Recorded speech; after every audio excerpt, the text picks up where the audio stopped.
NAVI Junior. They want to try and see if they can get a catch to the side. They found BZM in with the punch-up. Snowball to follow up. There's the Doom. They've got the lockdown. They've got the kill. BZM's gone. Vacuum here onto the three of them. They're going to push forward NAVI Junior. He'll move forward. Close in. They've got the damage coming out for Crystalus. Got the juice. He's got his ground. He's healing up. Got the juice. Caught by the ice pump, but he survives. They couldn't kill the Doom. The base, Megas are done, tier 4s also getting pressured. And NAVI now starting to back up towards the base. The snowball comes in, but BZM's got the BKB ready. It's punched up for now by Zayas, but they turn indeed with the angle. He catches onto the three of them. Got the juices gone. Zayas to fall. Vacuum onto the three of them. The wall dropped down as well. They're moving with the vortex. The follow-up's there for Niku. They're able to kill off both Mid-1 and Saxon. Mid-1 in with a buyback, but Saxon's buyback still on cooldown. A Hex on towards him. The Atos as well, but BZM's able to get off it with the Manta. Now he's looking to end the game. BZM's just looking to end the game. The throne. He's hitting the throne. He wants to get out of this one, BZM, and he's going to be able to do so. GG is going to be called. He's going to look to try and help take off the egg, and this time they'll take it down easily. Aurora come down onto Niku. Can they bring this fight back together, NAVI Junior? As Niku's falling low, got the juice getting focused. The vacuum from PMA comes out to the two of them. Got the juice, is kind of left on his own now. Can he do anything here against the four of them left alive here, beaten down upon him? They have the ice path control. Got the juice, can he get the Sunder off? He can. But on his own now, he cannot carry this fight. The ice path with the back Pyron got the juice, they get the kickback. Got the juice, they get the vacuum, wall down onto the three of them, got the juice, he's been rooted, they've got to help him out, he's getting roared, is there any save? There's not, got the juice is dead, Rapier hits the ground, ice path from Whitemon catches on the Riddy, snowball forward, they've got the control to kill off the Phoenix, the second roar down on the Niku, it's over, GG's called, Tundra will close up this series 2-0, despite NAVI Junior's best efforts.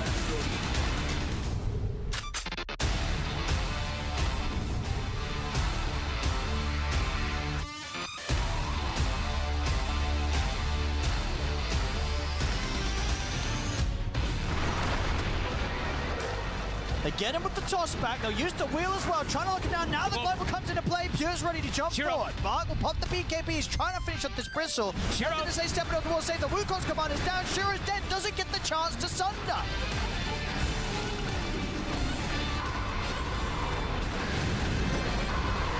They just move in, drop the sanities. Planet is kind of two-shot hit by GPK. Shiro also. They're going to try and scramble back to the fountain. Shiro, look to turn. He's going to get disrupted. Uh-oh. I think he wanted to try and find a Sunder off there, but the BKBs are up. Now there's nothing to Sunder. He's gone. Oh! There's one. In the toss back, but the global's there. Pure's able to jump back out with the boundless strike. They'll look straight over towards nothing to say. I'll put the BKB and get out with the avalanche holding back the monkey kick. Maybe that's also why they like this monkey kick. So now we know GPK, he's ready to go in. There's the sanities, the double coming in, gets the triple straight up. They'll GG out. Avalanche out. They caught nothing to say. Can they kill him?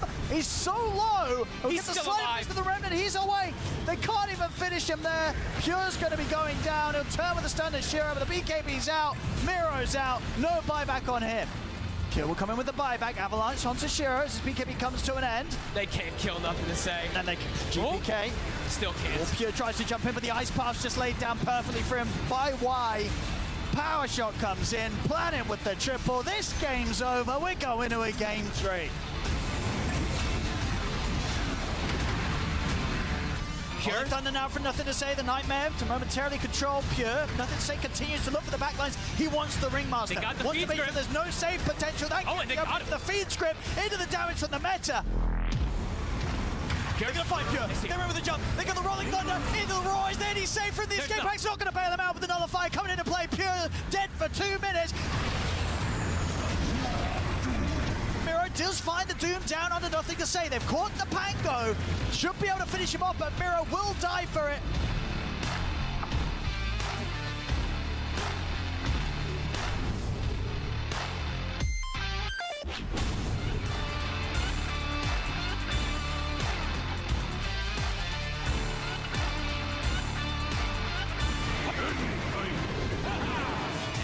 reflected on. Immediately they go to the Primal split. Of course. Croaker with the Ravage. Primal Roar comes through. They're trying to get the kill here onto the Disruptor. They've got the kill on Aru. They're taking the Coddle. Down goes Vaposhka, but the damage from Nisha is going to be enough with BKB.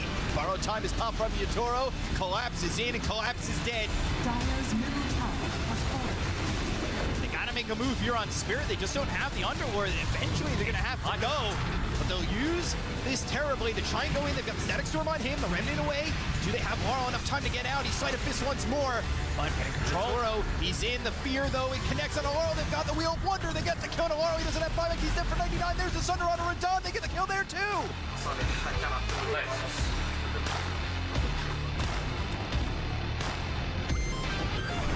Coming with a Shadow Blade, the Balance Strike hits him though. Avalanche thrown out, they've got the Sunder, it's on Radon now. Into the fight is Boxy. He's silenced up, but the right click's coming in from Insignia. He'll get +1. He's starting to brain, he's starting to drain. But they want the amplified damage on the Mickey. Another combo, no toss.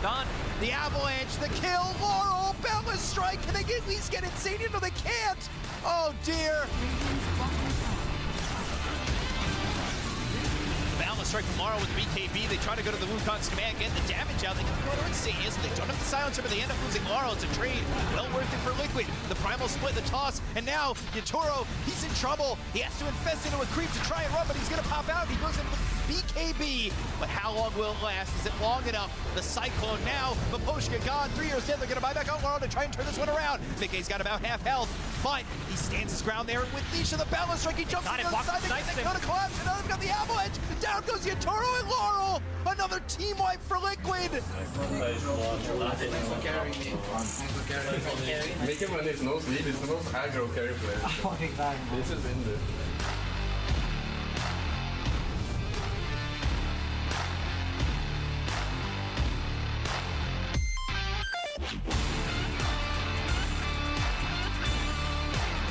Bottom tower is under attack. Coil on the back line, he's going to go on to no one. They've got the initial laser on the Nightfall, as well as the Tame the Beast. They get the kill on Nightfall, or onto no one. They get the kill onto Ember. They'll look over into Collins. They'll find themselves Satanic. AP trying to get away. And so try to wait for him and get away by the jump from Nightfall and gets the big crit to take out Satanic.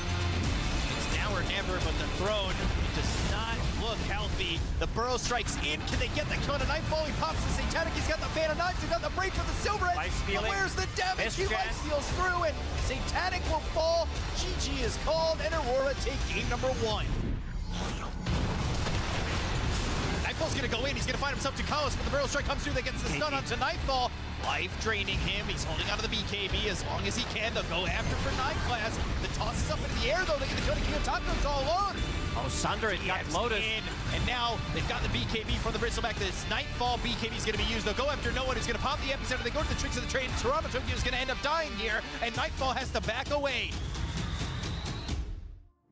A very good morning from beautiful Bucharest as we're here at the start of the day for PGL Wallachia Season 4. And this 4th season is very soon coming to a close, and that means we have 6 teams remaining. By the end of the day, it's only 3. It's gonna go rapid from here on out. And to start the day properly, to talk about all of that, what happened yesterday, what's gonna happen today, I'm joined by 3 wonderful people. We got Lizard, we got Jenkins, and once again Nomad in the morning. Good morning, Nomad. How are you doing? Good morning. Yeah, I'm doing really good, thank you. Yeah? It's been lovely. You know, didn't get too much sleep because of the bug, but that's all right. I'm excited to be here. Yeah, I think there's a lot of people tuning in that are like, what bug? Because like maybe relatively normal people, they go for normal sleeping hours, unlike yourself, Nomad. Yesterday, the games went very deep into the night. And just to touch upon this and get this out of the way, deep into the night, why, Jenkins? What happened?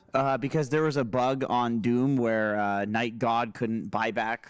Instead of a 20% extra cost with the Devil's Bargain Facet, it was a 44% extra cost. It was a calculation being applied twice. So it has been fixed now. The bug is fixed, but they did indeed forfeit the rest of that match. Yeah, and with that Aurora Gaming. Aurora. and it will be Paravision to move through. We'll talk more about the results later. But yeah, yesterday was an eventful day. How are you doing this day, Lizard? You good? Yeah, doing fine. Actually got a lot of sleep, slept through the I fell asleep just about when the bug situation was being concluded.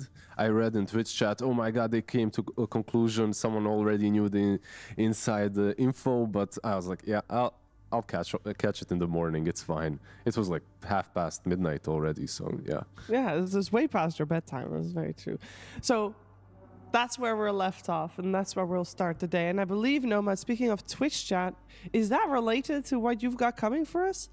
Shiva, it absolutely is. Yes, we've got a game coming up. I call this one Lifestyles of the Twitch and the Famous. Wait, okay, yes. Yep. No, it's a little play. It's caught you off guard there. Don't worry. Yeah. So it's a really simple game. Even Jenkins can get it in this one. We'll be bringing up some Twitch chat messages. We have one of the words removed, and you guys are going to see if you can guess what the removed word is. So, I mean, how similar? Are we allowed to choose profanities? That's not a me question. That's a question. Okay. Oh, That would be a no. they're gonna get bleeped. If we use profanities, it's gonna get bleeped. Yeah, I guess so. I don't know how quick they are on that. Do you feel like your mind's pretty similar to the mind of a Twitch chatter? It used to be. I used to be. Oh, that's bullshit. What were you doing last night, dude? Don't lie. Oh, yeah, don't sit here and lie. Don't sit here and lie to our viewers. Yeah, you can lie to us, but don't lie to the viewers. Just quickly give us a summary of what you were doing last night, you troll. You big troll. Okay, sure. Yeah, my brain is still in sync with Twitch chat. He was trolling Grubby. He was trolling Grubby on Warcraft 3. He was in the Twitch he chat. watches us, by the way. That's lovely. morning, Hi, Grubby. Hi, Grubby. Hope you enjoyed Grubby. the game. Let's get Hello. into it. We have the first question here. Let's have a look at this message. A nice, simple one to start things off. Twitch loves blank. Fear loves. Fear blank, loves. sorry. Yeah. Well, Fear loves his family. Fear loves Dota 2. Nope. I mean, come on. That's like 4 characters. You know what I want to say here. Wait, is it? It's got to get bleeped. why is it? Why Okay, Liz. is it 4 characters? Like, do we No, have it's got nothing to do with the amount of Okay. characters. Okay. Well, maybe it does. I don't know. Fear loves bananas. Negativity. Bananas. Negativity. His family. His family. Fear loves Jenkins. Jenkins, that is the closest answer. We'll give Shiva the point on this one. It is Fear loves tea. Hey! Aww. I mean, they were on the panel earlier this week, so maybe. Earlier today for tea as well, actually, because it was 12:30. So technically, that's today. That is today. All right, let's get on to our next one. Everything starts from blank. Feels strongman. Now, this was during the throwback segments I've been doing. So try to think, what did everything start from for a lot of these players? Abandonment. What? There were a lot of sad stories about was dark. families That is didn't- really dark. Families that didn't support them. Sounded from the start. personal. Yeah. All right, we'll talk Everything about that starts later. with love and care. Love and care. Oh, you guys All right. didn't seem to resonate with that one at all. Starts from What are your childhoods like? beginning. Everything starts from supportive parents. Everything starts from the beginning. You watched the segment, because that was Okay, you want my actual guess is Dota 1. Dota 1? No, incorrect. The answer was, let's take a look. LAN. LAN. Yeah, everything starts from LAN. But you have to be online to get to Oh, LAN. because It there's was LAN cafes, but yeah. Oh. it's like and LAN back cafes. then there was like LAN parties and stuff. People would, that's how you would hang out with your convention friends. halls and That's whatnot. true. So, yeah. All right, let's take a look at the next one. I warned you guys, blank were a good team, but nobody believed. Oh, that's Navi Junior. Navi Junior. no, sounds that's like a good guess. that's Aurora for sure. That's Aurora sounds like a good guess. All right. Team spirit. What a terrible guess. That's a good What warning. an That's awful guess. Hey, that back in the day, 2020. You know what, Lizard? Oh my god, it actually is. You're correct. absolutely right. it's always ironic with Twitch chat. What? Yeah, he knows. This guy, he's in the trenches. All right, let's take a look at the next one and see if Lizard can continue this. Correct, but blank can throw her sword. Correct, but blank can throw her sword. What girl hero? Yeah, Shiver. has a Sword. Swords. No, Okay, I Shiva. can't. I don't have a sword. I cannot throw it. Muerta doesn't have swords. Yeah, doesn't have swords. What Legion Commander's not picked. No, also doesn't really throw them. What's a girl with a sword? I mean, Are we on the right track? Can you give us? Is it you're a on the right Dota track, but it's hero? a hero. Yeah, it is a Dota hero. It's a Dota hero. But Legion? All right, you'll go Legion. I don't think Legion's you'll not get it. It's not really. This is Twitch chat we're talking about. No, it's You're really, arrows really that fly. estimating Okay. a bit too high. I think it's Doom. Doom. Okay. All right. Not the worst guess. Jenkins. Not the worst. I don't, guess. I don't know. I think she's just saying Doom because of the bug. It's in her head. No, I'm gonna also. Tiny. I'm gonna- I can throw something. Tiny's a good. Yeah, that, Tiny makes, is- that, I'll would, go that for would Tiny. make sense. I But none switched of to this makes Tiny. sense. So that's what you're forgetting here. Muerta. Muerta. All right, let's take a look if any of these are correct. I'm afraid you are not. The correct answer is Lanaya. Okay, that's stupid. I actually get it. This is probably like this dude's third language is English, and that actually kind of makes sense if you're learning a language because it's kind of like swords, like the Oh, you mean Psyblade? yeah the side blades. Like yeah. Blade swords. Yeah, I can see it. I can see it. A blade? Yeah. Yeah. All right, Abaddon blank so long That's TA not won't a- even come close. a Baden. So long. Listen, we don't do double letters in Abaddon's so Twitch chat, long. Okay. TA won't even climb close. Abaddon. Blanks. Oh, Dead. so long. Dead so long. Okay. Jenkins. Give you. Oh, how Yeah. about his sword? Yeah, there you go. 'Cause he Shiva had gets it. some Shiva gets- Sorry, you don't get it. Whoa. You don't Some get to guess. cosmetics make the sword like exceptionally long. Oh Yes, my God. yes, it is indeed. Abaddon has a long sword, everybody.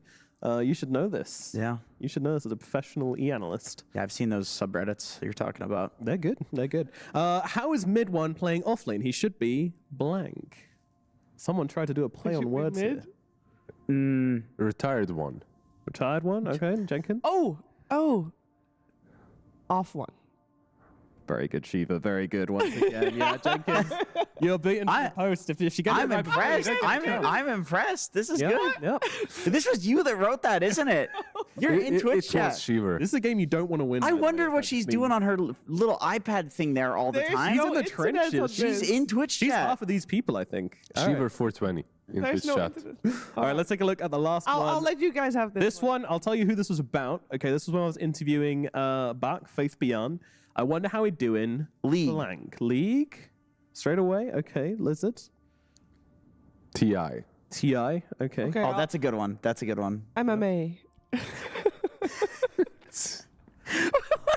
What do you want to? What was in your coffee?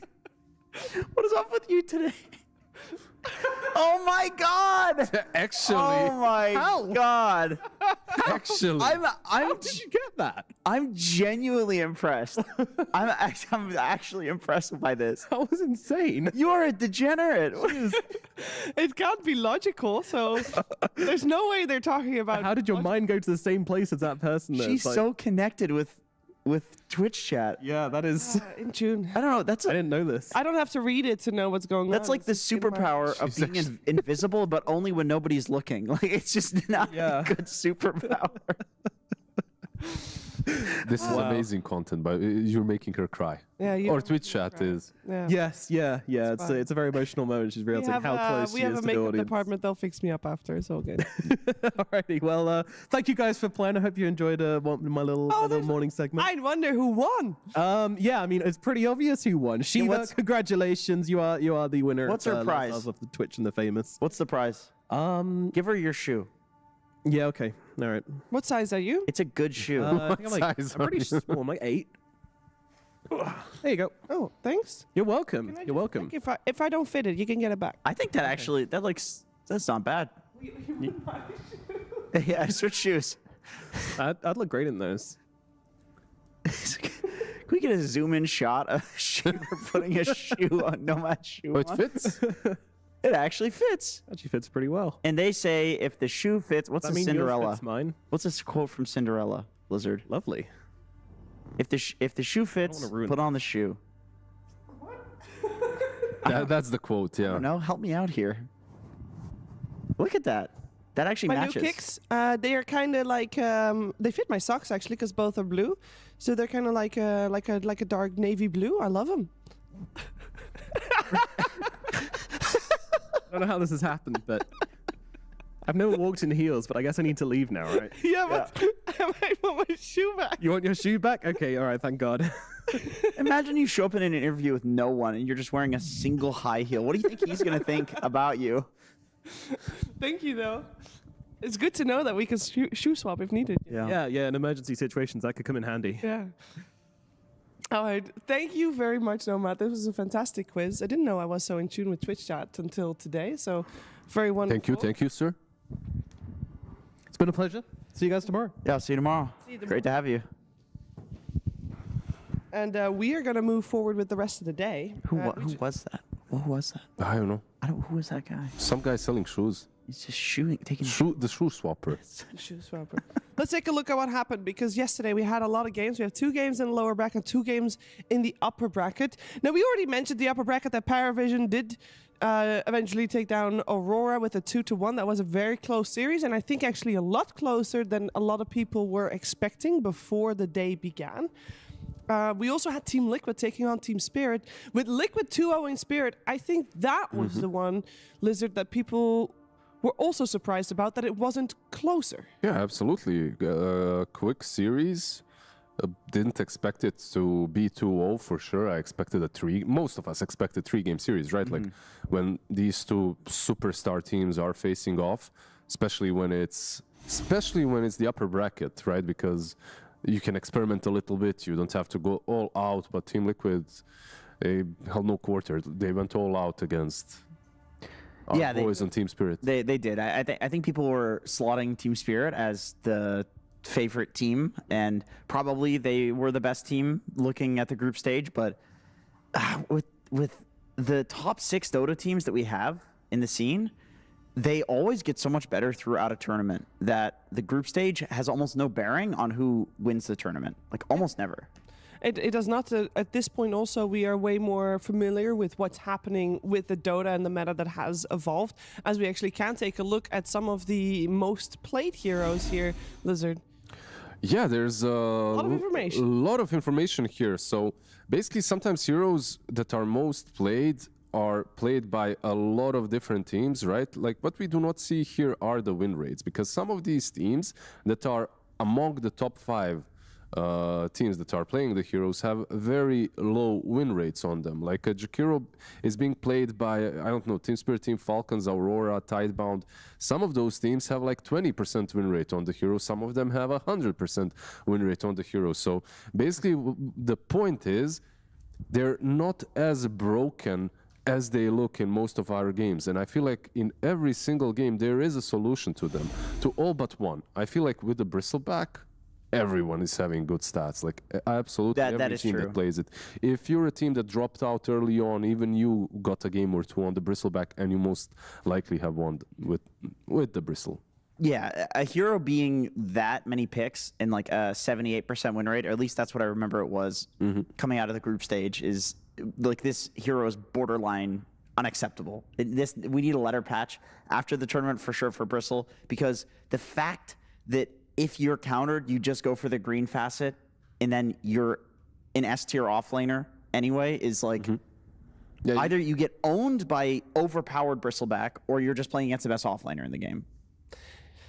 Yeah, I'm sure that he's going to get handled a little bit after the event is over. But for now, he's getting handled by being just on the banning side of things almost every single game. We'll see if he makes it through today. Another thing that Jenkins wanted to touch upon is itemization, and in particular, you wanted to talk about Ghost Scepter. Why? Yeah, I wanted to talk about Ghost Scepter because this seems to be the new Glimmer Cape. It is the item of the patch. And speaking of Bristleback, I think a big reason for it is because a lot of the best heroes are based on doing a lot of physical damage. And burst damage as well. If you press Ghost Scepter when Bristle uses Aghanim Scepter, he has a lot of quill stacks, you can take him down. Look at these heroes that Ghost Scepter is being built on. Sand King, okay, kind of normal. He has BKB, so it's a little weird because he's really farmed. Why would you get a Ghost Scepter? 9 class Terrorblade. Okay, he's a support, sure. Then you get weird. GPK, Tiny, Nisha, Storm. He's winning in that game, by the way. That's not a losing Storm Ghost Scepter. That's I can buy whatever item I want, and I'm still buying a Ghost Scepter. Carry Tiny, Nikkei. What's also crazy is these cores are buying ghosts together, like you mentioned, with BKBs, and using them as a way of just getting away in some problematic situations versus like a PA. And I feel like because of these heroes being played a lot, that's also a reason about the Ghost Scepter. Your PA, your Bristle on the offlane, mostly physical, all physical. Beastmaster. The beast can't hit. Your right clicks can't Mid connect. lane Pangos as well. Like all of these heroes bring Ghost Scepters. However, there are some heroes that make it a little bit more difficult, like an Ember Spirit that can dish out a lot of magic damage too, and can get on top of you and disable you, prevent you from getting away if you have that Ghost instead of, let's say, a AVULUS or a Force Staff. Yeah, I believe we're going to learn about Ember Spirit a little bit later on more as well. But let's first take a look at the schedule. What's coming your way today? We have 4 best-of-3 series, 3 of those in the lower bracket. So I want to first look at the series that we know, the 3rd series of the day. The 4th will be, of course, the 2 winners of the first 2. But Liquid versus Paravision. Both of these teams, Jenkins, guaranteed top 3 here in Wallachia Season 4.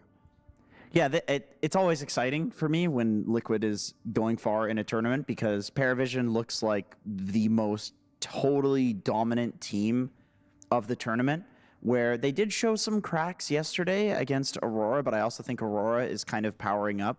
But Liquid is the sort of team that they will always power up. The later and later they go into a tournament, the better they're going to look.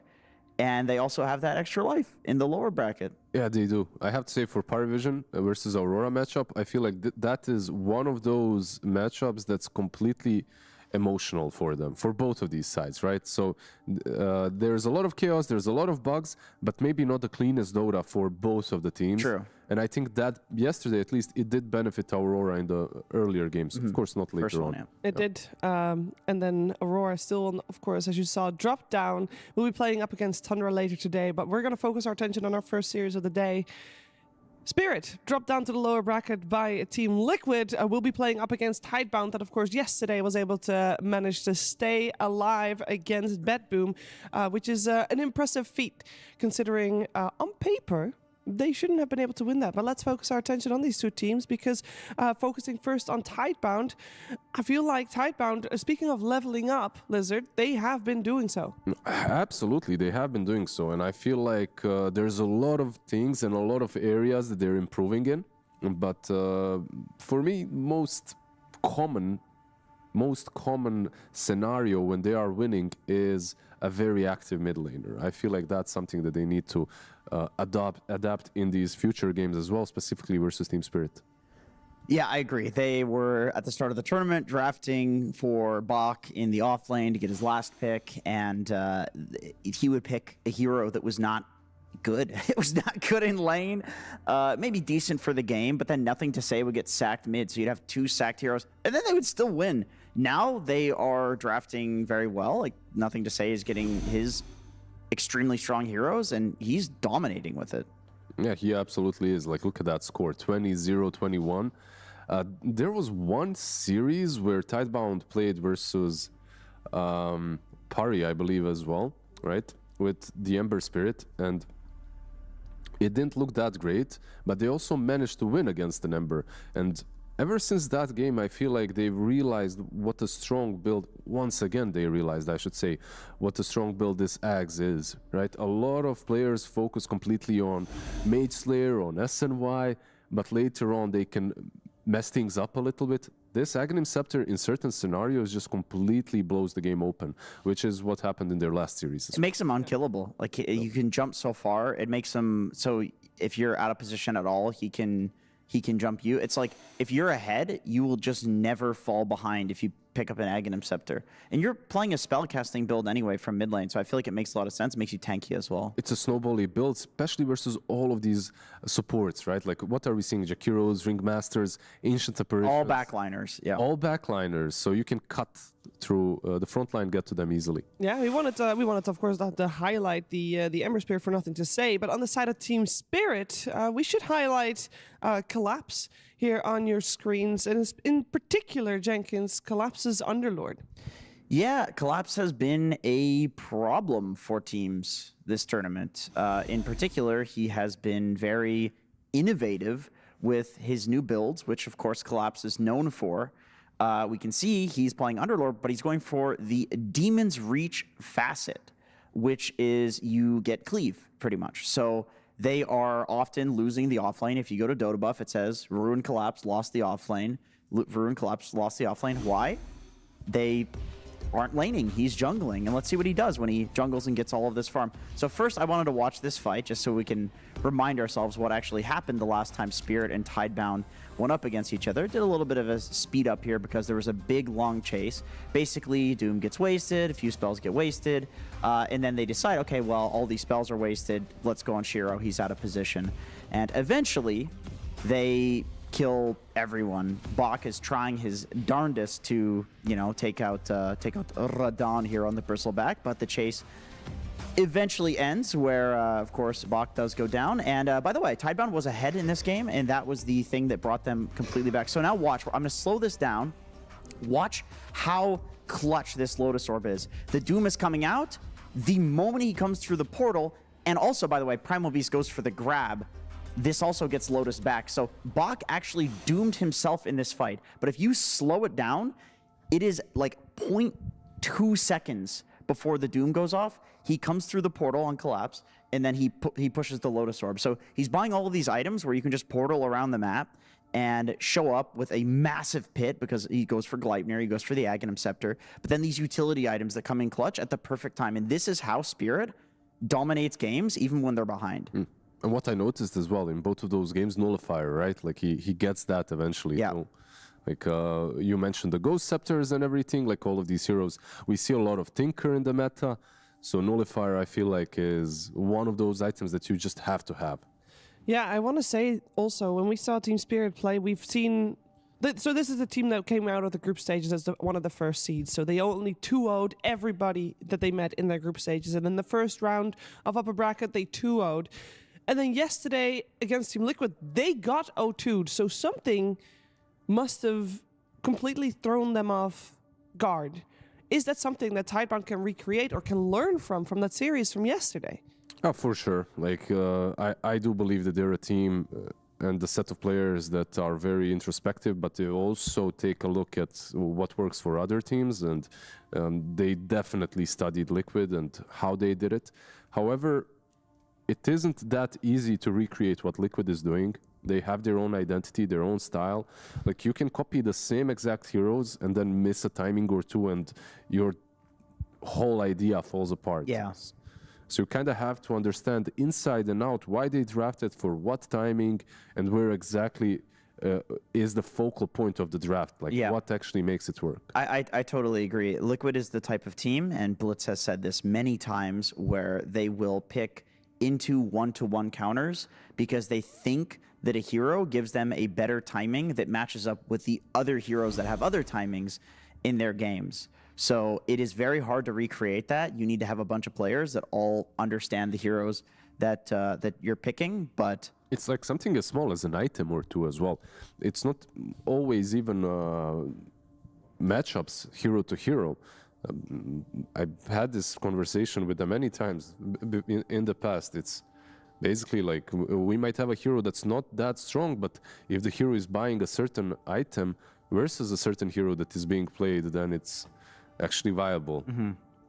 And I think for Tidebound, their identity coming into the tournament was they think that group fighting is really strong. They want to pick heroes that are good at group fighting, even if it means that they're going to lose lanes, even if it means that they're first picking a gyrocopter, they'll first pick their carry. Yeah, they did that twice. But they've slowly managed to adapt that drafting style and that play style in a way where they're not throwing their drafts in order to get like advantageous group fight. So for me, I would say like they came in with a really strong identity. They've looked like they're getting better and better. And at least for game one, I would just personally like to see how that progresses rather than trying to copy what Liquid did. Maybe taking like one hero out of the pages of Liquid or something, but maintain that identity of we're just going to pick strong group fight and we're going to run at you.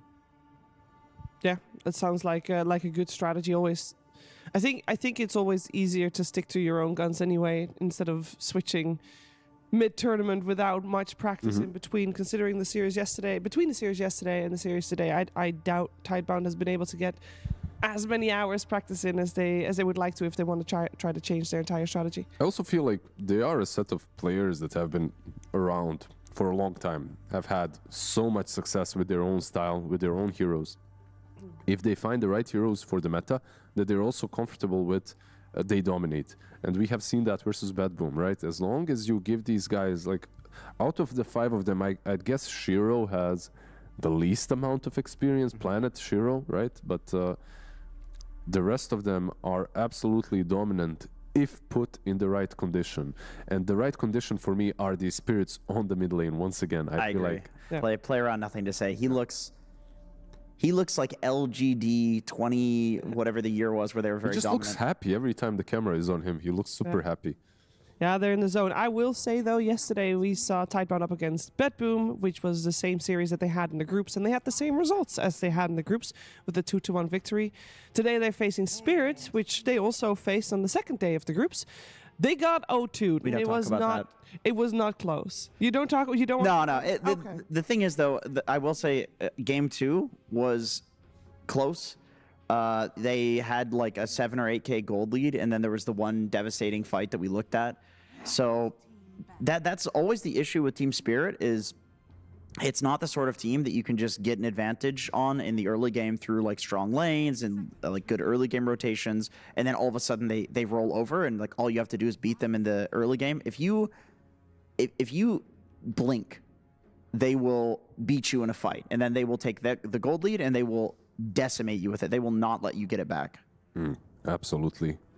When it comes to these two teams, so far what we have seen, though, is Team Spirit, they're happy to give you that advantage. Or let's not say happy, they can give you the advantage, but they can also claw back into the game. Yeah, I feel like whenever Spirit is behind like 3K gold at 20 minutes, I'm like, oh, they got this. Yeah, this is a Spirit win. It's nothing. I feel like even more than that, right? Like a bigger deficit, and it still doesn't feel, because they're just too good at executing team fights in certain locations, and Underlord plays a huge part in that. Like at least in this patch, but yeah, they draft for it. Every patch they have a hero that does that. Magnus was one. Of course, Mars, and now the Underlord. Yeah, I think one of the higher contested heroes that I'm going to keep my eye on is who's going to get the Ember Spirit, if any. And also, and this is going for the entire day, I think. We've seen Jakiro raising in stock quite heavily. And now, overall first pick kind of cements that. Your first game of the day. People watch some Whitemon replays? No, absolutely. This hero has had so much impact lately. I feel like in Whitemon's hands, it's just absolutely dominant, but they haven't lost with it once. Other players, of course, as well, can do very nicely on the hero. Twin Terror or Icebreaker both work very nicely. However, I feel like at this point, I think it should be a hero that is sort of figured out by a lot of teams, especially after the last 2 days. I think that every single team is preparing for a Jakiro opener. Yeah, but it's a support. I mean, what's there to figure out? Well, it's a support that is abusable in a way. Like, he does have his weaknesses. And in the last couple of series, like, those weaknesses were not apparent at all, because he was just able to backline and constantly use all his spells off cooldown. But if you remember the game that Saxa played, when he went Dragonlance Drums, that game did not look that great for him. Even though he had an obscure item build, he was being hunted down by the Pango 24/7. Do you think that Tidebound should pick Darkseer so that way Spirit doesn't get Jakiro Darkseer? It feels strange that this is still in the pool to me, given that Darkseer yesterday was first pick, first ban. It was first phased. Would you not rather than ban it? Or do you think there's still another combination with that Darkseer that I think they would rather take? I think maybe you're fine if Tidebound steals the Darkseer if you're Spirit. No, I mean like banning it on Tidebound. Oh yeah, though that's what I thought they would. They didn't. Oh, they do have one more ban. They do have one more ban. Yeah, they didn't so far. I feel like maybe the ban is better because you do have a Windrunner, and like the Windrunner plus Darkseer combo in the lane itself does not strike me as the most oppressive one, even into a Jakiro. So, and there's still Beastmaster as well. Yeah, ban Darkseer, pick Beast, maybe? I feel like that's maybe a better option, an easier one. We'll see, of course. There's a lot of thought being given into it because we don't see the carry on Team Spirit. They actually ban out the Beast. This is just still one of the most dominant heroes at the moment. Yeah. He just gets banned out all the time, so we forget about him. And Spirit is second pick, so they would want to pick as many flex heroes as they can. That way you don't know what who's going where. It's hard to get a good last pick against so much flex. I have to say, there's a lot of S tier carries still left in the pool. Carries that are usually banned out. Ringmaster will come out. We still have that Darkseer. If they go for Darkseer, what are ways to deal with the Jakiro Darkseer combo? Because that seems incredibly strong at any stage of the game. Yeah, built-in BKBs or quick BKB buyers are always a nice thing. We have seen a couple of counters to the Darkseer lately. Crystallize, or not Crystallize, Crystal is special as well. In the Bloodseeker, maybe some Lifestealer as well. But first they get the Tiny. Well, they're dodging it all together. That's interesting. Yeah, both teams prepared to wait out the offlane pick, which is maybe a bit understandable because you don't see the carry as well. So the matchup matchup can be bad for you. I will say, Shiro's entire hero pool is countered by Darkseer, though. It's Morphling, TA, Beast, Medusa, Terrorblade. Other than Gyro, which is banned, literally the entire hero pool is countered. But, I mean, Tiny, we saw that this is one of the most picked heroes at the tournament. It's so incredibly stable. You can win mid against pretty much anything. So opens up Pango for nothing to say, though. Like, it does, yeah. Maybe an option. Also an Ember. Yeah, there's a lot of magic damage right now. Yeah. Ember would be excellent. There is one caveat, though. We do not know where Tiny is going. It could be a safe lane Tiny, and then that Ember or Pango that you pick could get kind of wrecked on the mid lane by something a bit better. Yeah, I think if they pick up an Ember here, then they'll be Huskard, probably. I mean, well, we're going to find out if that is the case. I think, by the way, the reason Spirit didn't pick Darkseer is because they kind of wanted Tiny Centaur. This is a combo that they've been winning with quite a lot lately. Being able to pick up a Tiny in the cart and have him still hit with the tree outside of the cart is pretty imba. So Tidebound, they go for the steal, and this is one of Bach's favorite heroes. What are reasons to not counter the Ember right now? I guess if you still really want a Darkseer. I think the only question is, do you want a Tiny mid or not? Because Tiny Muerta into the Ember is not that bad. Like, you have a lot of control, the Atos natural builder on Muerta, but Tiny itself is not the best hero into him.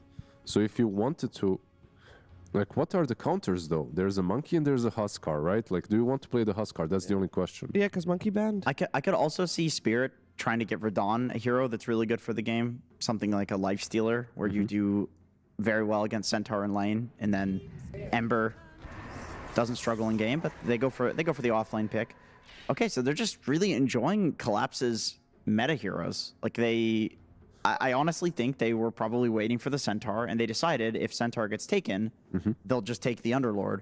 Or maybe they wanted the Underlord in general. The Root's extremely good against the Centaur ulti. You try to run away from this. Windrunner as well versus Ember. Yeah. It's good versus Ringmaster as well, because that box into... He puts a circle down, you put a circle down. Exactly.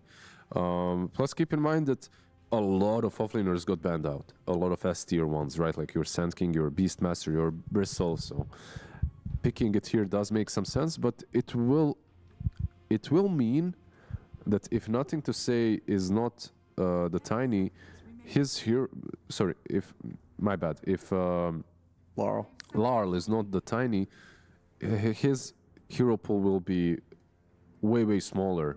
Like, his options will be smaller. Yeah, I would imagine they're going to use some bans to protect that Ember. Are there any carries they should consider that if that Tiny does go mid, are there any heroes that you don't want Yatoro to play into this? It does depend on what carry they are expecting to pick? I mean, I suppose because Shiro plays, Morphling and Medusa. Maybe you're okay if Spirit picks the Lifestealer because you have counter picks and you have absolute last pick.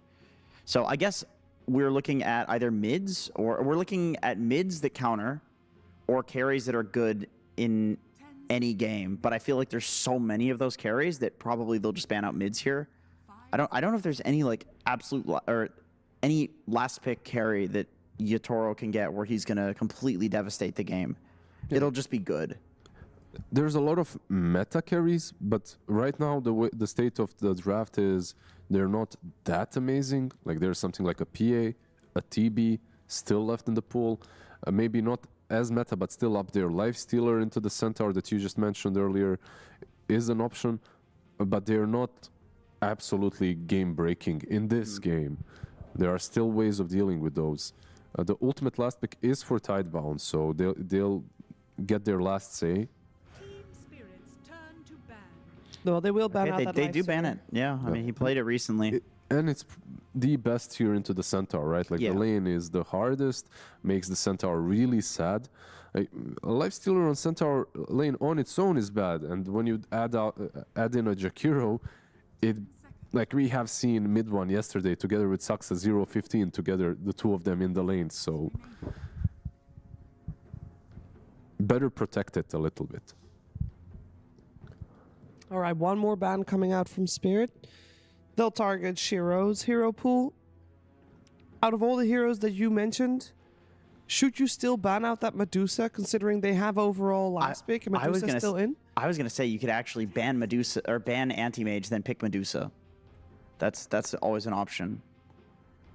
Yeah, let's see. That doesn't look like they'll be doing that. They're about to reveal, is it mid or safely in Tiny? So. Maybe because they banned TB, they want Abaddon. No, they'll get the tiny carry and they'll have the Pango in the mid lane. It's an all right matchup for Ember, though. It's not. It's good, yeah. It's not that bad, but later on down the road, you have a lot of control with the Pangolier. Like you can jump these back lines. Rolling Thunder is still very good. Comboed with Pit of Malice, they can't really juke you. This is such a hard Ringmaster and Windrunner game. You're going to have a tiny Shadow Blading in, Underlord ulting in while Pango's rolling on you in the back line. That sounds rough. This is a miserable Ringmaster game, by the way. Look at how literally every single hero on Spirit has something ground targeted. Yeah. All of them. And then comes the Clinks, which is kind of funny because so far the only person that would pull out Clinkses is Yatoro. So they're playing against the Clinks. So when this hero came back into the meta a couple of months ago, it was mostly through Chinese teams. Like Ame played it quite a lot. I stand corrected. Yeah, then everyone else started picking it up, Shiro as well. It's an interesting one. I feel like the power of the Clinks lies in his early rotations. I feel like this hero can do a lot. Like when you look at these Clink spammers, they move way earlier than you'd expect them. Yeah. Like even without the Maelstrom, you can start making some plays. But yeah, we'll see. Like overall, I do see some problems for the Clinks. There's a lot of heroes that can keep you in spot. A lot of burst. And a lot of burst. I will say though, I have seen Clinks versus Tiny before, and this is one of the few heroes that with a Revenant's Brooch can chew through Tiny, Underlord, Pango. It's a bold pick. It's really risky, but if he can get a lead on Shiro, he will dish out enough damage to kill all of the heroes on Team Spirit, but it's like, I don't know, you're hanging off a precipice here. Like, this is really risky. One bad move, you die, and you just get bursted every fight. Yeah. It's the Queen of Pain of carries. That's how I feel. Yeah. That's a good description, wouldn't you say so, Fog? The Queen of Pain of carries, the Clinks? It's a good description, but I don't know if that's a good thing for the game, right? Why not? I just feel like there's a lot of control, and Clinks is a hero that, especially getting like BKB, does take a long time. You never really want to slot that in. They have Stampede, they have Save, but like Jenkins was saying, this looks like probably one of the hardest Ringmaster games I think that they've been dealt for. I don't know, I love what Spirits came in this game with, to be honest with you. Okay, well, we're going to see how it will play itself out. Enjoy this one, Fog, then OD Pixel. Thank you very much, Chief. Yes, let's see indeed if is he going to be able to come through with the saves. It does feel indeed that this is one of those drafts where, you know, Spirit's very much sat down and said, you know what, all these teams keep picking this Ringmaster, bailing people out. You know, this game, he's not going to be able to save anyone, or he's going to struggle massively trying to get someone out of the team fight with how much stuff's just going to be on the ground. Pretty much. They're like area control in team fights on Spirit looks terrifying. Probably one of the scariest ones that I've seen. You have the Calling, you have the Rolling Thunder that's coming in, Pit, Firestorm, Ice Path, like, it actually just looks really scary. So for the side of Tidebound, a little more chaos that they need to probably develop at their draft, and I think Nothing to Say is he's one of those to watch. Speaking of him, they found him. Caught him with the Avalanche, the Firestorm laid down, he's gone. First blood for Miposhka. Quick ward that they give to Radon to place top. They are expecting this move this time around, so as soon as the smoke breaks, they see the heroes, they bring the squad. Yeah, Nothing to Say yesterday, he was a crucial element to the side of Tidebound. He had a crazy game. Well, both of them. The Ember Spirit performance and then the Pango performance. Yeah. Radon will take quite a bit of a beating here, the percent damage coming into play there. But they've got 3 heroes, so now they could actually look perhaps. Bach. Yeah, he might be in trouble himself here with Ruined Miposhka turning back round to help Radon out. 3v3. Planet trying to help out. A burst Radon will be able to bring him down. Bach gets another hoof stomp off. Nice sidestep for Bach. See if Rue can get out alive. He can't. So, at the end of it all, to get the 2 for 2 here to start the game off. That was honestly a little beautiful sidestep there coming in. He dodged the Muerta's dead shot, which maybe allows him to get that little extra touch there. So nice little exchange, 2 for 2.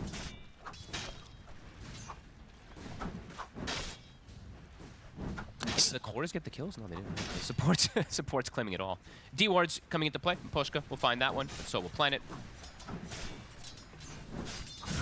Now let's see how this mid goes down. Definitely the one to watch. A massive potential for the Pango. You wanted to see the Pango come through. Yeah. It just looks like a great Pango game? I think to me, it's looking like the best answer from the mid lane versus the Ringmaster. Just period. You just find the ring, roll on top of him, it's devastating. Even not finding the ring can just be fine because all of your spells go completely through the box as well too. So I've just been, I don't know, this hero's just been owning in this tournament too. I don't know, some of these mid laners just pop off so hard if they do start off kind of well. And could we actually get the, sorry, I think you guys brought it up before. Could you bring the Pango stats up again for me? Because I know we've seen a lot more Ember, and the Ember stats are pretty crazy at this tournament, but Pango also is boasting pretty good. Absurd win rate. Absolutely, yeah. 75% overall here from the Pango.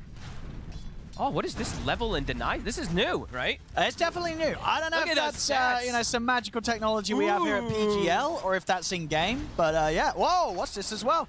Dude, what is, okay.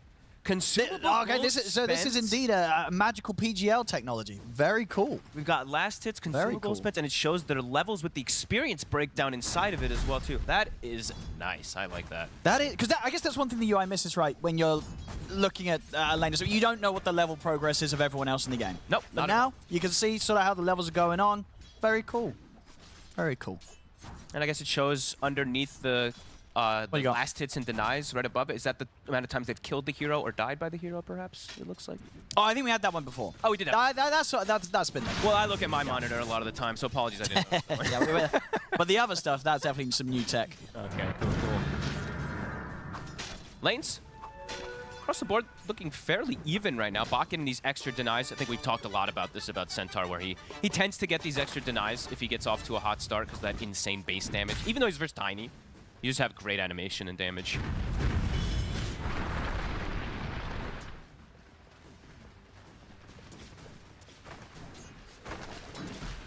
And Miposhka, as we said, every time, he's got the Icebreaker, so always will be playing around that. And yeah, looking at the way that Spirit set up their draft, it's a lot of control, right, that they've gone for. We do have a good amount on the side of Tidebound too, but definitely nowhere near as much team fight, Owen. Like, that's just nowhere near as much. Well, I mean, what is their team fight? The Wheel of Wonder, right? It's Wheel of Wonder, it's kind of that. And that's pretty much in a Stampede, right? While Team Spirit, everybody, I mean, Muerta spells are both kind of this weird team fighter, but yeah, everybody else has massive ways to control fights. Bottom, Shiro. Secondary pit. Yeah, gets caught in the pit a second time. Can he get out with the blood grenade? The Lotus. Rue wants him. He's not going to get him. Got a dead shot in 5 if he can get the snipe. Does he try for it? Shiro's healing up, so he should be okay. He's not going to go for it. Feels that it wouldn't be enough damage. Obviously unlikely to get the connection. This is definitely the lane to watch for kills, I would say. the deceptiveness of some of these heroes can actually trick you up, right? You have a Ringmaster who's going to have his souvenirs that can come into play, and then of course Shiro being able to death pact constantly. They could be deceptively tankier than maybe you expect when you initially go if they do have that strongman tonic up, or if they do have these charges on the death pact as Root. Eating some harassment, the double range down here, definitely showing their strength. Oh, top lane Planet. Win run, he looks okay. Miposhka in trouble. I mean, he does have Lotus and another dual breath, so if Miposhka wants to turn and throw it down if Planet gets too close. He distances himself. Is there going to be a power shot? No, it's not enough. Can't get the angle either. This is obviously time pulled away from the lane, so more freedom for Radant. Whilst Miposhka's taking the two of them for a bit of a walk. I'm happy to see Clinks, just because I think we've been seeing literally the same 4 carry heroes every single game. It's like, oh, is it going to be another Terrorblade, another PA? And, we're getting something a little different. Yeah, I think last time I said I'd like to see a switch up of a hero. It ended up going quite horrible. But anyway, Clinks, I think there's definitely some possibilities for this hero to be good. Yeah. Miposhka, this time they'll find him on the sideline. I've been tried 2 times this tournament, so a very small handful of games, but it's won both of them. Yeah, and I'd like to just, I want to see it. Of course, we have the S-tier heroes. They're S-tier for a reason. They are that strong, but yeah, good to see the teams are still willing to slot in. Because that's the thing, you got to imagine there's heroes out there that are definitely underpicked right now. I would absolutely. Sort of how much focus there is on a very, very seemingly small pool compared to sort of some of the other metas that we've been in. Maybe they won't be as strong, but no way they're like a full 2 levels of, you know, skill in comparison versus these heroes. There's mid lane. Look at this rotation. Level 6 already here. They're going to go straight away with the Rolling Thunder. Immediately using that lull to set up onto Nothing to Say. And no chance of any backup coming in to save. Oh, going to turn over towards Y as well. Catch him in the trees. Miposhka able to snipe his courier on the way out. Won't be able to kill Y, but still getting away with this mid as Tidebound just don't really have the way to turn up and do anything to stop that sort of play right now. And there's no way to protect him. He even comes with escape back, but it wouldn't matter. It's not going to do. It's not going to save him. Right through. It's going to rip him to shreds. That's why we did say we like this Pango pick quite a lot here for Laurel. And I did have to highlight. I was waiting for this type of situation to happen, but you know we mentioned Nothing to Say how important his game is, right? This is not an easy Ember Spirit game. Some of these situations we've seen these Embers picked, it's like very little control, no silence. Everyone has control, and there's a silence in the game. Why? He's getting gone on. He's going to have Nothing to Say swinging over. We'll look towards Rue. That shot will connect. Can he deny himself to Roche Rue? He's going to try. He will not.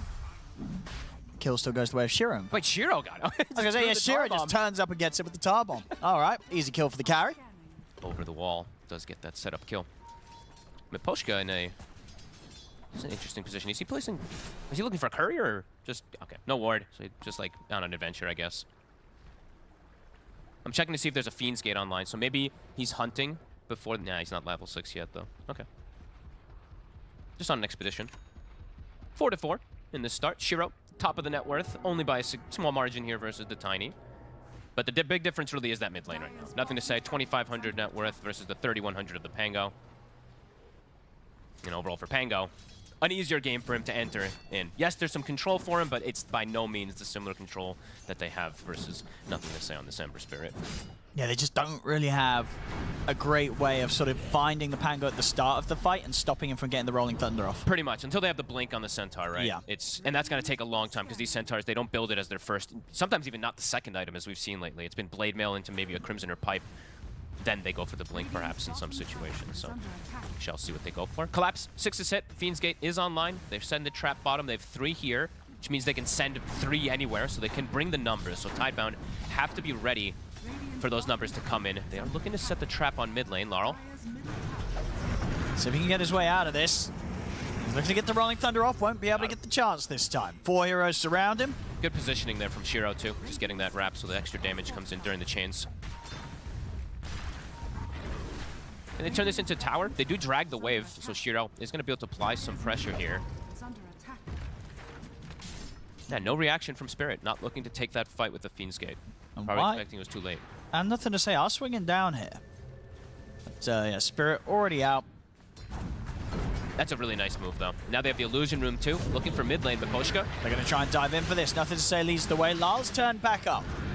Shiro is tanky enough to be able to distance himself as well. So they can't actually go for the kill here. Now they'll keep the tower alive for now, Spirit. I like that move quite a bit. They're bringing the two cores just to play around the mid lane to shut down Laurel and enable Nothing to Say. Jungle time for Collapse. Not going to deviate, I don't think, from his build that we saw every game that he did. Just the standard pipe. Maybe you can throw that, probably that Lotus, Crimson, eventual Gleipnir, Nullifier, etc. He's done the same exact build every game, and this game feels like it fits the archetype for it as well. And yeah, he's got stacks to farm, which this hero, as we've seen, does farm pretty well nowadays with this Demon Reach. Shiro and Y want to contest. They know that these stacks are occurring. Feeling that strength at the moment. Strongman Tonic in Y's Souvenir. Now Shiro wants to fight. They want this mid tower. He's just going to force it. Lyle does have Rolling Thunder. To say. The tower's gone. Up by the initial ice path. Into the silence. He's able to jump out just before the Rolling Thunder comes in, and he's got enough remnants to get away. They did attempt as well with the Fiend's Gate to try and find him after he remnanted out. They won't catch him. Lyle, he's going to swing back over, look towards Planet. Planet turns with the burst onto Rue. He's going to bring Rue down very low as well with the Impalement Arts in on him. The Ice Path and the Dual Breath. The Shiro just stands his ground. There's Nothing to Say, comes back in, gets the slight chains off on him. And Poshka, they get the kill. Planet also almost gets the power shot snipe there onto Root. They're bringing the numbers on Tidebound, and it's working. Able to claim that tower in Spirit. Not layering their spells in the best way. It looks like they were hesitant on initially going for the Ember, but they could have probably killed him if they instantly rolled, because they had the Ice Path, the secondary, and the Silence. Just a little hesitation from Laurel to come to play. And a big difference so far in how the carries are choosing to play, right? We're getting Radahn continuing to just focus on the farm, whereas Shiro, he's been very active on this Clinks. He's consistently swinging over to the mid lane to look to get involved in those sort of plays. I think this is what we've seen from Tiny, though, just every time, right? 16 to 18 minutes, he's coming to every single fight. But until that, like, 15-minute mark when he has either that, the Echo Saber or the Shadow Blade / Blink, depending on which route he wants to go, they chill. But yeah, then they turn up pretty much every single one of the fights. It's power shot mid. It's close. That was, I wonder how close it actually was. Just a couple of HP getting that kill shot off. Like that they put this emphasis on mid. They were, seeing that Laurel was having a bit of an advantage. Now they have put a lot of moves to take out that tower. Laurel does have the diffusal done, so it does hit a bit of a power speak.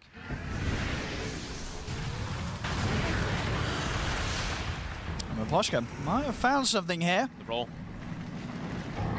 Got the Stampede. They want to try and bail Planet out of this. Nothing to say. They are playing this nicely here, honestly, on Tidebound. They are just dodging the ganks. Yeah, they're just not letting Spirit get a grab on them. I'd love to see it right now. Nothing to say. How many remnants does he have left? He is running low on them. He has one at the moment. Power Rune. Nothing to say. He's hesitant to step up versus it. They have the 4 catch for him there. Throws a casual poke. They're getting Laurel low every time they do these pokes. Still a little fragile at the moment on Laurel, since he did do the rush of the Diffusal Blade. He doesn't have treads either. He actually only has 1,000 HP, so a power shot and a slight chains puts him at like 20 to 30% HP at the moment. All right, they're going to try and make a move.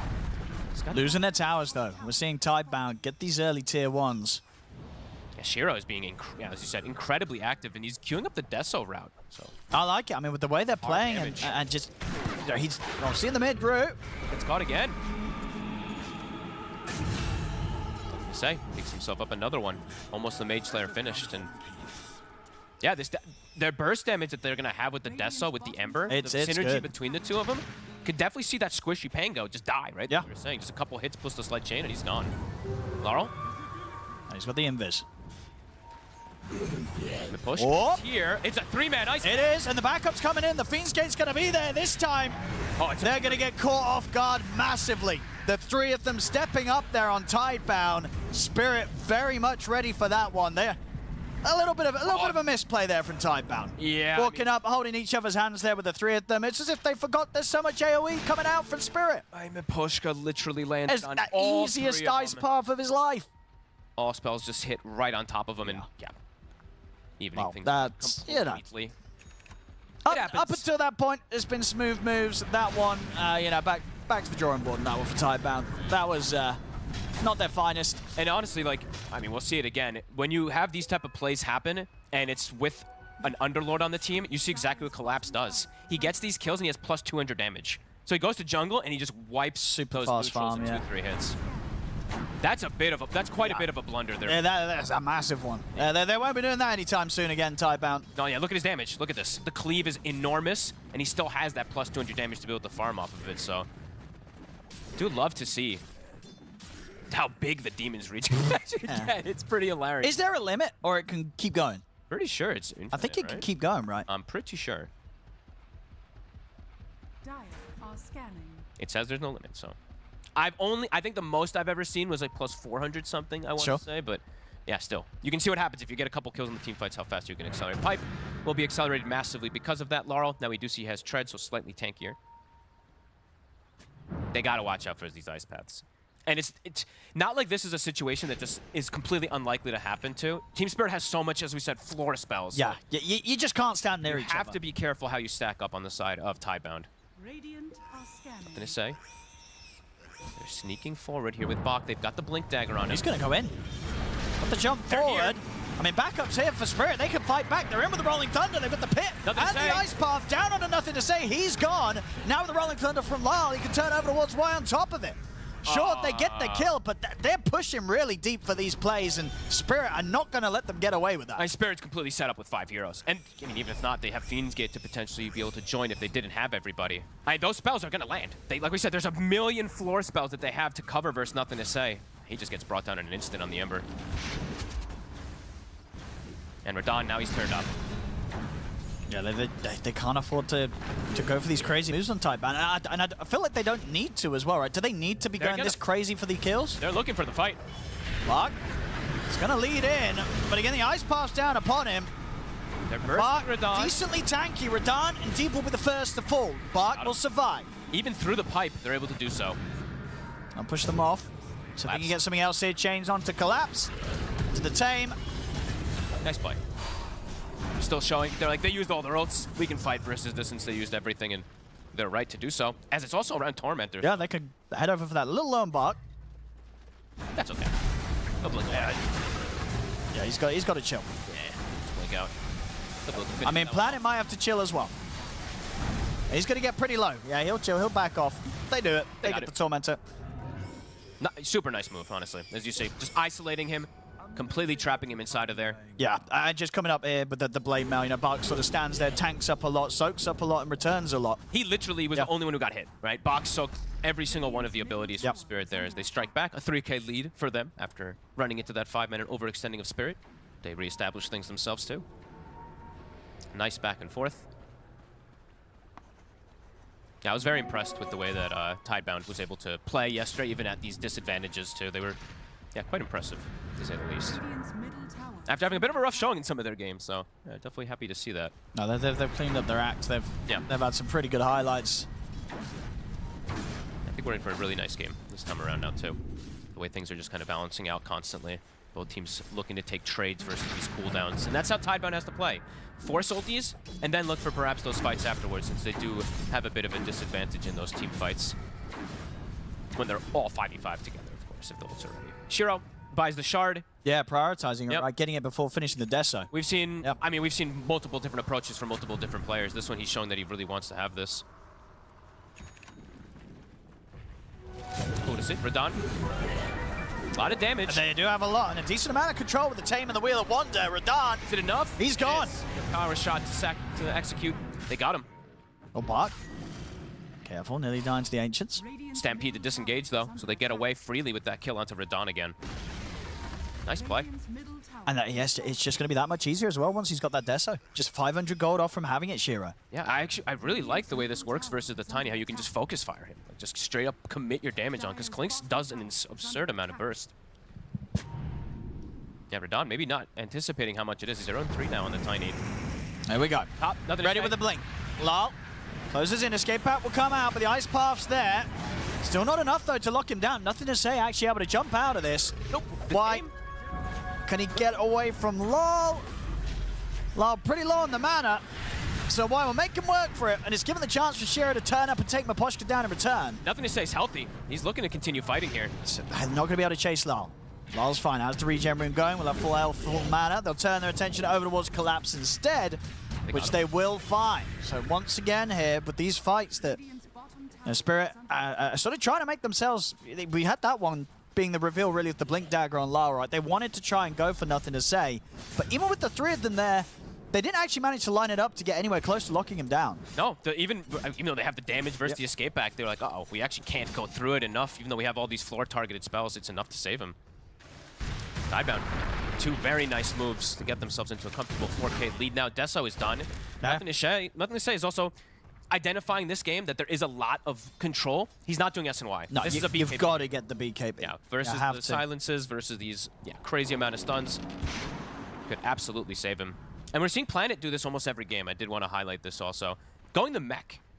I think I've seen him do this on most of his 4 positions. His Gyro, he went for his own build because you have to play around yourself as Gyro, but yeah, seeing him go more for this aura route a lot of times, so extra healing could be huge in these fights. And Shiro has Deso. Those damage. I'm gonna see how much he can do.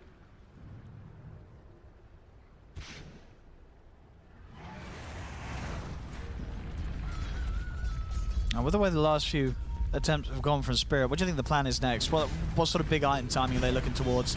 I was literally just checking all that as well too myself. They almost have the Shadow Blade on Tiny, but they kind of have their big items. They just need to have better approaches into those team fights versus Tidebound at the moment. 'Cause yeah, they have all the timings that they needed right now. Everything else is quite a ways away as Rue will be found. We'll get the ult off. They're happy to use the ult themselves with the wheel. Boom. They're finding a lot of pickoffs. And this Planet, 4-1 and 9, this Wind Ranger is getting a lot done. These kill shots definitely coming into play. And we can take these towers nice and easy. Yep. With Shiro and his Deso. Hot stuff from them so far. Queuing up another BKB. Shiro's also doing so. Might even see Bach after his pipe queue it up. So let's see if Spirit is waiting for a particular item here, or if they are going to just wait for an opportunity to fight. Feels like they're ready to fight at any moment. They just need to have get the execution a little more cleaned up with the way the Tidebound's been able to play versus it. I mean, how concerned is Spirit going to be if things do slow down for them with their lineup? And they scale. They absolutely scale. They do? Okay. Yep. Now smoke time. At least from Poshka and Lyle.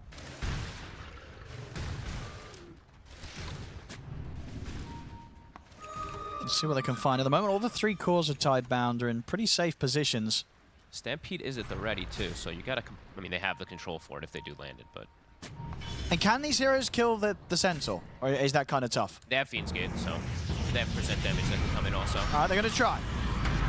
Let's see. They are not doing it. Too close to tower. I don't know if it's easy to go on this man. No. If He's kind of hard to kill. If they have the Underlord coming in, then perhaps they can, but too deep. And now they're ready to turn. They've got the Stampede and the Remnants closing en route. Yeah, that was a bit of a rough one, right? You see the Centaur, you kind of tease around with the idea on going on him. We've had a lot of You can't really go on him. We had a lot of games, especially near tier 2s, where people go for the Centaur and then they're like, oh yeah, this It's a tough kill. You know, this is not a poor Centaur. Top 3 in the net worth. Bark, level 15, Pipe, Blade Mail, Essence Ring as well. Mystical Essence Ring also. Yeah. It's got the magic resist on it. It's a tough one to go for. No, absolutely. And they get the Roche. That's going to be super nice for Shiro to play with this build that he's got right now. He can play very deep forward. Radiant's bottom tower is under attack. Spirit getting outmaneuvered from the side of Tidebound so far, 16 to 10. And the BKB's done, so nothing to say. He's got that protection. It's going to be a lot harder for them to chain lockdown him. Lockdowning him. Yeah, I mean, these BKB timers are just huge against Spirit's lineup. Yep, I mean, Shiro... Yeah, you know, there's these early sort of team fights. I think Spirit would have expected more of them to go their way. I think that bottom situation really caught them off guard when they were trying to pressure that tower and they just, Tidebound still took the fight. I think they were like, wait, that was our moment, but actually was not. As Tidebound, again, grouped up, looking for another play. They are playing fast, though.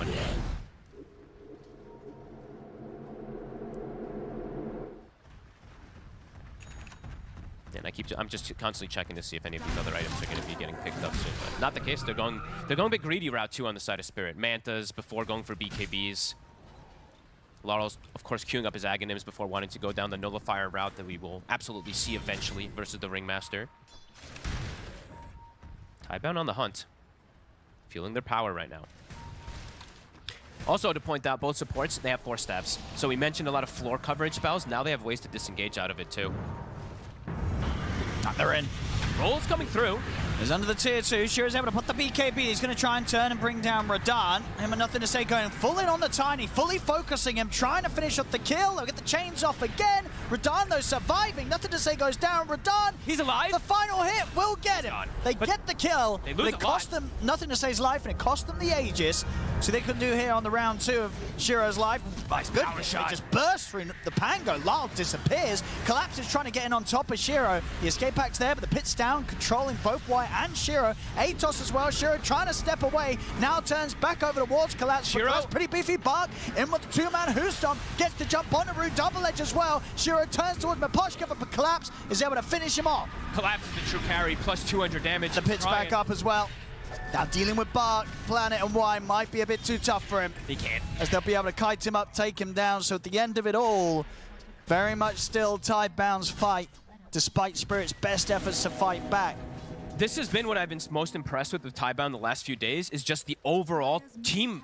Not just like 1 or 2 individual performances, it's everybody doing the work. Bach gets a 2-man stun, power shot comes through from the 2 of them. The supports live the entire team fight. Yeah. Collapse does an insane amount of damage as we see there. Oh, Way, they have the numbers. Back in action, Maposhka, he brought back for this fight. Now the fight we just had over in the mid, so he's going to be gone for a little extra. Dead for 70 seconds there, caught on the bottom lane. Right, beautiful plays really from them. Just full out committing, and it ends up working. Because look at the damage done, right? Nobody else really on Spirit is able to commit as much. Laurel in particular really struggling in these last few fights. Beautiful to see. And still looking to thrive. They're just continuing to play with these 3. The Centaur, the Ringmaster, and the Wind Ranger, as we see it again.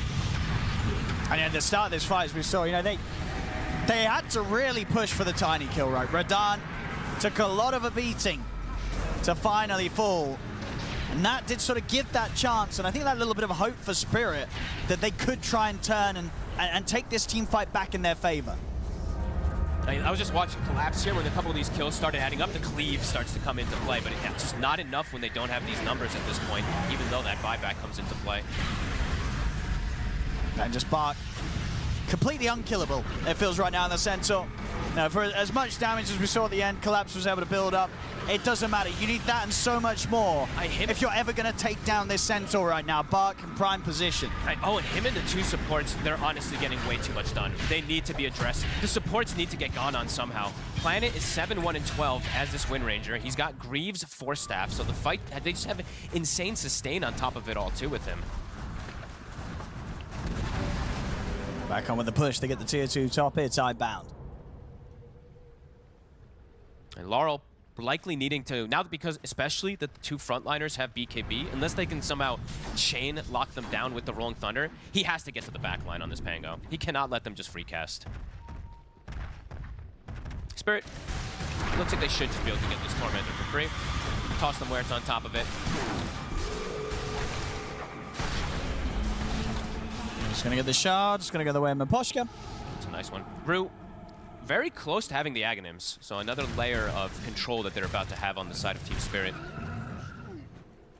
So starting to acquire that wealth, as we said. They weren't really waiting for any like big timings, but now things are starting to come together. We saw Collapse in the last fight with the Aghanims come into play. He's queuing up the Nullifier. You know, we'll see a bunch of them this game, like you said, versus the Escape Act. Jump top, Laurel showed. They get the Hoostomp straight away, but no hesitation from him. That was greedy, and now they can hit the high ground. He's dead for 50 seconds, no buyback. That's gonna hurt. Spirit, what can they do with the 4 of them? They've got the fortification. Creep wave still coming in though, so Tidebound can stick around. Big firestorm. The pit set up onto the 4 of them. Ice Path as well onto Bark, but again, they sort of just have to, unfortunately, just ignore the Centaur from their perspective. Absurdly tanky. Sticking around, Tidebound. Zero. Oh, I got a Bark. It's the jump in. Nothing says he's going to commit in deep with the BKB. Straight over towards the 2 supports. A little deep. They'll pull back now with the rest of the BKB. Shiro. Uh-oh. He's going to get caught with the toss back. They've got the Stampede and the BKB here to help get Shiro out of there. They'll back off for now. 5 seconds or so until we're going to see Lyle back in the game. Collapse. Trying to get a further catch, but Wise able to jump out of the pit in time. They can distance themselves. They'll get out of here. They won't get away with getting the barracks, but they will not overstay their welcome and won't lose anyone Tidebound. They don't even hemorrhage a single kill. Spirit, they want blood. They're looking for this fight. They have their ults at the ready. Shiro. Oh, Lyle was close to maybe finding a chance to set up with the Blink Rolling Thunder. They have no BKBs on these 2 cores at the moment. Spirit trying to find a pick. Dire are scanning. Ideally on one of these 2 cores, they get the scan successfully onto Shiro. Bach links into them, but I He's got no cares. don't know if they saw him. He's got BKB even if they do see him. So he don't care where he goes. Bach, they're going to turn towards him. He should care. Hey, I guess he should. why he Okay. does. Didn't get the chance to get his BKB off. Oh, they and just chain stunned him. It's a huge Oh, kill. yeah, It's a that's gem. massive. It's a gem. One of the biggest kills they could have probably Dude, done. Even bigger than a Shiro kill. I think Bach was there like with the same sort of mindset that I had. He had no cares. He's like, they can't kill me even if there's people. But they could. You gotta respect He's the just, damage. he's dead. He's not used to dying this game, Bach. You gotta respect the tiny damage. He's Yeah. got Nemesis Curse now. Look at that. Well, 2,300 damage coming in there from Radahn. Centaur, especially versus like Magic and small instances of damage, he's great. Versus big instances of damage like a tiny, he's not gonna be able to survive now at this point if Radahn is there and he's alone. Nemesis Curse, easily able to shred through him. Level 20's been hit too, so Radahn still keeping pace even though he's 1 in 4. So nothing to say, trying to make a go in the mid. He's got the BKB. His BKB's gonna go down, he's gotta get out. Hey, Lal's looking to maybe swing over. They're pitted. They've got the Fiend's Gate coming in. The pit down onto the 2 of them. Lal should be able to help try and take down White. White will attempt to escape with the escape pack, but a further pick gets dropped. White will get caught. Spirit leveling up.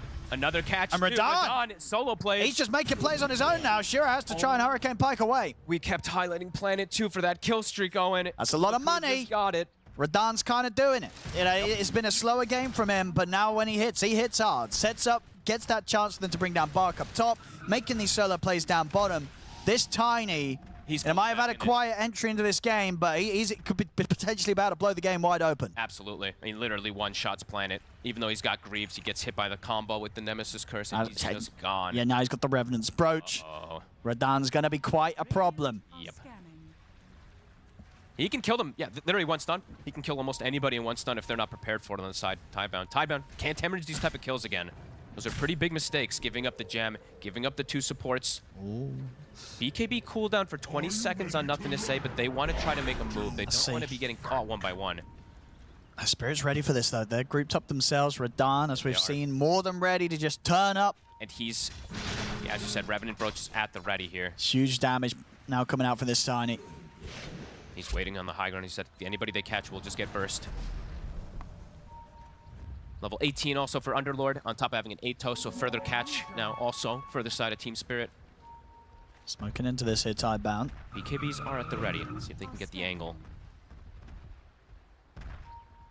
Dire are scanning. Both sides just have such insane amounts of damage. But good. They pinged it, though. Yeah, indeed, he held back there. Saw the smoke, didn't dispel after he jumped in, so doesn't reveal himself. Was more than ready to test if that was an illusion, and indeed it was. So Bark prepared. These teams are so good about... I'll tell actually in a second after this fight, but... Radahn stepping forward. They saw him. Smoke dispel. Now Bark, he's quick! Straight in with the Hooston. They look to try and get the jump on towards Radahn. Shiro puts the BKB, bringing in the damage. They'll bring Radahn down. No Bark! BKB for him.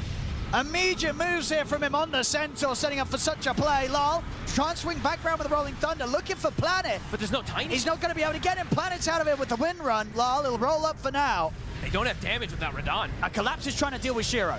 Shiro turns with the barrage. Root not going to get out with the TP. Collapse, he gets out just in time before Bark would have come in with a hoof stomp. Hey, Owen, they find the best possible target. They find a no BKB Tiny. You know, Radahn, he did go a very greedy route with his build, and he's the one that gets caught first. Yeah, and these blink plays from Bark, fantastic. You know, as we saw moments before, jumps in, illusion doesn't reveal from the smoke. Next time round, instantly he's ready. Dust, as soon as the smoke's dispelled, he's in, gets the jump on Tiny. He's playing fantastic here, Bark. Yeah, and you can see the ease of entrance into those team fights as we see from our beautiful observers. The triple BKBs used, it's much easier for them once they get the catch and take out the Tiny to just take that fight. So I was going to mention these teams, they're so good at identifying the Pango innate. So something that a lot of these players have talked about in the past is when you're smoked, the radius of this fortune favors the bold sometimes can give stuff up like that. So they were very aware of the smoke position and the potential illusion bait.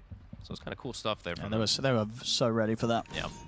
Heads up, honestly, Baki's playing it super well in this Centaur, and it's a hero that we've seen do very well this tournament also. Yeah, Bath, I said, was 72% or so win rate so far. Back to a 9k gold lead for them. Nothing to say, we'll find himself some nice Lotuses. Again, Spirit still feel confident to take the fights. They just need to have Radahn not get caught first. He can't get initiated on at the start of the fight. So they'll BKBs, they're all back up. Smoke on smoke. We saw Tidebound able to use this to their advantage last time.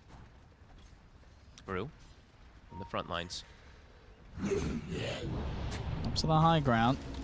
So they want to try and go for a blind play here. They use the Stampede. Bark trying to go straight over towards him. He's found him. He's found Radahn with the Who Stomp. Shiro laying down the damage. Radahn, they've got to try and bail him out somehow, but the BKB's on for nothing to say. He's just going to force the Tiny out of the fight, chasing Radahn immediately out of the team Shiro's fight. isolated. Back in action. Shiro's surrounded, but Bark's back of the Who Stomp. Shiro does still end up going down in the pit. They get the Wheel of Wonder, though, controlling the two of them. Buybacks now to come in from both. Shiro ready to return to the fight. Same to be said here for the supports of Spirit. The numbers still favoring that of Tidebound. Left gone. The position they have, the chains again onto Radahn's La back. and Rue. Radahn will turn towards nothing to say, will be able to combo down the Ember, but he has got buyback available as well if nothing to say wants to return to the fight. Naposhka, focused now down by the rest of Tidebound, will fall. I love these buyback use. I mean, it's very aggressive, but you know what? Why not? If they're going to throw their buybacks at, you do it as well on the side of Tidebound. And I think Collapse, was he short on it for a second there? He had the Gleipnir on the Courier, and then I think he sold it. And then he's short on gold for the buyback. Either way, doesn't have it. Dire are scanning. They can look for the Roshan here, Amp especially with the amp damage on Shiro. That was, I mean, Bak and nothing to say, really, just chasing the Tiny out of the fight. Radahn literally has to run back to base and TP back in. Yeah, I mean, it's sort of crazy just to how easily Bark was able to find Radahn. Especially considering Radahn, he was in a pretty safe spot. He was as far back as you could be, really, around the rest of his teammates. They started, but you see him go straight for him. He's not smoked, and they started taking outposts. So the second that they get that information, they jump forward onto him. They couldn't bring him down in the initial go, but yeah, zoning him out from the fight. Of course, these early sort of cliff wars they had set up, very much giving that advantage for Tidebound's jump there. Yep. That hadn't been dealt with by Spirit. Yeah, Shiro does get brought down, but does have that buyback, and it's fortunate for him that he's able to back up and get that Roche. Of course, if he dies here, could be very concerning anyway if he gets caught twice back-to-back, not having that buyback available, and Radahn will have buyback available. But so far, Shiro has been playing a pretty good game, pretty clean game so far from him. Yeah, Radahn going to do what he can to make sure he has the BKB ready for the next defense. Yeah, he gets the, I mean, very nice neutral items as we see coming in for Radahn. Not going to be the Nemesis Curse, but now he's got this magnifying monocle, which the attack range, Tiny already has crazy attack range. This makes it even more so. Yeah, no, he'll be able to get it done. Disassembles the Echo, gets that Got it, BKB finished. online. Yep, and they're about to have Gleipnir also on Collapse. Level 20 has been hit. Tidebound with this Aegis. And they've got the Ags now on the Centaur, so Bak can even save potentially if Shiro does get caught the first time.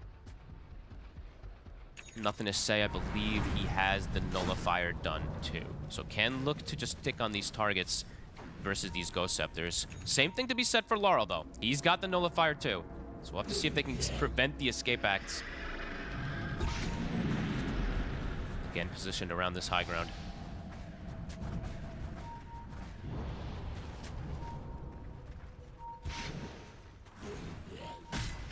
Radahn is going to clear the wave.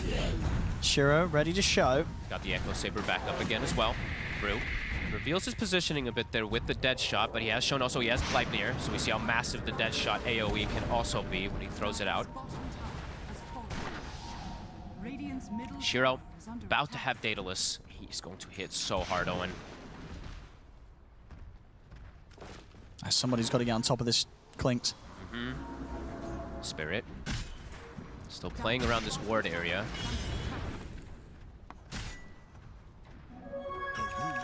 It's risky though, into this Aegis. All right, eyes on these pits now too though, so just very difficult for you to avoid them. Now he's got the Gleipnir finished, the pits and the firestorms. Now that these BKBs, how are they all down to the lowest? I imagine they are, except for Box, right? 6 second, yeah, Box is 7 seconds, so. So initial BKB usage is probably need to get them at least 1 or 2 kills. Because once they wear off, the fight does get a little more complicated. Spirit.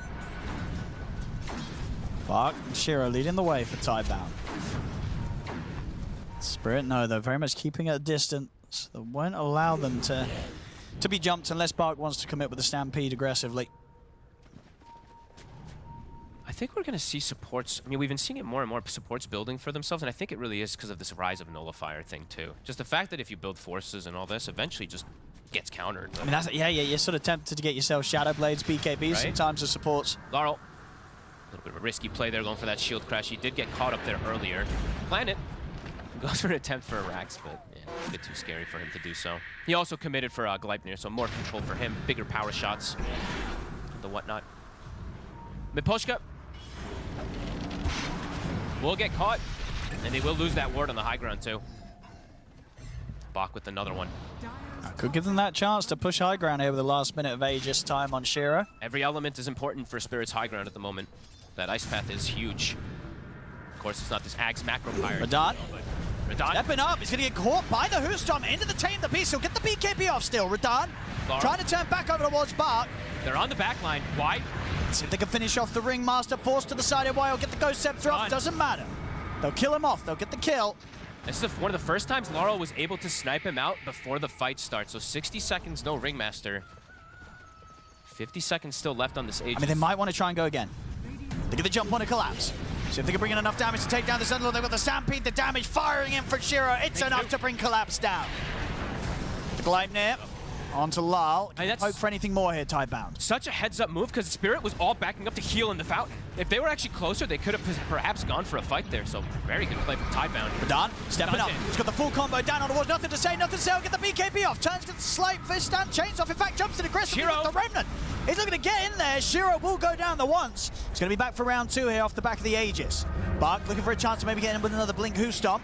Fear will catch on towards Shiro. Get the BKB off, jump forward from Bark. In with the Hoostomp onto Radahn. Shiro with the damage. They bring Radahn down, out for 90 seconds. Collapse to fall. Rune trying to fight back in with the Pierce to fail, but soon to come to an end.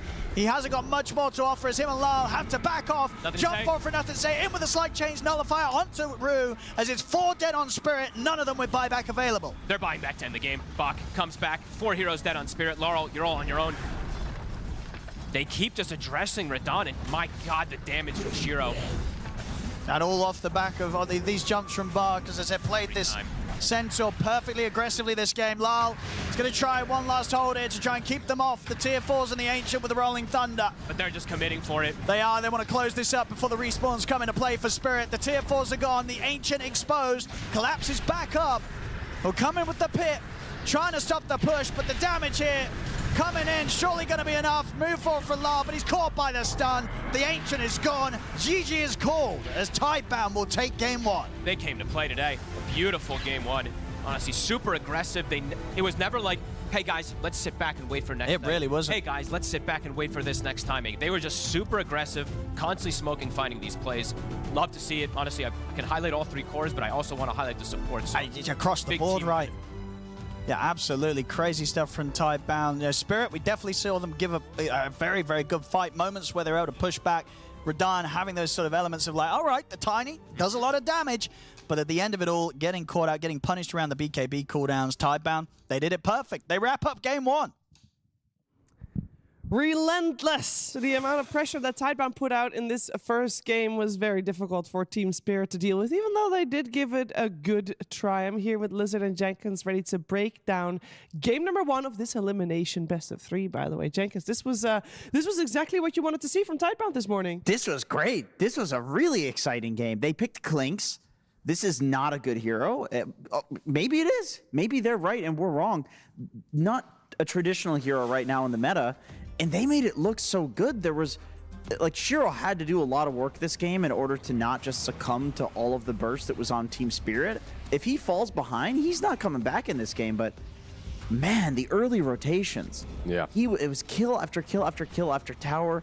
What a fantastic game from him. From him and the whole squad. I feel like it doesn't work if he doesn't have the heroes that can support him. Clinks very volatile hero, one way or the other. You're either kicking ass and winning games, or you're just being absolutely dominated and you can't even, every time you use Shadow Walk, you just die, right? So overall, or Strafe, what's it called now? Like the invis on him? I don't know. Skeleton Walk. Skeleton Walk, yeah. In any case, an amazing game from both teams. Like you could see Team Spirit Brilliance, they were quite behind, and they, I believe, like 9k behind when they managed to do a comeback and just completely get back into the game with a couple of nice kills from the Tiny, but the lack of BKBs did hurt them. I think that's one of the biggest issues. Like having no early BKBs to match this pace meant that Planet on his Wind Ranger or Wind Runner just did so much. Just the Gale Force alone, I feel like did an insane amount of work. He was 12-2 in that game on Windrunner. Like, the man had Greaves Gleipnir, which, by the way, I really like the Greaves purchase from him. I think it makes a lot of sense. You are playing with the Ringmaster on your team, and so therefore Team Spirit answers with all of this AoE, and so you get a mechanism. The item seems to be going up in value because I think there are a lot of these like single target saves. Ringmaster is the most popular hero in the meta, so it's built a lot on these. Well, when I say a lot, whenever I see the Greaves, they're built on Muerta or maybe even Windrunner, right? Like these kind of heroes that Green Ranger ladies. Green Ranger ladies. You don't necessarily expect it on them, but it's kind of like, okay, I just dominated the lane. I'm having a lot of gold. Let's just force feed that gold into my team. Yeah, and let's remember that this Wind Ranger was their opening pick. It was overall second pick, but it was Tidebound's opening pick. And we said also halfway through the draft, this is going to be a really difficult game for the supports. You know, there's a lot of catch coming out for not just Planet, but also for Wise Ringmaster. They had a fantastic game. And why couldn't Spirit deal with those supports better? I feel like a huge difference between the supports on one side and on the other is mobility. Like the mobility on Tidebound is absolutely insane. Not only because of the nature of the heroes, Windrun, Gale Force, all of these things, but also because of Stampede. Like they have the Centaur to reposition them. I feel like it definitely played a big part. Yeah, speaking of mobility, things were pretty active already fairly early on. Yeah, sure. Like they had two pretty big moves. Like we see on one side killing off the Ember because he didn't get level 6 and completely destroying Nothing to Say's game, right? Like Pango gets 6 first. They dominate him with a couple of rotations. But Shiro, we talked about him in the pre-show and right now. This Clinks was everywhere, right, Jenkins? Like that was all the moves. That was really nice from him because not only did he need that for his game, because otherwise you're not winning with the Clinks, but his mid laner needed it as well. So he salvages his own game in a way, and then his mid laner's game as well. Yeah, another thing we would like to highlight, or rather Jenkins would like to highlight, a blunder. This was the only mistake from Team Tidebound, and I think the reason that this happened, which by the way, what an insane ice path. You can kind of see why teams are first phase picking the Jakiro. They made no other mistakes other than this, and the only reason they make it is because it felt like this game felt like tight. Like it felt like one player makes a move towards mid, the other player on the other side who needs to go respond to that in order to make that not a good move is there. And so the other team brings another player. The spells are being cast in the right order. You know, it's like Windrunner gets ice pathed during his wind run, so he doesn't have it. He's about to die. Oh no, Centaur ulti comes out, but the Pango ulti comes in afterwards. Like it just felt like a beautiful dance until that moment, and then we started seeing mistakes get made on both sides, which is what happens when a game is like so close. Yeah, and Miposhka just playing out of his mind too. That Jakiro in the right spot at the right time, smoked up, getting the backlines. One extra thing as well, the Clinks, even though he's rotating a lot, he was always on top of network.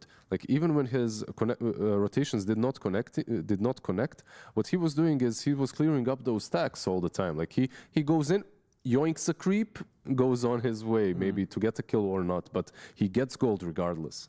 I will say this game 1 of the series absolutely delivered, and I'm really hoping that game 2 can live up to it. So stick around for the draft of game number 2 after a break.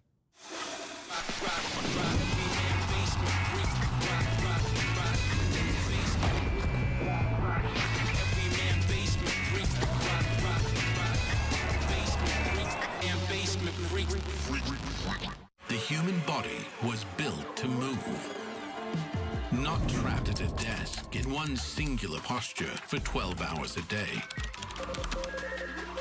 It's time your chair evolved. This is Secret Lab Titan Evo. Ergonomically engineered for you, gamers, hybrid workers, artists, backing your every move.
You are watching PGL Wallachia Season 4, and we are in the final 2 days. And we are in the first series of the day here. 6 teams remain before today, and after this series, and even potentially after this upcoming game, we will be left with 5. We've got Tidebound and Team Spirit going head-to-head here in a best-of-3, with Tidebound taking that first game in quite fun fashion, quite unique fashion as well, and it's up to to Team Spirit to try to come up with a better plan. As I see, what are you guys talking about? I don't know. It's really nice quality It's shirts. just, we don't normally wear this. We're not fancy guys, but of course it's a fancy occasion. We had to fancy up a little. We did. It is. But that's what you do for finals weekend. Yeah, it's a finals weekend. You know, we got Tidebound versus Team Spirit. These are two legendary caliber teams. And it's a close series so far. So definitely something worth being fancy for. It is definitely. Now, I need to know how Team Spirit is going to deal with this, because what we saw from Tidebound was constant aggression. It was constant aggression that was enabled by a very niche position 1, I feel like. And what I do not know is if Tidebound can recreate the same playstyle without the clinks, especially if they're playing into the tiny. I feel like maybe if they're playing into a different carry, you can recreate the same thing without the clinks. But I don't see anything else that does as much damage and as well against the tiny as the clinks, because you don't care about his innate ability. Like you go straight through it because you don't have to right-click him at all, right? Like you just get all that right-click damage without actually right-clicking him. So yeah, once he got that crit, the game looked pretty damn easy for the clinks. I mean, you can see why Tidebound values Gyrocopter, for example, because it's the same thing, but without being invisible. Yep. Where you can run around on Shiro early and do a shitload of damage as the carry. Like, he can actually be active. But, of course, I don't think teams are going to let them get that into later phases. It's really funny that they started the tournament first picking the Gyro and throwing it on Shiro, and late in the tournament, it's finally benefiting them that teams are like, we got to ban this hero. You know, it's like day one they were prepped for this series. They were just ahead of the curve. They really were. They really were. I gotta say, from the cameras, like Team Spirit, they're not looking as confident as Tidebound at all. Tidebound, I don't know, specifically nothing to say, has been looking I don't know. He's just smiling all the time. He's looking like he's in a really in the zone, in a really good mood. They look locked in. Yeah, for sure. And we'll see what heroes they lock in the second draft, and which heroes do get banned out. Prophet, Monkey, the most common ones. In the last game, I believe the Bristle went out very early on as well. Yep, he did. I mean, we had the only big one missing, I guess, there was the Medusa, but Nature's Prophet, Monkey, Templar Assassin, Sound King was banned, and Bristle, AA, and Tinker.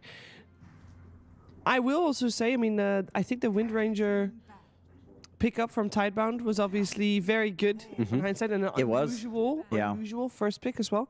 They also got their hands on the Ember, and I think that one... That's a biggie. Yeah, I think that's a big one. Yeah, for sure.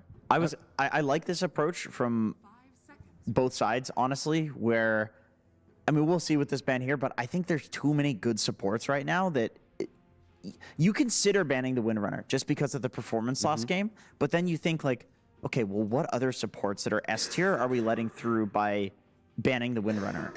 You know, like there's too many good supports and there aren't as many good cores, so I can understand why the banning phase. Okay, yeah, this is good. This makes sense. There's just too many. There's too many good supports right now. You're going to get one. You're going to give one away. So you may as well just ban these problem core heroes because there's not that many of them. I feel like he plays mean Ember. He plays a very mean Pango on the mid lane. But by banning out Ember, I feel like you give yourself some other options as well. Maybe a Laurel Storm Spirit as well on the mid lane down the line. Like he has been sometimes exceptional on the heroes. Sometimes he goes 0-7 buys the Midas in jungles, but most of the time he has been absolutely exceptional on the Storm. So with the Ember being banned out, it makes the pick easier. I have to say though, I feel the Ember last game did get addressed very nicely by Team Spirit. They had a lot of things that worked against him. They managed to kill him a couple of times in these team fights. It wasn't like some unkillable Ember, even though he did bring a lot of problems. Yeah, maybe that's maybe they focused so hard on the Ember that they felt blindsided by the rest. I think that's the idea, is that it presented too many problems where it's like that just wasn't worth it. Like he still had almost the most hero damage in the game. He had 31k compared to Shiro's 34k hero damage, so he still came online eventually, and boy, he was a menace in the team fights. Like, his scoreline didn't look great, but he was a menace. Absolutely. The double chains constantly catching heroes. Yeah, right next to each other. And it was a nice combo with Gale Force, I have to say as well. Yeah. Like you cannot escape the Ember usually, and then you add in some area control, movement speed, and you're just done. But Ringmaster on the other side, escape part actually pretty good into AA. Like you get that 80% magic resist. 80%, yeah, and then later down the road you can buy some Glimmer Cape too. It's a decent hero into Ancient overall. It is decent, for sure. There's a few heroes that we need to think about here. There is Centaur, which Faith Beyond has shown that he is really enjoying this hero on the patch. It's one of his favorite heroes in general. And Collapse also seems to think Centaur is just broken. He's picking it in every game that they can pretty much get it in. So I don't know. I could honestly see maybe Spirit will do the thing again where they think Underlord is good enough and they let it through. But I feel like Tidebound will take it. I think Beastmaster has Omega high value here as well. Look at the bans. Oh. Wow, that is respect. Or disrespect if they're like, well, you can't beat us with something normal, so we'll just ban out the weird shit. No, I see it as respect. By the way, so now we have also 3 heroes that are good against Beast. Terrorblade, PA, and the Klings. All 3 of these heroes are exceptionally good into Beastmaster, and all 3 are banned out. So it opens up maybe even for Collapse to go, maybe not his most known hero, but Ancient Apparition plus Beastmaster, like you're killing anyone on the map. Yeah, but this is definitely on the radar for Tidebound. This is the same location where previous game, that's when they banned out the Beastmaster. Yep. So they could just choose the same thing or even pick it up themselves. They do have a Ringmaster, and that hero is kind of considered strong into the Beast, so maybe they will not because of that. And Jakiro is still in the pool for either side. I think ban Beast, leave in both the Underlord and Centaur, and then pick Jakiro if you're Tidebound right here. Your playstyle completely changes though. Like if you do that, right? Like, you will not have this exceptionally active position 4 that sets the tempo anymore. They ban out the Jakiro. Because like if you go on both sides, Jakiro plus Ring or Jakiro plus AA, I feel like 2 Omega slow supports. Outskirt supports, slow supports, they wait for the cores to set things up. If this was any 2 teams other than Spirit and Tidebound, I would say this is an instant Beastmaster pick.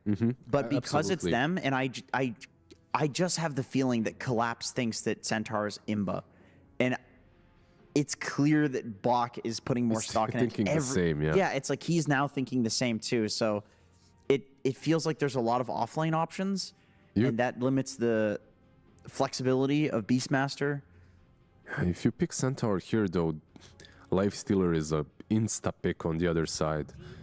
And if you don't, then they can go Centaur and... I mean, you just go Lifestealer Centaur here, right? Like into the gyro.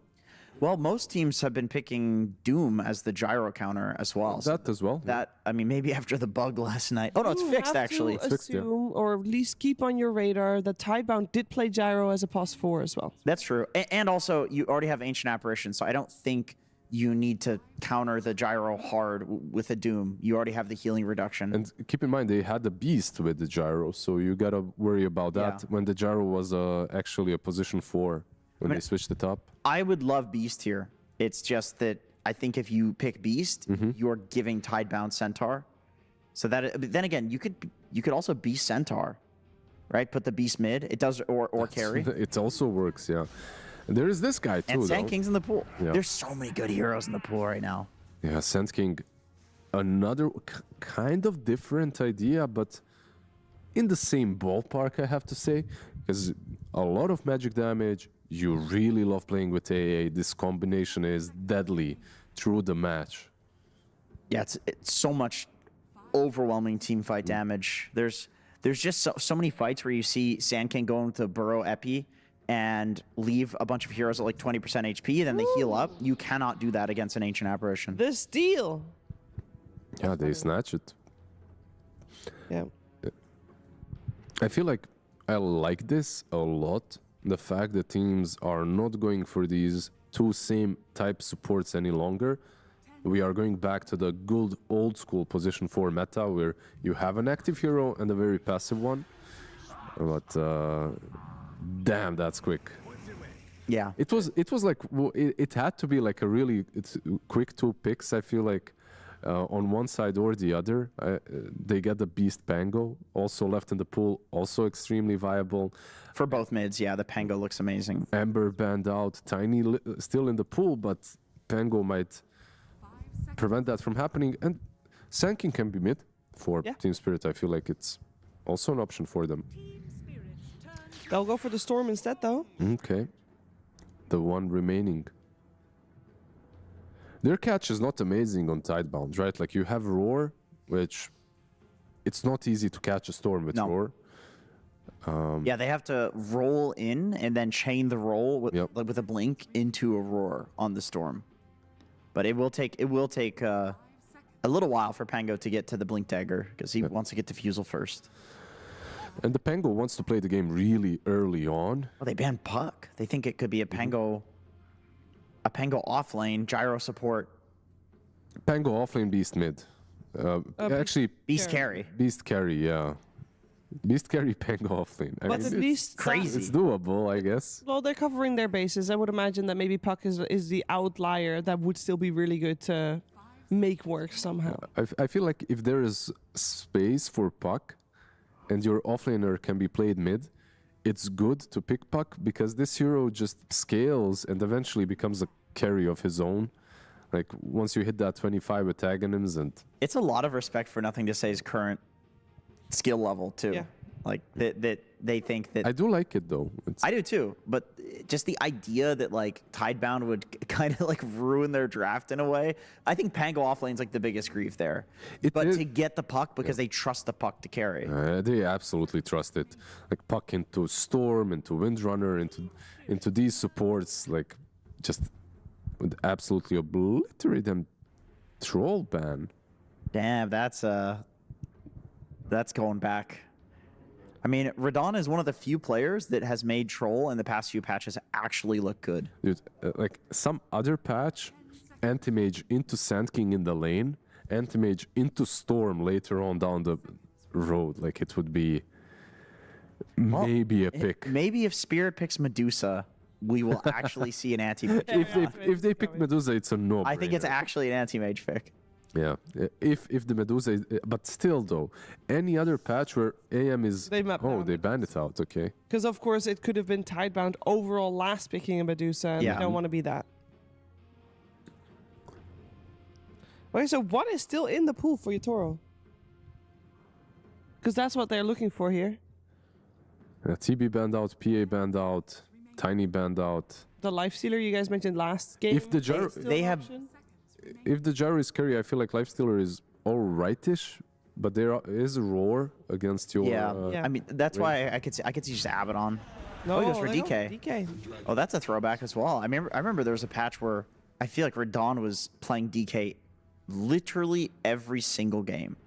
I really think this hero is still very playable on safe lane. Sure, fire aspect got nerfed, but if you play for the late game, if you actually go for the scaling on DK, this hero is still solid. That's a 35% win rate hero, though. With from the mid lane, most of the time. Yeah, from the mid lane, I think teams were picking it as an answer to Ember, and it doesn't work. It just seems like that doesn't work. But, you know, last pick as a carry is totally different. He's going to get items this game. So how is Tidebound going to react with this? Do they want that gyro in the Shiro role, in the carry role? Or do they want to put the gyro position 4 for Planet and pick something else? I like the idea of a pause for gyro, actually, against AA and DK in lane. It's like a ton of magic damage. You can shove the lane with wild axes and... Unless they have some crazy idea of catch hero into the storm on a position 4.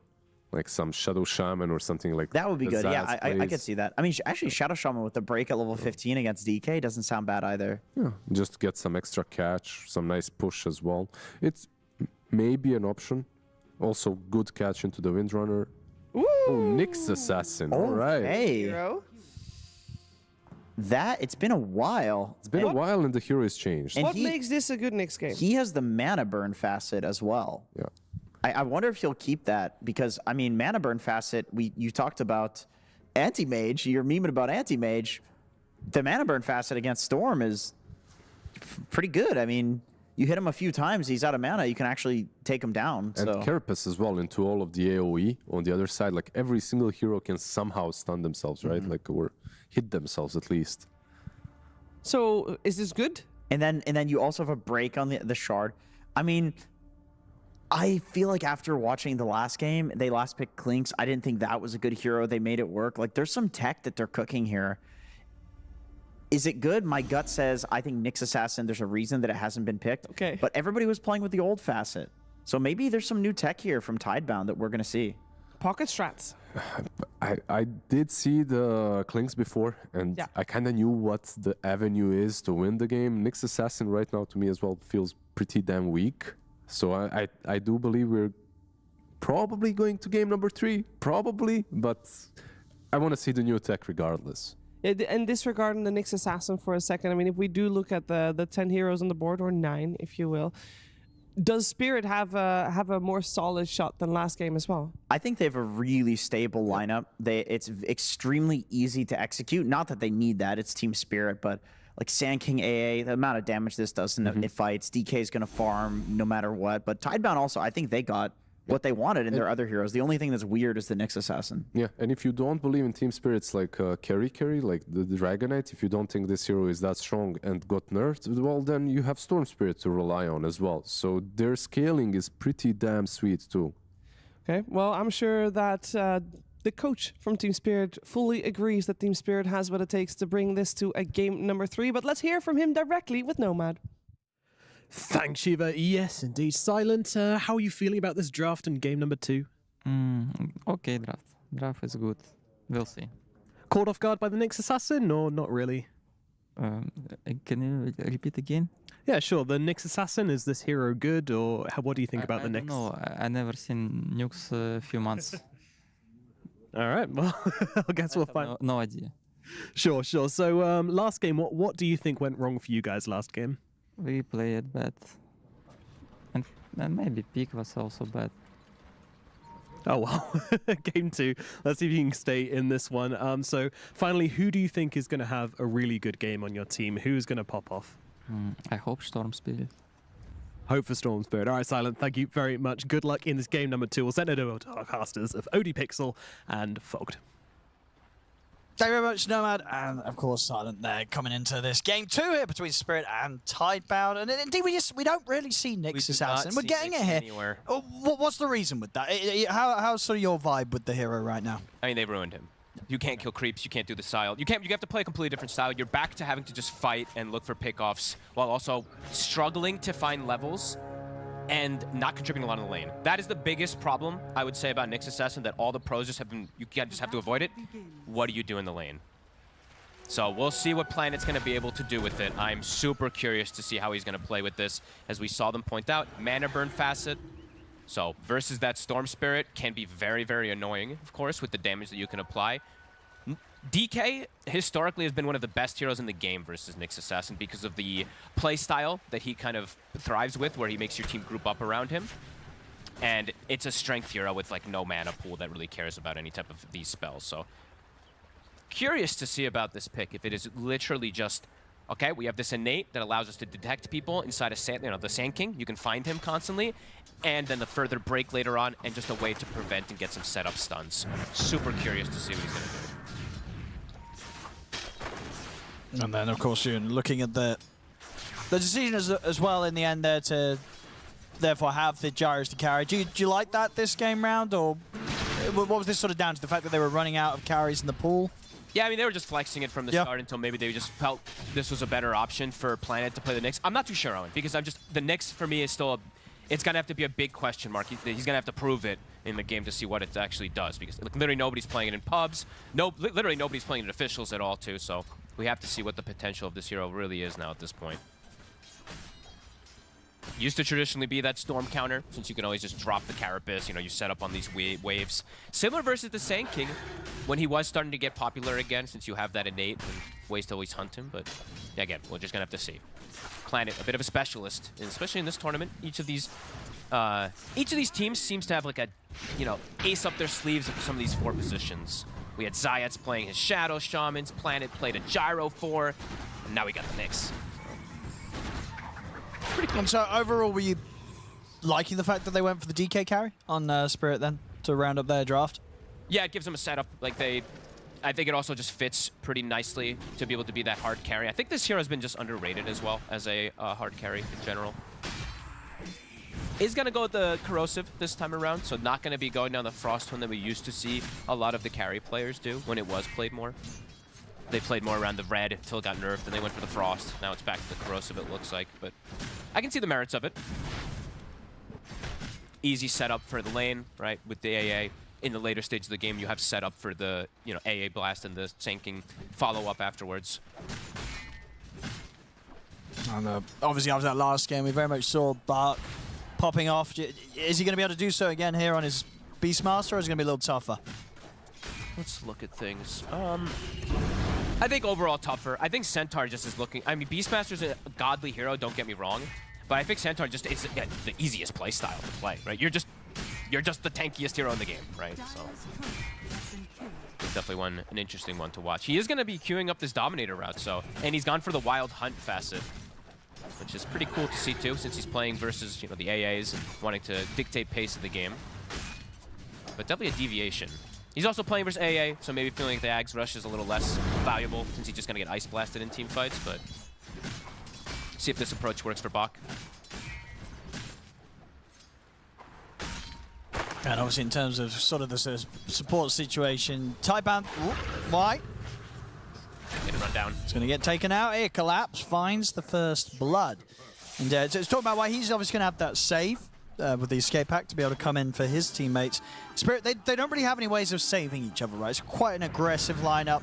No direct way to bail someone out if they get gone on. I think that was kind of the style that they wanted to go for this time. Just, yeah, all-out aggression. All 5 of the heroes do have great ways to take fights constantly, either in fast-paced game or slow-paced, because they're not super ulti-reliant either on this draft. Wow. Clipped by an impalement. They'll double secure the power rune, or the water rune, sorry, to prevent Laurel from getting the fill up. So nothing to say. We'll be happy about that. And we'll see what Root can do on his Wind Ranger, because obviously after that game 1, right, Planet gave quite the show on the Wind Ranger. He truly did. I mean, good call there. As Courier does get taken out, Don does end up losing his Collapse, taking a ton of damage here. The missile. It's going to be enough to get him. They'll strike back on the top lane, get themselves a kill back their way, Tidebound. Love to see some pivots from players, right? Usually you don't see them skill missile. Usually just barrage plus flak. He goes for the missile point in this one and nets him a kill. Like to see teams and players adjust. So, I mean, I'm trying to think more about it too, by the way. So, I think the other thing, that besides just it, you know, Planet maybe wanting to play a newer hero since some of these players do get bored, and maybe he just sees something in it, is the lack of lockdown. The lack of ways to catch a Storm Spirit as well. This does give them a way to get the initial Carapace into stun, and then they can follow up with a Roar and a Rolling Thunder, because otherwise they probably needed an item to come out from the Pangle or an angle from the Beast. So, maybe just really wanting to have a double lockdown for the Storm too, because they were lacking lockdown. And what are we going to see him build on the Nyx Assassin? You said we've seen Planet on a lot of these heroes like to buy like a mech. I imagine that's not going to happen. And are you still just buying Dagons? What are you doing on this hero? I'm thinking it could just be these blinks after Arcane Boots to get set up. Sure, you wouldn't mind a blink early on, or as early as you can get it as the 4, yeah. Do you just still go Dagon? Do you just not deviate from what it was in the past and you just hunt the AA, right? Because you will just one-shot Maposhka in the backlines in a lot of situations, so could be another thing that they were maybe looking at. Not sure. I mean, this hero literally just doesn't get played anymore, so. Surround in the mid lane. Laurel, only level 5. Both supports are here. Nothing to say, has the catapult wave too. Brew, or sorry, Y, on the side. There's the Rolling Thunder. Lyle's in trouble. Rolling Thunder sets up for Planet to move in. He's got a stun if necessary. There it is. Easy setup. Nice rotation from these supports. Tidebound, a solid early game, 6 minutes. Able to apply that pressure to mid. Laurel struggling in this matchup again. Nothing to say, as we said yesterday. Truly styled Yeah, his Embers and his Pangos have been fantastic. And he's looking, and they're definitely the best. And they're just looking to pick that form. It seems like most of the games because he is playing it so well. So again, he's going to be playing this Pango. Gets himself a shield rune, so really nice one for these next upcoming 2 minutes. And it looks like, yeah, they're going to send Miposhka to mid. He's going to sap the XP while Storm probably finishes the 6 in the jungle. So Radahn is left alone bottom, but yeah, it's in a matchup versus a beast with a Nyx. So I don't think Radahn's too fussed out here.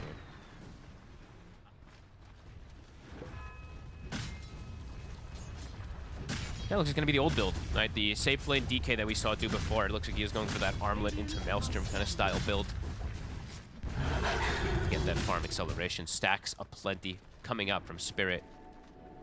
Not as many being made on this side of Tidebound, but a couple being made up here. As Collapse will be able to go back and get that farm up for himself. Level 5 on the Sand King will be able to surge up his net worth. But the lanes so far, 2 of them, Tidebound, having a very good time in them, and Shiro's being active. Oh, yeah, here we go. They know Radahn's been left alone. See how carefully Radahn plays this. Radiant's bottom tower is under attack. Seems to know something is up. Radiant's courier has been Yeah, he's completely out of here. Yep. He knows that they're coming for this play. It's a good read from him. Still stepping back up here, so they might still linger in the area. Yeah, they are. He's contemplating if he wants to actually contest, but won't be able to. Bach. So this tower should be finished off, and I think that is the Dominator. So he's got it done. A very good timing for that Beastmaster when he's with a Nyx in the lane. So got to always highlight that. Yeah, they didn't have a bad time down here. Bach now, a little deep. Collapse. Comes in with the TP. The stun and the roar to hold back Radahn. Gives Bach the chance to run. Further TP's coming in now for Spirit. Zero get a good angle with the cooldown though across Miposhka and Radahn. He'll step up and with the Rocket Barrage able to help take down Miposhka as Nothing to Say comes in with the Rolling Thunder. Yep. They'll trap Radahn as well. Double kill for Nothing to Say. Collapse is trying to find Bach. Will get him, but it costs Collapse his life as well. Power shot. Puts the power shot, but gets cleaned up by Planet with the Mind Flare. Tidebound, I mean, they're more prepared for this move. They just bring the numbers, they get the catch on the side, even though it looks like the Beastmaster's actually a little deep, little split things. I mean, we'd have to see this replay again, but there was little things that actually allowed him to get away between a stun from the Nyx and I think a Carapace to halt the epicenter for a second there for them to get the distance. Spirit will get some trade kills, but Tidebound. Love the aggression that they're putting on here. Yeah, they got what they wanted. As you're saying, at this point, it does look indeed like, oh, Bach, he's in trouble. Was it a little Carapace stun? Yeah, it was the Carapace stun that stopped Collapse with the initial epicenter rev up, because he would have probably killed Bach, and then maybe they could have done more with it, but instead, look how many times his epi gets stopped. That's once, twice, 3 times, and then he finally gets it off at the end here. Great plays again. Planet. We'll get caught. That's give them the chance to put some damage onto the tier 1 tower down here with Radahn. Yeah, we heard from the end there too. He's hoping Silent was saying he hopes the storm pops off Laurel. Definitely struggling quite a bit here. That's true. Bottom of the cores right now. And he is going to be having to deal with the later stages of playing versus a Nyx Assassin. And Planet actually did queue up Blink, so I mean, he might still deviate. Right? He still might change up the build, but did feel like it's an option that you can go for since you don't have the other facet. It's a little harder for you to get in position at times. So let's see what he can do. Level 5 still on these 2 supports. Still looking to be active. The Rolling Thunder is at the ready.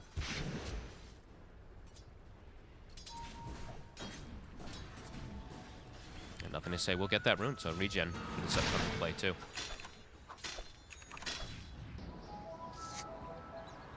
Very solid entrance into this game at the moment here for Tidebound as Radahn does have Armlet done. Now more of a farming armlet. Sure, fighting armlet in a way, because like this is the corrosive dragon, so it's not like he has this big splash early on that can allow him to, you know, like Mask of Madness armlet of the past that we saw in some of these situations on the red dragon. This one at least tells me that he maybe want to fight a little more. The armor is very valuable versus Pango, but there's a lot of damage. Like Tidebound does a ton of magic damage, so let's see if this pays off for him. I'll be able to finish off the tier 1 tower down here, Tidebound.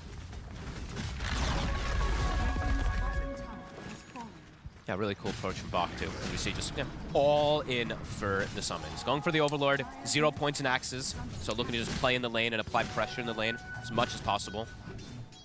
Level 6 starting to be hit on some of these supports. We do see Miposhka has the AAA Blast.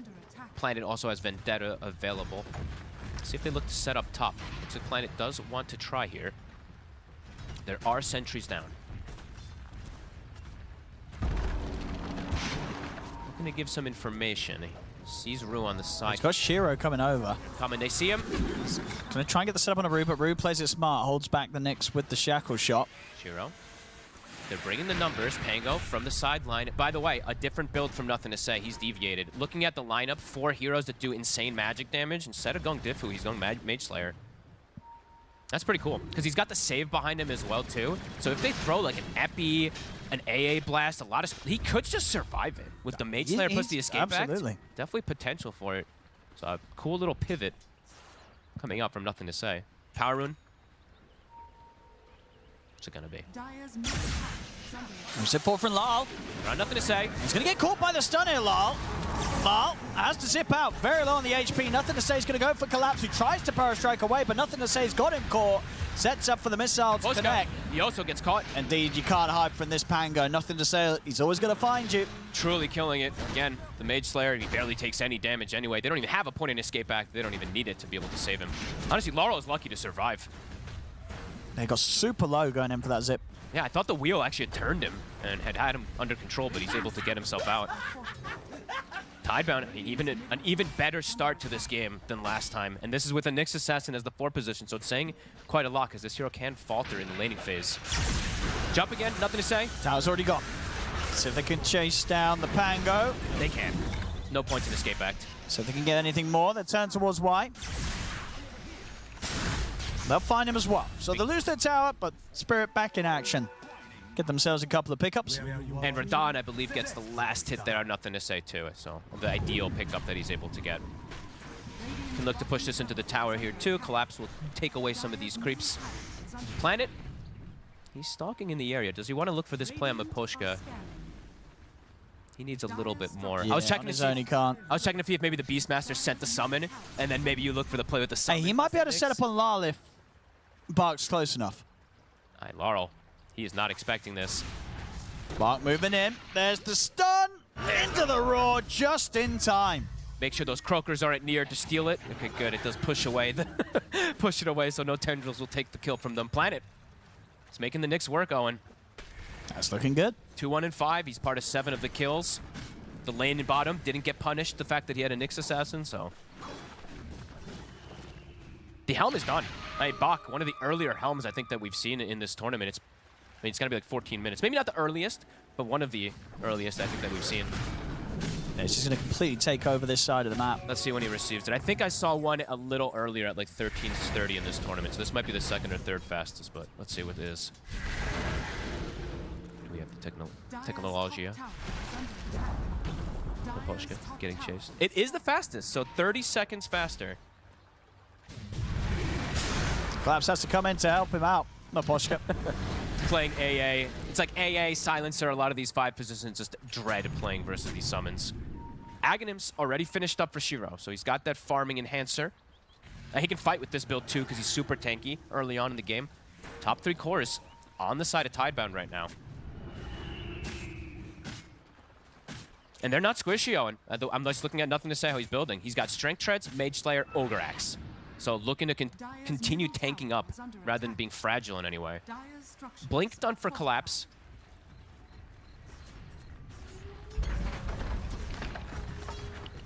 Back around the mid-planet. Planet is here again. Laurel. He's looking for the setup. Lal's not ready for this.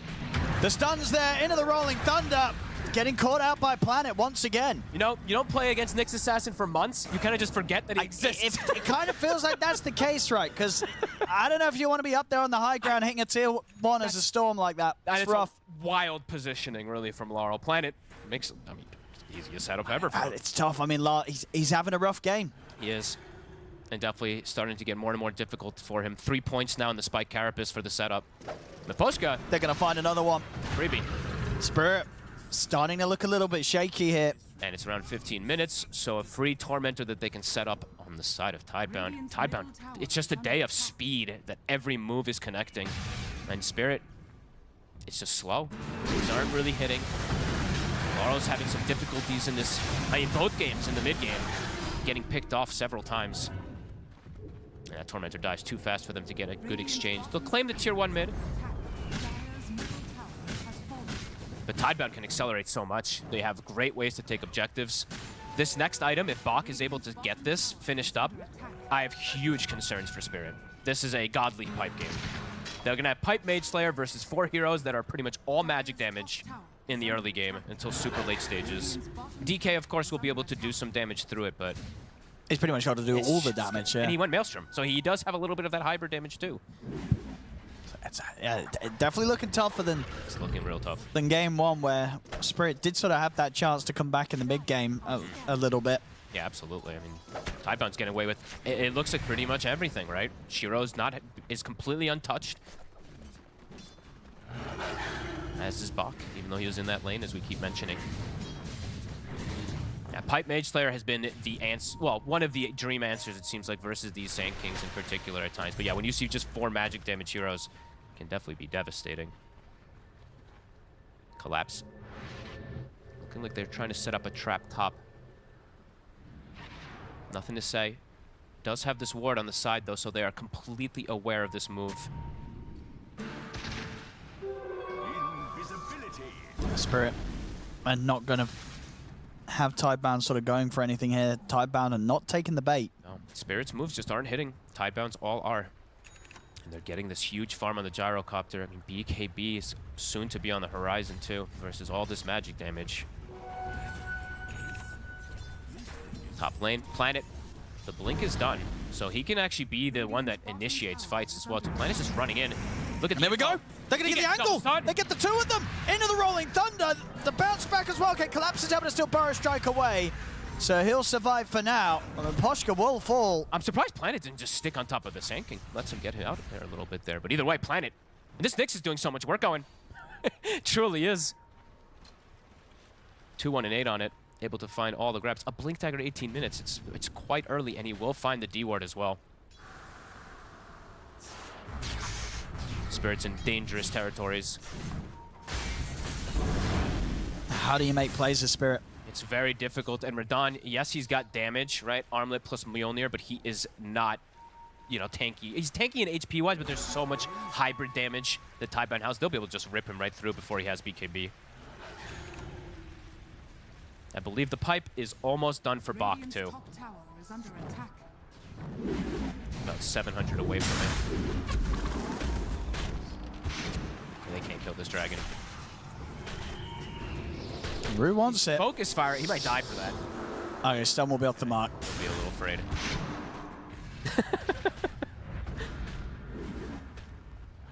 Cute little plays coming in. This ward, it's seeing Laurel. So Planet is on the hunt a bit here. He's going to grab the Lotuses first, but at least he has this information to potentially go for a play. If Laurel's not careful, he's pinging him. I mean, if Bach's able to get in range as well for the follow-up. Laurel is looking like he maybe wants to make a play himself on Bach, but I think now they're like, wait a minute, we have to be careful. We have no sentries down here. Axe finished for nothing to say now, 2 on top of everything as Miposhka. Comes with an easy grab. Just not able to pull together any sort of play here, Spirit. And now they have... Oh, and the timings are hit. They've got everything on Tidebound. Pipe Beastmaster, Ags BKB on the gyro. Yeah, they've got literally every item that they want to be able to play. And in the mid. Draft Spirit. Planet, he's got eyes on Collapse. How do they handle this now? Collapse. He's going to get the blink off. But Planet's able to chase. Finds the setup. The team's here. We'll get a burrow strike off. But he's gone. Nice burrow, but yeah, can't get himself away. Now Roche, it's on the table here for Tidebound. Yeah, they've hit literally every timing, and the timings for Spirit, it's just not being hit, at least to be able to fight back versus this. They need a lot more time. And they're not being giving it. This is one of the best pressure plays I've seen from Tidebound in this tournament. These last 2 games, the way they play the early game. Yeah, Roche is dead. A Planet, we're already looking for more. It's going to sweep through the bottom just in case he finds the Storm Spirit, but as it is, there's not going to be anyone down here this time. I mean, for Spirit, the next big time that they have to rally around is just the double BKBs. I saw that Laurel was considering going for the Kaya Sanj, but I think I think he just has to go for BKB on the 2 cores, and then they have to just look for this attempted team fight to just try to break apart Tidebound, but it's, yeah, just not going to be easy, because they have a lot that goes through those BKBs too. Brew will get a nice sneaky play, so is able to at least take away that shrine to get some extra XP that they very much so need on the side of Spirit.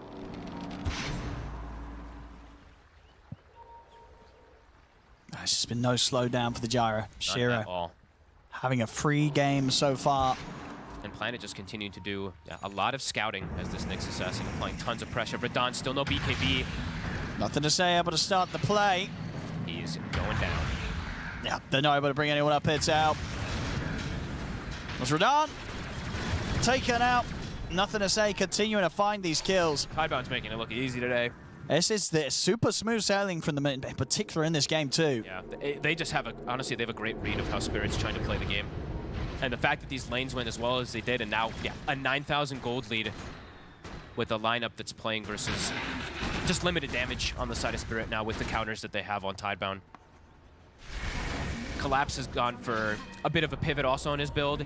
He's gone for a AVULUS. I'm a Poshka. He's found it. Oh, I actually never even pointed this out that Miposha went for exposure this game. I should have seen that. I should have said that, but we probably did point it out. Lol. Not really much you can do. Maybe we'll collapse it. They'll go with the Epi over towards Planet. They get something. Can they get themselves out without losing anyone? It looks like they will. So they do get a kill, but they lose a tier 2. So Tidebound more than happy with losing a Nyx trade for an epicenter. And they need so much more than that, Spirit. Yep. To try and come back into this game. They're still so far from these BKBs too is the problem. It's like Radon is nowhere near it still at this point in the game. Laurel, he does have his done, but it's just not an easy for him, as we said. You know, it's not just these little stunts. There's always going to be the roar that can come through also, and we'll see what Bach wants to go. If he even feels like he needs to get like a blink into his build, might not be necessary. They might just be able to approach the fights just walking in at them at this point when they're this far ahead. But maybe he might still get it.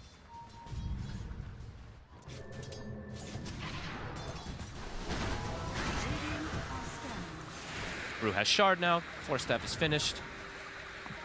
Bach is smoked up. He does see the missile. He's chasing Rue. Looking to close the gap. He's got the Tumbler's toy. Looks like he doesn't want to go for the high ground move. Maybe. No, not yet. Feels it's a bit too far. Expects that there might be backup behind Rue. Sure. You know, he's playing it safe. Why not? Let Planet do the risky plays where he charges in forward. That's the Nyx assassin job. As Planet is starting to lead the charge in toward bottom. They're starting to connect toward mid as well. See if Laurel's able to find a really nice power rune. Nope. It's bottom. Not a good one anyway. Dangerous territory here from Miposhka. Dead. Instant dead. No need to use the roll. 17-7. Just every single move continuing to hit for them. Laurel looking for nothing to say, but Y is here behind him. Yeah, this ain't happening, surely. He's going to try to look towards Y instead. Does have to jump forward from Collapse. In with the Burrow Strike on towards Y, but Planet's in with the Spike Carapace and the stun. Shackle will connect, but do they actually have the damage? Y will get the escape act off him himself, and now Shiro turned up. Spirit have to get out of here. And Collapse. Caught by the Raw. Lyle was lucky enough to TP out. Oh, they're trying to make a play happen, Fog, so but they're just too far behind. Oh, and they can't even kill the 5 position. He pops Essence Ring. I think he tonics himself, gets the escape act. They have all the counters. They have all the answers. Radiant's bottom tower is under attack. Oh, and a Lotus. I didn't execute. I didn't throw a Lotus onto him too, so yeah. Fully sustained, fully prepared. Spirit tried to take advantage of them being split up for a moment there, but immediately reality sets back in. Yeah, it feels like at this point their only chance of making a play is to have Radon involved. Yeah. They need that damage. They need the carry in the action because Radon, he wants to try and get at least what the I think he has got the BKB done now, right? So the BKB is there. It's so far behind. Just his damage, it doesn't feel like it's going to be nearly enough versus these 3 cores. They're so poor, Owen. They're so poor on these other 2. I mean, I say on these other 2, even Radon, not in a very healthy spot as this DK. Shiro's just so far ahead. Yeah, he's had some excellent carry performances over the last couple of days. Yeah, and Bach, okay. I figured he was going to kind of do this because he already has the blink coming in from the other 2. He's just going to go AC. So look to just build that ball that they can play around, and then it puts the question to Spirit of, can you actually ever take a fight versus these auras that we have? We're answering the magical, and we're answering the physical. Planet, look who he's found. Does have BKB TP, but he's gone for the TP first. Did not expect Planet to be watching him. So now the option of BKB TP is not going to be there for Radon. He'll get caught by the Roar. An unfortunate time there to try and TP out. He did not expect them to be watching him. Honestly, Planet is making this Nyx look insanely good, and it's making it look like it potentially could be a hero that comes back. Just because how big the map is, you only have so many sentries, especially if you start falling behind the coverage. But also, I mean, Spirit, they're playing as if they just are forgetting about the Nyx quite a bit. Yeah. A couple of these pickoffs. I guess on the plus, not using the BKB is probably fine, because there was a Beastmaster around. I mean, he's going to... Bug was going to get the Roar on him anyway. So, you know, looking at the silver linings, it's like, hey, you know what? Didn't waste the BKB charge. Sure. They're chilling, though. Tidebound. Looking toward bottom side. They have a Tormentor to take, so if they do want to back up and go for that, rather than going for a risky tier 2, they can. I say risky. It's not really the riskiest of tier 2, but yeah, you can go for the safe play if you want. Just go back up, pick up that Tormentor, since they do have... I mean, they have some good shards, so... If the Nyx even gets his too, right? The break, we don't talk about Nyx too much, but break being applied to versus the DK. Right now, the game feels like it's completely on your Toro. And if he gets broken, right, it's going to be even more devastating for him inside these fights. And it does go to Planet, so now he's got that Vendetta break too.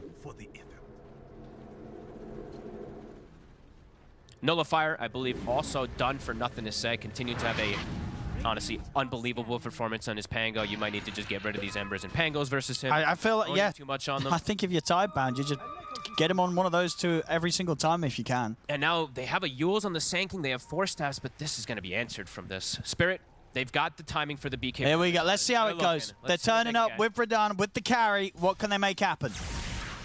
Jumping on Bach. Okay, they get the Vortex trap back, but Shira's already moving in with the BKB. Collapse will buy some time in the air with the Yule Scepter. Shira's just running down Radahn. Radahn has to bail out of the fight. Collapse is going to get left behind.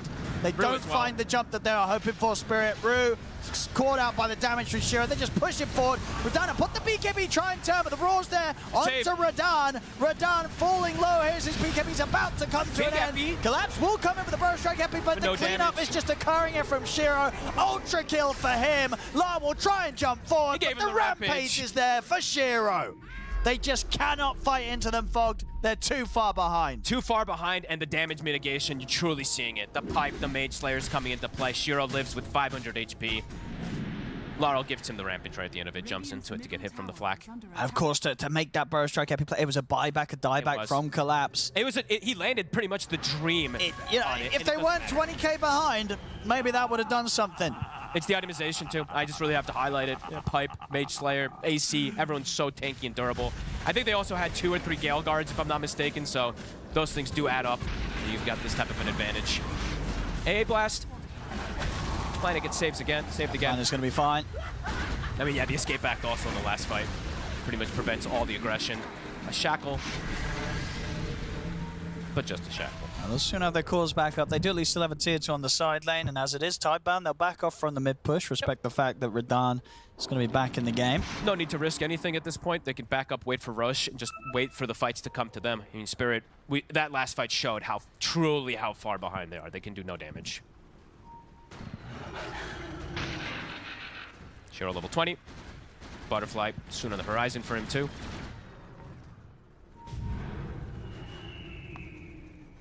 Yeah, and just the itemization too from the supports as we saw. The Glimmer, of course, when you're playing versus with this, you know, pipe, Mage Slayer, etc. versus heavy magic damage, getting that as well. Insult to injury. Another smoke.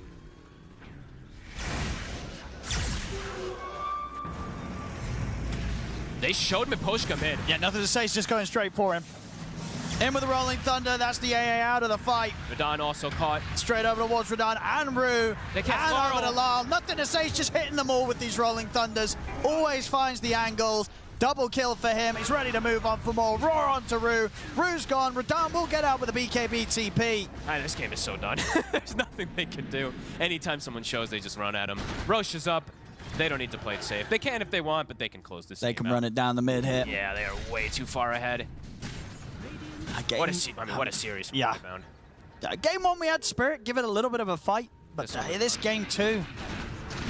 Yep, truly. They've looked completely helpless. Yeah, truly, honestly, the last pick, Nyx, absolutely working. Planet's had a great game. They got away with the lane from it, and he's found an insane amount of pickoffs. So I just want to highlight for him is the final attempt from Spirit. They're trying to cut waves. The Planet immediately finding him again. Get away with the Burrow Strike collapse. Wait, what did he nullify?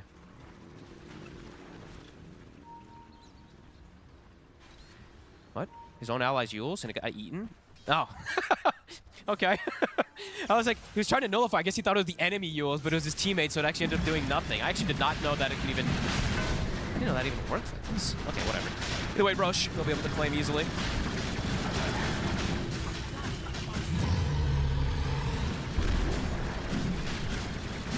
Are they close to any item? No. Spirit, what have we got? Nothing that'll change anything. I mean, they are close to some items, but it's like a Witchblade on Laurel, right? Like, that's not gonna do a whole lot of anything. Collapse does have a BKB, but yeah, the damage just, it's truly... Shiro just kills them all. Yeah, he is primed and ready to pick up another Rampage even maybe this game. Yeah, why not? He's got the Revenant's Brooch, I believe, finished up. Yeah, absurd raid farm that he's had. A flawless performance from him. I mean, a flawless team performance, it feels like, this time around in this series. Just little to no mistakes from the side of Tidebound in both of these games. I mean, last one they got maybe a couple pickoffs that they gave up, but yeah. This has been a beautiful game to watch from them. Beautiful series as the banner is at the ready. Here comes the final onslaught.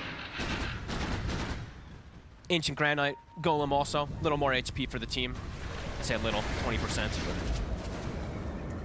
They'll take it out. Nothing to say. Ready to jump. Trying to burst him down low. The missile connects into the Rolling Thunder. They're straight over towards Collapse. Collapse is not even going to get the chance to get the BKB or anything off. He's just dead. And the backline. Everybody's dying. And Planet, he's ready to move in over towards Lal. Lal will survive. The space there, though, for Team Tidebound to take this bottom set of racks. That's the Megas. So they can do anything with these buybacks. Radan is trying to take him down the once, but the roar comes out onto Radan. Triple kill for Shiro, who will fall the once with the Aegis, but Spirit, they're running out of lives. GG is called. Tidebound take game 2, and with that, knocking Spirit out 2-0. In such a convincing fashion, honestly. This is insane gameplays coming out from Tidebound. Collapse, he'll even throw a tip over to Bach, who, yeah, everybody played so well on Tidebound. What else is there really to say? They completely crippled Spirit, especially in this game. Yeah, they've really stepped it up the past couple of days here, Tidebound. They just seem to be getting better and better. And today here, Spirit not able to give it as close of a game as I think a lot of people were maybe expecting. It's game 2 in particular, a very tough one for Spirit as they reach the end of the road here at PGL Wallachia. Tidebound will be moving on. 2-0 here today. Ooh, and they bring out new stuff while doing it. What a game number 2. We thought Team Spirit would have a better shot this time around compared to game 1. Or that was not the case, Lizard, not at all. Absolutely. This was a shellacking, as some of us would say. Some would say. Some would say, yeah, like incredible performance, really. And with new tech from Tidebound. Game number 1, bringing in old new tech, Shiro on the Clinks, but also Planet. This guy has... his Clinks is worldwide known, right? And it hasn't been played, and you could see it in this game, like the first 15 minutes. His Nyx Assassin, yes. Yeah, the Nyx Assassin Spirit forgot how to play against it.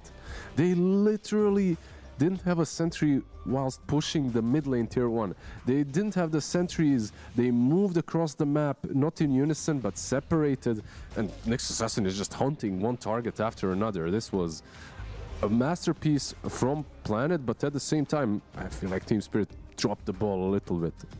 This is a really exciting time for Tidebound and for us as fans and viewers as well, because, I mean, sometimes you see these, like, cheese picks come out and, you know, one team just beats the other because they're the superior team, and it's kind of the other heroes that win the game, and that hero's just around.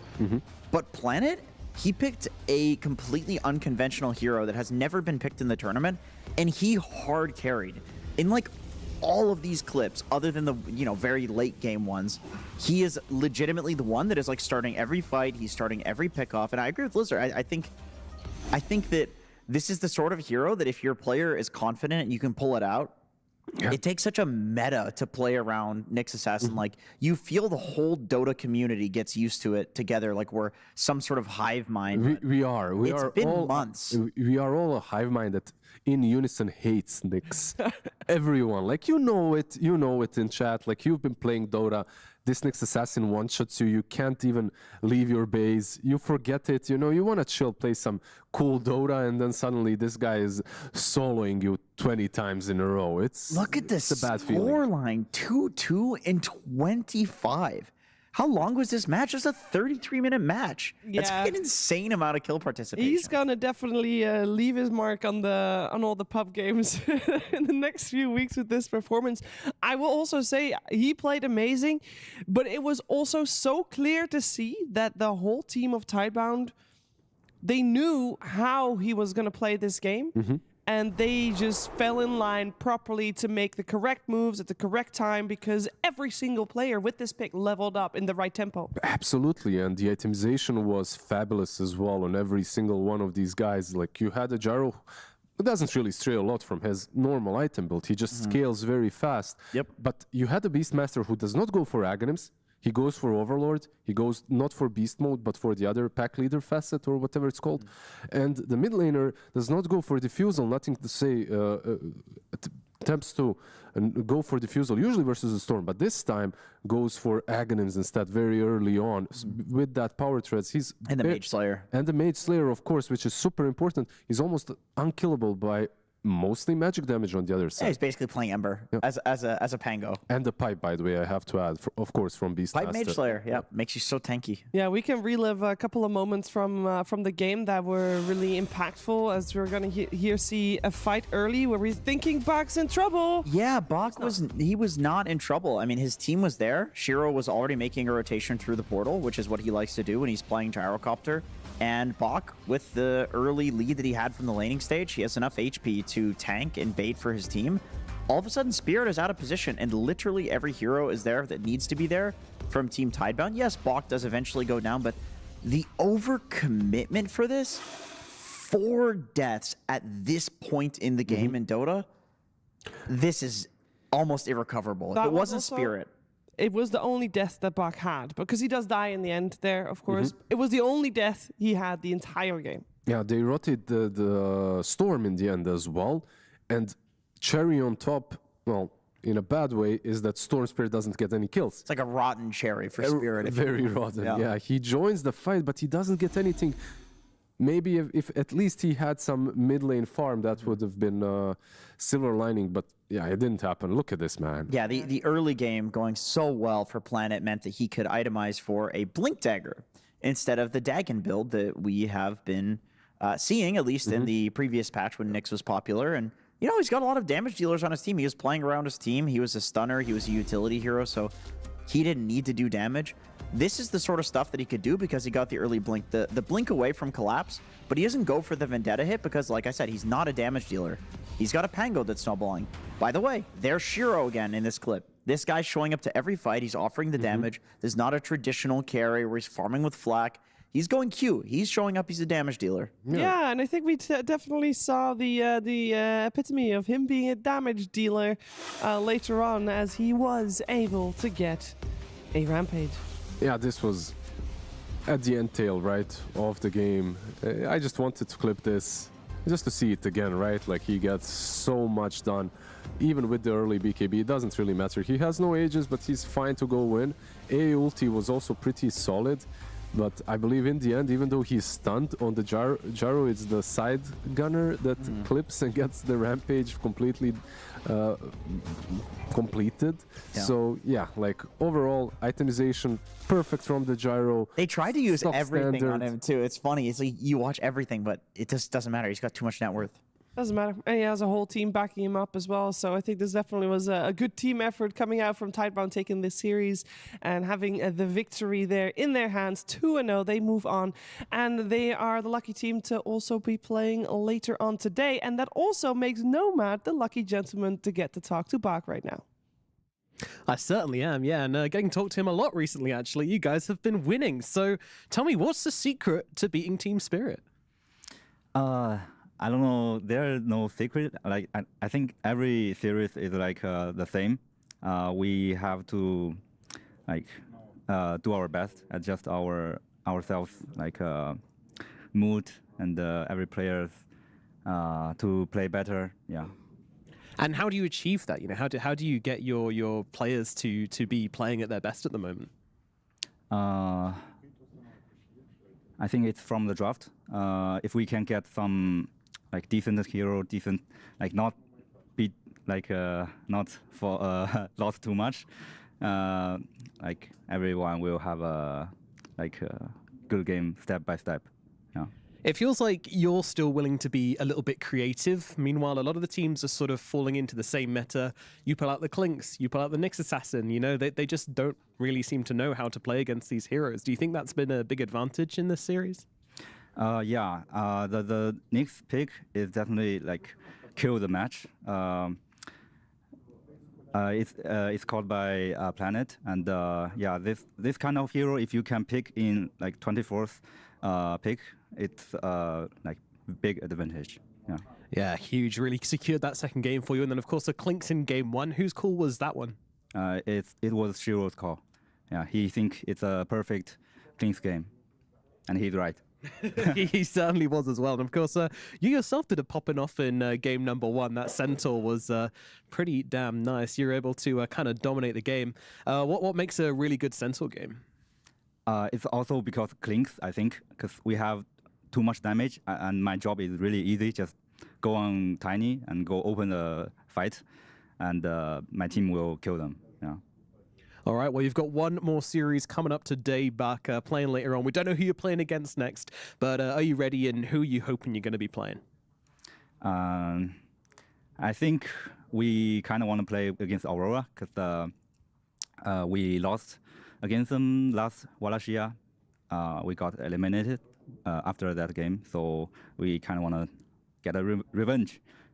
I love that attitude. I love that back. Thank you very, very much. Well done on your series. Congratulations. And yeah, see you play later today, and hopefully we'll get to talk again. Yeah. Yeah, I hope for Bach that he will get his revenge up against Aurora, or at least will get his attempted revenge, as it will be up to Tundra to see if that is going to happen, because we still have one more series. But let's close the book quickly on this series. Tidebound moving forward. That's some hunger, by the way. Yeah, the man just won. He's already talking about next revenge. Come on, bro. Faith Beyond is known to be a guy of much vengeance. Vengeful, yeah. Yeah, very, very vengeful, spiteful, all that jazz. No, final thoughts on Team Spirit. Leaving here, being in top 6 is definitely not where we thought they would end. We always think they make it to the final day. Yeah, they were second in the last tournament, top 6 here. I don't think this performance in general is something to be proud of, but overall, the way they play style is also nothing to be ashamed of. I feel like Tidebound was just a better team with some new tech today, something that Team Spirit can take a lesson or two and continue through the rest of the season. I think they're still a very, very capable and strong team. Yeah, I agree. I think Spirit is not going to be happy with this. They said they need first place or they're not happy. So, you know, next tournament, I imagine they'll do just fine. They will sometimes do this where they don't make it into the grand finals or something, even though they looked so dominant in like the group stage. You know, people figure them out, the meta changes. Maybe there's like a little bit of burnout that happens there too. They've talked about it and taken their breaks here. It's very often they get eliminated by the same team they played against in the group stages. This is frequent, yeah. So they'll be fine. They'll be fine. We'll see them again in another tournament for sure, but we'll definitely see Tidebound later today. But who will they face? Tundra or Aurora? That is a best of 3 that will play itself out after a break. The new breakthrough and innovative phone with 1xBet app. With 1xBet app, you can register and start betting in just one click. Intuitive interface and thousands of sports events every day. User-friendly app. Big wins, fast payouts. The human body was built to move. Not trapped at a desk in one singular posture for 12 hours a day. It's time your chair evolved. This is Secret Lab Titan Evo. Ergonomically engineered for you, gamers, hybrid workers, artists, backing your every move.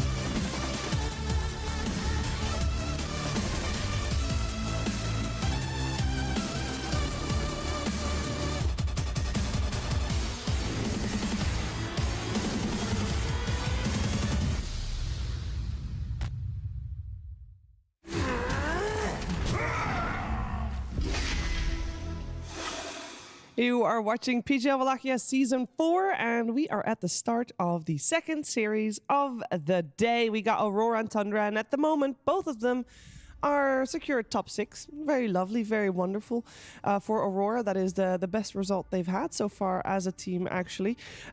Will they be able to make it further? That is going to be decided with this series. One best of 3 winner will be playing again later today and be secured top 4 here. But one best of 3 can change everything, of course. I'm here with Lizard, here with Jenkins, as we're going to focus our attention first on Tundra. This is the team that, to be honest, if you would have told me that Aurora would be top 6, I'd be saying, yeah, of course. Tundra, top 6 with the stand-in, though. Lizard? Nothing new. Like, well, I guess not, yeah. When you think about it, they have performed kind of similarly in Season 2, I believe, and also with the stand-in. But overall, I feel like this is one of those teams that has improved quite a lot coming out of the group stages into the playoffs. They're looking better and better, stronger and stronger. Most importantly, I think that they found the secret sauce, and that's Whitemon and his heroes as well. And I don't know if it should be called secret anymore or at all. Is it a small secret? It's not. He's just gonna own. I don't think it's a secret.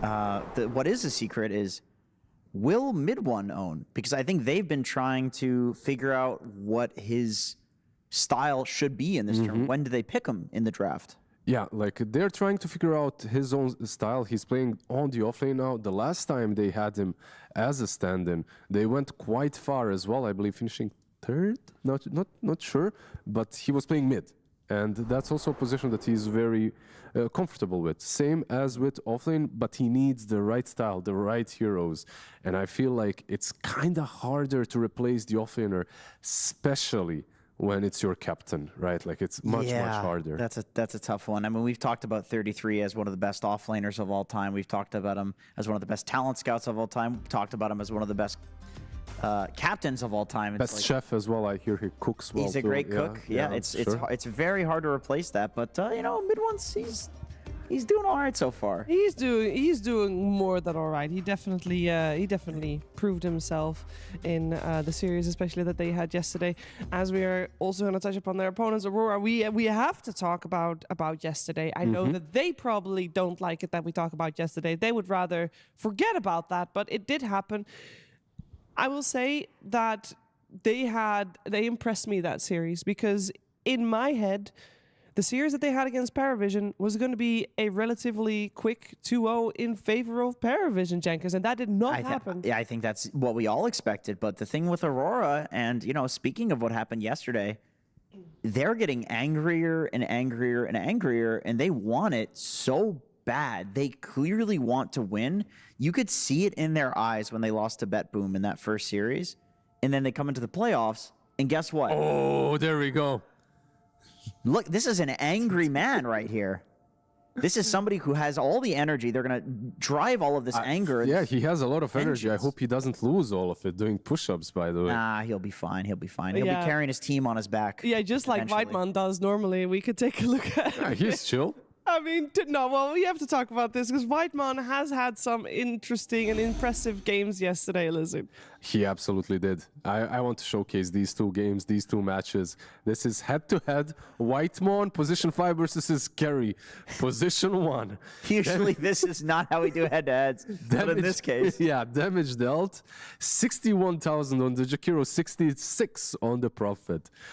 Game 2, 49 on the Jakiro, sorry, and 57 on the Bloodseeker. He's doing, in all of his games, he's doing as much damage as his position 1. There's another world where that head-to-head is just totally shitting on Crystallis, but Crystallis actually did amazing in both of those games too, by the way. He was destroying in the fights. His damage dealt is good, and it makes the Jakiro's damage even more impressive, because it's not like he was getting destroyed on position 1 and just couldn't play the game. It was just that Jakiro was doing so much. Yeah, there was no trade-off. It was just Whitemon doing Whitemon things, as they say, which is, good lord, being in the right place at the right time. Every single time.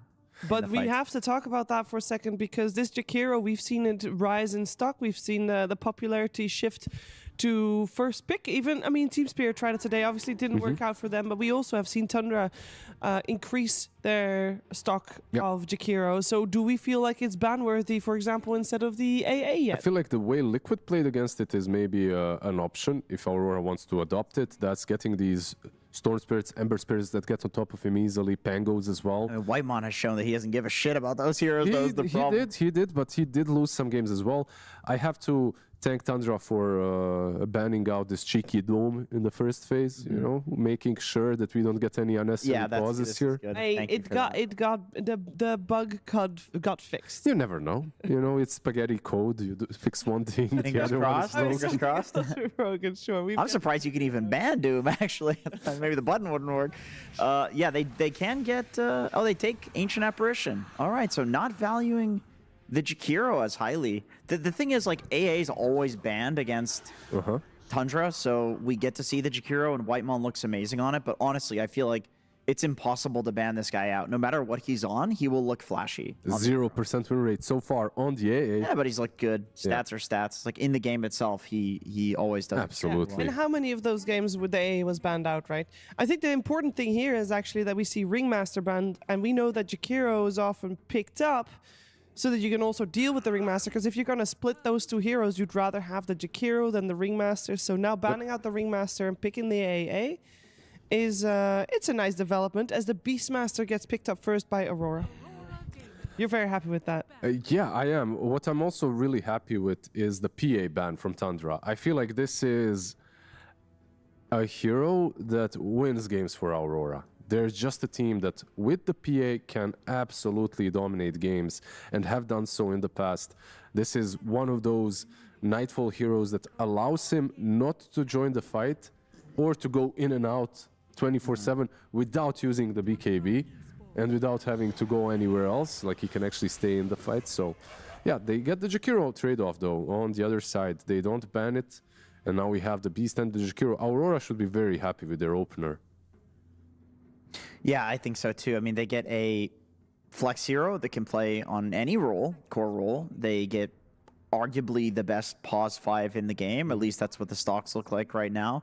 And they block pick the Jakiro pick from either Soxa or Whitemon, because remember, it's not just Whitemon playing Jakiro. Soxa has also experimented with his, you know, Dragon Lance Twin Terror build on Jakiro, and I'm a believer that I know everybody really likes the Icebreaker facet, and I do too, but I think Soxa was onto something. The way he was harassing towers, the amount of damage he was doing in fights by just slowly churning out his Liquid Fire, his Liquid Frost, like it seemed really strong. So I do believe in this hero as a 4 position. Yeah, I like Twin Terror as well. I feel like that's a solid option.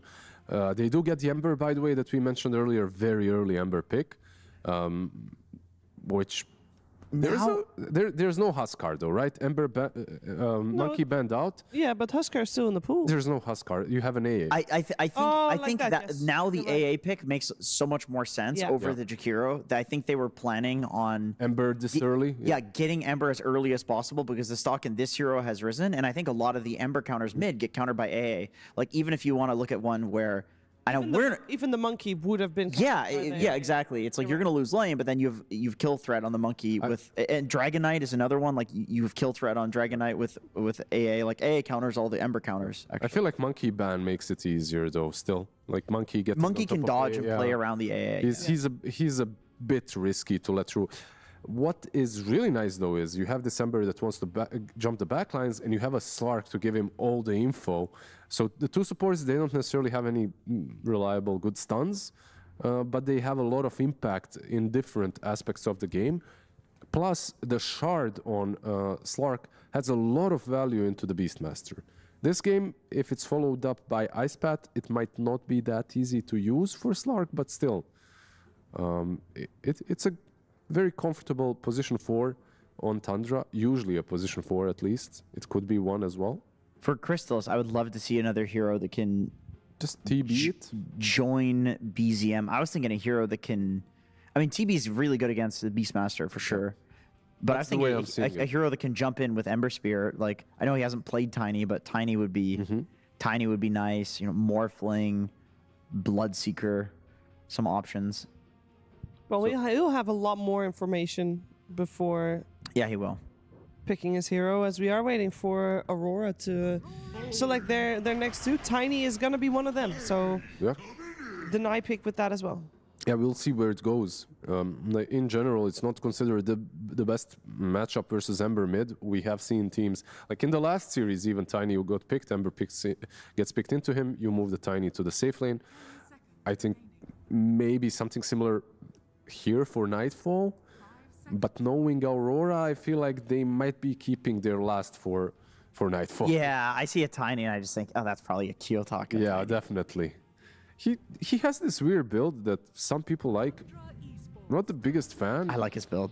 The You like Octarine. it? I like No, I love Octarine. I don't like when he goes Wind Waker. Oh, before it. yeah, like the Blink Yule's Octarine. I mean, I still like that. Blink Yule's Octarine is very good. Like, you're constantly stunning. It's crazy strong. I like it because it's fun. That's why I like it. Yeah. You're just a pure spellcaster. You're not playing around damage dealing, physical damage. It does put a lot of pressure on your carry to dish out all the damage, but Aurora has Nightfall on their team. I mean, this is the sort of thing he likes. Like, he likes that pressure being on his shoulders. There's the TB you called for. I called for it because it looks like a decent game for him, right? And it's like, out of all the carries that are left in the pool, this is probably the only one that makes your life easier. And it might not be like the S tier, but it's A+ tier carry at the moment. Is there flex potential to the offlane still as well? No. On Aurora, On the For mid Terrorblade. one, for mid that's one. an interesting Yeah. idea. Huh. I think there is, but if you're picking TB right here, you're probably... Look, there is flex, but I would hate it. Looking at the draft, like, you have TB Slark going to the lane on the offlane. I mean, come on. it's To be fair, it's hard to come up with a hero that does well with Slark. It is, but TB probably Maybe- is the worst one. Actually, you know what? I can think of a hero that does well with Slark. Uh-huh. Darkseer? Actually, yeah. Good idea. Decent idea. Yeah. But imagine Slark TB shows up to your lane. You're a carry and you're like, what year am I in? What the hell is happening? Quite funny, actually. Yeah, they ban out the Brew themselves on Aurora. I was thinking, if you put Beast mid, you get Brew, you have a way of dealing with the illusions. But they ban it out. I wonder if they want an illusion-based hero themselves. Yeah, maybe... Mid one did play Brew, right? So that's another Yeah, he reason. got very fat as well, and then he lost. Yeah. Underlord is definitely on the radar, too, for either side. In particular for Aurora, I think that would look...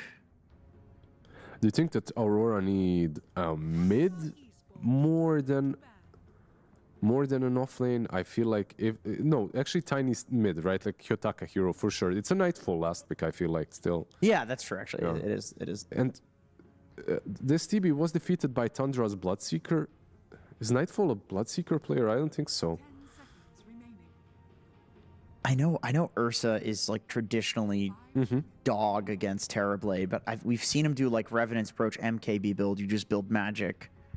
I feel like Nightfall's the type of guy to just last pick an Ursa because otherwise it's a good Ursa game. Didn't you talk about Tiny going Revenant's Brooch into TB and looking really strong as well? Yeah, it does. It does. It's another option, right? Just put Tiny on the safe lane last pick mid into Ember. It's just that I'm also with you on the read that it's Aurora, so it's probably a Nightfall last pick. Maybe Kiyotaka Storm. I know it's Ember, but if you go through the laning stage, all right, you have Storm into AA, Storm into TB.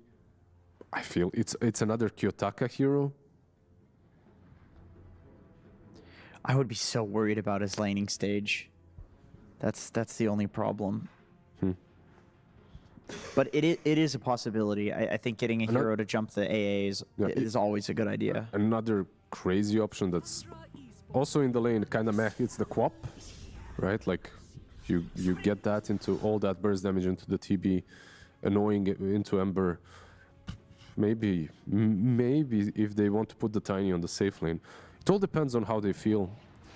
Oh, Tinker last pick. Wait, Tinker was in the We pool? forgot that this hero is still in. What the hell? This is normally first face banned. Do you think that Tundra Holy forgot it? shit. Kiyotaka just got last pick Tinker on this patch. Yeah, without needing time to think about it, this could be spelling trouble for Tundra, I'd say. I feel like that Tusk ban or even the Sand King ban could have been replaced by a Tinker ban. Yeah. Even any of these here. Yeah, this is rough now. Okay, on the positive note for Team Tundra, they have a lot of heroes that get on top of the Tinker. Yep. They have Iron Shell. A nullifier is something that almost we always see in a game. No big nullifier builders here, but still, you might need it. Iron Shell on Ember Spirit, and he can follow the Tinker around at least. God. But if this Tinker gets big, he can win the game. Yeah, this is all about stalling the game for Aurora because, good lord, do I remember the patches of Tinker with the Aghanim Scepter, Laser Bounce versus Terrorblade. Illusion heroes. You clear the illusions instantly. And Terrorblade, he loves to build a lot of HP. You have pure damage plus HP reduction. Oh man, that's a rough pick. That's a really rough pick. And it's Kiyotaka Tinker as well. I mean, this is one of a few Tinker players in the world that can really make it work. Yeah. Is BZM Ember not enough to deal with it? Because generally, it's not a terrible hero against Tinker, right? It's not a bad matchup. The problem is like you always feel pressured, and you're on a timer. And we're talking about this Tinker so much. It's like he also has a Beastmaster and a Tiny on the side lane and on the safe lane, right? So you gotta take care of them too. Yeah, let's see if Tundra is prepared for that Tinker from Kiyotaka as we hear some words from the coats with Nomad. Yes, indeed. I'm here with Moon Meander from Tundra. So, firstly, the Tinker. Are you a little bit afraid of this hero, or do you think you got it covered? I mean, it's Kiyotaka Tinker. You know, it's always a banger. And but I feel like he is leaning against Ember, and we have very strong timing to run them over. All right, good stuff. Hope that works out for you. I don't want to say just personally, okay, we had the White Mon Jakiro basically carrying your last series. He stole an Aegis as well, and now you're putting him on Ancient Apparition. Why? We felt like AA is very good against this team's playstyle because they like to go late game and skill, even if they don't have late game. So they're very desperate for it, and AA kind of like stops, you know, that from happening. All right, good stuff. And last question. They're actually doing push-ups in their booth before this series. Does that intimidate you? No, I just did a 100 kg deadlift this morning, so... Oh my god. It's doing shit.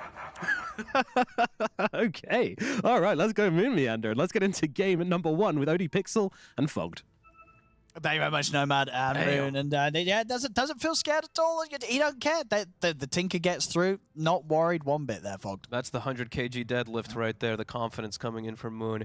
It is definitely a spear that can put into their hearts. You know, Kiyotaka, one of the legends on the tankers. And it is Kiyotaka, the madman himself, the high risk, high reward, crazy player himself on it. So it's going to be a treat to see. And as they said on the panel, an old school traditional counter to these illusion heroes, especially as game progresses, can be devastating. I am looking forward to this game. This series is going to be a treat. Tundra going down their style. They have Saksa playing his 4 Slark, as we mentioned last time. A lot of teams have their 4 hero that they like to play around.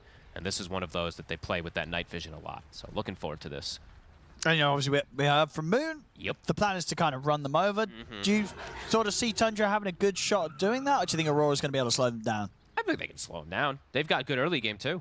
Tiny takes a little bit of time to get online, as we've seen. 15 minutes it takes for him to really start balling up all the time. But they have good ways to D-push, good ways to fight early around Jakiro and Wind Ranger, and with the Beast if he's off to a good start. So let's see how Toronto-Tokyo start does, because again, we do see him doing the route of the Wild Hunt that we just saw Bach do. Playing versus the AA, the Ag sometimes feels less valuable. I was mentioning that from earlier. But also, the one thing will be that he's going to be giving these auras, right? You're playing versus Darkseer. So when you do go more aura route, you do give Darkseer benefit from the wall to amplify. Same thing for the Terrorblade. See both teams go for a smoke here, trying to find this first blood. Yeah, Saksa doing what he does. You know, this is the nighttime Slark level 1 where he can always catch that smoke, get these early aggressive wards placed down. So seeing Tundra blocking out an Ancient, putting a deep ward to scout where the Tinker's going to be farming. And he blocks the camp too. So this is definitely showing at least that Tundra's an experience and they've played versus this Tinker before. This should just be some harassment. He should. Yeah, they won't want to dive in for Nightfall. He's fine. Sucks it. Trying to predict the ward off the mark there. So we see that obs ward that he placed. He knows the style that Kiyotaka is going to want to play in this mid lane is you back up and you play like this old coddle style where you're stacking these two camps, playing around them, enabling your timing so you're not taking away from your off laner who wants to go to those stacks eventually. But yeah, let's see how these lanes go. See how BZM's going to do in this matchup. Yeah, I mean, what we heard from Moon, he felt that he'd be okay in this lane. The lane sort of using that as one of the reasons why they left the Tinker in the pool. Do you agree, or do you think you could see an Ember getting pressured? I think an Ember can get pressured, absolutely. I mean, this is one of the... Tinker can just thrive off of the constant lasers, and then just when the March comes down, it's very annoying for something like an Ember Spirit. But it's in the mid game, I think that... Or in the mid game, early game, how much you can play with the Ember hunting the Tinker. They've got Ion Shell too, so can amp up BZM on that front. But not a lane that you can just see how annoying it is. He just literally hits you. Poke, poke, poke, poke, poke. Can be annoying. Yeah, lane setups overall do look... Looks like Aurora should be able to farm pretty nicely. We have a fun position of the bottom lane, of course, since it's a Darkseer. With that Slark, they're going to be trying to adjust lane positioning. And let's see how much Soxa can get done. As we've seen, a lot of these Slarks look very underwhelming, but he is, of course, one of those that has made it. Yeah, he's one of the players that can do it. Yeah. Him and 9 class literally look like the only two that can make it work that I've seen so far. Everyone else literally do nothing. They actually do nothing. They just feed on the other Slarks. BZM pushing the limits, playing around the Fairy Fire here. Lasers up in 10 seconds.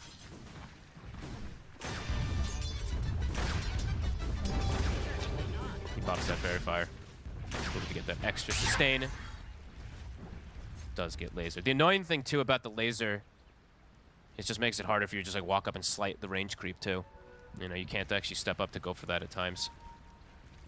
Yeah, it's not looking too fun for BZM so far. No, definitely not. So all 3 lanes, yeah, definitely looking good. Top lane, the one that Crystallis is having a good time since he's kind of set up for success in there, but it is going to mean that Toronto Tokyo's free farming up here.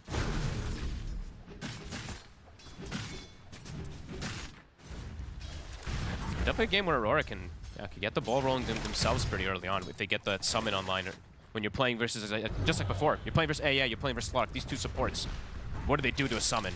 Yeah, they can literally nothing. They just get run over. Yeah, they have to spend half of the fight just running away. Yeah, pretty much so. Aurora going to play very aggressive forward here, trying to punish every single last hit from mid one, but he'll get a couple secured.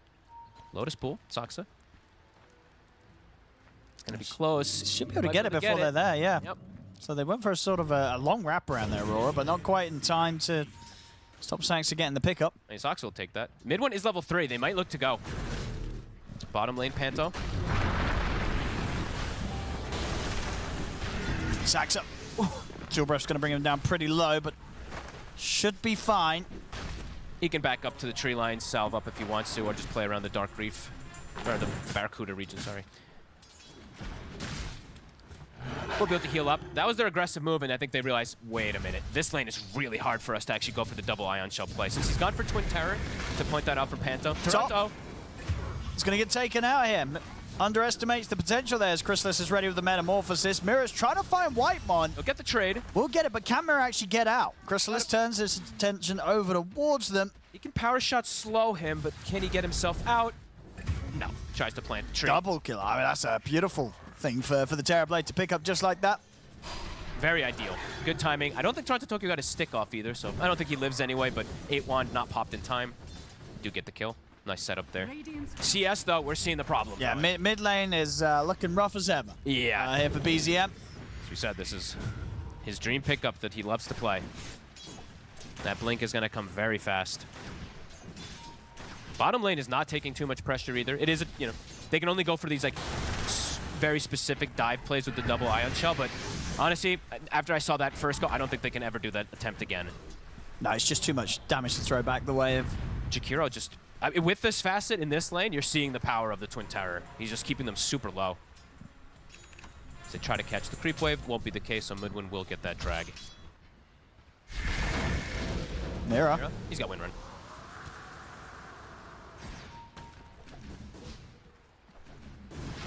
Gonna stop the pull. We'll need a couple extra right clicks.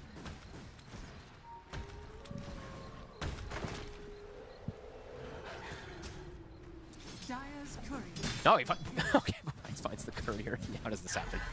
I swear. Always happens every time. Mira versus Whitemon. Raindrops are picked up. This tends to be one of the better solutions for Wind Ranger when you're playing versus just you know, as a Wind Ranger player myself, hate playing versus in the laning phase. It kind of just ruins your kill threat. Pretty much every power shot gets eaten by the raindrops in the laning phase. So you see that. I don't know if Chrysalis bought it, but we did see Whitemon. Rotation's coming in. Chrysalis, does he see this coming? It's in the mid. They get the chains set up. He's got the shield though, so he gets the little blink out from it. Reset, Tiyotaka. One of the most experienced Tinkers. Tim and Nothing to Say, pretty much exclusively playing it in the core role. BZM diving though. They get the wraparound Soxa. They bring 3. They needed this. They needed to really get needed this. Tinker out of the game. Yep. Nice little surround play. I don't believe you expect. I didn't even see Soxa coming in there till the last second. So an opportune moment too. They get the power rune set up for BZM. They have catapult hitting the wave. So a very necessary move they needed to do to slow down this Tinker. Top tower though. They're gonna lose it. Completely. One of the early, very early tier 1, 6 minutes. That is gonna be the Dominator. Soon to be finished as he does get the last hit. I thought he missed it there, but the boar got the last hit. They're going to hit quick timings, these 3 cores of Aurora, right? We're seeing all 3 lanes. They're having an excellent time farming, especially that bottom lane. It does. You know, just complete free farm, barely missing anything here, Nightfall, 47 CS. Yataka. He's got that barrier up. He knows he can play Versace with the TP that comes in from Mira. Mid one does not want to die here because it's around the Shrine of Wisdom. If he dies, Aurora can walk up and potentially steal it, so we'll be able to get away. Just no pressure put on this Tiny. Nope. Like, how are they going to put pressure? Are we going to get an early sort of move from the Ember? Honestly, I don't think he's going to have any pressure in this early game because the TB start is so slowed down. He can't do that wraparound play that we've seen sometime from them. They will be able to get both shrines. Yeah, Whitemon just walks up and grabs it. So it's actually Aurora who may be making too many moves around. And BZM wants to find a kill out of this. He's looking to Mira. He's taking quite a bit of damage here from Panto. He's got another slight. Tries for it. And he'll get him, and he's out. Smoothly done there by BZM. Kitaka tried to set the trap, but won't be able to finish him off. Nice moves. I mean, great moves being able to take those shrines when you're losing in the lanes. In terms of net worth. Of course, they've got these kills, but getting some harassment. But he'll be just fine on Nightfall.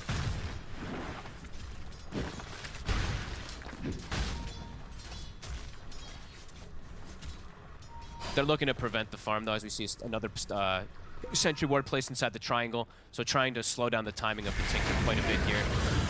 Catch. It's on the Jakiro. Now, these are pretty big kills for BZM. He's ahead now after that lane. So in terms of gold, he's gotten away with a lot, being able to make those rotations. Yeah, these early kills definitely matter. Absolutely. Getting him back in a good spot as this mid-ember. And they have 2 shovels. So BZM has a shovel.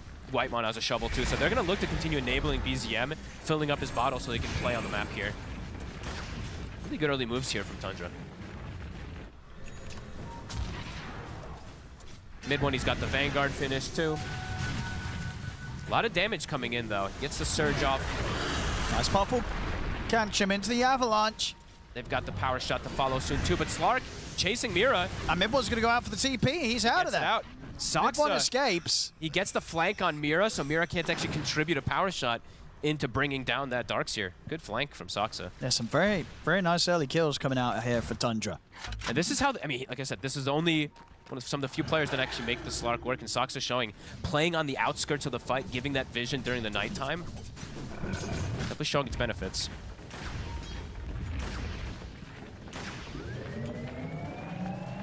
There's the blink done for Kiyotaka. Max on March.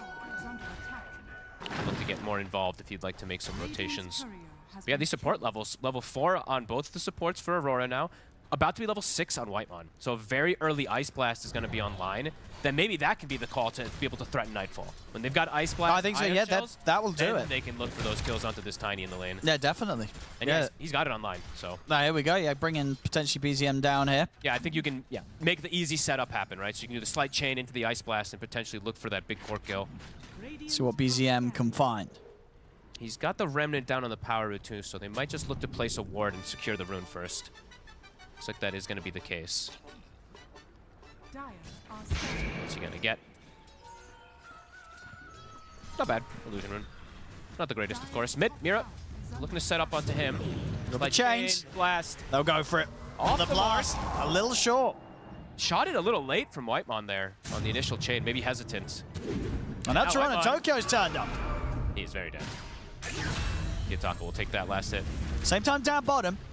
We're trying to get aggressive on towards Nightfall, but the TPs are coming in. I know Ice Blast though for this play.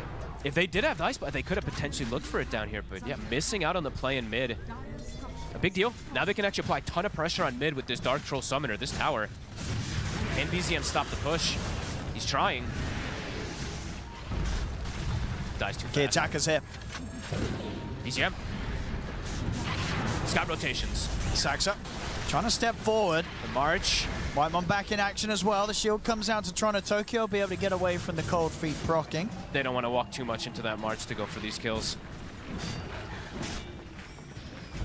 Losing quite a lot, just these little type of moves. You know, going for the Wind Ranger, not having Ice Blast for botting, hemorrhaging their mid tower from the good rotation from Toronto Tokyo. And these objectives do just fall so quickly fast. to Aurora. Yeah. Mid one. Mid one. Now they've got 3 on him.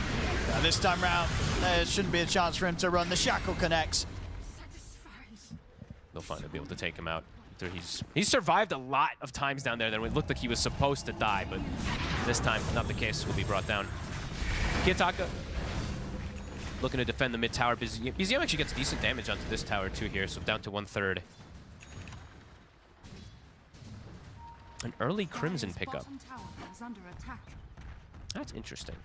Yeah, I guess sort of against what the summons of the beast. I guess, but Tiny is one of the good heroes versus Crimson because it's a big instances of right click, so that actually is just interesting. Because they also have Jakiro and Wind Ranger, so quite a bit of magical damage too, so cool. I mean, we've seen mid one, he has his own approach at times. You know, we saw him do the Dominator in these other games. This one just really rushing that Crimson.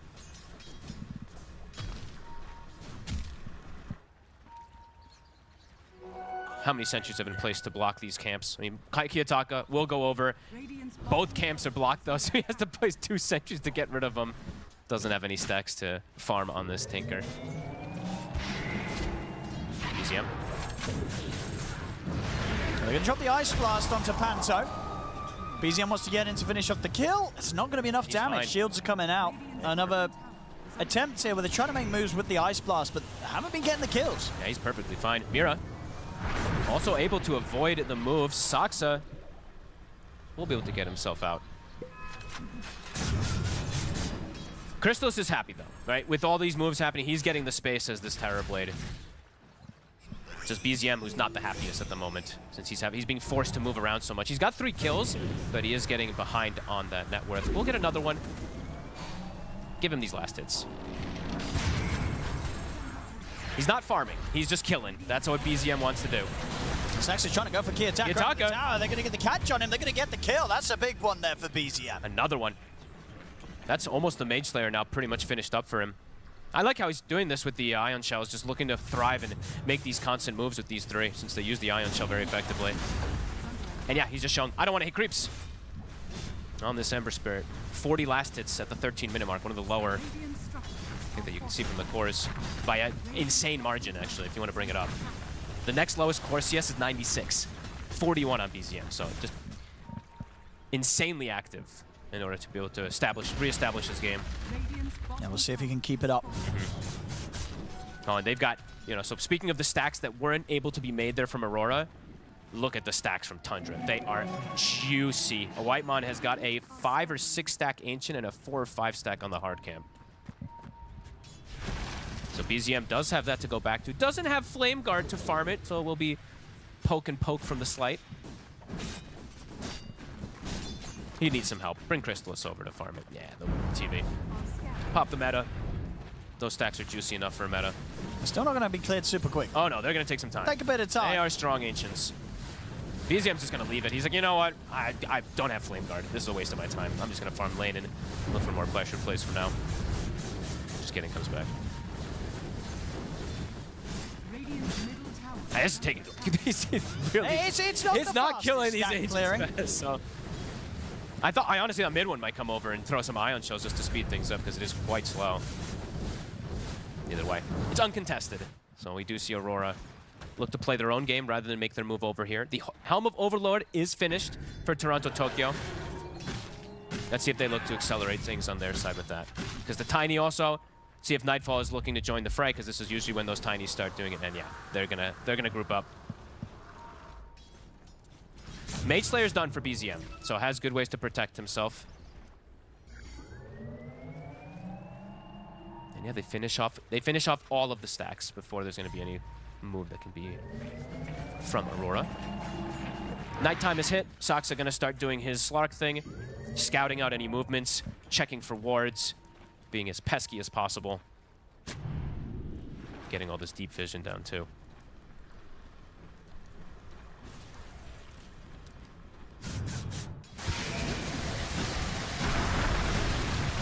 Look at the Tormentor. Shard here for Mira. Difficult for them to contest it. Mid tower though, looks like they should be able to set up for that. Meta's on cooldown 40 seconds, but they have this deep ward. Crystal is still wanting to get involved. Kiyotaka, it blinks him forward. They're going to get the setup of the drag back here. Ice Blast will miss, but under the tower, they're still able to dive forward and kill the Tinker off. That pesky ward that we were talking about, Sox able to sneak that one in there. He did get the translocator to push him. The secondary one that almost actually puts him in a good spot, but either way, it's everybody running at him. There's this sort of pace now starting to come out from Tundra that, you know, as we heard from Coach Moon, I think this is what he was looking for from the team, right? Wants them to start trying to run Aurora over. Just play around that nighttime vision. Look to thrive when Sox can get these catches. Ponto, that does not stop the Twin Gate, so he'll be just fine.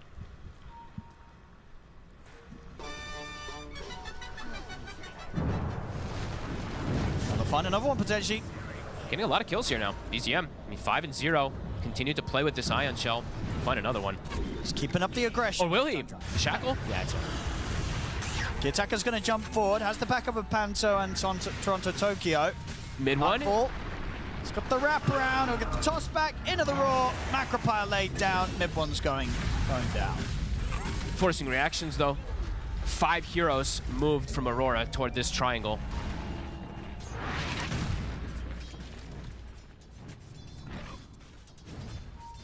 Yeah, Soxa just he checks, just like gives information, walks away. This is constantly what he does.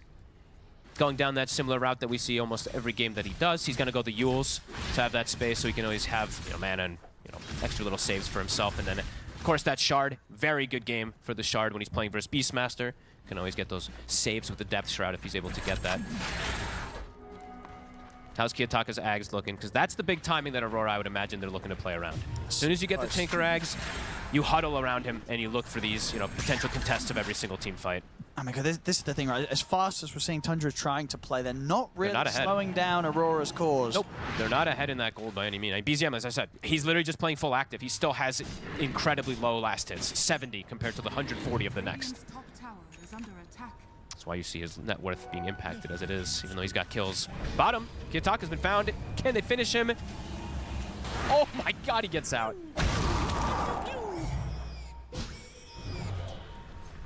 Even though they attempted to layer that pounce plus the vacuum, they just can't stop him. He gets the TP out.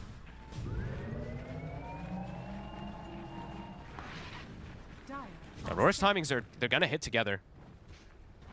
One concern around that Roche pit is how they're gonna be able to take the fight. Because Aurora, they can look to force Roche pretty early on. Once they can just set up the marches, they've got this Beastmaster with these auras and Nightfall now, ready to join the fray. They are set up on this top side. Nightfall reveals himself. He's gonna get the avalanche into the shackle, into the ice path. He's It's enough. He's gone. Fully controlled. And Tundra in return, not quite having any lockdown on their front lines to try and punish this. They just lose the Ember. And they popped meta. They were looking for their own little play there, but then Nightfall revealed and they're like, oh god, wait a minute, the Tiny's here. They can't look for that play. Ags is done. Roche is going to start shifting toward the bottom side in about 30 seconds. The mid one, you don't want to walk into this Tinker anymore. Not by yourself. It's going to be harder and harder for them to find answers to Kiyotaka. Truly does feel like they may have got those earlier kills, but at this point onwards, it gets so difficult to find him, especially in the middle of a team fight. It's going to start being the Kiyotaka show, it does feel like. Christos, as we said, he's very farmed. But this hero, incinerates terribly. Incinerates illusion heroes in particular. Whitemon, He was waiting for quite some time of what he wanted to do. Does buy the shard now. I think he was trying to maybe get an item in between, but I think he's starting to realize they need all these little extra things to be able to kill on these side lanes if they do get a catch from the Slark and Darkseer.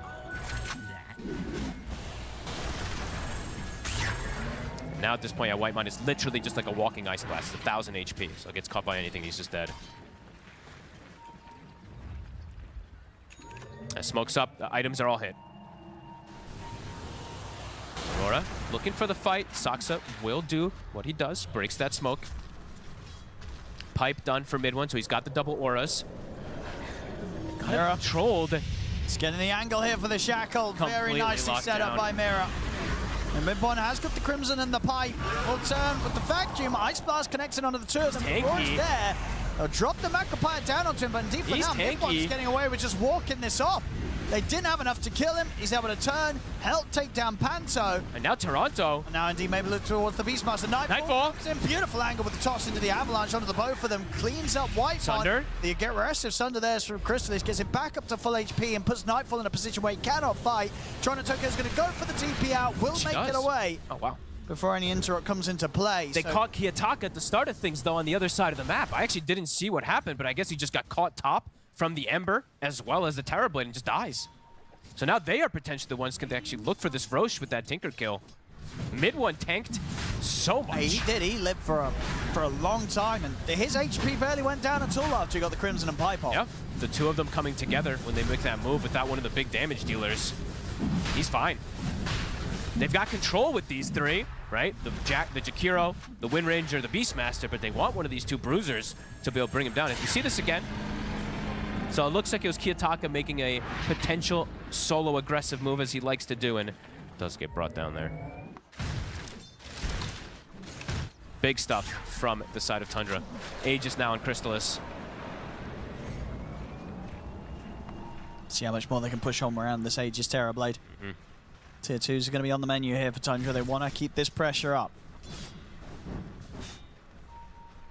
It's a close game. Incredibly close, though, as we've seen. Moves from the Ember. They're hitting. They're slowing things down, slowing down some of the timings from Aurora. Crystallis is getting to keep himself consistently just slightly ahead of that Tiny, and he now has Revenant's Approach. So versus that Tiny, now he can start showing up and being that big damage dealer to be able to go through that armor. Of course, there's still going to be the factor of lasers. They still need to know where Kiyotaka is. So let's see how that next fight. Aurora has a full 5-man together. See if they can take him down this time, Midboy. They got the damage dealers. There with Nightfall punching away. They will have no struggle bringing down the Darkseer this time. I don't think they'll make that 3-man move again without having either the Tinker or Tiny available to join in. If they're looking for mid one, right? They need that extra damage from one of these two big damage dealers. BZM, SNY, about to be finished. He's got the amp damage in his bottle too. Can play around that control. Aurora. They want to take any fight as possible, any fight that's possible with them. Even into this Aegis at the moment, they're still, yeah, very strong to be able to find any fight.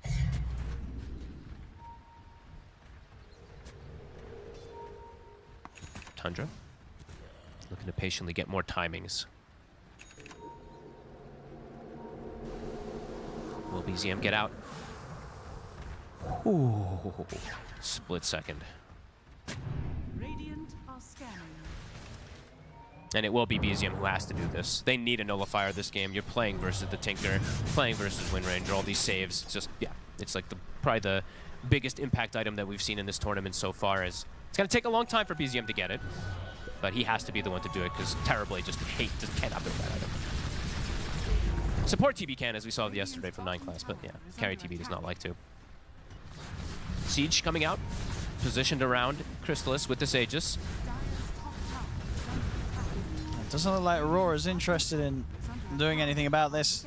No, the scan comes out towards the back, so they are aware of the positioning that someone is back here, but this tower goes down, uncontested.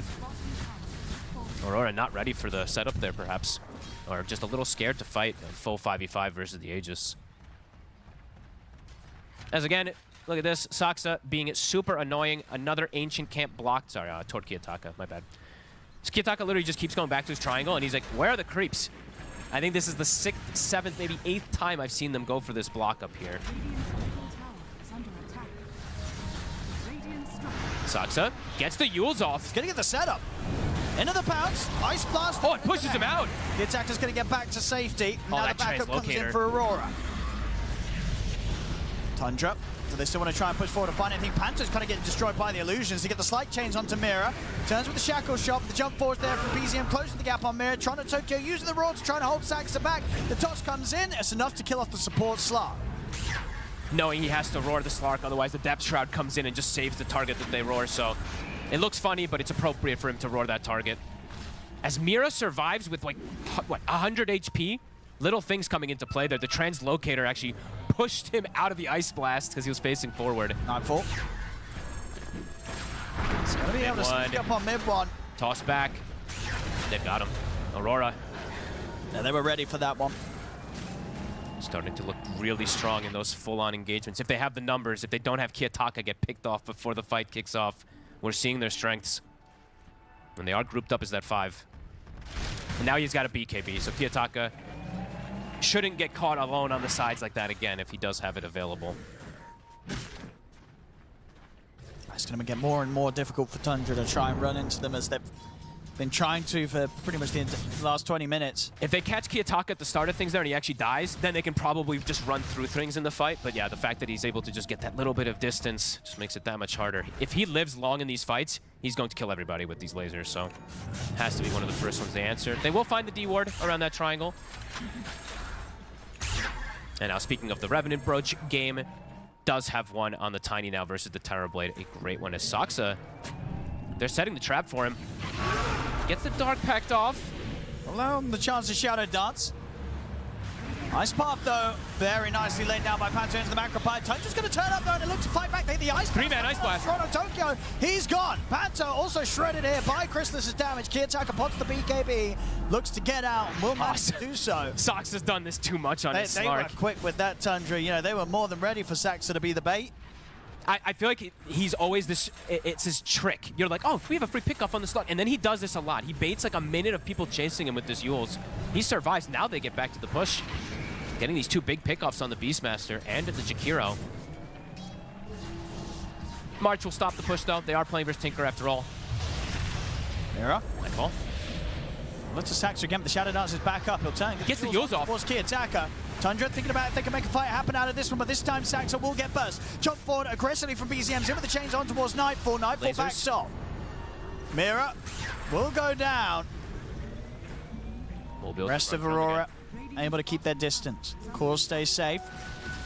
Saksa kind of gives his life for the team. Charges in, throws the Yules up to bait some spells onto him. Nightfall though, they may find a catch. BZM. They get the avalanche into the toss. Oh. Gets caught. 50 seconds now. He just kind of walked right into them there. Or jumped to his remnant that was right under them. As much as Tundra still keep trying to play aggressive, you know, Aurora, they're not unable to match them, but they are getting these kills back their way. And they are still, I mean, they're scaling very hard. You know, BZM, we're still, just you have to mention, he's 7-2-4, but the net worth just continues to be crippled because him and Mid1 are just looking for fight after fight after fight and falling behind in terms of it. It's much more evenly split on Aurora for sure with their 3 cores. Yep. They are scaling it more evenly across the board, it feels like, but it's still very close here. Aurora will be able to get this Tormentor.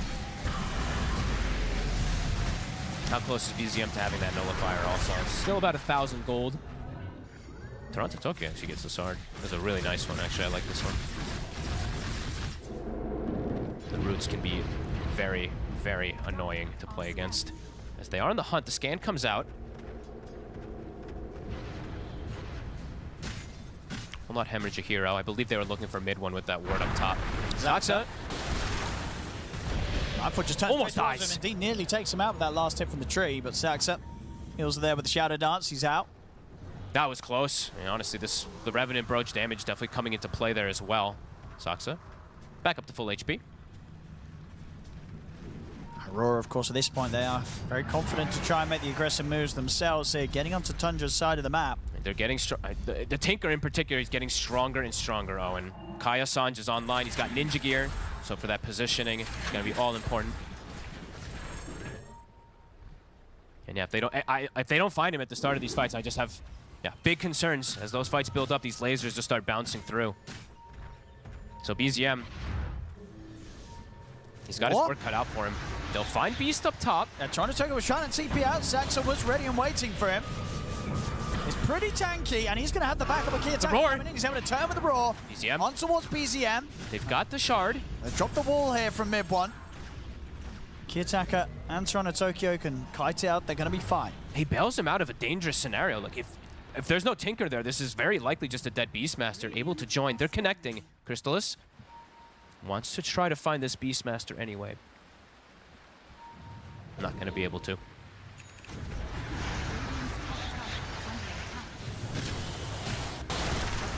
Nope. Redominates a creep. Takes a Dark Troll Summoner, so they get no gold from that. AC soon to be done. Well, I say soon, but about 1,700 away from Toronto, Tokyo. Roche on the menu. BKB soon done for Nightfall too. I mean, imagine the Tundra want to try and say something about this. Can they make it? Nice fast. They're going to smoke up and try and head over. The lasers make it quick. Can they get here in time, Tundra? It's dropping too fast though, and Nightfall's damage. Sax is blast. watching. Oh, it's going to be close. Coming in, Sax is going to move forward, try for some sort of steal. Can he make it happen? No, he can't. He gets stunned from the avalanche. They don't get the kill, Tundra. They don't get the steal on the Aegis. Aurora get it all. Now, Buyback's going to come in fact, from Mira. They want to try and continue to take this fight, Aurora, after picking up that Aegis, securing it for Kiyotaka.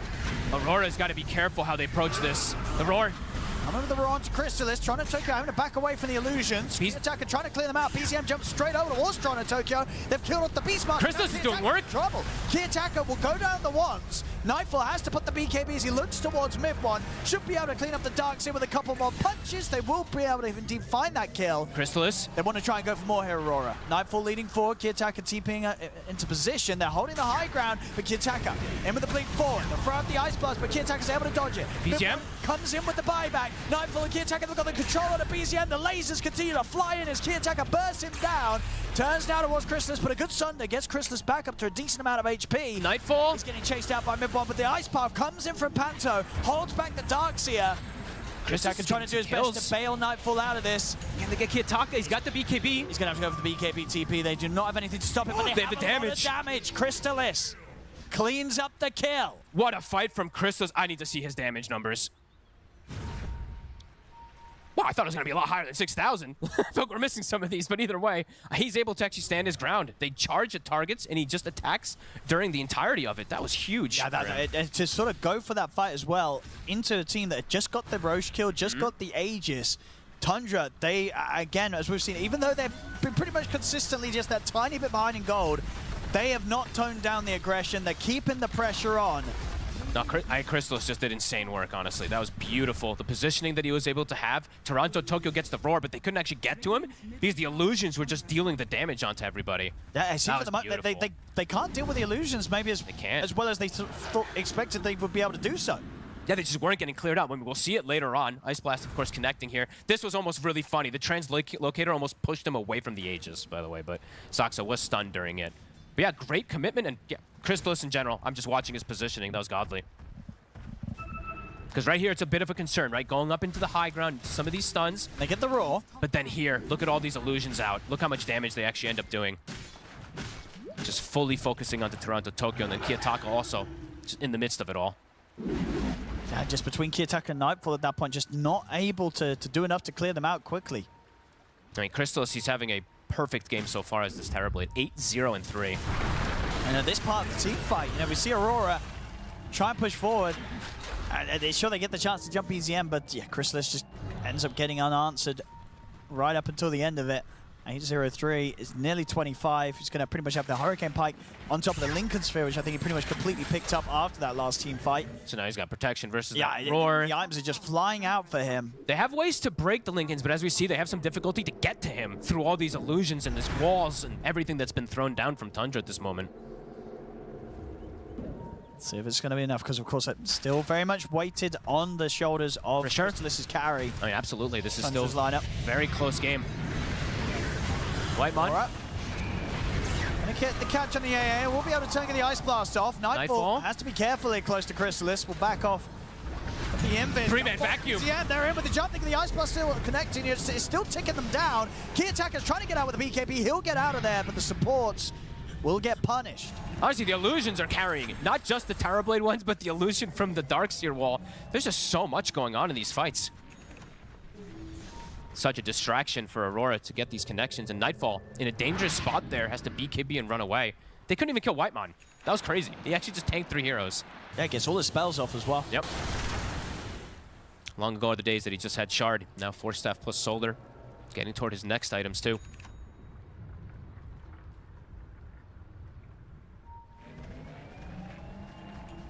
This is what you want to see from both teams though.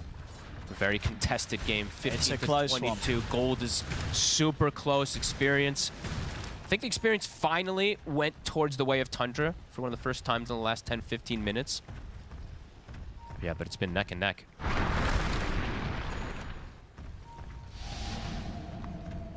I mean, how do they go about killing the Terrorblade? It's long fights, but as we saw in that last one, there's definitely ways that Tundra show that they can take these long fights as well. As you said, the Terrorblade, he's hit level 25 already, so he actually is going to have multiple Sunders as well in the fight that maybe will make those long fights look better for him than some of those old days of the past versus Tinker. It's a good question, Owen. There's a lot of distractions in the fight. I mean, mid one, every single time feels like he gets a 3-man wall, and then there's like 5 TB illusions. And BZM just able to take away a lot of focus from Chrysalis as well with the way that he's jumping the supports. Nightfall has hit 25, so now he's got double toss. Tundra? Yeah, for the setup, the pass over with the Ice Blast onto Mirror. Actually makes the connection onto Nightfall. Mirror is going to get a bit of time here with the shield coming out from Key Attacker, but it's not enough to save him. He's gone. Aurora's used, wasted. Ball's going to get dropped down. Aurora, they're back off for now. Chrysalis continues to try and push forward.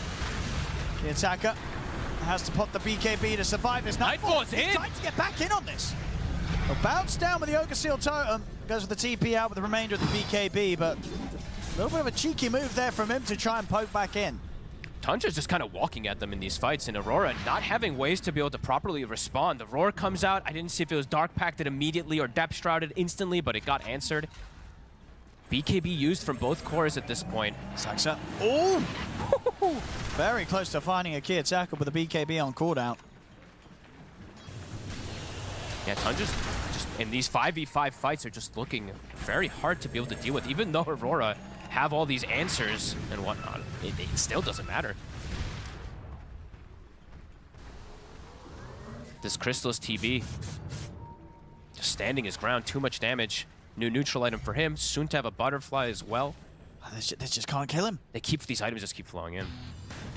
Then he gets the dream one. Ogre Seal Totem with Vampiric.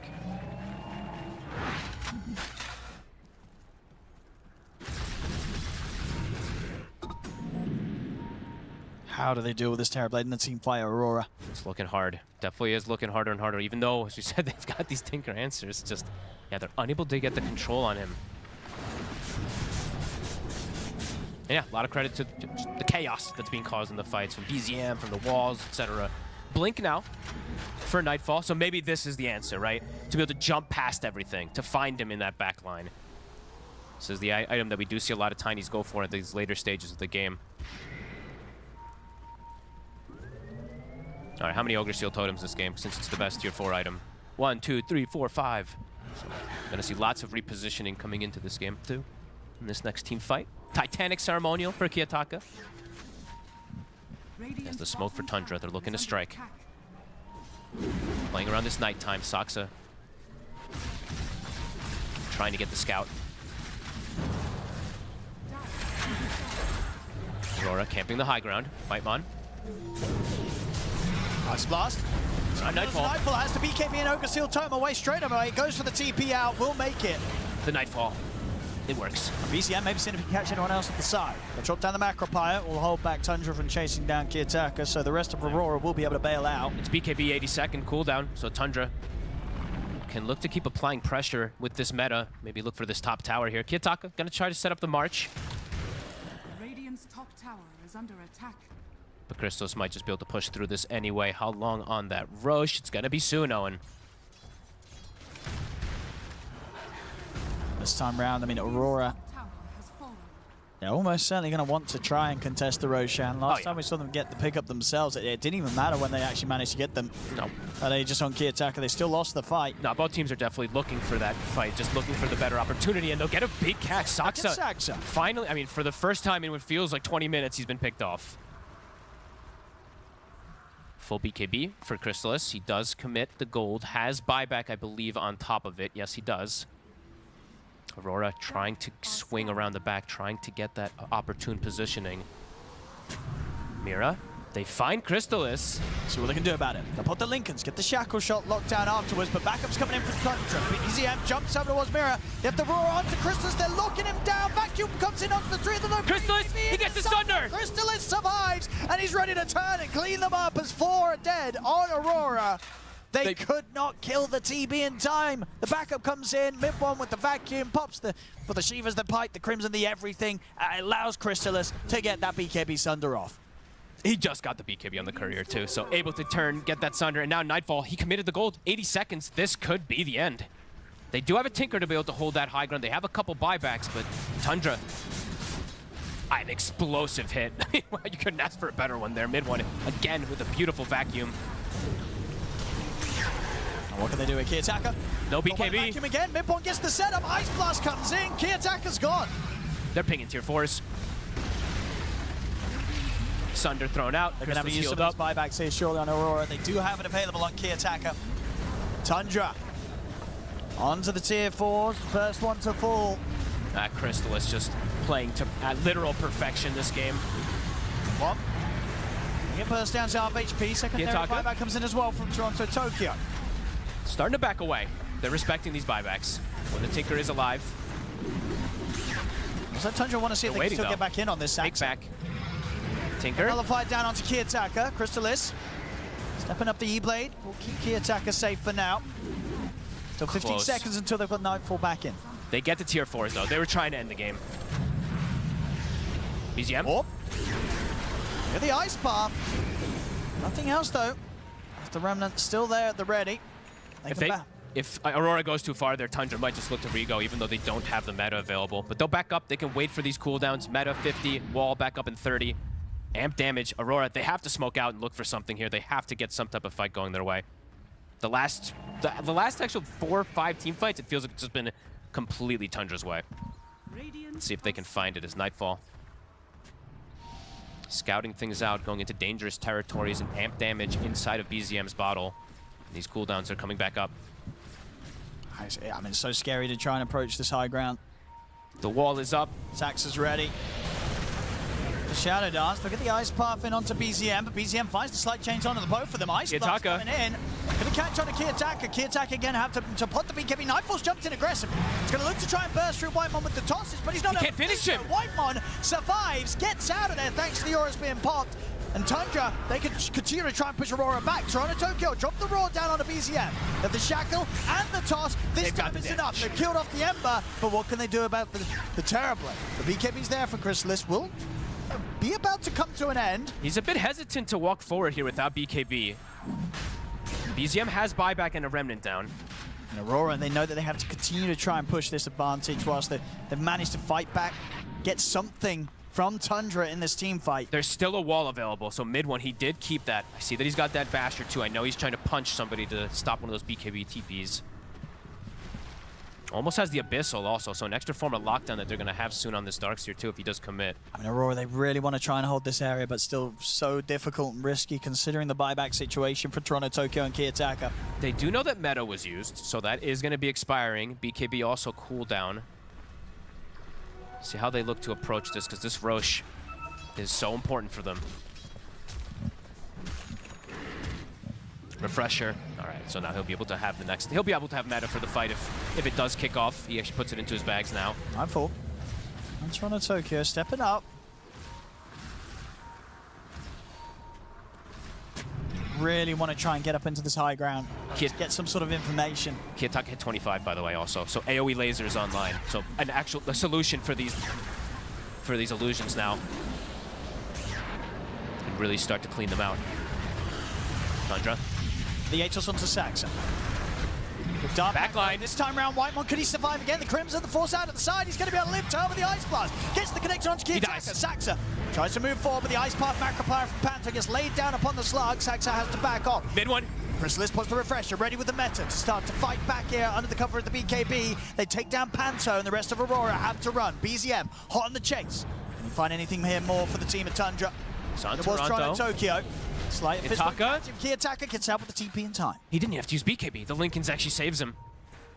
Aurora forcing a buyback from Whitemon, and they're all able to get out. They're actually able to escape at the end of that as well. And Nightfall looks like he should be able to just blink and TP out too. What a hit from Aurora. Forcing that buyback. Tundra looking to smoke up, look for a fight themselves. That was the refresher used by Crystal. It was, so he could have that meta to go again. He'll have a BKB, but he'll have no meta for this upcoming fight for the next 80 seconds or so. And this is whilst, Roshan is still up and ready. So Aurora definitely going to want to try and use this to their advantage. Top, Kiyotaka's getting jumped though. He's going to go for the BKB TP. Is there any bashes? There is. He didn't get the bash. No bashes today. He's smiling, look at him. He's like, oh, come on. Catch on the back. They do catch Toronto Tokyo though. The Ice Blast is in, he's out. Of course, his buyback's still on cooldown for 3 minutes. So he's gone for 100 seconds, Toronto Tokyo. Kiyotaka also gets pushed away. I mean, with secures them the Rosh. Yeah, this should be enough to get Roshan right with the Beastmaster gone. I mean, did Aurora try and do something with the 4 of them, or it's too risky? Too risky. Maybe they feel like they have to take the risk, though. They do have an Axe Macro Pyre, but it's dying too fast, right? Yeah, I feel like you need every little tool at this point. Yeah, they'll back away. They won't go for that fight. Level 25s, more of them are being hit. Mid one, soon to be his, but BZM has gotten his finished up. I believe that is his Aghanims finished up on the Ember as well. There's some crazy stuff that they can do with this refresher shard. Either give it to mid one, give it to BZM so he can do some insane remnant plays. They have options. Able to secure this one here. And Crystallis, he will always have that buyback, or he can go for the consuming and Aghanims pretty soon too. He's running out of slots. 40k net worth at this 47 minutes. Aurora claims Tormentor.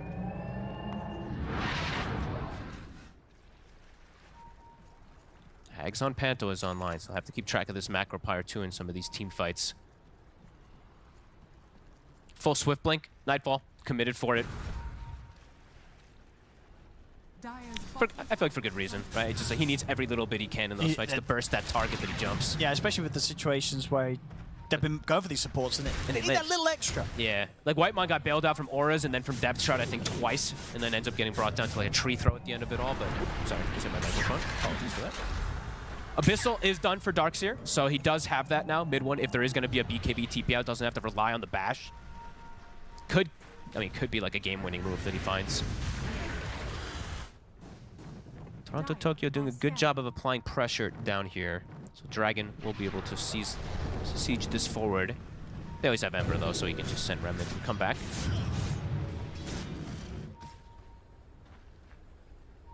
How well can they defend against this Aegis? Good question. Kiyotaka continues to just get out by such small margins. Oh my god. Whitemon going for Aeon Disc, so understanding that they want to blow him up first. Another thing that'll be very annoying for Nightfall to go through because they do not have a nullifier by any means on the side of Aurora, and no way to really itemize for it. Since I would imagine Toronto Tokyo needs the BKB. Aurora. Mid one stepping up. Not going to get the vacuum this time. Mid one. Trying to burst him. A lot of damage they've got. The Avalanche, it's not quite enough though, and Crystallis, in fact, even using the Sunder Depth to Shroud. make sure the mid one is safe. Every single time the Depth Shroud just comes in from this Slark, prevents that easy little snipe kill. Scary though. Anyone walking up, you see how much damage that they do have. Still not a bad effort from Aurora. You see what Nightfall's got queued up, by the way. We are in for a hopeful treat, Owen. It's going to take a bit of time to get there, though. Still needs a fair bit of money on Nightfall. But obviously with the slot situation, we'll have to sell something anyway. Yeah. Which I imagine, what, do you just... I don't know, and sometimes I don't really like these divine rapiers on Tiny. You're like, just like your items are so valuable. That's it, because what are you going to get rid of, right? Yeah, I don't know. We'll see. I mean, he feels he needs something crazy. He does feel like it's just as you say that the rapier on a Tiny isn't the craziest. No. He does have Swift Blink, so when he blinks, he does have great attack speed. But yeah, I mean, we'll see. It's just because of what he replaces. It's like maybe just to get rid of a Harpoon, but that's a lot cold. Either way, we'll see. 25 has been hit. AoE Surge, mid one has gotten that. They are positioned around bottom. They still have Aegis for about 100 seconds to play around. And yeah, Chrysalis is literally going to be getting toward 9-slot territory. So Aghanim's done. Yep. He has the Moon Shard Gold too. Yep. Wants to wait for the buyback, of course, but yeah, he's getting closer and closer to having everything. As he has yet to die this game, Owen. Yeah, he's played a perfect 7. We have seen some pretty crazy Terrorblade performances. Somewhere, you know, Nightfall. Gonna have to put the BKB and get out of there. This is not a fight for Aurora. Nice blast. It's coming in, but Kiatak's already up with the jump. Panto might get caught outside of the base. They found him with the pounce. Vacuum from mid one drags him back. Panto. A lot of barriers. And they save him. They can't. Nope. He's got buyback. Chrysalis starting to get poked. Only 50 seconds left on the Aegis.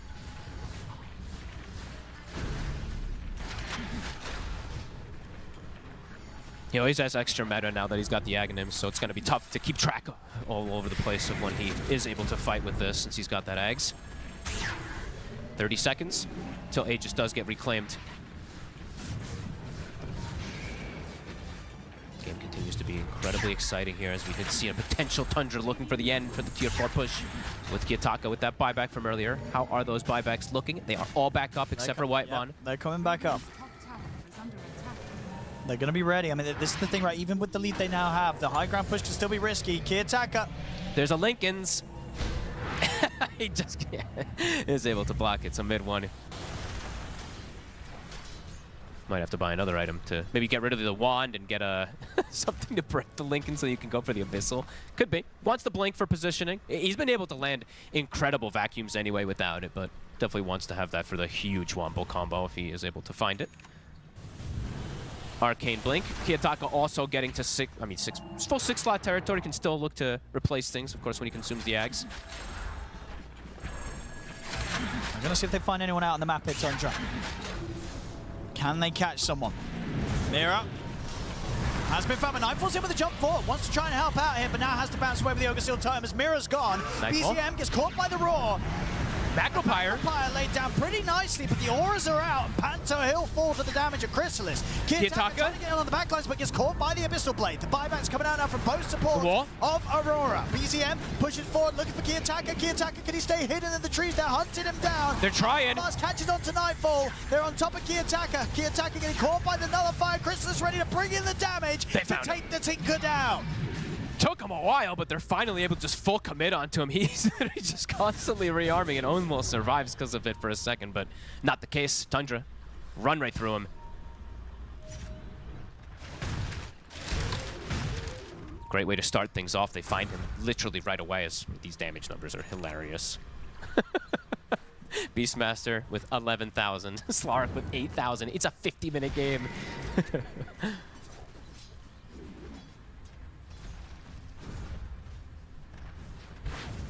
Aurora once again in a soft position where Kiyotaka out for 90. Both supports having their buybacks now on cooldown. He really doesn't want to have to use this buyback before the fight.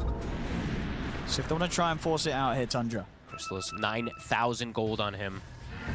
I would say they do want to force it. Chrysalis is going to start poking. They've got all the lanes shoving into. Saksa was pushing in bottom while also mid was being shoved in from Illusions.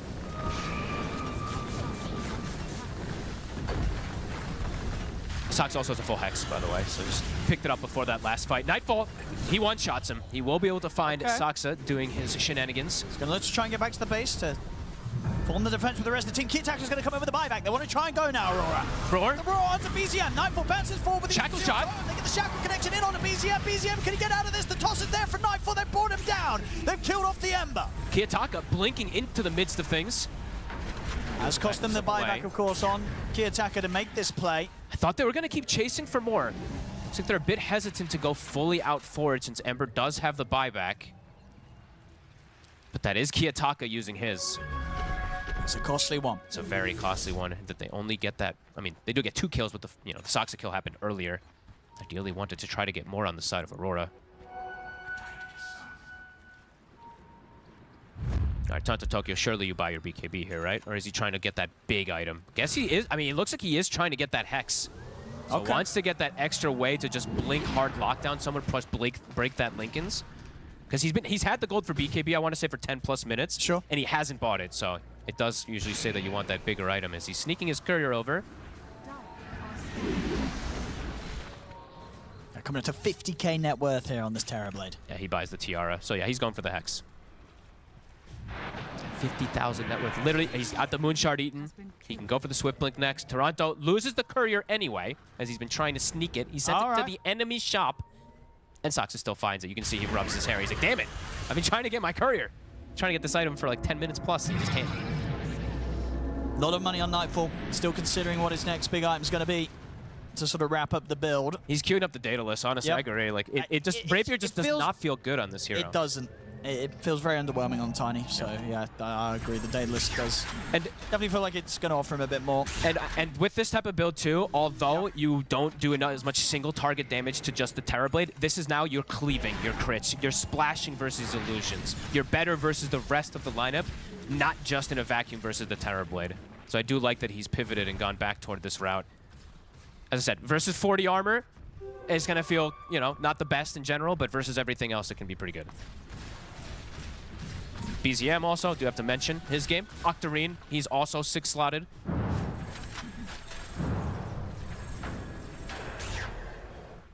So we're approaching that 60-minute mark, Owen. Getting closer and closer. It's getting crazy. I mean, at this rate, Chrysalis is going to be pretty much 9-slotted. He will be, literally. Like, he's already got, they said, the Blessing, the Moonshard. He's got 2 slots in his backpack that he can treat himself to something. Wants to look towards the Swift Blink next to have something to play for that aggressive initiation, to get in there and pop the Terror Wave. You know what you do? You give the Moonshard to Soxa, so he's got even further night vision, so he can do his pesky scouting even more. I thought you were going to say you give it a mid one so he can get some more bashes off. Nah, screw Mid One. Mid One went for heart of the battle. This is his fault anyway. He should have the facet that gives him attack speed anyways. No, I'm just kidding. We've seen more people taking this one in some scenarios in late phase, so. Soxa gets popped. But can Nightfall get out of this? He's going to get dragged back by the vacuum, has to BKB and run. Seal Totem continuing to save lives. Nice pop. Not going to catch on to anyone. I mean, they're happy with that, Aurora. If they can sort of poke, get a kill, get out, that's a little bit of breathing room for them, whilst they know that Sax is going to be out for a full 100 seconds. They're definitely going to look to smoke for a fight here. Tundra Tokyo has 7,000 gold. He just really wants this Hex, but 1 minute till his courier is going to come back. They're looking for the flank. Well, they got to try and look for something whilst they're 5v4. This is their opportunity here, Aurora. Nightfall's hitting hit level 32, so the Avalanche cooldown very low. Lots of control that's going to come out from him in the fight. Mid one.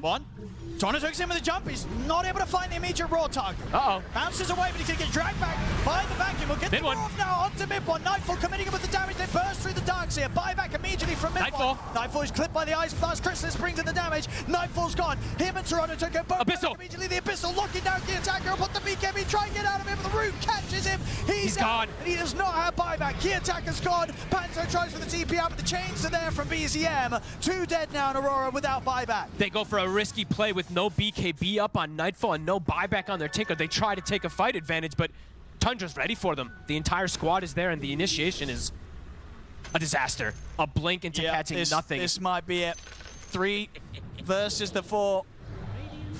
As Tundra ready to come in with the push. Amp damage. Ready to close it up as he's onto the Ancient. What can they do with the 3 of them? Trying to take a jumps in. They'll get the roar off on a Chrysalis, but the BKB's there. Nightfall has to bounce away as they'll chase him down, dive him up to the fountain. He'll get back into the fountain, but indeed this game's over.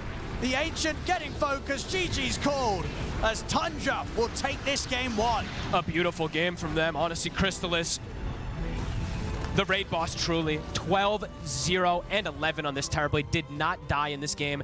Versus the Tinker. We mentioned it so much about this kind of counter. It did not come into play. Crystal's playing it perfectly, and I'll highlight mid one quite a bit there, too. A lot of his vacuum walls were beautiful, but yeah, what a game from Tundra. Absolutely, absolutely, and definitely gives them that great boost of confidence at the start of this series, right? Yet, you know, we heard from it, they let the Tinker through. They don't care about it.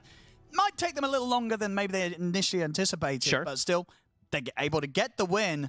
And now, even if they leave it in, Aurora's maybe not going to feel as confident of getting that last pick Tinker, even if it's available for them. A big win here to start the series for Tundra. Whew, emotions must be running high on the side of Aurora after a game like that. They tried so hard to make that work, but Tundra was relentless and Crystal 0 deaths in a near 1 hour game. Hats off to him. Hats off to Tundra to take game number 1 of this elimination series. We're gonna attempt to break it down. I will preface this with we were all very, very excited to see Kiyotaka on his Tinker, and I must admit, I was disappointed, Jenkins. Yeah, that was rough. That was rough. I mean, I will say there were glimpses of, holy shit, he's doing it. He's tinkering them. But I think Tundra, they played around him very well. We saw a lot of the time Soxa was running around the map and like almost pouncing him. You know, they were hot on his trail when it came to his map movements. And in the fights, mid one building a Basher Abyssal Blade so that he can't just BKB TP. Like Tundra, even without 33, they have the tech. They have the answers to a very difficult mid laner to deal with. He left them the tech. He might not be here, but the tech remains. You think he's calling in? He's like, yo, get a Basher. Yeah, he's calling in. Yeah. No, fantastic performance from Tundra. I feel like the game wasn't clean on both sides, more or less, but it was still very enjoyable Dota to watch. I don't know what it is with Tundra and with Nightfall and the boys on the other side, because they are giving us all of these 55-minute games, 50-plus games at least. We love these. We love Aurora. I mean, they definitely keep it interesting. They keep delivering on some form of entertainment one way or another, that's for sure. A pretty cool game, though. I have to say, Sucks Up for me was also stand out that last fight. He's not even a part of it, but he's getting all the tips and all the love from I his think because teammates. he's dead, so he's captaining, right? He can see everything in the fight. They're tipping him for his excellent captaining. Of course. But what surprises me as well, or it didn't surprise me, but continues to impress me, is BZM, right? Like his Ember Spirit, he started the game off. He had 40 CS when Kiyotaka had over 100, because he was just moving over the map constantly, searching for pickoffs, pressuring. Like you said, they were playing the vision game, and they were playing this game in which they're not allowing Tinker to just flourish and do whatever he wanted. Yeah, I think rightful MVP still goes to Chrysalis, of course, though, Jenkins. Yeah, we got to give him the MVP. I mean, when you don't die in a game and you get last pick countered and you still have such a phenomenal performance. You called the Terrorblade in the draft, Lizard, and it is his most played hero in this tournament. And to be honest, watching more and more of his Terrorblade games, I kind of get it. He really understands this hero. Like the way that he micros his illusions to farm ancients, and he pulls the ancients one way with his illusions, and he gets vision of them, and hits with the main hero. The way that he micros his illusions, going up the high ground so that you can't ice path all of them, the way that he's microing them so that he can push and split push waves. It's like all of these little micro things he does extremely well. And then the way that he plays the fights, also he does that extremely well. There's a few clutch sunders we saw in that game that were game changing. Like he's in full comfort zone. And if you guys remember the interview that he was talking, in which he was talking about carries, he basically said there's a couple of S tier carries and everything else is basically in the trench afterwards. And why not pick the hero that you're super comfortable on then, right? Like if they're all the same, more or less. Yeah, why not? We're going to relive some moments of the game we just witnessed. And we're going to start fairly early on a moment, Jenkins, where Mira, unfortunately, is the first to fall. Yeah, it's so hard with Aurora games because I always go to 60 minutes. But this did start with Mira going down. This is kind of the less important kill there because, like I said, with Soxa and Tundra in general, they were on top of Kiyotaka. It's like they're all Tinker players, which I guess they are now. They are. The 4 and 5 positions know where this hero likes to hide, and holy Hannah, you can really tell in these games. Yeah, they know exactly where to hunt for him, and Kiyotaka, he didn't make it too hard, I feel like, in the early stages, which is where perhaps some of your disappointment comes from. Later on, he did ramp it up, and he was extremely strong, but early on in the game, he wasn't. Like, we are looking at a 19-minute-ish inventory from Tinker. This is where he still feels very weak, right? Like, he's got the Blink Kaya, but no Aghanims. Once he completes this Aghanims, which will be in a minute or so, he completely should take over the game. But on the other side, I feel like this Ember with just the Mage Slayer was already putting in the work. Look at that, 6-0-1. Some games, you just wait out the Aghanims on Tinker until it's actually there and then you fight. And Saxa, by the way, I just have to once again say that this guy was just setting everything up for Tundra. Yeah, if there's one player who can do the 9-class Slark and have a similar performance, I think it's Saxa. He did say in an interview he gets bored, and I mean, this is a great hero for wandering off and getting bored, and then, you know, baiting for a good fight for your team. Yeah, and then, of course, we had quite a few back and forth big team fights, but one in particular was starting. It still, the game lasted for another 20 minutes after that, but it was a little bit of the nail in the coffin, Jenkins, for Aurora. Yeah, there were a couple of fights where, like, slowly but surely you could kind of see that, okay, maybe Tinker is going to go down here. Of course, starting once again with Saxa jumping in. He was being so obnoxious in this game. Maybe not doing too much damage because he's a pathetic support. He tried to steal ages there, right? He did. But yeah, I mean, this was a very long fight, by the way, so we're going to be watching for quite some time here. But you can see, as Lizard was talking about, the damage constantly being dealt out by Kiyotaka's Tinker once he did finally pick up that Aghanim Scepter. But Crystallis, the entire time, look where his main hero is. In the back. He's got his illusions forward, so if the illusions get blinded, the hero doesn't. And he had items on his hero so that he's doing a shitload of damage with just the hero. So once again, very nice micro from him. I still think there's like 20 seconds left in this fight, by the way, because every single fight was just kite. It kept going. We were questioning the entire time, is Tinker going to die? Is Tinker going to survive? If he survives, guess what? He's able to kill pretty much all of the cores of Team Tundra. And I think eventually he is going to die. Eventually, he does die. Once he TPs in to try to help Nightfall here. They catch him in the river right here. Because he has no, I think he has no BKB. He does BKB. They just right-click him down. This was based. Yeah. Just I think this is one of the reasons why TB is played a lot. It's like you do usually need meta, but sometimes, not sometimes, your main tool actually is the shard. That's why everyone is buying it so early on. It gives you the pace that you need. You can fight without meta a lot of the time. You can fight and you farm much faster.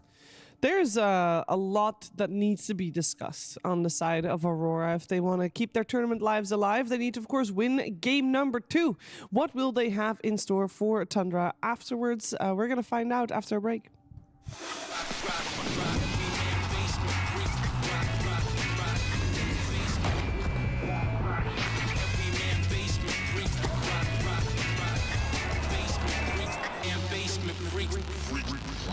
The human body was built to move.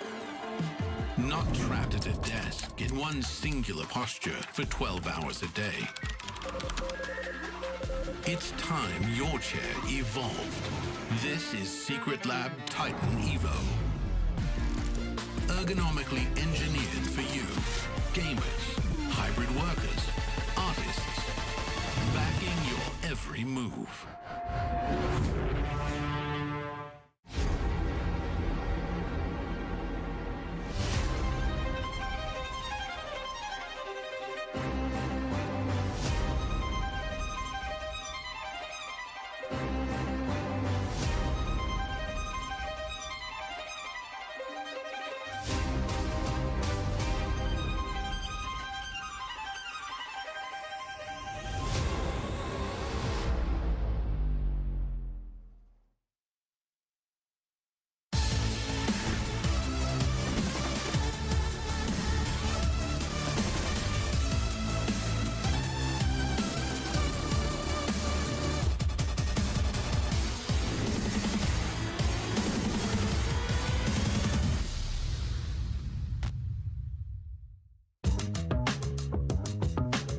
Dota 1, like when I just played casually for a while, and then I started like seeing like the pro matches. I think the people that I used to watch like the replays a bunch back then, or live matches. I used to love watching a Russian player called Vigos, like old player, Light of Heaven, Puppy, like Kuroki, like so all these guys like I like used to idolize in like my high school days, which is like literally 2005.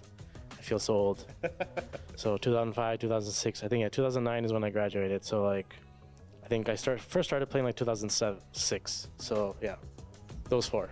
That was wave 0 for sure. Like the very first wave, the only player I remember from that time, it is Puppy. He played as long as I did. First time I played against him was, I think, 2007. But yeah, I mean, we were just the very first professionals, whatever that meant back then. When I did swap over to Dota, which was around TI 6, I thought that Wings was really cool. Yeah. And then I think later on, I think I really liked the way Jarex played. Position 4, even though I didn't play post 4 at the time, I really liked the way he played. I think Topson was cool. Me and Topson actually played in a team a really long time ago. Oh, really? And I played mid and he played post 4. So, you know, we were cooking. So I don't know. I mean, it was kind of like, I liked the way people played and I liked certain people's play styles. But I wasn't like a big fan of anyone in particular because I was kind of new to Dota as well. Yeah. And I kind of quickly became, you know, like high MMR or high ranked. Before I watched the game, I was like playing the game, if that makes sense. I started play at a academy team. I was just start play post 3. So at that time, Ice is the best offlaner at that time. So I watched a lot of replay of Ice. Yeah, the GOAT of offlane, I think. Yeah. He's a legend. So yeah, he inspired you to become a pro? Not become, but to like play better. What are the players which inspired you before you became a professional? I would say Dandy the most and like all the Navi. I think Sumil. I think he inspired me a lot in terms of Dota. Because that time I think he owned very much, like all the tournaments, and he played like incredible, you know. Especially TI5, like he owned a lot, so yeah. I get inspired by him.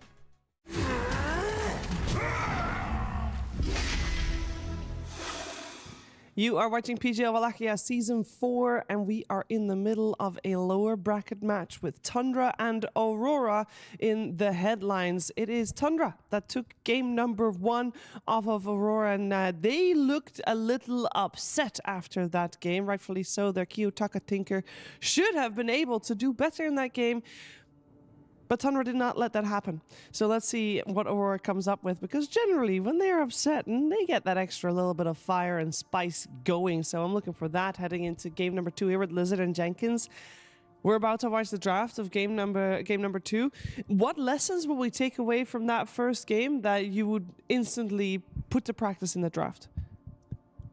Well, the first one is definitely that the last pick Tinker is not all that it's cracked up to be. I think this happens sometimes in tournaments when a hero is like perma-banned. I remember this happened with DK. Maybe this was actually at the previous Wallachia where a hero's perma-banned and then it gets through and it's kind of like, oh, maybe this is not that sick anymore. Maybe not as a core. Not as a core, but I just mean it's played so much as a support that you never ever have the opportunity to play it as a core. So you're kind of, it's like this pick that's in your pocket that you think like, if we have to do it, we'll cheese with the Kiyotaka Tinker. But maybe they just also baited out the Tinker. Like they had the Ember and the Darkseer. They could play the tempo, and Ember right now feels as strong as Storm when it comes to catching Tinker. Maybe not as much, but he's good enough.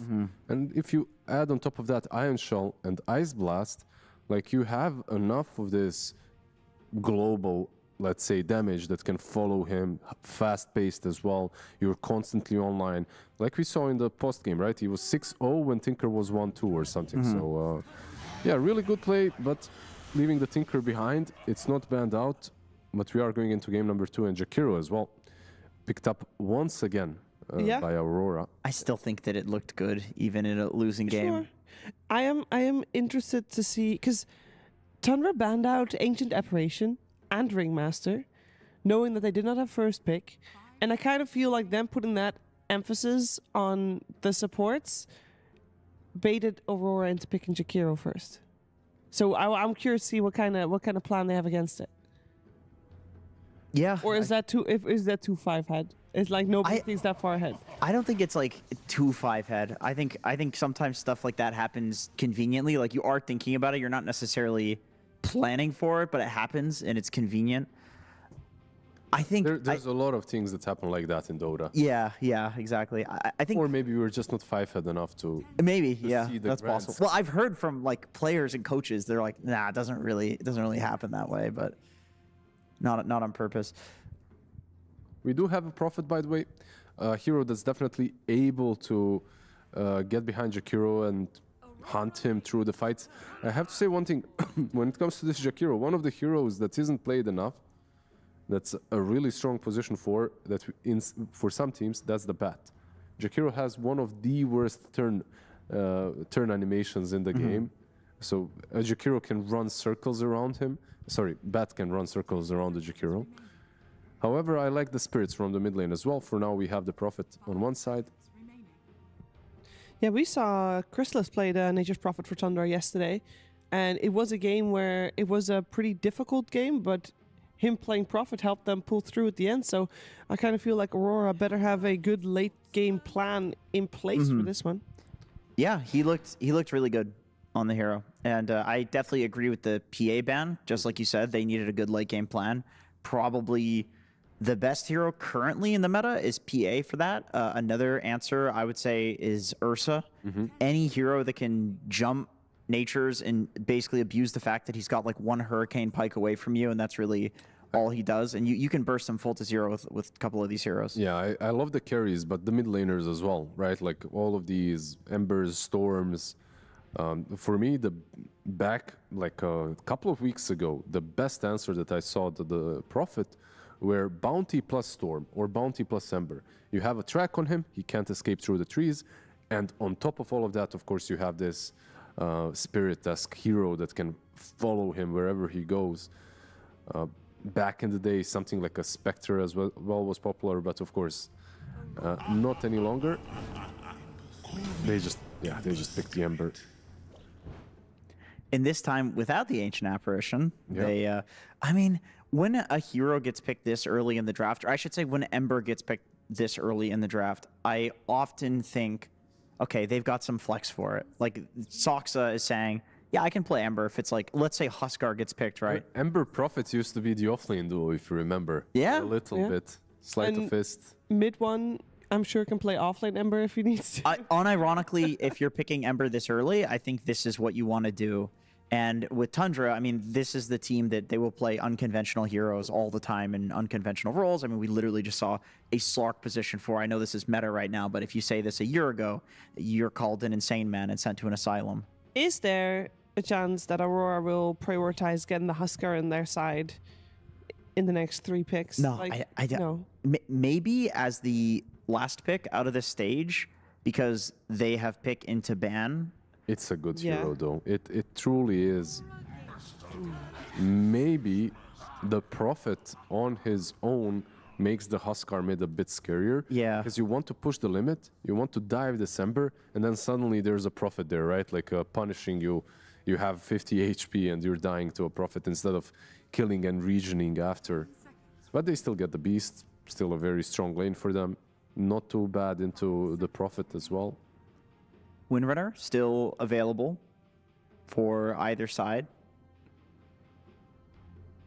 It has looked very good. She's becoming like a hero of the last couple of days. Yeah, been in every single game today. Not winning every game though, but still. Still, you could always feel the impact, right? True. And Sand King's also still available, as well as Tiny. I feel like this is just full comfort zone. If I'm thinking of the heroes, Tiny is, when it comes to Aurora, their go-to on the mid lane, on the safe lane. This could just once again be their carry. It could just also be Kiyotaka hero, of course, but into the Ember, I don't know, I feel like they're keeping it open and flexible. It's a really nice combo with Beast, like the Aura together with the Tiny, you get some extra right clicks in there. Naturally, you're a very slow hero when it comes to right clicks on Tiny, but Beastmaster kinda helps out with that. So what do we want Tundra to go for? Because very uncharacteristic. They have not selected any supports yet. Well, we don't know if they've selected any supports yet. But you know, stereotypical speaking. Yeah, Ringmaster banned out, so no saves of that. Escape art will be used against Beast, but Silencer is left in the pool if you want to look at those current meta position 5s. Yeah, I mean, do you feel like you need a saving support when you have a Beastmaster on the enemy team? Oh, they'll go back for Maybe their Terrorblade. 3 cores, that's the way we draft now, I guess. But they're doubling down on the Beastmaster idea once again, right? Like, why was Terrorblade picked last game? He's really strong into Beast. He forces Tiny into a different build if Tiny is safe lane. And now on top of that, you've got the Crystal Maiden. Okay, so excellent Darkseer pick, because now if Terrorblade is carry, you get the best illusion in the game. If Nature's Prophet is carry, you get the second best illusion in the game.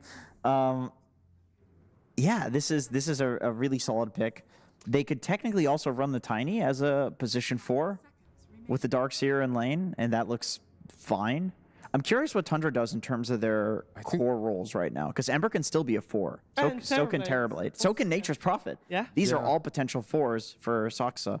Maybe just put the TB on the offlane. I feel like that should be the easiest. If the Darkseer is offlane, which it should be, like for Aurora, I think we're seeing Darkseer on the offlane, Beast mid, and Tiny safe. I think they've given away their 3 cores. On the other side, yeah, I feel like we are. I'm not sure. Enigma banned. They think that the 2 supports are already picked. Yeah, I'm not sure. It just could be Saksa 4 TB. Like, that's absolutely a probable option for Tundra. I think BZM has looked so good on Ember, and there's not anything on Aurora that's like, ooh, you can't Ember mid. You definitely put him mid. If you can get if you can get this hero with farm right now, you want to have farm. If I could select one hero that I know for a fact where it is going to be, Ember mid. Ember mid. And Crystal Maiden still 4 or 5. We're not sure.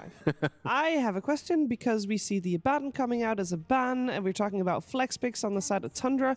How about Aurora's flex potential? Because they also only have Jakiro as this is 100% a support hero coming out. Abaddon got banned. We know they played in multiple. Like, could we see this Tiny as a core? Is this Tiny a core? They are respecting the Tiny as the position 4 option. Yeah, that's what I meant. Yeah. That's why they're banning out 2 carries, right? Like they're just respecting the Tiny 4 option. And Jenkins mentioned it. I feel like he's onto something there, like the good old toss with Vacuum, with Iron Shells. It's a strong lane, and like eventually this Tiny does become a problem with the blink even from a position 4. Yeah, honestly, I kind of like it, because then it's Beast mid, then Crystal Maiden can't just follow him around to the side lanes and kill the boar. Because when I see CM versus Beast, I know this is a new Beastmaster spellcasting type hero, but you could have Beast mid with a Tiny carry as well, right? Like, that's another option. Yeah, this is true. But I think the Crystal Maiden, to me, this solidifies Beast mid. Okay. I don't want to run a Beast in a side lane, because Crystal Maiden can go 4 or 5. Even if it's White Mom playing it, he'll play in the off lane against the Beast and eat the boars. They'll remove Medusa last. And if there's a world in which mid one as a stand-in, you don't know what he's playing. If he's playing some crazy Prophet offlane and TB is safe, Beast definitely doesn't go in that lane. It's a hard lane for him. What's the potential of still going back for the Huskar? There's always a potential of a Huskar being last picked, yeah. Ooh, or the Ricky. It's a Kiyotaka Ricky, we think? Oh yeah, I think so.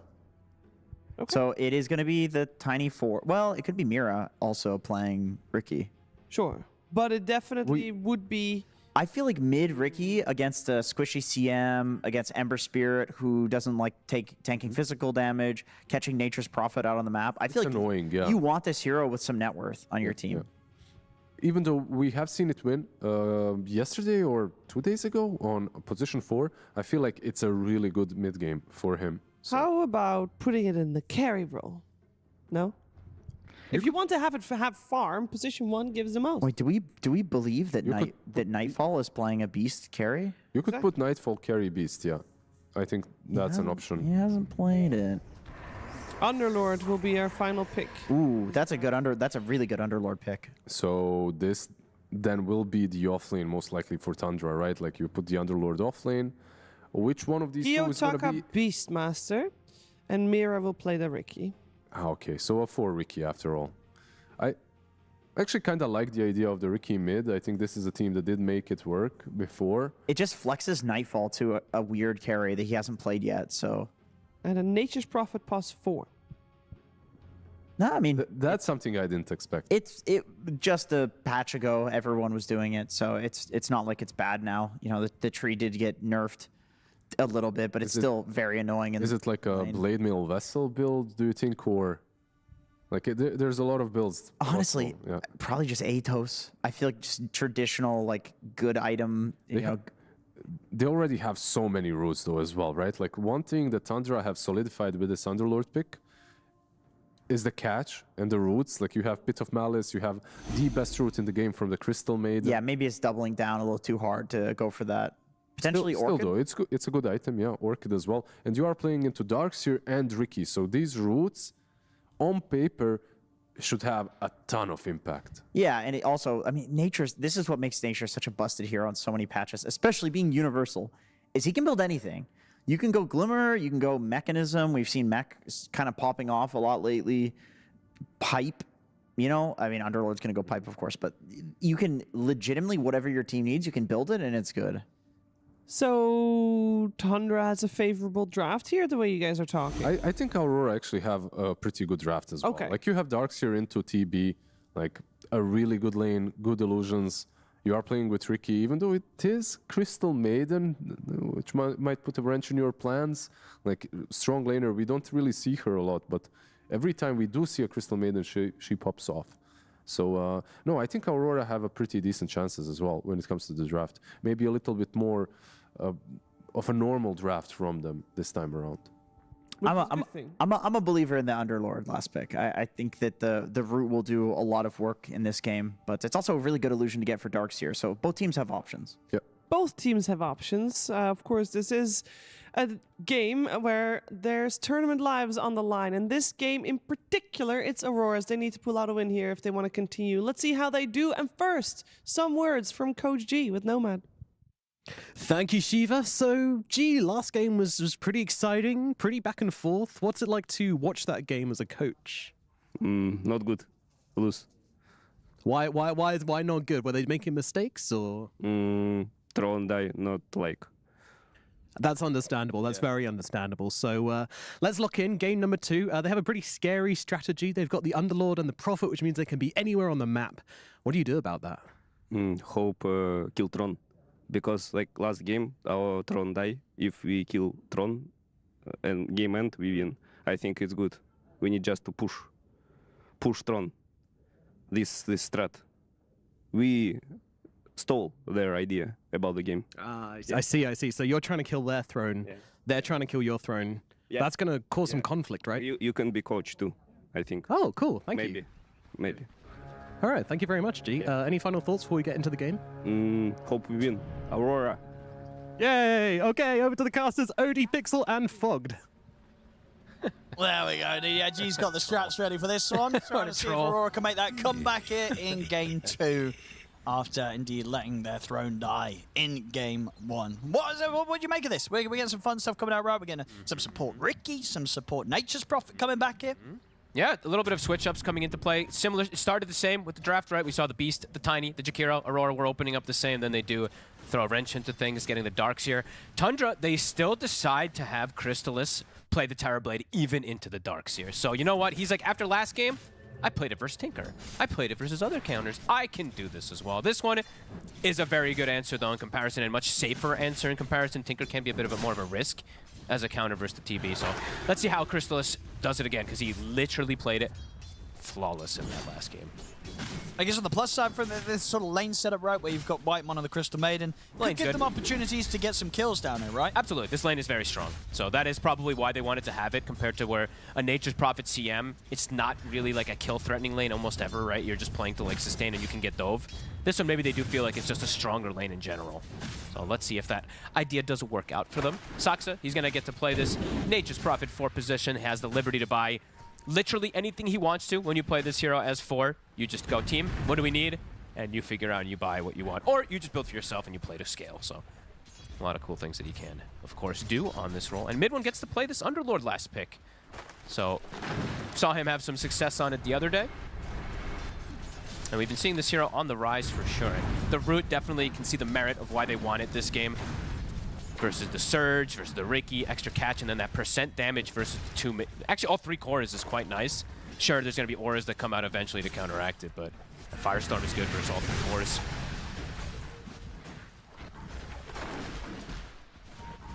Panto this time around, I did want to point this out because I'm just going to be a hater straight up. Thank God he goes Icebreaker. I'm so sick of seeing the Twin Turret. That last game, I'm just like, there's so many fights where he has the double ice path. It would be nice, but either way, I don't want to harp on it much. Saksa will go down. Panto might get exchanged as a trade. So they're going to do the body blocks here with the trade. Oh, actually, it's going to be close. Stick plus Firestorm. He's going to go for it. Saksa gets the last touch. Easy there with the trade.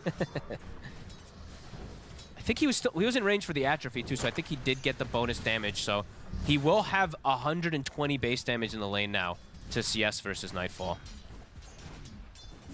I shouldn't say base damage, sorry. 120 damage. I don't know why I said base damage. And bottom lane, yeah, we're seeing the effect of them having this matchup. Crystal is playing this carry that he's super comfortable playing in the lane. Only 4 CS at the moment on Toronto, Tokyo. Yeah, just not really easy there to step up when there's this kill potential between the Terrorblade and the Crystal Maiden. No, and Waimon is actually doing work too. He has 7 last hits. He's really messing with Mira from just getting the attempt to pull these waves. He's gone for stats on Waimon, just getting a circlet to get that extra rest. And he actually does get the range creep there somehow. That was a clever little play from him. Lane that we haven't gotten to look at, of course, that mid lane matchup. Kiyotaka in a very good position, getting this Beastmaster versus the Ember Spirit. We've seen this hero dumpster most mid laners lately. And this one, it looks like he's having a very good matchup at the moment for his BZM.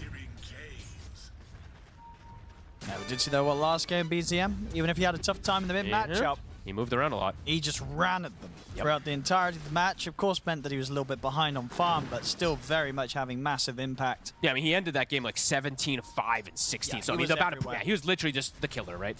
Part of the most kills in the game, if I'm not mistaken, at the end of it there. So yeah, it was definitely a treat to see in a game where absolutely you can look at it where Mage Slayer, as it tends to be, is amazing. The Mage Slayer pipe timing that Tundra can get this game can counteract a lot of the aggression from Aurora.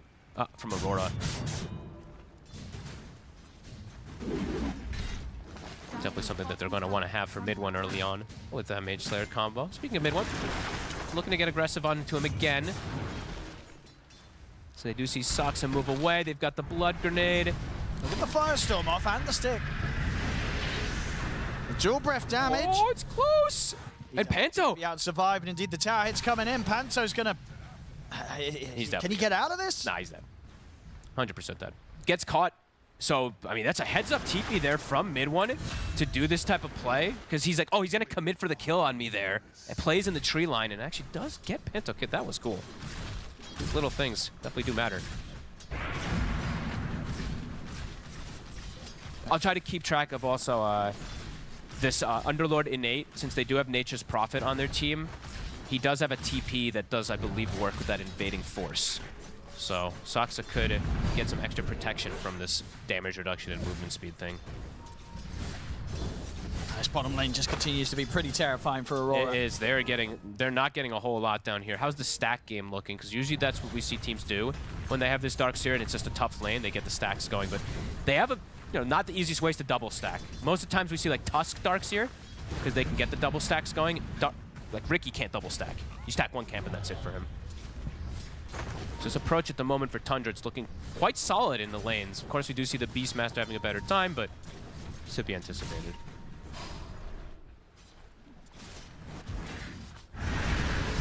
Bottom. They're on.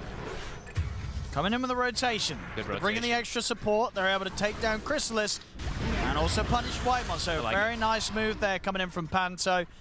Identifies that they're that far up the lane that is able to easily walk up and catch them by surprise. And they needed that down there. They did. They needed. I mean, they need to break these lanes a bit because top is also struggling. So the fact that he makes that move, also will be able to secure that rune. They're Take it away for BZM. There'll be a fair bit of damage. Ice Path at the ready. He accepted his death. He threw the Remnant down into position to come back afterwards. Great rotation. Panto, 2 out of 2. He's crushing Perfect. Comes in, sets up for the kills bottom, sets up for the kills mid. Really nicely done. Top. Nightfall is left alone. Now he's going to pay the price for Panto's movements. And Mira turns up. Do they actually have the catch? They have another Frostbite in a second, but he actually gets caught in the smoke. Whitemon can't close that gap. Lots of rotations coming in.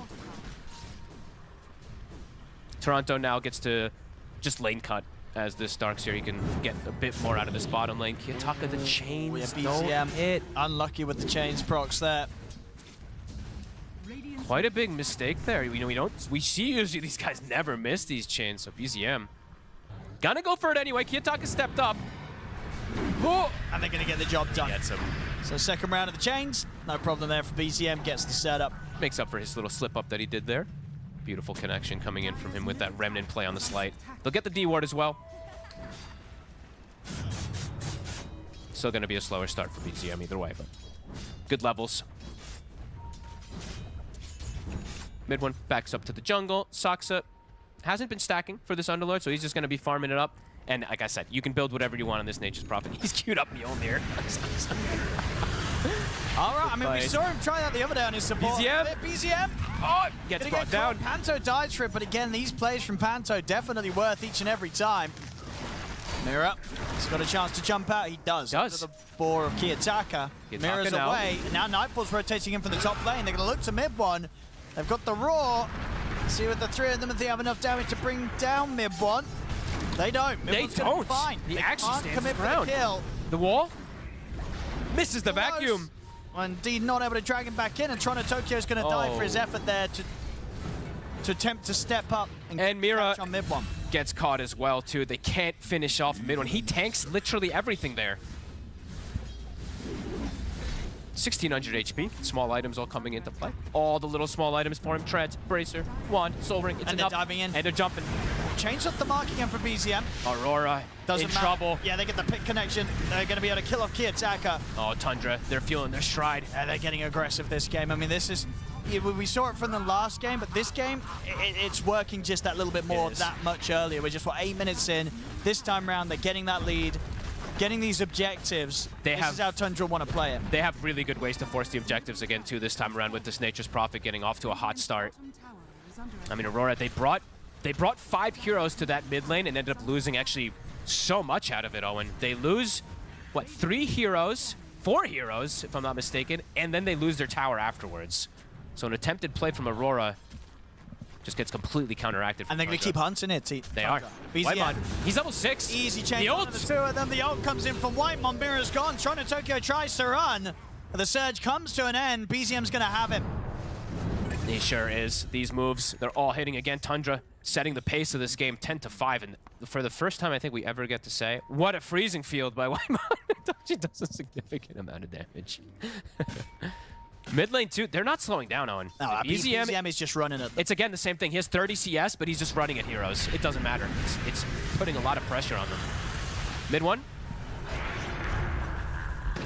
This time they should have it with the Roar, right? Surely. Surely. Okay. He did have 20 wand charges, but didn't actually pop it there. Hastrun will be claimed, BZM. Considering if he wants to go back in, he is. He's tempted. Macro Pyre damage will get pushed away. Same time, down bottom, Toronto Tokyo dropped the wall on Saksa to go for a kill attempt, but Saksa walks it off. Okay. Saksa's just fine with that. And so is Saksa actually going to go for this Mjolnir straight up? I think he is just going to go for scaling on. We've seen a lot of these greedy 4s. The catch, Fiends gets coming in, Kiyotaka. Near his tier 2, can he get away? He cannot. They can just dive in for these kills. This is crazy fast play here from Tundra. I mean, this Underlord last pick is now allowing them to also do this type of acceleration because he's just showing up to every fight. And up top. And again, BZM. He's everywhere. Oh my god, he is everywhere, BZM. Had a bit of a slower start last game, but this game, there's nothing slow about it at all. He is up and down the map. Bottom Saksa, this time round should be caught. He's trading with Toronto Tokyo, though. Super low. Here comes BZM. Here he is. Another kill. Keeps it going. And they can't go for the kill onto me unless they have backup. The Beastmaster doesn't have Roar. The Avalanche. Nope. TP's coming in. They've got to back off here, Aurora. Mid one's here. 4 heroes brought down from Aurora to try to counteract this. BZM, a bit limited on the resources at the moment. Looks like they're telling him, come to the river, I'm digging you a water rune. So Whitemon will be able to fill up BZM's bottle. And looking at mid one. Let's drop the pit down. They'll keep the distance for now. Aurora still trying to get in around the edge of the pit. All in the meanwhile, Tundra's just farming on the other 2 sides. Looking at BZM, Whitemon gets the freezing field up, but immediately stopped here by the smoke screen and the Avalanche. So Whitemon this time will die. I mean, they kill a 5-position diving the towers, but I just watched the Nature's Prophet farm 3 waves, Crystallis take 3 waves and 2 neutral camps too, so that dive. Not gonna net them the tower and only a 5-position kill. Aurora's trying to make these aggressive moves, but Tundra's just honestly outmaneuvering them. They're just getting away with the greed. Yep. And it's... oh, the bounties, BZM, able to claim those in the jungle. Big money for him. And now they're ready to fight again around here. Concerns for Aurora in this early game for sure. Concerns for the pubs as well with this Mjolnir rush working for Saxa. I can't wait to do that myself. BZM will get the connection again of the chains. I mean, this is such a funny but such a cool playstyle where you have an Ember Spirit with 30 last hits or 40 last hits, and he's just doing so much on the map. Well, that's the thing, because Saxa's going to have way more farm. He is. He's literally going. That's probably why he's doing this. Is he out, Saxa? He's not. They've got enough damage. They'll catch him. I mean, that's probably why. He's probably just like, you know what? I'm actually going to turn into this third. That is true. I guess, court yeah, after while that you just run around, BZM. He's like, dude, my Ember's just running at them. Yeah. Someone's got to hit some creeps. I guess I got to do it as the Nature's Prophet support. I actually don't remember last time I saw BZM hit a creep. He's literally just running at heroes, Owen. Another one for him. It's a good strat. I like Such a good strat, it's, actually. Yeah, you have your mid just run at them. Don't touch any creeps. You better leave those creeps. Make sure his Nature's Prophet support gets to last hit those. He'll take these. They'll fill up his bottle, too, to be able to do this relentless aggression. There's crazy damage coming out from BZM. Kiyotaka's trying to match it, but so far just not able to do the similar things that BZM is doing so far here. As slight chains in mid. Bit deep this time.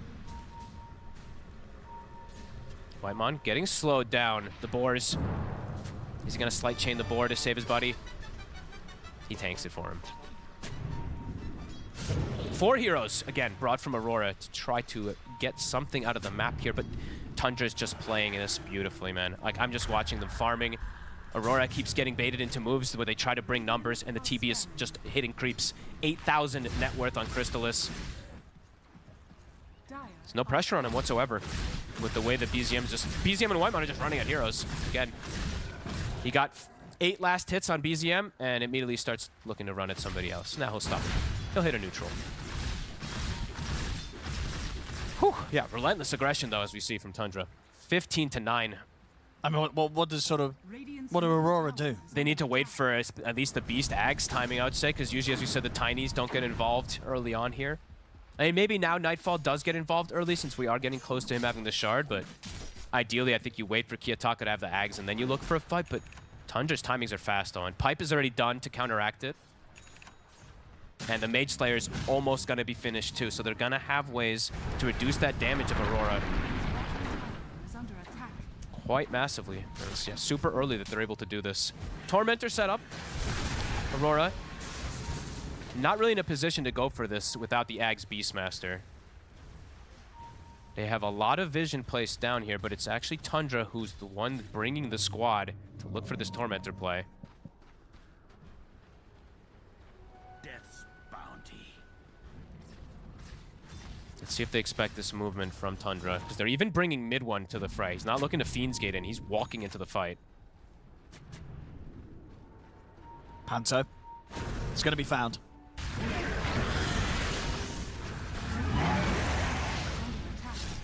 Quick and easy kill to a quick and easy Tormentor. I didn't point out the skill build too, but I should have. But mid one is also a really interesting build. He just maxed the pit first. I think he had like some 2-4-4 build playing around right clicks and pit, because the pit's so valuable this game, as we've seen. Is Mira will snipe a courier, might find a secondary one also. Doesn't actually see it there for the time being. Saxa will get the shard. A good one. I really like this one. I think it's pretty underrated. A lot of times how much it can do in the fights. Seeing around the tree lines. He's just farming it up, Owen. Top 3 net worth now for him. Yeah, he's going to be up there. I mean, BZM bottom 4. I think Sox is the core. I think after last game, he was just, he was a bit upset that Chrysalis stole the show. He was like, wait until they see this, boys. I'm going to carry the game this time. They're literally going to have what feels like 2-1 positions now, with Sox able to just sit back and get this farm. He's getting away with it. He absolutely is getting away with it. Like, sure, BZM, he's going to be a little slowed down, but his purpose is to just be very disruptive, right? Yeah. He's applying Mage Slayers, and he's getting these early kills to get to this point. Yep. Where it's a 6,000 gold lead. I mean, because this is the thing, right? If you don't have BZM Ember on your team, I don't want to see you doing this in your pub. No. As the Nature's Prophet. So you're going to see everybody doing it. Everybody's going to get very upset about this. As we can just watch Soxa hit some creeps. It takes the alert Gossamer cape as well. Even faster than he can farm with that attack speed. The Soxa cam is very chill this game. Bottom, set up, looking for Kiyotaka. Can't quite. And yeah, the invading, I checked a couple times, but yeah, the invading force absolutely works with the teleport, as expected, because it's literally called teleport. So you see that buff from the Underlord Nightfall. Get the pit down. Aurora bringing everybody. Whitemon gonna have to get the ult interrupted here by the Roars. Kiyotaka will use that to put a stop to Crystal Maiden. The vacuum comes out on two of them. Whitemon finally falls. 5v5. So what they can do here to strike back in, Tundra. Mid-one's getting a bit low. Avalanche in from Nightfall. Jump forward from Mirror. Aurora able to find the 2 kills. And Tundra this time don't get anything in return. Rallying around Kiyotaka with his Aghanims and Regen Rune.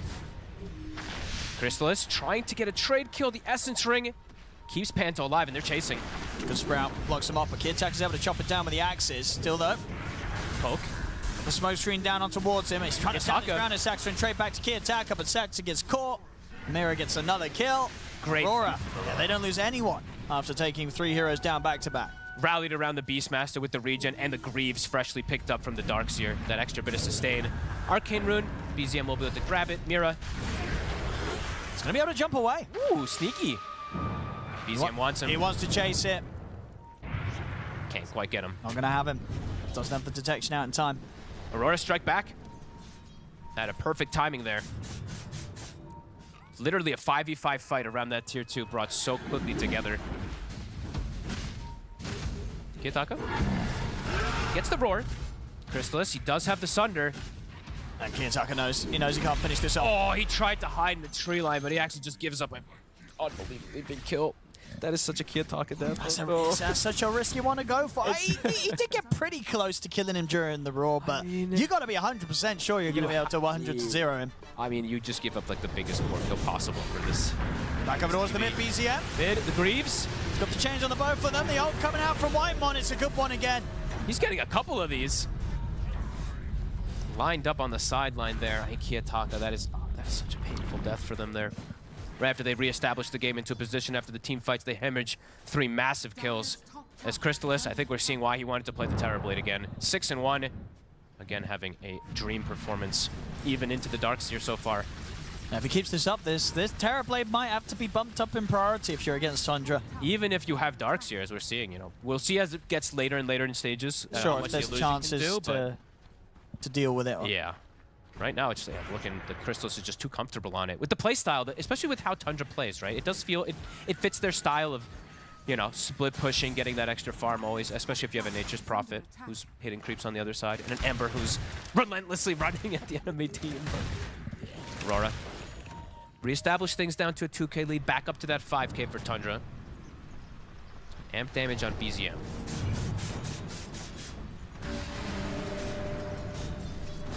Toronto being annoying, Greavesing the waves to prevent BZM from getting some farm. BZM starting to get that also just farm recovery instead of just running at heroes. Up to 91 last hits.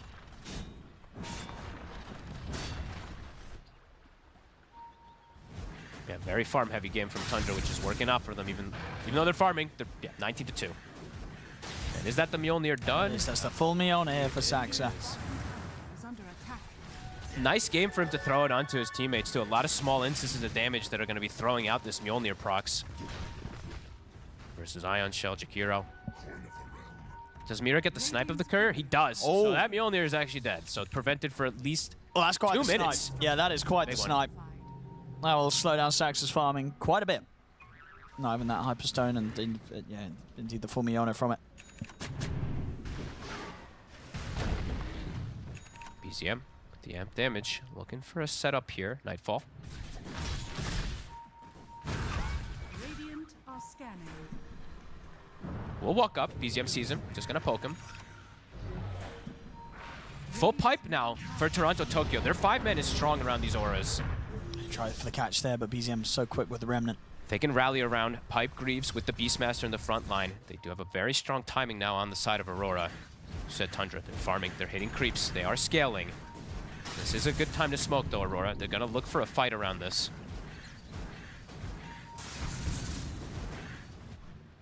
They have this deep ward still for about 5 more seconds, so they saw Crystallis. This is the ward that sniped the Mjolnir. Kills the campsters too fast. They get the roar though. They have the follow-up. The wall's been dropped down. TPs are coming in. They're in with the jump. The silence as well. They've done it. Nicely done. Killed him off, and now can potentially look for more. The backup coming in now for Tundra. Whitemon again getting a good solid position here for the ultimate. Toronto Tokyo on the run with the surge. He'll get away just in time, and now Aurora look towards mid one. Nightfall not having enough burst to finish the Underlord off though. The pick coming out, the slight change here from BZM. He'll jump straight over towards Toronto Tokyo. BZM? Silence does catch him though. BZM, he's not going to be able to get out the cloud. He'll die for that effort. And now mid one, can he get out as well? They've got a toss. Do they want to dive for it? Doesn't look like it. They want Saksa, the easier kill. Oh, and they're going to find him. They knew he was going to TP there. Panto will die in the back lines. Also, mid, Whitemon. They're diving in. Hit. Mira will get finished off. They pop the glyph just in case to get that extra bit of damage. Aurora fighting back though, and they are. know that they need to. They get this one chance to kill off the Terra Blade. They don't just take him back off. They go for as much more as they can off that. Yeah, beautiful dive forward plays there. And the Atos, we definitely saw that come into play there from Mira. If he's able to get it onto BZM, they have a lot of control too. They put that Atos onto him. They put the smoke screen. BZM thought he could sneak in for some cleanup kills, but not the case. And yeah, great start to that fight from Aurora. Tundra trying their best to fight back here after Aurora kind of bring themselves so deep onto Tundra's side of the map. Yeah, BZM now at this point can get tripped up. Sees Toronto Tokyo, and of course as low HP as Toronto Tokyo is, it's too sort of tempting to pass up, so it has to get in there. It was so close to him getting perhaps both of them. Panto dies at the end of it all there too, but yeah, we see that smoke screen come into play with the Atos. Tundra, that gold lead is gone.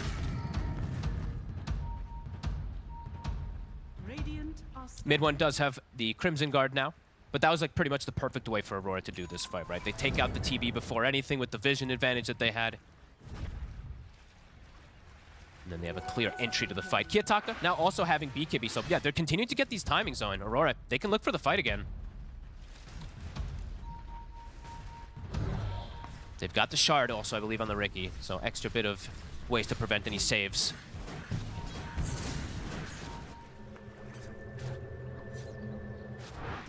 And they're really trying to, I mean, they want to punish this playstyle of Tundra. They're like, no way that this can work for Tundra, right? They're farming like they said the Nature's Prophet. They want to punish Nobody wants to get beaten by the position for Miona Nature's Prophet.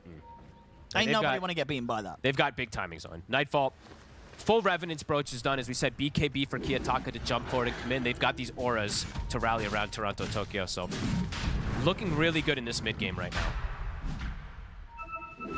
Tundra. Looks like they are going to look to group up. What's their next timing? I think they got S and Y for BZM. Crimson was finished. So they've got those two timings, but their timings are a little, it's different, right? Because they just have this farming Nature's Prophet, which is just an outlier.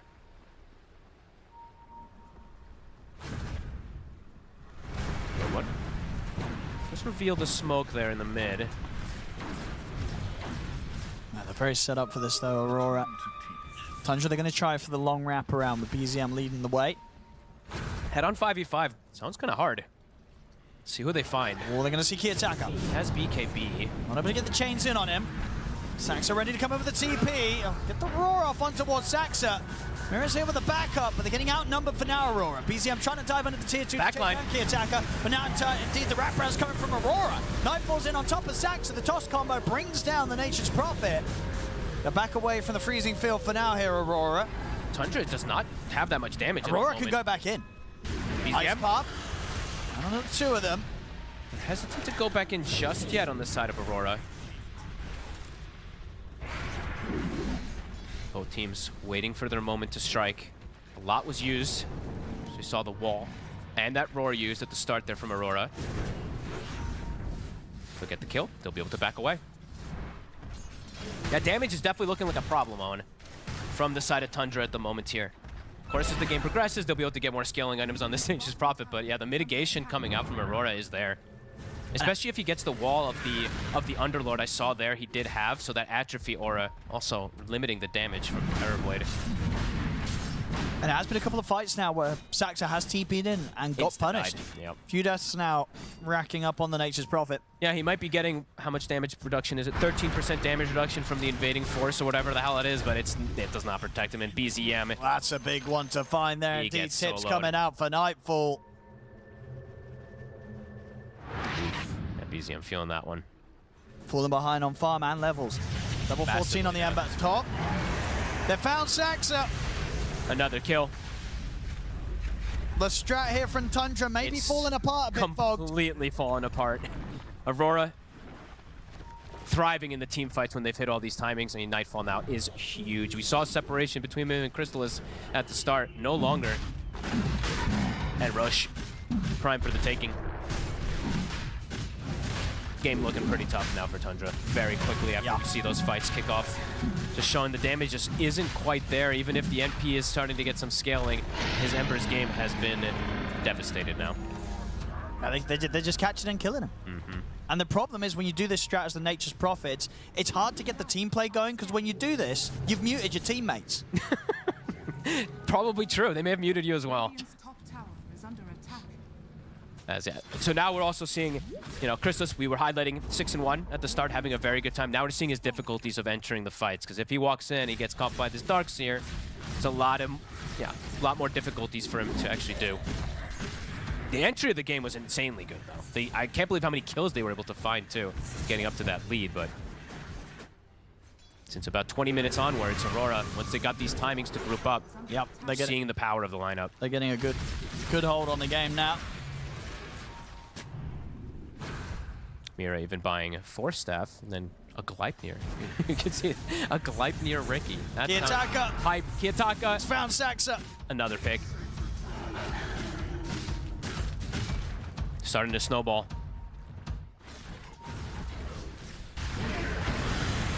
It's going to be a much tougher one for Crystallis to carry this time round. Yep. Into Darkseer, into the double Ice Path, the stun, the control. He's got his work cut out for him. His net worth still solid, but as we said, the stronger he gets, the stronger that Darkseer is always going to get. Also, Tormentor, next choice for Aurora. Yeah, I do like a lot how they've adapted. Oh, he does have Aegis, but come on, don't give up the Aegis like that. Full Nullifier has been picked up also. And these items just keep flying out on. This Beastmaster is also a big problem for them to deal with, level 20.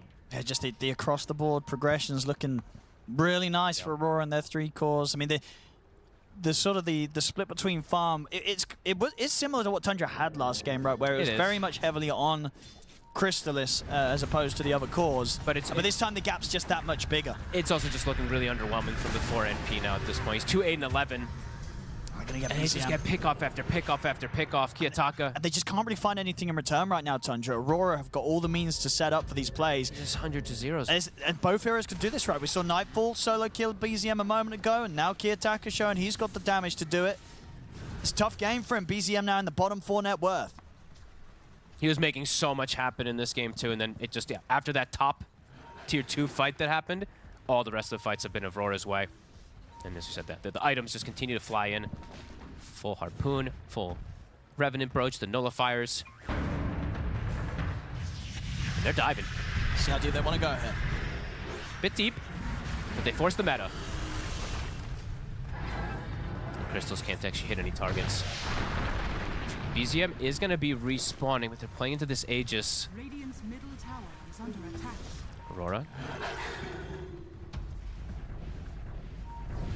We'll back things up, but they have Roar at the ready, so Kiyotaka, he's definitely looking for a kill.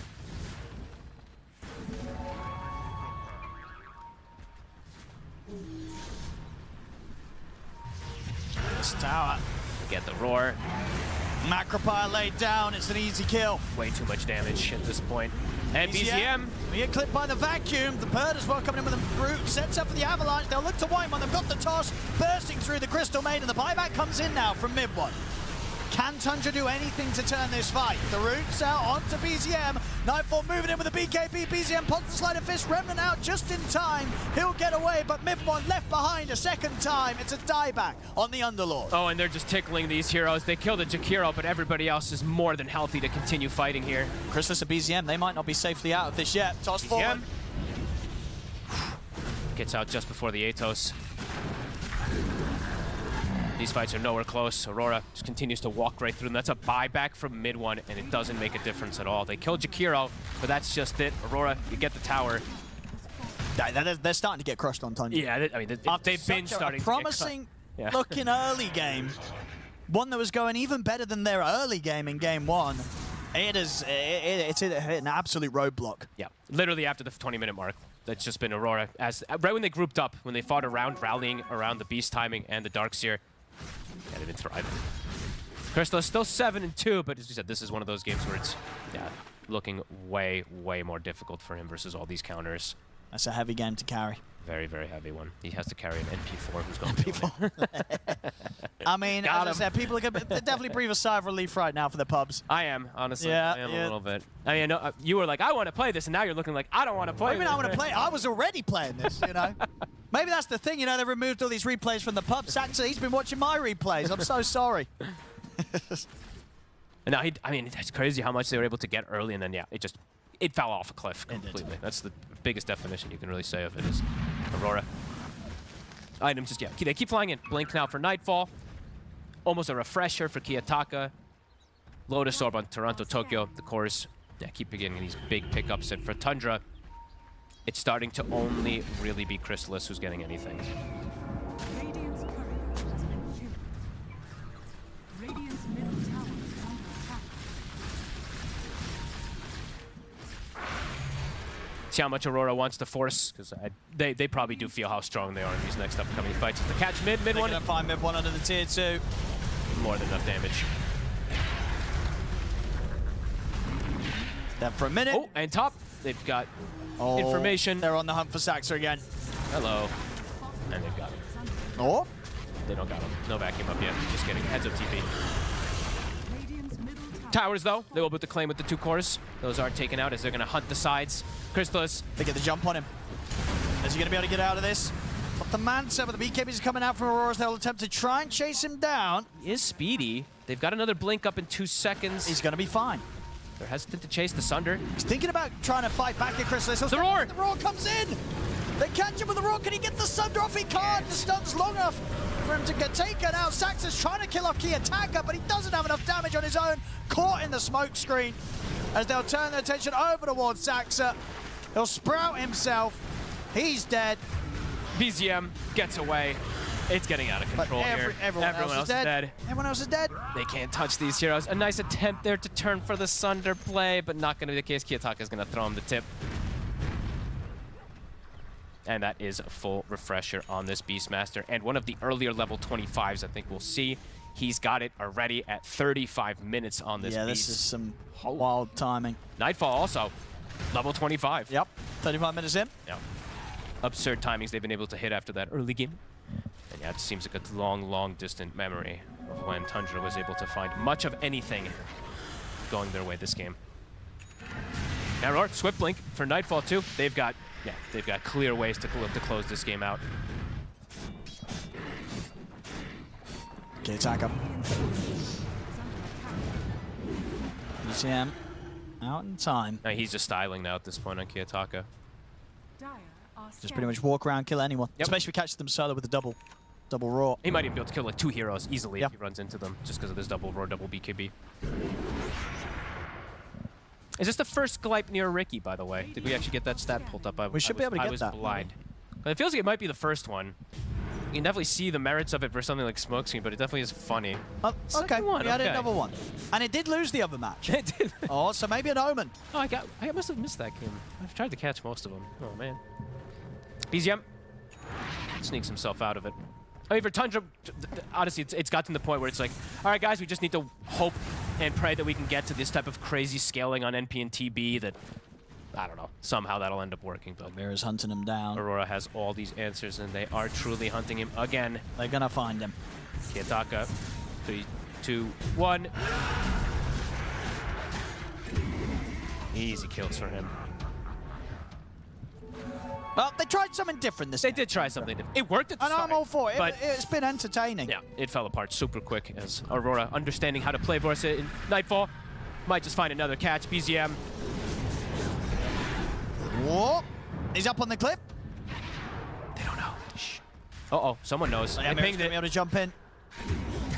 Kiyotaka pinged it. He's like, he's up there. Godlike now for Kiyotaka. Owning this game Tokyo. with the Beastmaster. He's ready to just mess around with mid-one. Mid-one trying to get out through the Fiendscape. No vacuums there. And the Raw once more. Not Kiyotaka. even needing to use Refresher because he's 25, so it's got pretty much 0 cooldown. We love to see from the Beastmaster.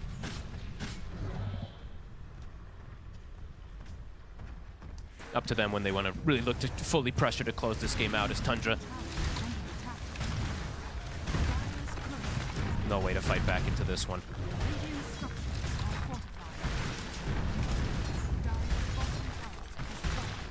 See what they do. What can they do to stop this push? Sack the racks, split push. Let's see if they even, I don't know if they want to try to contest this by any means. No mid one, no BZM, that racks will fall. They're probably going to lose the second racks too. Kiyotaka's pushing and they're even setting up, so Crystallis, can he get his way out of this? Mira's already here for him. Body blocking him. Is there any way to play out of this? He's completely body blocking him. See how long he can live. Can he make a Sunder play? Oh, he can't. The vacuum's there, dragging him back during the cast animation. BZM. Meanwhile, in the mid, Kiyotaka, he's got the Raw into the second one. Hey, this game is just totally over. It's been totally over. My Kiyotaka, goodness. he truly is styling, though. Love to see that he goes for that solo play. It's been a pretty wild game.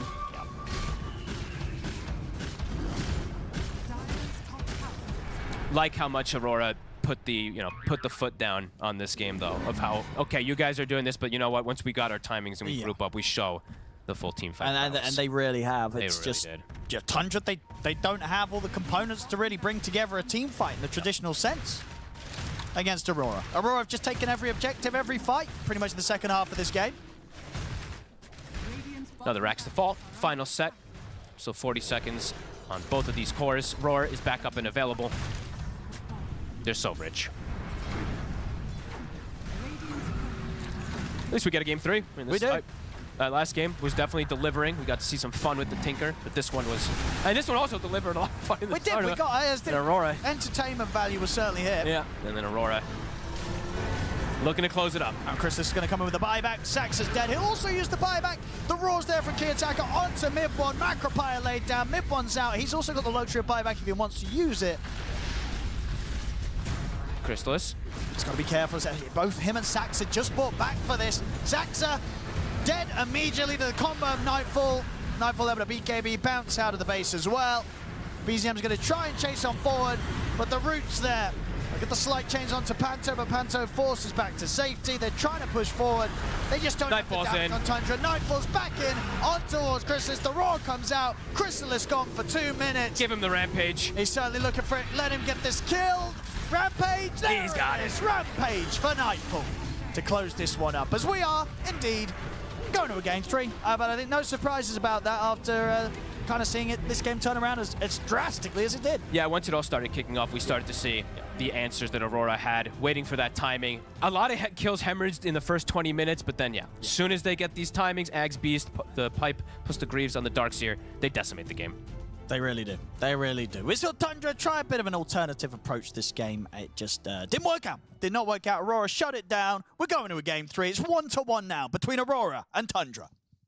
Thank you very much, Odie Pixel and Fog. Yeah, they end that game with a Rampage on Nightfall. Aurora has said they have some fight in them if you beat them down, which is what Tundra did in game 1, and now the series is tied. Here to break it down, Lizard and Jenkins. Lizard, this was definitely Aurora having some strong punching power.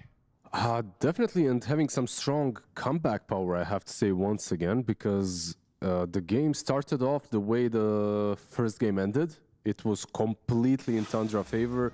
Like, they were making all the right rotations, making all the right connections across the map, but then, like Fog just talked about, the moment a couple of these items came in for Aurora, I feel like they executed better, plus just the power of those items overcame what Tundra were bringing to the table, because their power spikes really were not that big in the mid game, specifically because of this man that I'm seeing on the screen. Not his fault, but he is constantly extremely underleveled and underfarmed in this game. And yeah, an Ember that is this underfarmed can't really do a lot.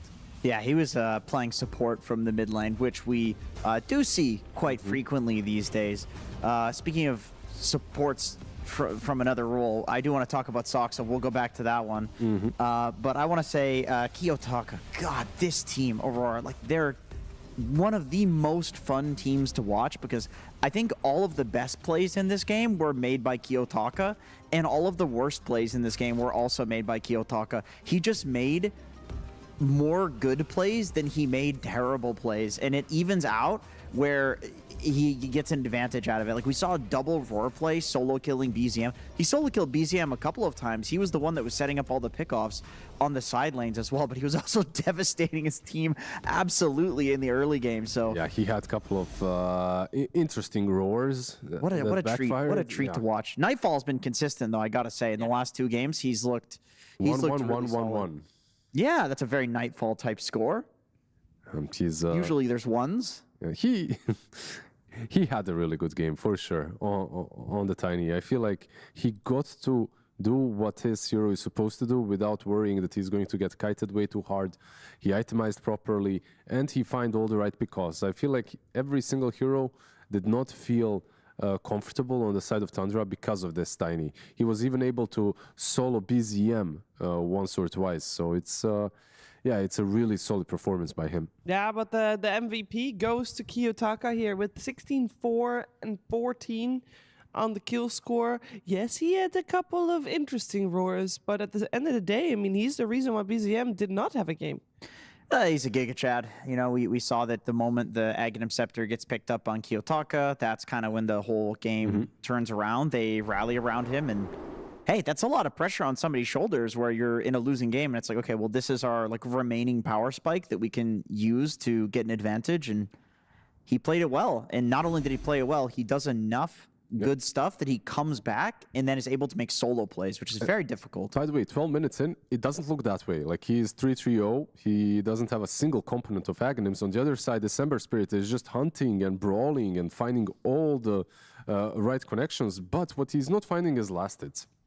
Both of them, at this point, were suffering when it comes to the net worth and farm, right? Yeah. But Ember was getting at least some pickoffs here and there. However, what he was not getting afterwards is any recovery. Like, he continued playing the map. Meanwhile, the one that took over the farm on their side was Saxon the Prophet.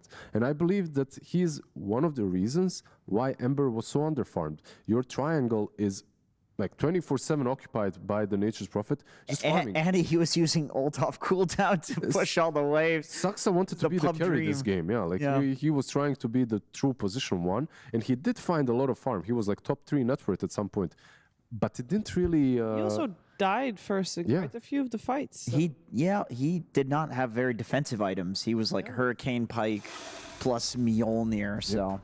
So this is some of the devastation that I wanted to take a look at on the mid lane. This is how Tundra got their early game lead. It seemed like this point, they were almost abusing the mentality of Aurora having come out of a, tough mental game. It felt like Aurora was just going to crumble, but I feel like that's what this team can often look like, and they just find a way to claw their way back. Perhaps that's us coming up with this narrative, and it's not really happening. Well, it is. We've seen the ESL documentary, but the Tundra was absolutely snowballing the early game, and it was on Aurora to find some way to come back, which they did in Kiyotaka. which is a testament to their willpower as well. It takes a strong team to make a comeback in that kind of a situation. Some teams would just fall apart. Yeah, we could take a look at the next clip as well.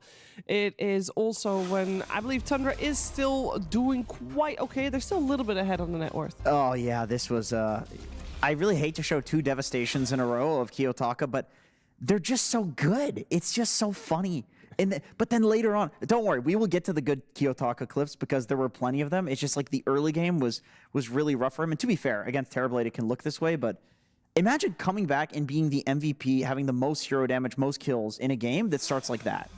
Yeah, this was the comeback fight for Aurora, however. They find already very early on Chrysalis, and that kind of makes the fight just non-existent for Tundra. It looked like they had all the right solutions, right? Like they killed off the TB. December is way too under-farmed. He cannot really threaten them. The Prophet is still not doing a lot, and they can disengage. However, Tundra, I feel like they overstep their boundaries. Ember goes in. You're playing versus an Atos Ricky with Smokescreen.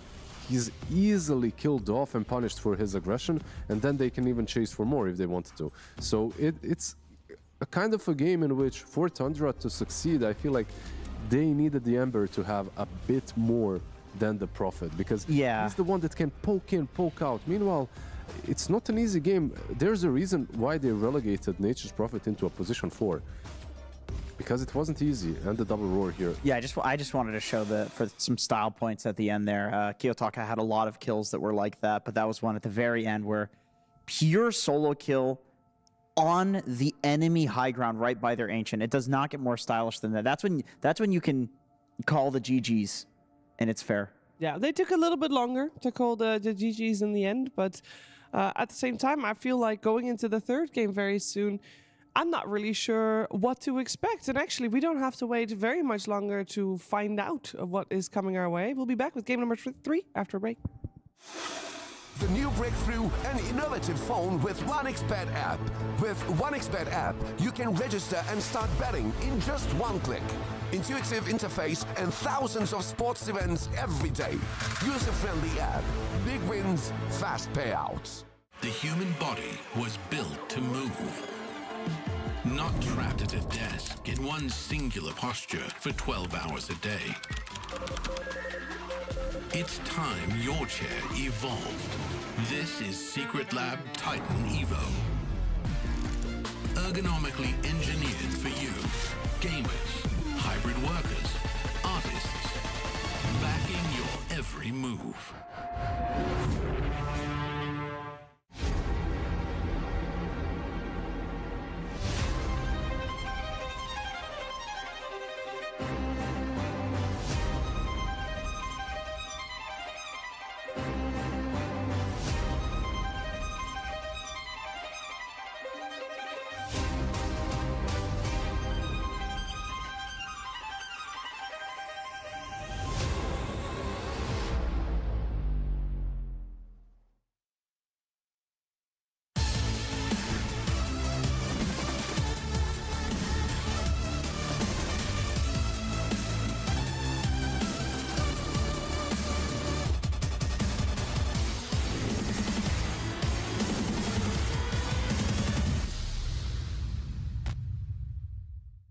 Hello and welcome to Tropes, a game where we're going to be showing 2 of our talents a lovely scene, and they're going to be telling us who they think each of the characters in the scene should be out of the other talents. And I've got Fogs, I've got Owen, and we're going to be going through this desert island scene. So firstly, what about the guy on the floor? Who do you think he is, Fog?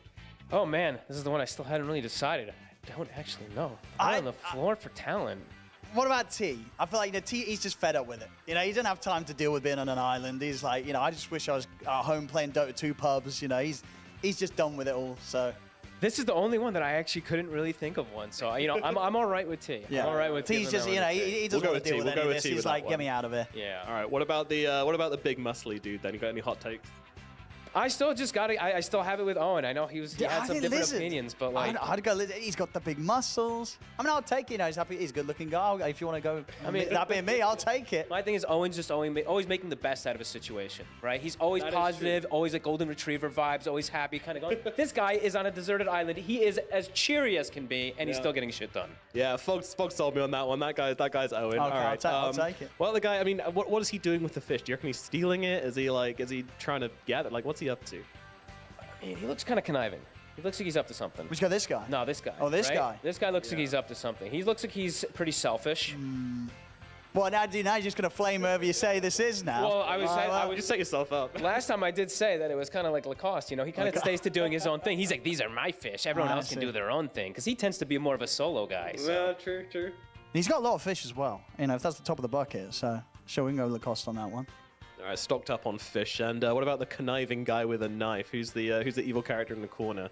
Or maybe not evil. Maybe he's making tools for the gang. And Yeah, that might be just his resting face. You know? we can't make judgments on his, you know, his facial pose.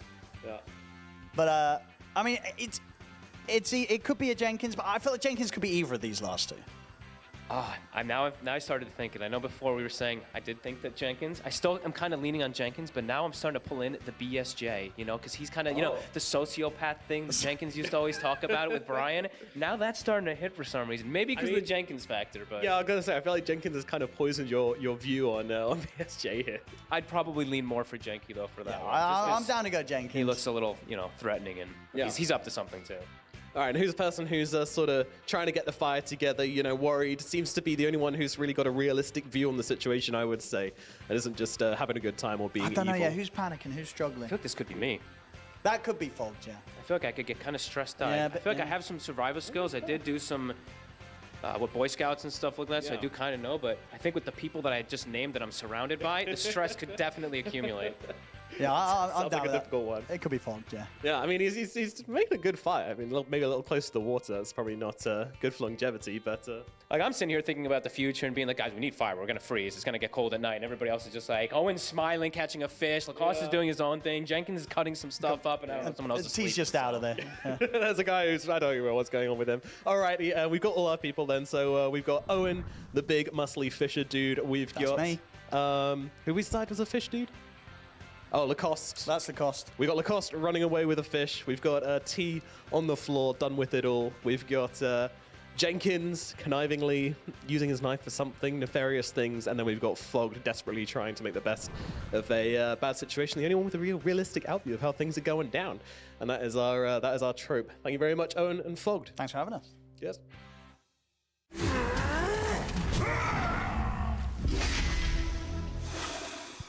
A fantastic piece of art that we're left with after that one. Thank you, Nomad, for bringing that to life.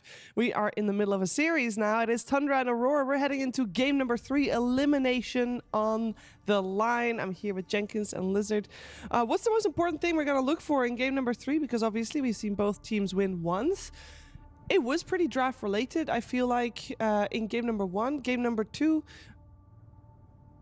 I don't know. I kind of feel like Aurora leveled up during the game. They did. Let's just lay all the cards on the table here, Shiver. That Nature's Prophet build was dog shit. I think probably Soxa's going to look back at that replay. I'm sure his team is flaming him in a friendly way. You know, pro players tend to be pretty good at this, where they're just like, yeah, you know, they laugh it off. They're like, yeah, that was bad. That was like a...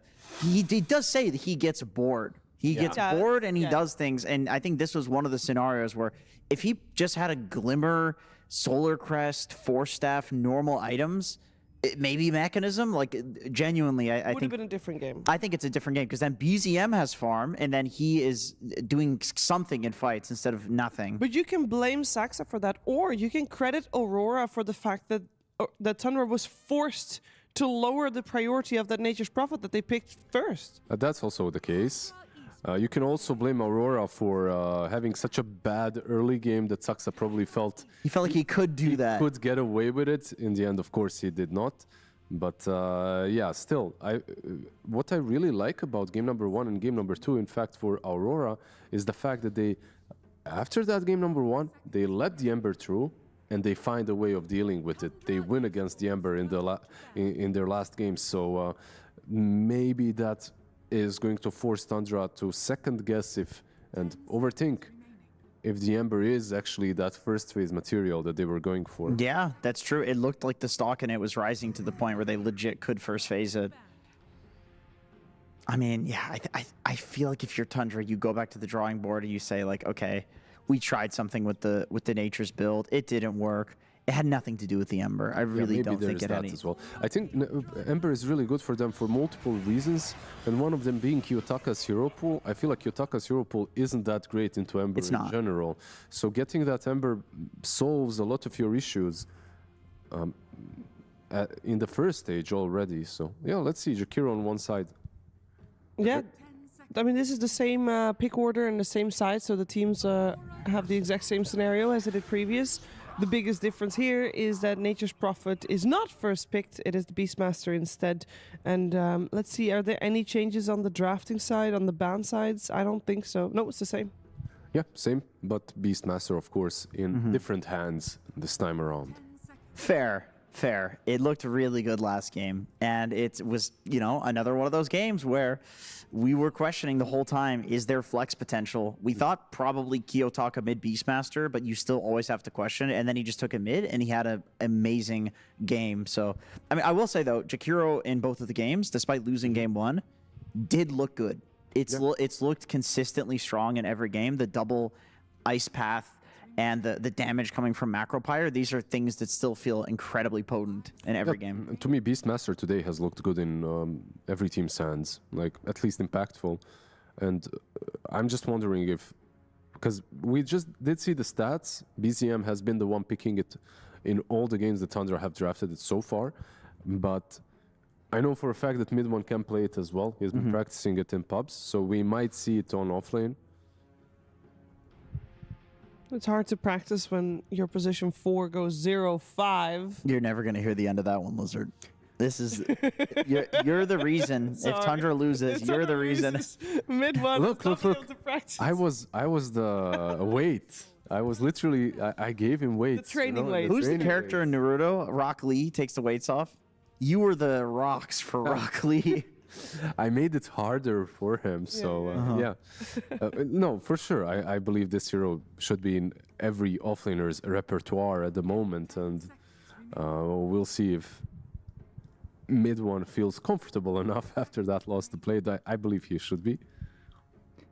I love that the Terrorblade comes out from the Terrorblade ban comes out from Aurora, because you know that like Aurora also wants it, because it's so good against Beastmaster, but Tundra has shown, yeah, we'll just first 3 pick 3 cores, no big deal. There's PA. This is a very dangerous hero to give Aurora. Yeah, with a Jakiro as well in lane, that sounds and you have a incredibly Beastmaster, strong. By the way, I really think they need to ban that PA. You ban it or pick it, or maybe they think we have the Crystal's Bloodseeker that can come out. Oh, the Tinker, actually. So Whitemon Tinker coming out. Yeah, it's a really good pick. Yeah. Still, though, when I look at these two teams, I feel that PA has, in my eyes, the highest value of all the cores. We'll see if they can pick it. There are some heroes in Tundra, though, that make it a bit less value. I feel like Crystal does play heroes that are good against PA. Bloodseeker comes to mind, of course. So maybe because of that, they're not banning it. They know that they have an answer already. Yeah.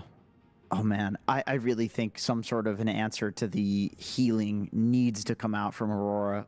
Beastmaster plus Tinker, when they get online, how do you fight into the AoE heal and damage? It is impossible. Like, the way I would see is you go Doom or AA, but both of those heroes are banned. So some other options are like Mars, you isolate a hero. Magnus, you isolate a hero except in the other direction. Well, that's one can kind of isolate. Yeah, at a point, you've got late game options. Yeah, he can kick them in a certain direction. He also combos very nicely with Darkseer if that's what you want to go for. Yeah, I feel like Darkseer Jakiro is too good. And then at least maybe when these heroes group up and run into the fights and they try to heal, you can, counter it with like, all right, well, then you're dealing into like a Vac wall plus Jakiro Macropyre. overwhelming team fight. Plus, it was the Darkseer that worked for Tundra versus Tinker, right? So why couldn't Aurora do the same? They played Darkseer last game. They could combo it with, let's say, anything on mid lane and the PA, and I'd be happy with their draft. And when I say anything on mid lane, I mean like these classic Kiyotaka heroes. Yeah, Darkseer PA would give me a lot of confidence in the draft, honestly. Imagine Darkseer PA and maybe some tiny mid or Ember as well. It's left in the pool. Storm Spirit. A Storm into Tinker generally just always has been a good pickup. Tundra Esports. Oh, there's that PA. There's the PA. There's a world where they were debating between the Darkseer and the PA, and they picked the PA because they think that if the Darkseer block pick comes out, well, then they have a PA into it. You don't really care if your illusion gets taken. I feel like this is... Let's see how Tundra thinks about this PA and what their solution is. They definitely have one because they knew that Nightfall loves to play it. This hero is known for the PA. So will the Bloodseeker be the one? I wonder. Haven't we seen a team deal with the PA very well recently? I just can't remember how they did it. It was Lifestealer. Yeah, Lifestealer is an option for sure. I think that was Spirit, actually. Yeah, you just buy items that are good against her, like you get Radiance and Aghanims down the line, and they also had something like a Kunkka on the mid lane to get that extra sustain against her. I will say Kunkka's been just completely missing from all of our drafts recently. Yep. I mean, he did have an abysmal win record. Yeah. So. I really feel like they're discussing the Bloodseeker. They snatched the Dark. They snatched the Darkseer. Yeah, okay. You kind of have to. It would give way too perfect of a draft to Aurora. You are revealing everything, by the way, with this Darkseer. That's the only downside that I see. I guess Beastmaster could be on the safe lane as well, but I feel like with the Darkseer, you're giving it away. Darkseer off lane with the Night Stalker, and the Beastmaster will be mid. So now for Toronto Tokyo, I feel like you just go Sand King, go jungle, Tusk roams. That's actually something that Tundra used to do when they were actually when 33 was on the team and not having a stand-in. He would pick Sand King. Tusk would just roam. Yeah, I really like your call. No, they go for the Pango first. So when I was mentioning mid heroes, by the way, Pango of course is flexible, just like Sand King. When I was mentioning mid heroes, Pango was the one that I was thinking, but there's Roar against you, right? Yeah. That's not that great. And in this game, I'm seeing Roar and I'm seeing Crippling Fear, like two things that aren't that easy for you to deal with. I feel like the Pango pick from Aurora came out just to make Crystallis feel bad that he didn't already get Bloodseeker. You know, the instant Pango pick into Bloodseeker. The ban, I mean, it would have been way too good to leave Bloodseeker. It counters PA and Pango. Both of those heroes like to jump around a lot. Which is why as well I thought they might go for Bloodseeker instead of Darkseer, because he's good into Darkseer as well, right? Like you can't run away from, or no one can, from that Rupture. And they played into the Darkseer already and won, so okay. Okay, the overall last pick is going to go the way of Tundra, so that will be Crystallis deciding on his hero last. We do have Medusa and Bloodseeker banned already. Looks like we're looking for a hero that should still go into the offlane for Toronto Tokyo. I don't mind the idea of Centaur either. Just run away from the Night Stalker, all Darkseer spells, like he commits them to an area. Tinker commits to an area. It's really only the Beast Roar you have to worry about. Sorry, I was just looking at the triceps, you know. You're just flexing a little bit. He's been doing dips. He's been doing dips, some push-ups in between the series. Yeah. So you got the Centaur, you got the Sand King that you guys already mentioned. The Underlord that we've seen so many times today already is also still in the pool. I'm just not a huge fan of Underlord Tusk.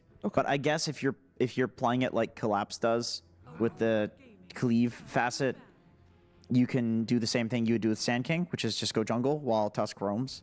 But I feel like if you're going to do that, you would rather get Toronto Tokyo what he's been playing more, which is Sand King. Yeah. They ban out the Magnus last. But maybe the Underlord Global is actually good to match the Tinker's Global. You could make that argument as well. Better than the Sand King in that way. And lock people in position with the Pit of Malice maybe as well. I feel like Centaur or Sand King both pretty decent here. Yeah, there's quite a few options. Like, you can make a case for almost all three of them. Yeah, especially because last pick is for Tundra, right? So, and it's carry. So, likely carry last pick. So you're going to get countered in lane pretty hard. The problem is like Centaur, you're basically calling for that lifestealer, right? Like good into PA, good into the Centaur as well. And maybe with all of them, you're asking to be lifestealer. I guess. No matter what you go for Underlord as well. Yeah, I think Sand King would be the least bad against lifestealer, but they take Centaur. It's really good for the game. I mean, it's like I said, there's all of this like area stuff you want to just get away from. Other than the Beast Roar, you are pretty free to just disengage with the Centaur ulti. Yeah, getting away from Crippling Fear on your supports. It's like a spell where you can engage, and at the same time, one of the supports can get away from the fear to use their spells. So the 73% win rate on Centaur, that's incredibly high with so many games played. It has looked good in all of the games we've seen it. I feel like also saving a PA with Cart. Yeah. If she can jump in after and get a Satanic off. Yeah, there's the lifestealer you called for. Yeah, no surprise on that front. You know, it was an invitation, basically. Whose idea is stronger? Is our PA stronger than your lifestealer with Radiance, with Aghanims, even against this lifestealer that should on paper have a really good lane? You're playing into Tusk and Centaur, right? Like like overall it looks pretty solid for both teams, but I feel like Tundra were more on the reactive side. Yeah. I will say my biggest question, and I hope that you guys have an answer for it, because we've not seen, obviously we saw Kiyotaka Tinker just 2 games ago and it wasn't great. But we haven't seen support Tinker in a long time because normally he's banned out. And I know that once Ancient Apparition was let through a couple times, it was heavily countered, and we haven't seen it do as well as you'd think for a hero that's first phase banned all the time. He's not countered. How good is this Tinker still? It's a pretty good Tinker game. Do you agree? Like, yeah, I think it's pretty good. It's not like a free Tinker game by any means, but it's good. Like PA can jump him, she'll build Nullifier at some point. Pango also builds Nullifier, and he can roll through the march and all of the ground bullshit that the Tinker puts down. So the only thing is, you see where the Dark Series on the map? I would move Tinker there in like minute 3, minute 4 of the game. I feel like, and he's not going to leave. He's just going to be farming because Lifestealer isn't really threatened in this game. Like in the laning stage, at least, I feel like until Tusk is 6, he should be farming. I have actually seen Centaurs beat Lifestealer. Okay. It's a weird one. Like, I think you can actually harass him down with Double Edge. It does go both ways, and maybe it's one of those like volatile matchups where if one hero takes a good trade right at the start, it's better for that hero. Yep. But I think it does depend a lot on laning skill. But the Tinker will sway it early. Like, it's hard to harass a Lifestealer down when he's got a Tinker behind him. But if there's a Tinker that's gonna farm stacks, surely there's a decent that's after chance 3 Aurora minutes, it's gonna invade some stacks. Yeah, for sure. I think Aurora's going to invade stacks, and they have good heroes for it too. Pango's one of the best stack invaders in the game. You press R, well, what do? You got to roar them. Even that's maybe not enough. Yeah, you got to roar one of these heroes, and at the same time, if you're not roaring the Tinker, he can be saving heroes in the lane as well. He should be securing the Lifestealer's lane, no matter how and who he's playing against. Okay, well, we're going to find out. One of these 2 teams will be eliminated after this game. Aurora versus Tundra, Game 3 with ODPixel and Fogged. Thank you very much, Chief. Yes, the deciding game now here between these two. And Fog, what do you reckon? What are you looking forward to seeing out of this? We're getting another PA coming in, something that we've been seeing throughout the tournament. Very much with mixed results. Sure. Tundra, they get that Lifestealer to close things up as their carry. It looked like one of the last picks left for them to be able to have playing versus this Centaur and with what they have, because if they pick anything else, the lane can be very weak. So looking for something strong on that front. Darkseer has been reigning supreme in this current series, as we've seen. Both games has thrived, but I don't know, both drafts look strong. I've just seen a lot of these Tinkers, these 5-position Tinkers, become that core as well and just be able to prevent a lot of damage, so perhaps some concerns there. Because what Jenkins was saying, the Centaur versus Lifestealer, if it was in a vacuum and there was like a worse 5 position, then I could see maybe he touches the Lifestealer, but with Tinker there, I bet Chris is just set up to completely free farm on this Lifestealer. But there's going to be BKB piercing disables, as they mentioned. You know, the Tusk is always going to be there in the game. Later on, we'll see some more answers. And yeah, let's see how this all goes down. Really curious to see what we've got going on here. More of a normal game, I will say. We don't have these super unorthodox 4 positions. Sure. Night Stalker is kind of, but he... Not really. Like, this hero just seems to just fit in the role. And he's not banning Miona or not. No, never. Well, I can only hope. No, never. No, never. Don't you dare.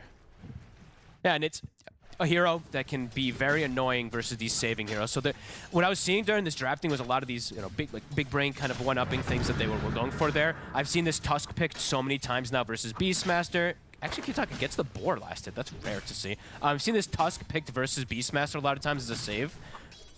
But then there's going to be a Night Stalker thrown into the mix, perhaps. So the Crippling Fear can actually be an element that can turn things around for you to not get these snowball saves and all these other things. So some cool little counter picks that we see coming out from both sides. We'll see. Obviously, last game, Kiyotaka really managed to pop off on the Beastmaster. BZM's turn to show us what he's got in it. Yep, could be in a position to do quite similar. Kiyotaka, though, definitely was styling in that last game, as we saw. He started to truly feel himself as he was going for these solo plays over and over again. It was fun to see. Already seeing the lane, you know, lane pull shenanigans, double melee bottom, wanting to get that wave behind the tower. Crystallis will do the same. Saksa. He'll be all right. Soon to be level 2. He's got the salve. He knows that the harassment's going to come.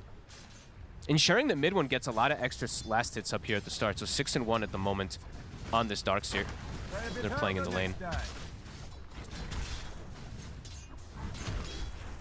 And I guess for BZM, this game on the Beastmaster, we're not going to see that sort of massive difference in net worth, right, between sort of Tundra's mid and carry. This time around on a Beast, he's going to be farming it up. There's not going to be kind of running up and down the map, not cleaning up creeps. No, I think that it's just an Ember thing. It happens sometimes on Ember when you're playing versus some limited stuns and you start just balling.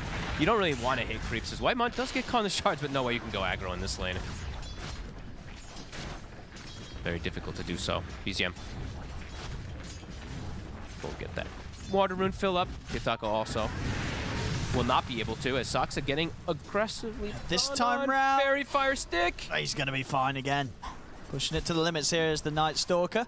So Kiyotaka, I'm going to keep tabs on this as much as I can too, because this is what I've seen so many of these Beastmasters do, where they can just dominate the lane. Crystallis, they're actually getting aggressive onto him. He stepped up too far. They got him. First blood for Toronto Tokyo down here.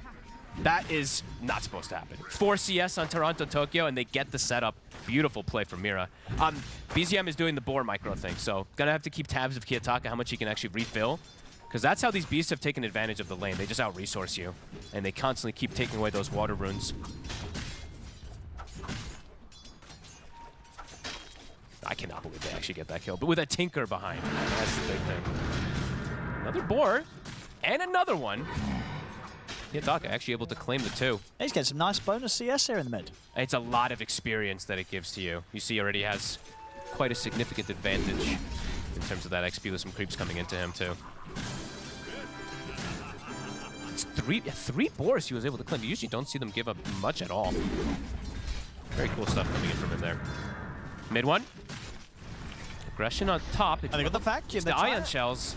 Trying to trade back, but Midbon's getting very low. Has to try and stay hidden in the trees. Nightfalls. Get the jump forward. Saksa's ion shell. Saksa, they get a good dual breath as well from Panto. They're down onto the both of them. The stick charges come out though. Tundra will take the kill first. Nightfall. And they get the PA as well. The ion shell damage.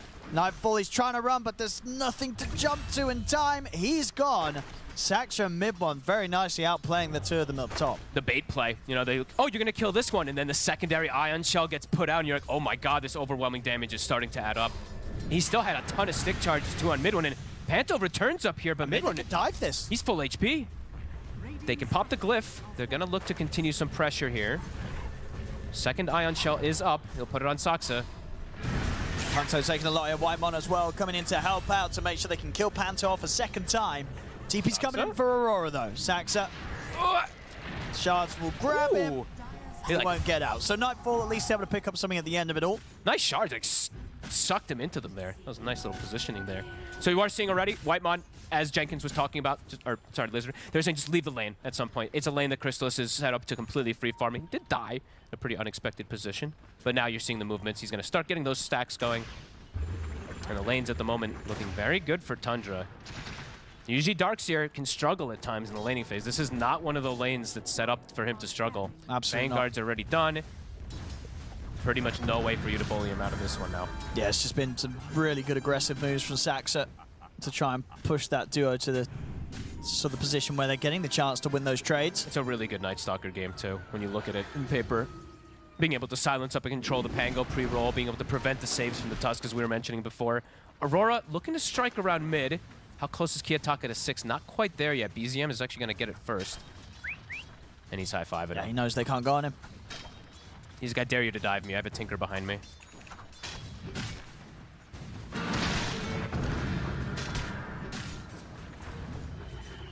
See where Saxa looks to go. Sometimes we do see, Night Stalker in particular, since nighttime has ended, you start to throw the Ion Shell on this Night Stalker and he goes and just like stands under neutral camps. So we'll see if he wants to look to do that after he looks to secure this power rune. Mid lane, BZM. Got him trapped in the shards. No Has roll got yet. the roar at the ready though, so can drop the roar down onto Mirror, get out, and in fact just turn around with the help of the support swinging over. No roll yet still on Kiyotaka. He actually still was not able to find that level 6, even though he claimed a couple of those early boars. Finds the amp damage, but can't go for a return kill. BZM holding his own very solidly in this mid lane now, considering how much focus Aurora did want to try and put towards him. I mean, these Beastmasters just seem to win every single lane that I've seen so far here. Yeah, the Darkseer being left in this 1v1. It's the dream for mid one. He can apply pressure onto Nightfall. They're potentially going to look for this play here onto Nightfall. Level 3 Ion Shell. It's a lot of magic damage that can add up.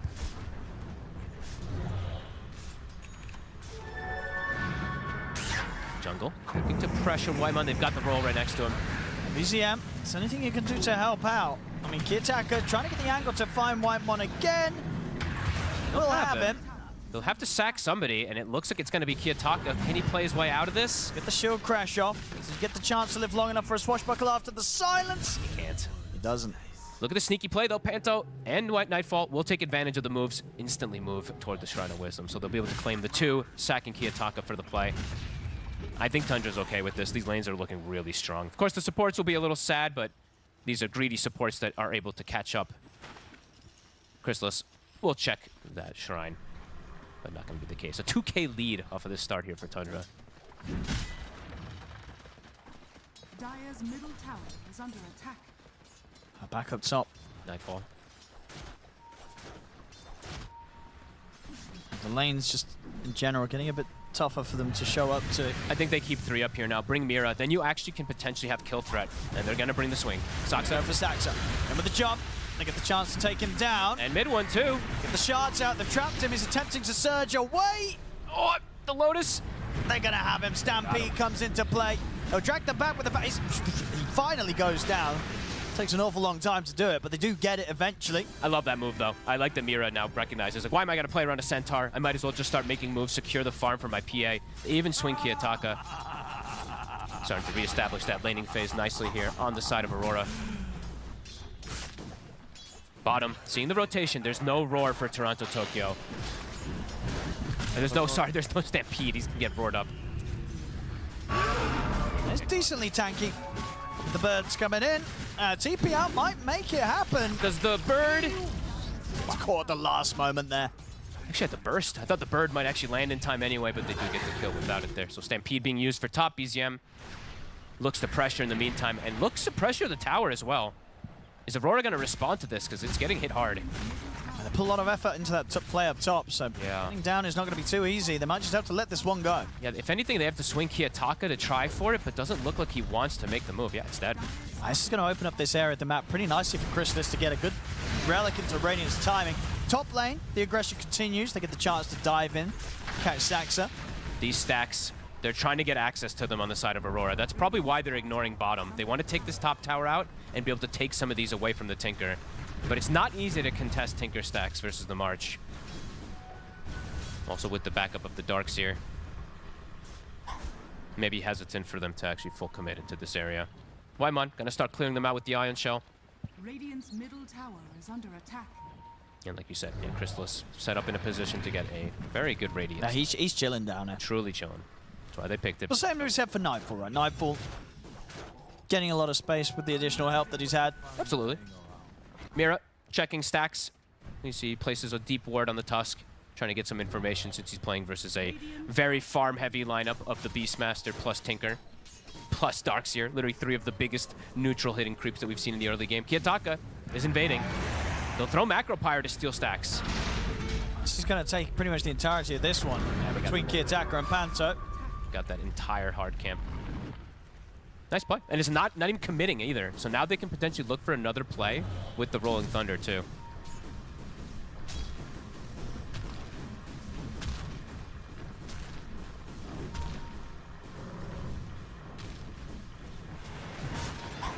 Top again. Saksa. Level 3 silence, but not enough to bail him out. Or is it? Stampede?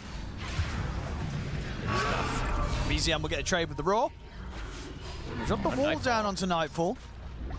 He's got Panto by his side. Ice Path out onto the 2 of them. More TP's coming in. And Nightfall's going to be fine. Kiyotaka's turned up as well. He has the Rolling Thunder at the ready if they want to try and go for a move. But they'll respect the Tinker. They'll pull back here, Aurora. BZM just wanted to get the easy kill.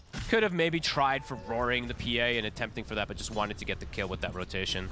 2 components of the Aghanims are finished. Nightfall continues to get this nice farm. His Battle Fury is going to be about 1,000 gold away. Pretty good stuff for him so far. Nighttime is hit. Saksa also has the level 6 available. Wants to start using this.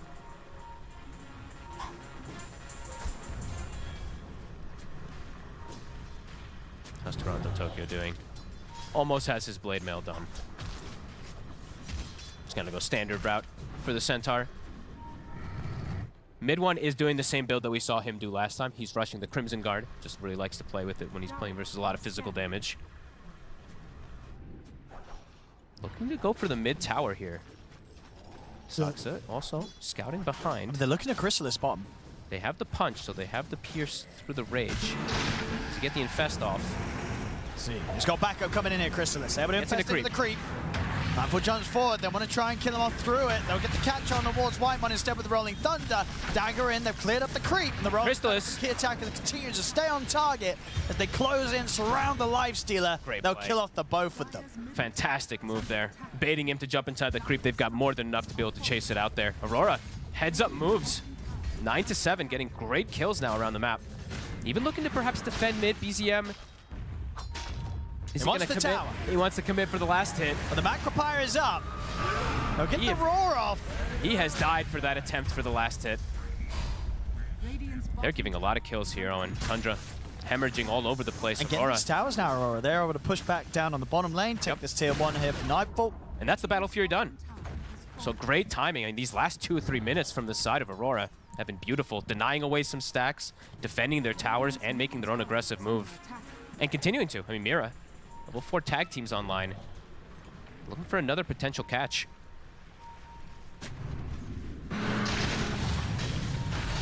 Snowball coming in. Taka. He's trying to hold Saxa back off them. The Ice Path comes down as well onto mid one. They've got the Stampede. They're going to go straight over towards Saxa first. Punch up onto mid one. They have the remainder of the surge to get out of that. They're resetting. They don't have the damage to bring down these heroes when they're rallied together. Kiyotaka continues to just push the limits of his hero. Even under that long silence, survives again. Toronto Tokyo also top 2 net worth on this Centaur after being put in a position versus a Lifestealer. He's got 700 more gold than him. He's going to have a really nice timing on the blink card for this Blade Mail Vanguard. He can do a lot of work with this blink to just stop them in their tracks to protect his chorus. Aurora, this early game has been pretty beautiful by them. For Tundra, things have been slowed down. Gonna have to wait for the next timing. Aghanim's on the Beast. But yeah, BZM, that death in the mid really, that hurts him. He does want to finish off the tower still here. Looks like they should be able to get the last hit for him. Yeah, but dies for free trying to get that last hit before. Haste Rune. 500 till his Ags is done. Not by any means the fastest one, because he didn't have those stacks to go back to, as he had his entire team kind of farming them. Relic is done for Crystallis. Looks like Tundra. I want to use this last 30 seconds of nighttime with Saksa. They'll see Toronto Tokyo. Stampede down for 10 seconds.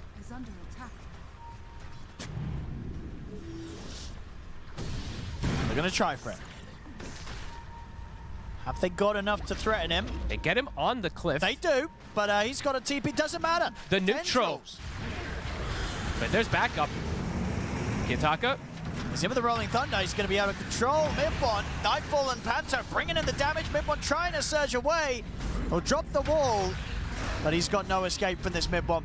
Toronto still gets the... I think they thought that he maybe had successfully TP'd out as well, because they kind of just walked away, but indeed he did not. The neutral stops him, and they can pull him down. It works out to his favor. And Owen, a couple times we've seen these teams go for these kills on these Centaurs, and it's not even close. No. And then they get turned on, and it is right around this Tormentor. Tundra positioned to attempt for the contest here, but Aurora's already taken it out. It's gone so quickly. They put the nighttime here. They're thinking about trying to fight on forwards here. Saxa looks is here. for the ice path and Dual Breath laid down. They have the roar in onto Nightfall. Nightfall, can he jump out in time? He can. The Stampede giving him a chance to run. He'll turn towards BZM. BZM does end up cleaning up Nightfall. Can BZM get out though? He's keeping his distance, kiting them out to the side of the fight. Crystallis will finish off Key Attacker. Oh, they're getting big kills. Panto does die to the neutrals, but still, it's the fact that there's 3 now, 4 dead with Mirror being run down by mid-one. Now Toronto Tokyo left on his own. Should be Tundra's chance to get the team wipe here. Diving to tier 2. How much do they want to know? With Not the vacuum off the mark, they won't get the chance to go for it. So Toronto Tokyo able to live.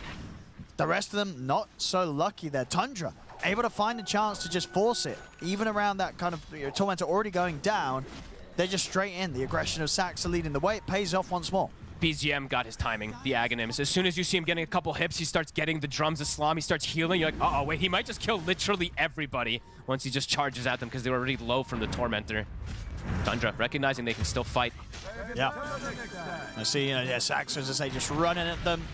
And I'm just looking at BZM's health, right? It's these little pulses you see when he's running at heroes. That's when you really start to feel the scare. These heroes could all just literally die around him since they had used so much before. Yeah, they try to surround him again, but once more, Saxa's silence, just keeping him covered. BZM getting rolled on. Roar is up in 8 seconds. And it's got the backup of mid-one, and the wall is up. Roar in 5 seconds. Whitemon's ready to help out as well. Aurora, they're in a rough spot here. It's Toronto Tokyo.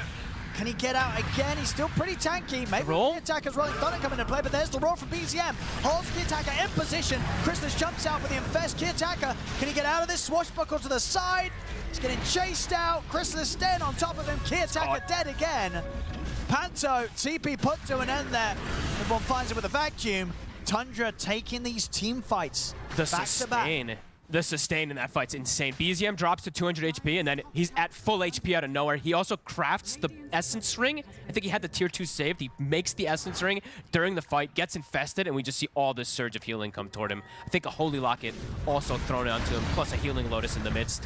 They'll find Saxa a pick-off, but Tundra reestablishing after Aurora was able to reestablish and getting some huge kills rallied around BZM. And this is the thing, we sort of saw in the first 2 games of the series, Tundra very much had to play with the dynamic of having their carry sort of on an island on their own net worth at the top. Worked out for them once, didn't work out for them the second time. Now, this game 3 for Aurora, it's going to be a lot of weight on Nightfall, right? It's the PA. It's really Toronto does feel like Tokyo and Key Attacker.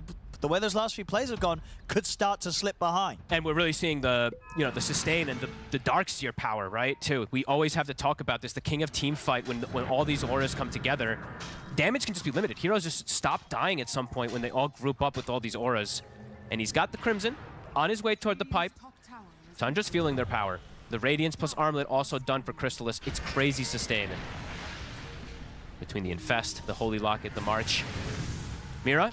They're going to find the supports. Snowball comes into play, buys a bit of time for Mira. Oh, Panto's also found. BZM's just immediately in on top of the Jakiro. Panto trying to run, won't be able to turn with the Macropire, but BZM was able to blink over it, allows him to kill off Panto whilst Whitemon deals with Mira. And they still have the Roar for the next play, too. BZM actually didn't throw it out there. They just used the Dark Ascension, which will also get them a courier kill. Now they can go for Roche with this Beastmaster. Tundra accelerating things. Yeah, getting control of the game again here. And Beast Darkseer looks really hard to fight into, Owen, especially when you factor in all these other little heals that we see coming in, either from the Infest or from the Tinker March. They just charge at these heroes. So Aurora, to wait for a bit more of a timing. As we said, Nightfall's still farming very nicely, but those other 2 cores they might dive him. Did get stopped massively. A little bit too far for BZM to go for the jump. Not under tier 2s. It's a lot of control that Aurora still does have. And that's the pipe done for mid one. I feel like damage is going to be a big issue for Aurora in the 5v5 fights. If they can fight pickoffs, they still can, but those 5v5s could be kept quite difficult now versus these auras. Pipe for Toronto Tokyo. Bringing the entire team over. Arcane Rune for BZM. Mid one. Charging forward. Vacuum used on pretty much nothing there, so 45 seconds for that to be used. And it is nighttime. Tundra looking to play around this night power.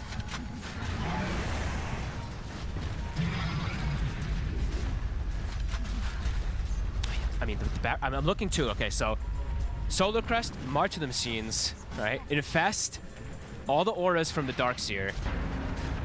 Definitely difficult for Aurora to pierce through all this at this mid game right now until they have another big item, perhaps on the PA. Dire's middle tower has fallen. Radiant are scanning. They did hit the scan top, so it clipped him for a quick second, right? He's going to be searching for Kiyotaka. Yeah, I saw that. Kiyotaka will be able to see them there. BZM still hunting. He seems to know. The ward is there for Kiyotaka, but BZM is on track to find him. I'll get the roll off. He's far enough away with the blink already used that won't be able to catch him with the raw. He's got a TP now, otherwise he gets caught. Nice heads-up play from Kiyotaka. Playing around his vision. BZM, though, looks like he found Panto. Panto, can you play around the single tree? He cannot. We'll get picked off here. Looking reminiscent of the Beastmaster performance of Kiyotaka from the last game, just finding these individual pickoffs, top of the net worth. 5-1 and 7. Mid lane. Now he's a tanky one, Toronto Tokyo. Mid Life Stealer close, though. They're going to try and start something, get at least the Stampede forced out. Yeah, the Life Stealer is the one who can eat him alive. So he does have to use that Stampede completely defensively, so 90 seconds. It's going to be difficult for them to disengage. No Rolling Thunder either, so Tundra can continue to apply pressure and look for maybe even a tier 2 here. Is the Nightfall PA going to be enough to carry them through these tough times? Through all these auras, it's feeling really hard, Owen. This is something the hero does not like to play versus just so much defensive capability. The wall missing again here from mid one. Oh, dragging back through here with the snowball, though. Oh, no. It missed anyway. Doesn't still get close enough. Should have him anyway. He'll make him work for it. Take him about 20 seconds. But he will be brought down. And they claim the tier 2. Tundra, they're fully taking control of this game. In a very similar fashion that we saw Aurora do last time with the Beast and the Darkseer. Just the pressure they apply on the map is crazy. 2 tier 2s taken out. They even snuck a base ward in. So Saksa, during that last nighttime, the last few seconds of it, or the last few seconds of like the 2 minute ago, he did get the base ward in, so they'll see Aurora when they come outside.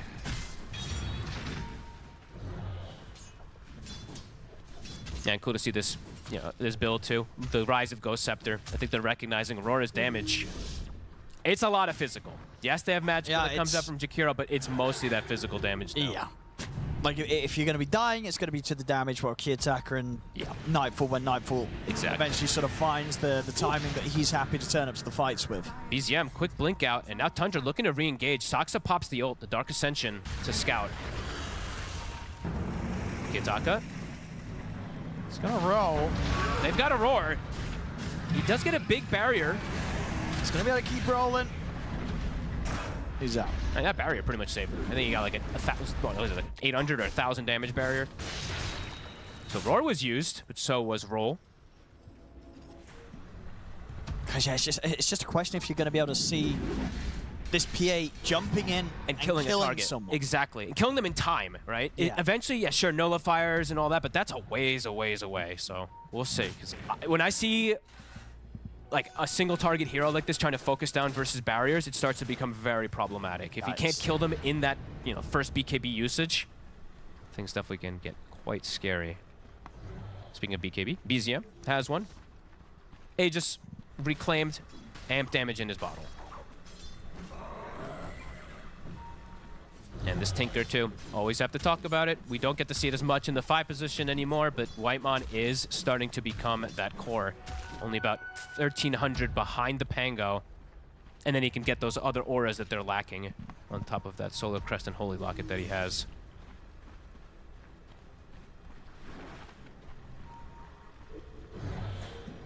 Looks like they're setting up for Tormentor.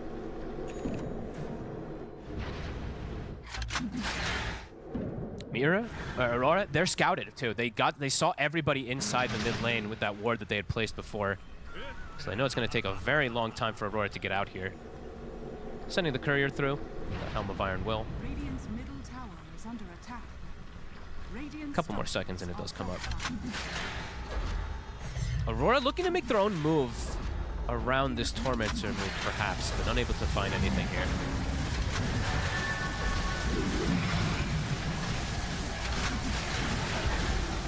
As we expect, Nightfall immediately queues up the Nullifier after that BKB, and Tundra now up to an 8K lead with this strong mid-game draft. It's hitting all its timings. It's going to be a difficult one here. Yep, let's see if Aurora can continue to delay and continue to get these good fights for Nightfall to get to that carry point. Kiyotaka's been found. Stampede's not going to save him. Ooh. That's quite the catch there for Tundra. They might just go high ground with that. I think they will. You know, Aurora, they need everything, everyone alive, really, to stand a chance against Tundra right now. Mira cuts the next wave, and they will have Macro Pyre to stop this one, but Crystallis is sticking his ground. There's no glyph. Trying to get much damage as they can before the backdoor protection kicks in.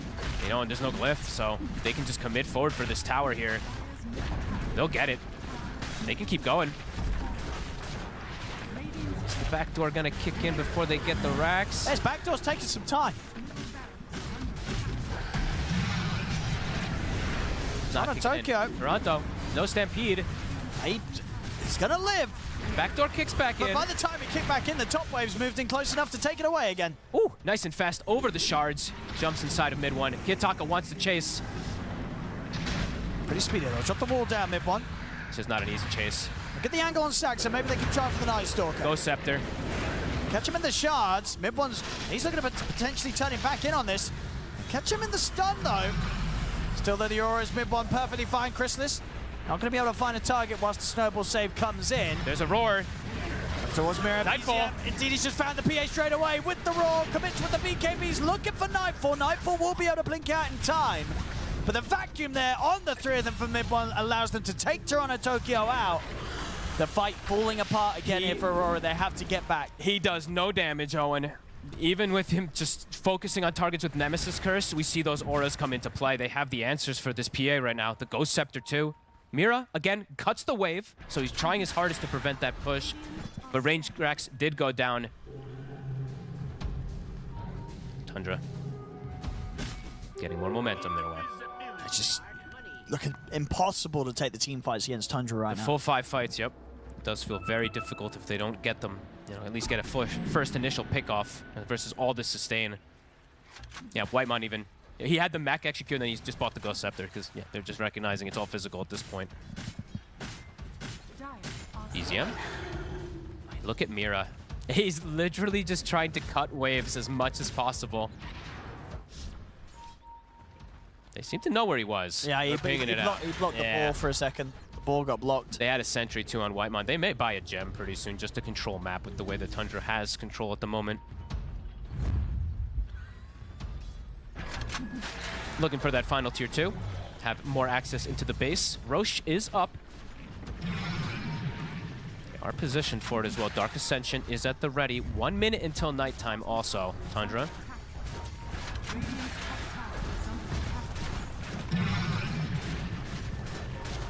They see the Roche, and they'll just start it immediately. Crystallis will also take out that 2-2 while BZM is doing the Roche.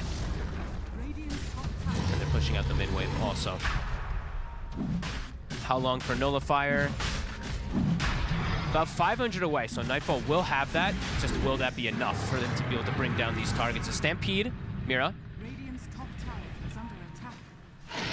Will we use that? I mean, they had to use a Stampede at this point to defend, just to protect the 4 position.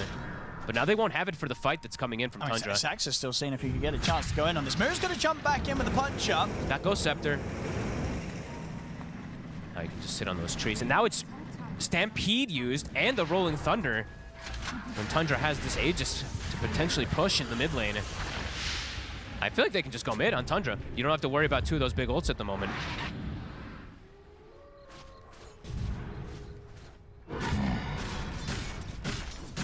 Can they formulate defense with their limited resources now? No Stampede, no roll. Can they push Crystallis off of it, who was about to have a full AC finished up versus all that physical damage as well? The fortification now. It's the nullifier. For Nightfall. Stun The comes Who in. Stop. Trying to full commit. They're trying to go completely on the line. Roar. Can they kill him? They can't. Crystallis, he's perfectly fine. Infest into BZM. He can walk that off. They tried to go for the opportune play because the Rage is down. He's stuck in the shards, but he can infest over it, and they weren't even close to bringing him down anyway. That's the BKB from Nightfall. Another jump. Crystallis just turns his efforts over towards Toronto Tokyo on the side. Saxa finds Mira, forcing the Tusk to back up. Buildings starting to get sieged. Still 3 minutes on Aegis. Roar in 30 seconds. Tundra's continuing. They've got the sustain. They're going to get this tier 3. Ults should be starting to come back up, both the Rolling Thunder and the Stampede. Is it enough to push Tundra back? Still continuing here. Kitax's ready with the Rolling Thunder. He's going to get in. Gets the angle here onto the two of them. They have the fall-off Hoofstone from Toronto Tokyo. It's enough to bring down Saxa. Can they get any of the bigger cores, though? They're trying to turn towards mid one and Crystallis, but Crystallis, he can just look towards Toronto Tokyo. Toronto Tokyo will get out just in time with the Stampede himself. But outside of the base, Kiyotaka caught by BZM with the Roar. Get out of this, he cannot. The vacuum controls him afterwards. He's out for 50, no buyback. They have too much sustain. Everyone's full HP. Sure, you can bring down one of the targets with your ults, but you just expended everything to go for just a 4-position Night Stalker. BKB 10 seconds for Nightfall, but structural damage is there. Another Rax to fall. They're just taking objectives. Yeah, looking like just a little bit too much for Nightfall to be able to carry on his PA. They're just too tanky, Owen. Tundra continuing the push up to the top set. BKB's up for Nightfall. No Pango, though. They're trying with the wraparound. Mirrors in with the punch. They're looking towards the Darks here, but Nightfall does not really want to commit quite yet. He's holding back. Mira's going to get caught and killed outside the base. They just can't find a way to enter into these team fights, Aurora. Don't have the damage by any means. Roar back up in 3 seconds as well. A full Shiva is delivered for BZM now to continue this push. They still have Aegis 2 minutes. That's the buyback from Mira. Toronto Tokyo. Some of the Hoofstop on towards White Mon. Crystallis looks towards Mira. The Roar from BZM holds back Nightfall during a good amount of his BKB. Mira's gone. A dieback on the Tusk. Nightfall tries to jump over towards Saxa. The Rolling Thunder Kiyotaka comes to an end. He has to swashbuckle back. Crystallis, who can turn his attention back over towards Toronto Tokyo with the rest of the team. If they kill off the Centaur, him and Mira both without buyback. BZM, he's jumping in for more. Up beyond the Ancient, killing off Panto. They're looking pretty much done here, Aurora. They're running out of options. He got pulled back in. It's going to get caught by the root. The vacuum as well. He's out. No buyback on him. Kiyotaka dead again. It's over. As this game, this series, it's over. GG's called. Tundra will be the ones moving on as they knock Aurora out 2-1. This approach just seemed way too hard for them to do anything. As soon as you started to see all these auras come up, the sustain, honestly, Beastmaster plus Tinker plus Darkseer, these heroes just look so tanky altogether. And then you throw a Lifestealer into the mix of it versus these matchups, versus the Centaur. Yeah, Tundra, this one was a masterclass. They knew exactly how their draft was meant to play. And as soon as they hit the timings, similar to how Aurora did in the last game with similar heroes, it looked like there was no hope for Aurora. Yeah, indeed. They couldn't pull it together. They couldn't set things up for Nightfall to hit his timings and carry this as the PA, which has been a bit of a recurring issue with some of the PA picks. Yep. Not necessarily a carry that's been having a crazy amount of wins, and definitely not one here. Tundra, they take game 3. The series is theirs. 2-1 today against Aurora. Thank you very much, OdyPixel and Fog. Tundra move forward here for Wallachia Season 4, and Aurora will take their leave. This game number 3, though, a lot to break down. I think already Jenkins, after the first 2 picks of Tundra, you said, how is Aurora going to deal with all that healing? How are they going to deal with that sustain? Yeah, I mean, Beastmaster and Tinker, not 2 heroes that we often see get picked on the same team because they're just always banned. They're so imba, let alone like even seeing one of them in a game. And Yeah, they couldn't. They just couldn't. Once again, Beastmaster was the hero of the game. I feel like Beastmaster has been the hero of this series. And honestly, today, it looks solid in every single game. You could play it in any role. I think overall they outdrafted them. Like we maybe had some doubts if Lifestealer is going to own the Centaur completely in the lane. He didn't have to. As long as you can leave the Lifestealer to just chill in the lane, I feel like that's good enough. Because it's a hero that you need to bring like 4 other heroes to zone out. Meanwhile, while you're zoning him out, the others are actually the ones he's buying time for. Because he can't really hit the jungle, he just needs to farm the lane. Meanwhile, the Tinker, the Darkseer, the Beast, I think that's one flaw that I'm seeing in Tundra's draft that maybe could have hurt them. They're very greedy.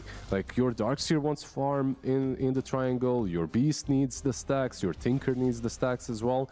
And it's something that Aurora did recognize. They did punish them early on a little bit, invaded the stacks a couple of times, but they didn't get the important ones. They didn't get the Ancients, and I feel like the item timings were still kind of all right for Tundra. I feel it was like minutes 14, 15 Aghanims, and everything changes. Like the moment Beast gets it, this game that looked sort of even for Aurora gets absolutely broken in half. I'm going to be honest. I think we need to put a pin in the PA for now, because if you look at Tundra's lineup, go Scepter, Darkseer, go Scepter, Tinker, mid Beastmaster, highest damage in the game, Aegis, BKB, whatever item he wants, go Scepter in his inventory. Soxa, Nightstalker, playing a right clicker, go Scepter. You cannot burst people into go Scepter, and the Nullifier comes out so late that people have BKBs and other methods by the time that this comes out. Look at the PA, but also look at the mid and the off. Like, these are heroes as well that really like to right-click. Same goes for the Tusk. So most of your damage is actually physical, and PA, the master of physical damage, right? Like the one true carry. So on the other side, BZM, of course, Beast mode. Once again, Beast ZM, like he was absolutely dominating 9-1-12. I feel like you said, definitely the hero of the series. The M stands for MVP, and 2 games in a row, MVP was Beastmaster. I think this is a hero that you have to be very careful letting it through. I want to make one mention of the neutral items too. I feel like every single fight starts with somebody's getting gone on, they get piped, they get glimmered, they Essence Ring, or they Gale Guard. Like, these raw HP or like effective HP neutral items seem to be a very solid pickup right now. Maybe something on that list to nerf. Yeah, we see a lot of fights going the same way frequently, which is why it's fun if a fight goes very different, or at least a little bit different than what we're used to seeing. So, for example, when people get stuck on a cliff. This was good. Of course, the cliffing. We have to clip this. The neutral grief keeping him on the cliff. But you know what? Nobody knew he was up there. This was a secret cliffing, actually. Yeah, so later on later on, he was actually able to get a stun off from the high ground, and then hey, he gets snowballed off. He's got a buddy. He got saved. It's all right. That was the one fight that went well for them. Because it like even a minute later, Lizard, you're like, oh, this is actually the fight. We should highlight. That was fun, but it was just a comedic relief to what was happening a minute after. Because of that good fight, they go for the Tormentor, unaware, unfortunately, that the Aghanims is completed. And this is where BZM just absolutely beast modes, right? Like, he goes in, gets one kill after another, dishes out all that damage. They can't chew through all the healing that Jenkins was talking about.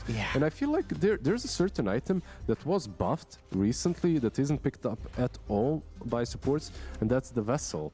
Like, maybe it is an option into all of these healing heroes. At least someone to have it, like a position 5 or a 4. I think so, because when we saw in this series, or in this game, Doom and Ancient Apparition first phase ban, there's a reason for that. It's because if you pick an overwhelming heal draft with Beastmaster Tinker, it feels like you have to, it's so hard. You have to climb a mountain in order to kill these healers. Speaking of climbing mountains, generally going high ground is one of the more difficult things to do in Dota. This time around, for Tundra to do that to Aurora, they had a good strat in mind, Jenkins. Yeah, this was nice. I mean, this is something that you see Tundra do, where they're kind of doing a lot on the map at once, where they're roshing, but on the other side, Soxa pops the ult, which forces the Stampede out, by the way, which is probably the bigger deal here. And then the roll, which means Tundra, all they do, they just saunter up the high ground. They start hitting racks. They even backed off after going for that melee barracks, by the way, because they were so confident they were far enough ahead that they instead go for the other tier 3, so that way they're not activating the fortification. Very nice. It was a very solid performance from Tundra. They move forward, and to celebrate that fact, it is Nomad who gets a chance to talk to Chrysalis. Thank you very much, Shiva. Yeah, indeed. Chrysalis, how are you feeling after that win? Good, of course. I always feel good after I win. I mean, it's always the same thing, you know?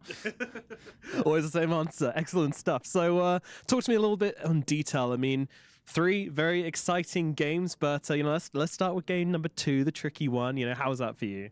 I mean, I think game number 2, we just did like a classic like Tundra throw that we've been doing in like Rally as well. And I think that's the only reason we lost. We kind of had the game in the bag. We ran them over in early game. We just did like one bad move. And because we did kind of go a bit risky with our draft, they ended up coming back from it. But other than that, like that game should have been a win as well. And what's the communication between game 2 and game 3 like then? Are you kind of focusing on the mistake, trying to fix it, or is it like clean slate time? You just call your team like bots for not doing it, and then you like go next, and then okay, and then you win next. It's not like that deep, you know? It's not that deep. Perfect stuff. I did notice that you had a tip on Kiyotaka at the end of that series there. Can you tell us what that was about? Yeah, the thing is, in the second game, there was a moment where I solo killed him with my TB versus this Beastmaster because he thought he was cool. And normally this guy's always flaming me like crazy in pubs, like unbelievable, like top 3 Chrysalis haters in my pubs for sure. And when solo killing him, I didn't even tip him. I fully solo killed, no one around, just tipped him. And it was just because he fucked up. And then later on in that game, at one point he kills me, which wasn't even like a real like outplay kill. It was like I did something risky and like he ended up catching me. It was like not a big surprise. And then he tips me and I couldn't believe it. So of course I was the bigger man once, but then you know when you get to the end of the 3rd game and he lost, he's getting tipped. Like I think it's deserved. I see. So yeah, the initial roar, you didn't tip him after you killed him for the poor go. I see. Okay, so yeah, well, you know, well done for initially being the bigger man, and you got your revenge in the end. And now we move on. I mean, you've got Tidebound coming up later today. Then, how do you feel about that? I mean, it's just another team that they're gonna try to beat. You know, like how do I feel about it? It's just like the same way I feel about every other team. You're just going into it to win, and that's kind of it. I'm not like afraid of them, and I feel like they're a good team, but so like we're perfectly able to beat them. So. Yeah. Good. So we've seen a couple of your heroes, a couple of your specialities, but we haven't seen the Razor coming out yet this tournament. Is Razor carry just kind of dead at the moment? No. It's cooking. Okay, it's cooking. Oh, okay. Just give it a bit. It's cooking. Soon it'll be done. But for now, it's cooking. Good stuff. All right. Will it be today? Will it be tomorrow? Well, we will find out. Chrysalis, thank you very, very much. Congratulations on your win. Sweaty. Lovely. Thank you very much for that. We'll send it back to the panel. Thank you very much, Chrysalis and Nomad. Yes, we'll see Chrysalis and Tundra again later today when they go up against Tidebound. For now, though, top 4 is secured for them, and they get a little bit of a rest. I do want to close the book on Aurora. This is a team that last Wallachia also came top 6, and that was their best result still. And they go out at the same time.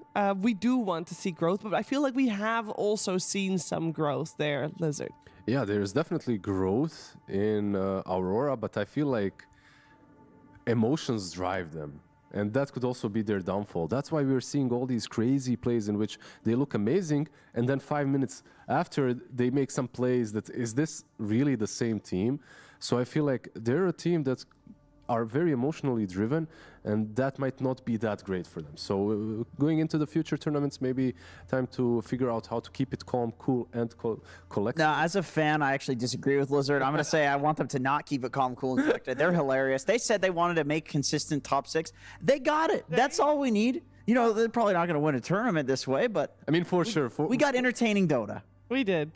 I mean, there's no disputing that, that's for sure. And we're going to continue getting entertaining Dota. We're going to take a break from the lower bracket, though, and it's time for our blockbuster of the day. Team Liquid and Paravision, they're in the upper bracket finals. That will be our upcoming series. And for that, we have our S-tier panel coming your way with Richard, Tigov, and Fear after the break.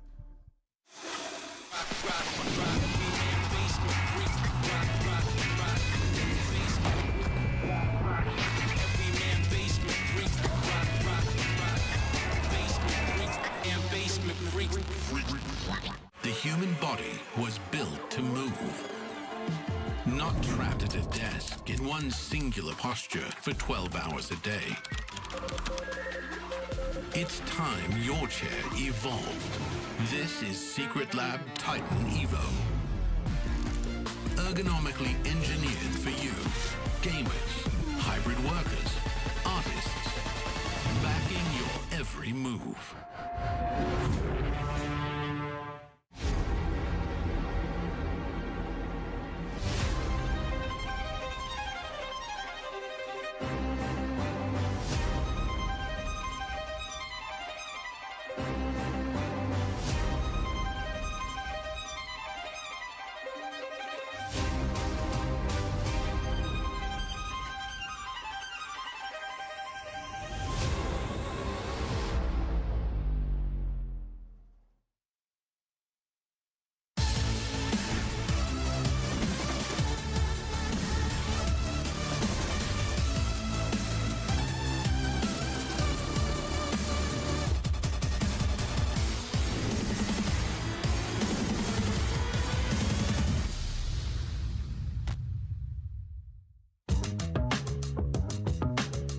As I remember, I was with my brother in some PC club, and I mean, about Dota 1 I knew like way before. It's like when I was like in 6th or 7th grade in my school. But about Dota 2 I discovered when me and my brother was going like to buy some stuff for PC in some PC club, and I just saw like Dota 2 and I'm like, oh. Like 11, 12 years ago, and I didn't know about Dota and the Warcraft things, and I watched the ad on internet. It's a League of Legends ad, and it shows like we make this game based on original like Dota stuff. So I was thinking, what is Dota? So I just search it, and okay, you need to download Warcraft 3 first and download this map, and I just played Dota. In the town I'm from in Sweden, called Uppsala, me and my brother and his older friends, he's 3 years older, he had to like babysit me during the day, you know, I don't know, my mom was busy. And we went to a LAN cafe, and we were playing Counter-Strike Source, and I saw some other people playing Dota at the LAN cafe, and I was like, ooh, I wonder what that game is. And at the time I didn't understand how to open doors or anything in CS. I was probably like 7, and my brother wouldn't help me because they were probably just annoyed at me. So I asked the guy who was working the counter, I was like, hey, how do I open doors in Counter-Strike? And he was like, F. And then I was like, hey, what is that game? And he's like, that's Dota. And then he was like, hey, your guy's time ran out. I'm kicking you out. And then everyone got mad at me. So that was the story of So my you first accidentally got yourself. I ratted us out. Yeah, okay. yeah. When did you first hear about Dota 2? Dota 2. So I played Dota 1 for a long time when I was a kid. And then I swapped to Heroes of New Earth. And then, you know, there was probably some rumors about Dota 2 was in the making, or it was coming out, or, you know, what game was Icefro going to? Was it going to League of Legends? Was it going to Han? Was it going to Dota 2? So I guess that was the first time I heard about it. But then when I actually ended up playing it was quite early in Dota 2's, like the first beta key send out invites. But at the time, I don't know if it was the engine, there was some type of input lag. And the 11-year-old boxer was like, what's this, you know? But then later they updated the engine, or they made it more smooth, and then I was more inclined to play. So long ago. I first found out because I used to play Warcraft 3. Back then, like everyone, when you saw like the custom game list, like you just used to see Defense of the Ancients, Defense of the Ancients. So I never played it like for the first few months, but then eventually I'm like, let me just try this game. From what I remember, I guess it's like around way back 2009. Yeah. Okay. Yeah, I think that time is still Dota 1. Then my brother was used to play Dota before in internet cafe. Then, yeah, that's how I start the Dota thing. Maybe like 9th grade, when I was like 13 or 14, like my friends played, and then they got me a copy of Warcraft 3 to play Dota. So me and my brother played Warcraft 3, and we noticed on the custom game list there was always like Dota All-Stars, Dota All-Stars. We played other games, whatever was there, Footman Frenzy and stuff. So one day my brother decided to just join that map, and we just loved it instantly, and that's really it.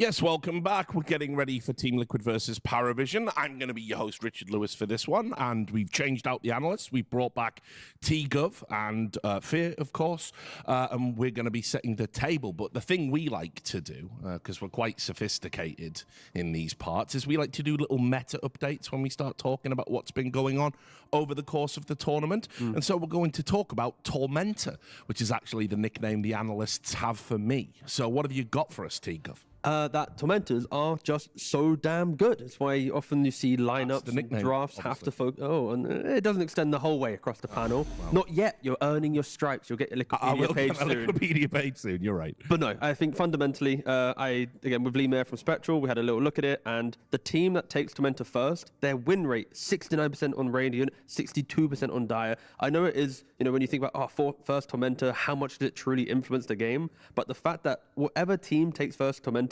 be it Radiant or Dire, this is your win rate. It really just puts it into perspective of how important your draft needs to be to take fights at 15 minutes, to respect this, this resource in the game. Yeah, I mean, I think it's always been the question ever since the Wandering Waters came out, this Tormentor placement. There's only one of them, spawns at 15 minutes. How much of an impact would it have on Dota? And we've had plenty of time to analyze it now, and it's still a very, very powerful objective. Yeah, I guess one of the things that we've kind of complained about a little bit, and this obviously doesn't really apply to tournament play, but it's the way it's sort of streamlined that early mid-game. That kind of feels a bit weird for me at the moment. Like, there's these decisive objectives that you have to do at set times, and it kind of just dictates the run of every game you watch. Yeah, I mean, it's some teams look at that and go, okay, we will make sure that we have aggression built into our lineup so we can fight for this moment. And other teams like Paravision, they make sure that they're very disciplined in the first 15 minutes. Is make the stacks, find the farm, get your 12-minute blink daggers, get your early mage slayers. So when the inevitable fight around Tormentor comes into play,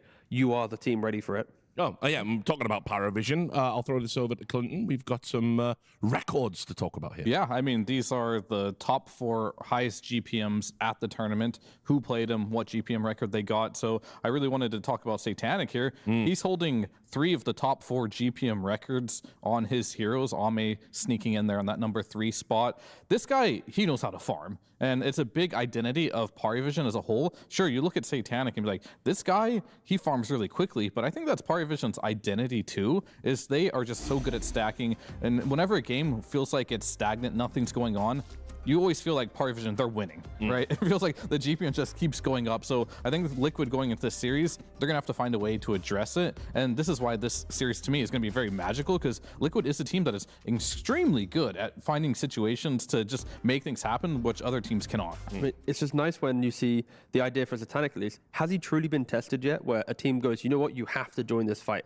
It feels like when he plays Nature's Prophet, it's like the team already goes, you know what, we're going to try and dodge until you get 4 items, then we enjoy and make the Roshan fight, make the big engagement. But Liquid, they are the type of team that if they see a hero that needs to scale, they will run at them. They'll remind him that you're not allowed to just hit this creeps. I think the closest they've come to being tested was probably Aurora last night. Obviously, we've recovered from all of the drama around that game, but easy to forget Aurora could have easily 2-0'd that. So they're going up against Liquid. We know Liquid are obviously going to be tough opponents, reigning champions of Wallachia, but with a twist this time around, because last time we were talking about the adjustments and the bedding in of Saberlight in the off lane, and now he seems to have uncovered some tech at this season of Wallachia where he's doing something perhaps arguably better than anyone else, T. Yeah, I mean, Brewmaster has an atrocious win rate so far at the tournament. It's been played 18 times, a 33% win rate. But when you dive a little bit deeper, Team Liquid with Saberlight, they actually have an undefeated 3 games played, the most games played of any other team on Brewmaster. And when you compare that to all the other teams combined, that's where it's 25%. So Liquid, they understand Brewmaster, but the key reason why is Saberlight, he's not buckling on his build. He keeps going for the Radiance, then goes for the Manta. He's playing on the, push the wave, be annoying in the fight, not always leaning on, I'm going to go for auras like other players or Helmet of Dominator. It's, I want to play for the map, I want to play for skirmishing, and my ultimate is good, but it's like the halfway through the fight type spell. Other players, they initiate the fight with a split and then it dies. Like he really understands how to utilize the full HP pool of the hero to then capitalize on the ultimate. I mean, I can't disagree. I think Saberlight is a player that when he has his hero pool, he looks really good. It's only when he's struggling to find his place in the meta where you can critique him, but he's slotted in very nicely, and I think this Liquid squad, they made a lot of changes, and they're finally in a spot now where Saberlight, he knows exactly what his role is on the team. It's going to be playing these Brewmasters, these type of like team fighter, Tide Hunter type heroes, and Mickey, he's adjusted nicely to that. He is now playing a lot of hard carries where I critiqued him at the beginning of the year, like, you know, his PAs and TBs, they looked a little scuffed, honestly, but like now I see him play these heroes, these tinies, he's practiced them really well, and now he's really slotted into being a hard carry player. This is just a series where we got two of the, again, top 3 teams, but their laning is so good that, like, when you look at Liquid's games yesterday, it's like if they don't win the lanes, questions will quickly arise, like, can their draft really get into it? But they crushed the lanes, and now it's like, you put the 2 best laning teams against each other. I just can't wait to see how it's going to pan out.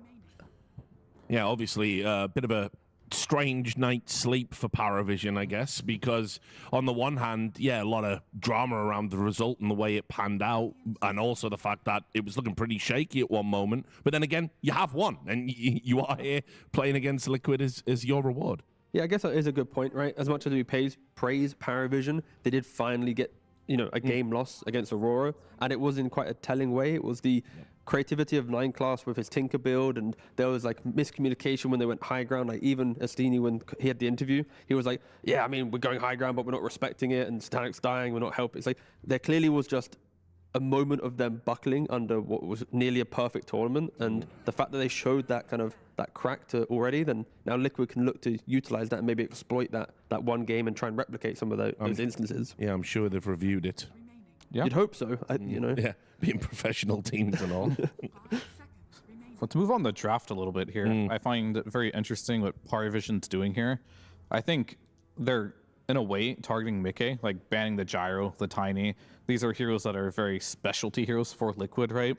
And this is like where I think they want some overlap in Mickey's hero pool and Satanic. I think Satanic, or they want Satanic to play the same game as him. So like they want some TB versus Morph matchup, right? Some hard carry versus hard carry, because that's Satanic's comfort zone. I think banning the Tiny and the Gyro, you're eliminating a lot of the more of the tempo which Liquid can bring to the game. So they definitely are coming with a clear strategy of like making sure Liquid slows down. And Beast, straight out for Liquid, we've talked about how good this is specifically for Liquid. Yeah, that's risky. Nisha obviously has dominated mid when he's had this hero. We highlighted him yesterday doing unthinkable things, ganking side lanes with boars, 25 denies a few minutes into the game. But then on the flip side, it's really good for Saberlight too.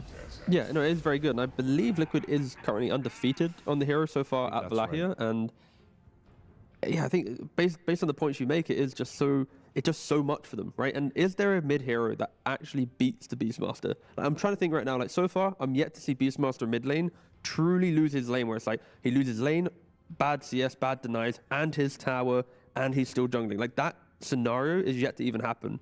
So like, sure, Liquid, there's flexibility, but for me, it's just put him mid. And why would you ever want to change it? And you don't just have to beat the beast. Remember, if this is Nisha, you're looking at one of the best laners in the world. So you have to think about how you can beat him and minimize his effectiveness. It might be impossible, to be honest, dude, to just shut it down in the laning stage. I agree. So I think like a good answer is picking the Sand King. Sure, it is flexible. DM has had a very tiny hero pool, most of his games being on the Sand King. It does allow them to put him in a situation, however, where they know no matter what, this works really well with 9 class hero pool. Because if you look at what 9 class likes to play in the position 4, these Slarks, these Terrorblades, they're honestly kind of lane griefers, right? But if you play a Sand King, you don't really care. You're not playing the lane anyway, so you just get that hero into the game and you're totally fine. Yeah, I think the key thing for Paravision with the inevitable mid Beastmaster is make sure your draft can play into the 15-20 minute timing where Beast will have Ags and a Blink Dagger. If he then looks for a pick-off, and sure, you roar here and the Sand King jumps in with an Epicenter on top, and then you've got a support throwing in damage, like it's like, yes, very good hero, but be ready for that fight. Again, the whole Tormentor, all this logic that we were talking about earlier, just be ready to combat Nisha, who's probably just going to have a free laning phase. Yeah, I mean, I also think you could just throw the Sand King mid against the Beast too. Yeah, trade the farm, yeah. You literally just farm faster or about the same speed as Beast. You can just play a similar game style. Because it could be very risky. If you are trying to go all in, shut down the Beast in the lane, and you fail, he outplays you, then you're in a situation where, well, your hero's no longer super relevant, and he's going to snowball the game, and he can always come back through doing stacks. Sure, and they're already trying to answer that with making sure they have the pick off, right? We mentioned that Sankin will get an early blink always. Now you put an A into the mix, the Vortex for the buff up, the Ice Blast. Yeah, we've seen so much AA that I don't need to try and sell it to you guys, but it is very scary combo. Well, yeah, very scary I will combo. say, though, we're only seeing AA now because I think Mr. Ringmaster finally got his spot. I thought it would have happened sooner, but it was going to happen this It tournament. took a group stage and a couple playoff days, and we finally got there. Yeah.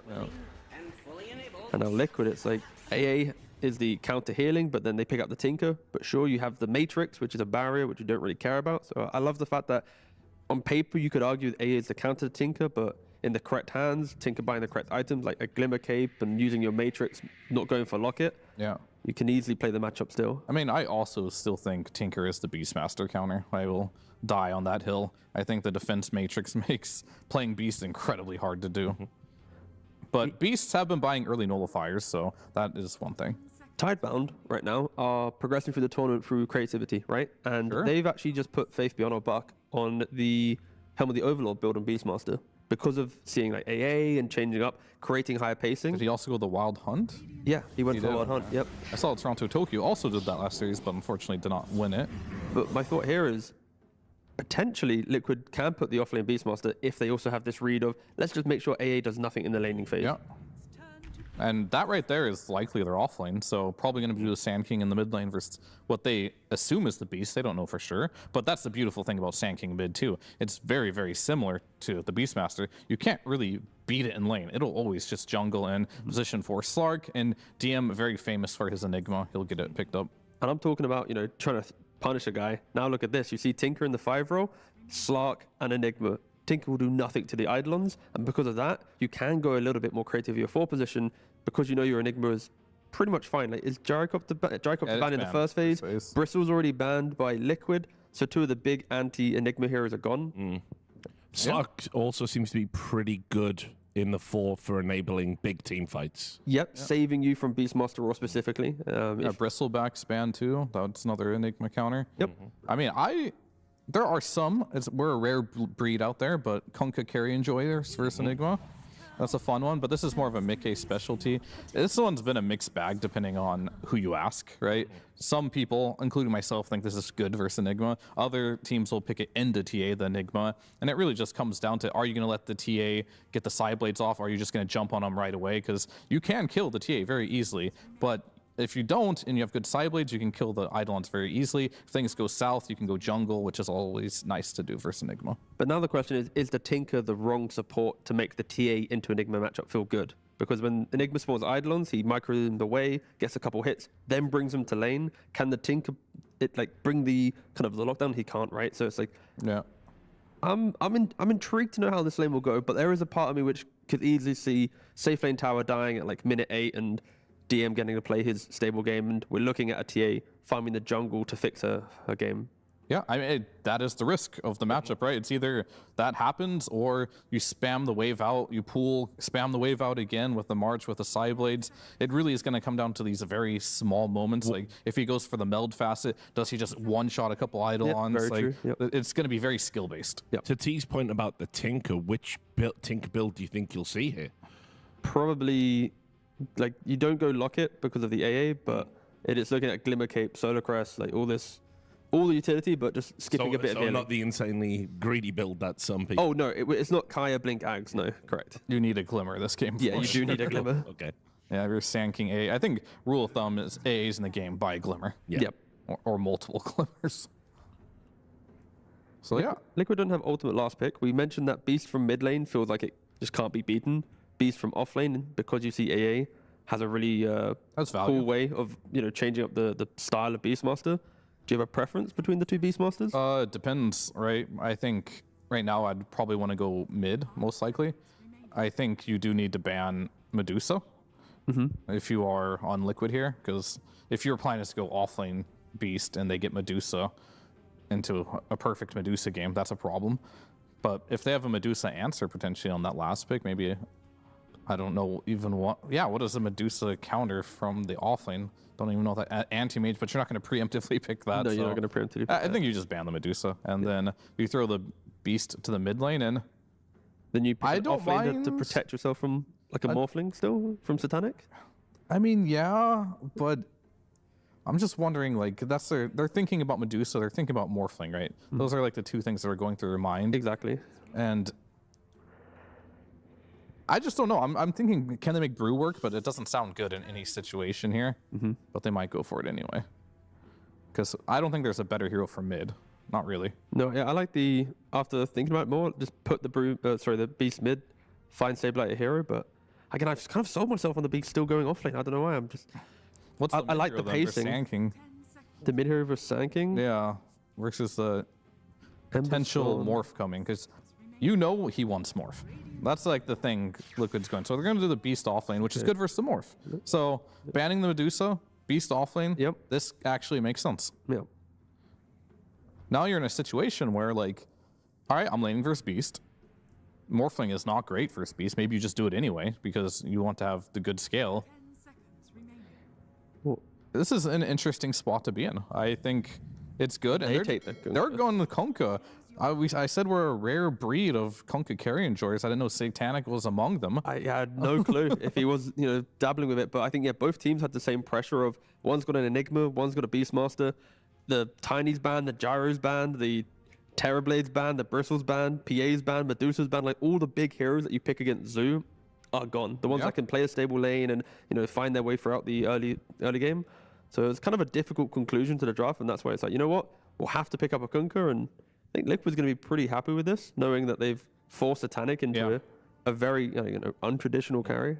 Still, though, I'm excited to see Paravision's team fight if they can execute it. Sure, they have plenty of spells to throw in, and it's all based on the... Feels like there's a potential wombo combo in there somewhere. Oh, no, yeah. Like, you show yourself for a millisecond, no one in Ducalis will open the fight with executing one hero, and then DM will follow on top of that, and 9 class is saving whoever gets jumped as a counterplay.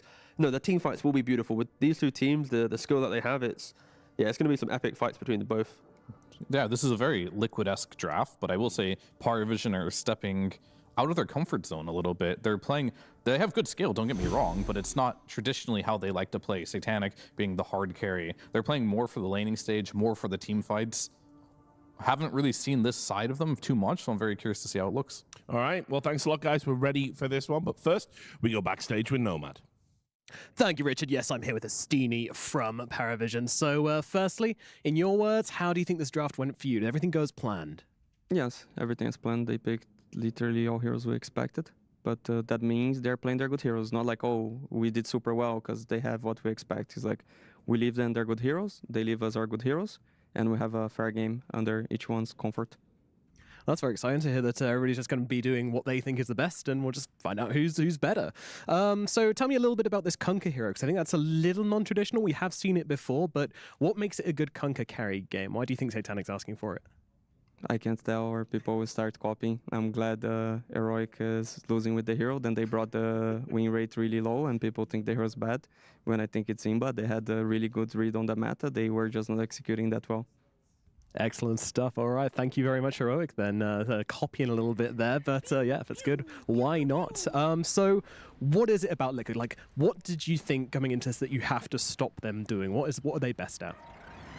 They're best at grouping up around this Beastmaster and taking our map, and YOTA will farm some areas with protecting with traps, but we kind of have Zark to deal with it to counter the areas, and we have Kunkka to stop the push. Good stuff, Astini. Good luck in this game number 1. I'm excited to watch it, and I'm excited to listen to it as well with Beacop and Lacoste. Thank you very much, Nomad, coming into this upper bracket final. Liquid and Paravision, they've got the Kunkka safe lane, which Satanic, at least according to the Dota buff, he's only played twice, and it was on the same day, won both games. Yeah, during Rally.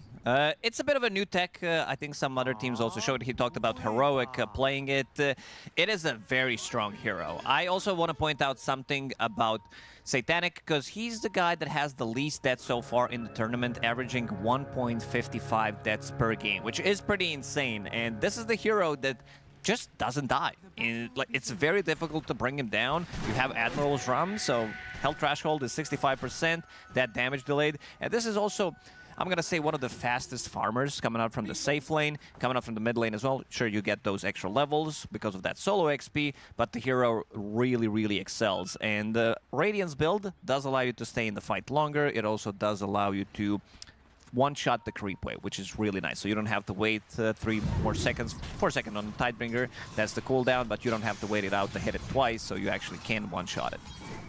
Yeah, and Satanic naturally, I mean, on any hero he plays, feels like one of the fastest farmers in the tournament as well.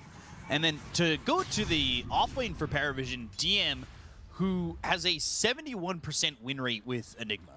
I mean, this guy barely loses with this hero, and he's up against the TA and the Tinker. How is he supposed to fare against this double T lane? Not the... Like, there's a good amount of AoE that deals with Eidolons. You have Repair Bots, March of the Machines, you have Melt Strike as well. He did go for Void Blade, so that extra Side Blade split damage will be also affected by Meld, which is really nice. They don't have much HP on Eidolons. They do have a good amount of magic resistance, but their HP is relatively low. 9 class, again, this is his signature hero as well. These position for Terror Blades, position for Slark as well. It's all about that vision. It's all about removing and being annoying, and this is what he does best. Trying to remove that vision, trying to play aggressive, but we've seen 9 class in the past play greedy, sometimes a little bit too greedy here and there, but he kind of gets away with it. And is he looking to just solidify himself as a 4th core for the side of Paravision? Usually he doesn't. Like, we've seen game yesterday when he was playing TB, basically rushed Nullifier, which is something you don't see every day. It was the first Nullifier pretty much on the hero, and he rushed before any other item. He also had very interesting itemization yesterday on Tinker. He went full greed with Kaya, Blink Dagger, Aghanim Scepter. I don't think we're going to be seeing that type of a greed. So more about the control, I would say. I like what Saxa does on his position for Slark with drums, with Yules. Box is in trouble. Yeah, might be first blood. Will freeze over. That gives an easy first blood here for Satanic. Somebody you really do not want to give up first blood to. This is just, like you said, a pretty quick farmer, but in Satanic's hands, it feels like any rate of farm just gets doubled. Yeah, he has the highest GPM in the tournament, highest KDA, highest XPM. This guy, last hits per minute, pretty much everything. Creeps denied. He is a numero uno in pretty much every statistics when it comes down to the carry position. Damn. Yeah, had that Stinker's spirit now here with Paravision. He has just made himself fit in so well. And they really know how to use his presence. He's not afraid to get involved in early fights. So we'll see what happens, because especially maybe get an early level of X where you can be involved through the Twin Gate or something like that. TP or Twin Gate, you don't need X. You could just go, and he's not afraid to make that move. And now, Pounce, Leash, mid, Nisha in trouble as he might die here, but he throws out another static remnant. No one has Burrow Strike, and that will connect, meaning they have this kill on Tanisha, and it's 2-0 in favor of Paravision. Insania tried a TP, but he got Malefized by Enigma, so that didn't come through. This is also power of Enigma. Your position 4 can go around the map and try to get stuff done. DM still getting good amount of denies, good amount of CS, sitting at 20 and 6 right now. Refraction doesn't last long against all these Eidolons. It's tough to deal with. But like you said, they will kind of fall pretty quickly here to these 2 heroes. They've opened it up over mid. They got a kill over in the bottom lane. And now Insania is in some trouble again, but throws down the repair bots. Ducalis falls, but ends up trading his life for Saberlight in the bottom lane. We've seen some masterclass performances from Ducalis. I mean, the one that always sticks out to me was that Warlock game in Belgrade. Satanic now on good the body blocks for Boxy, and has boots of speed, can run him down. One more hit is going to do the trick. Saberlight comes back in, but there's nothing he can do. The TP's just a little bit too long, and Satanic, even by himself, knows he's got the damage. And again, now he's involved in 3 kills early, and you know Satanic's going to take advantage of this. Oh, for sure. Side of Liquid, though, Beastmaster has felt so strong this tournament. What does Saberlight do to kind of make up the ground that he might be losing in this lane. He's going to need to go back to some stacks, but this is also Beastmaster that doesn't have points in Wild Axes, and you're also playing against against Kunkka in the lane, who does have phase available, so that's going to be extra damage. It deals really well with your summons. It's quite a lot of damage, and he's never going to feel threatened. I also love the fact that he's putting more points into Cold Feet for the combo. Kalis is dead again. Just Ancient Apparition, not that strong of a hero. Getting pounced. If you're playing on the side, you get bounced. Any repositioning tool, any summons, this is something that he doesn't really deal well with. Insania making his first move. Satanic does have an Admiral's Rum ready. Double blood grenade. They really wanted to get this kill. They missed the dead shot, though. And he just Still wouldn't be enough. There's just not enough damage when you proc his Rum. Maybe next time they're going to be able to kill it, but also you can see that Satanic, he understands the matchup, did have Healing Salve immediately to use it. Big winner of this one, I would say, is No One. He got a little bit of a help from Slark, but is doing really well.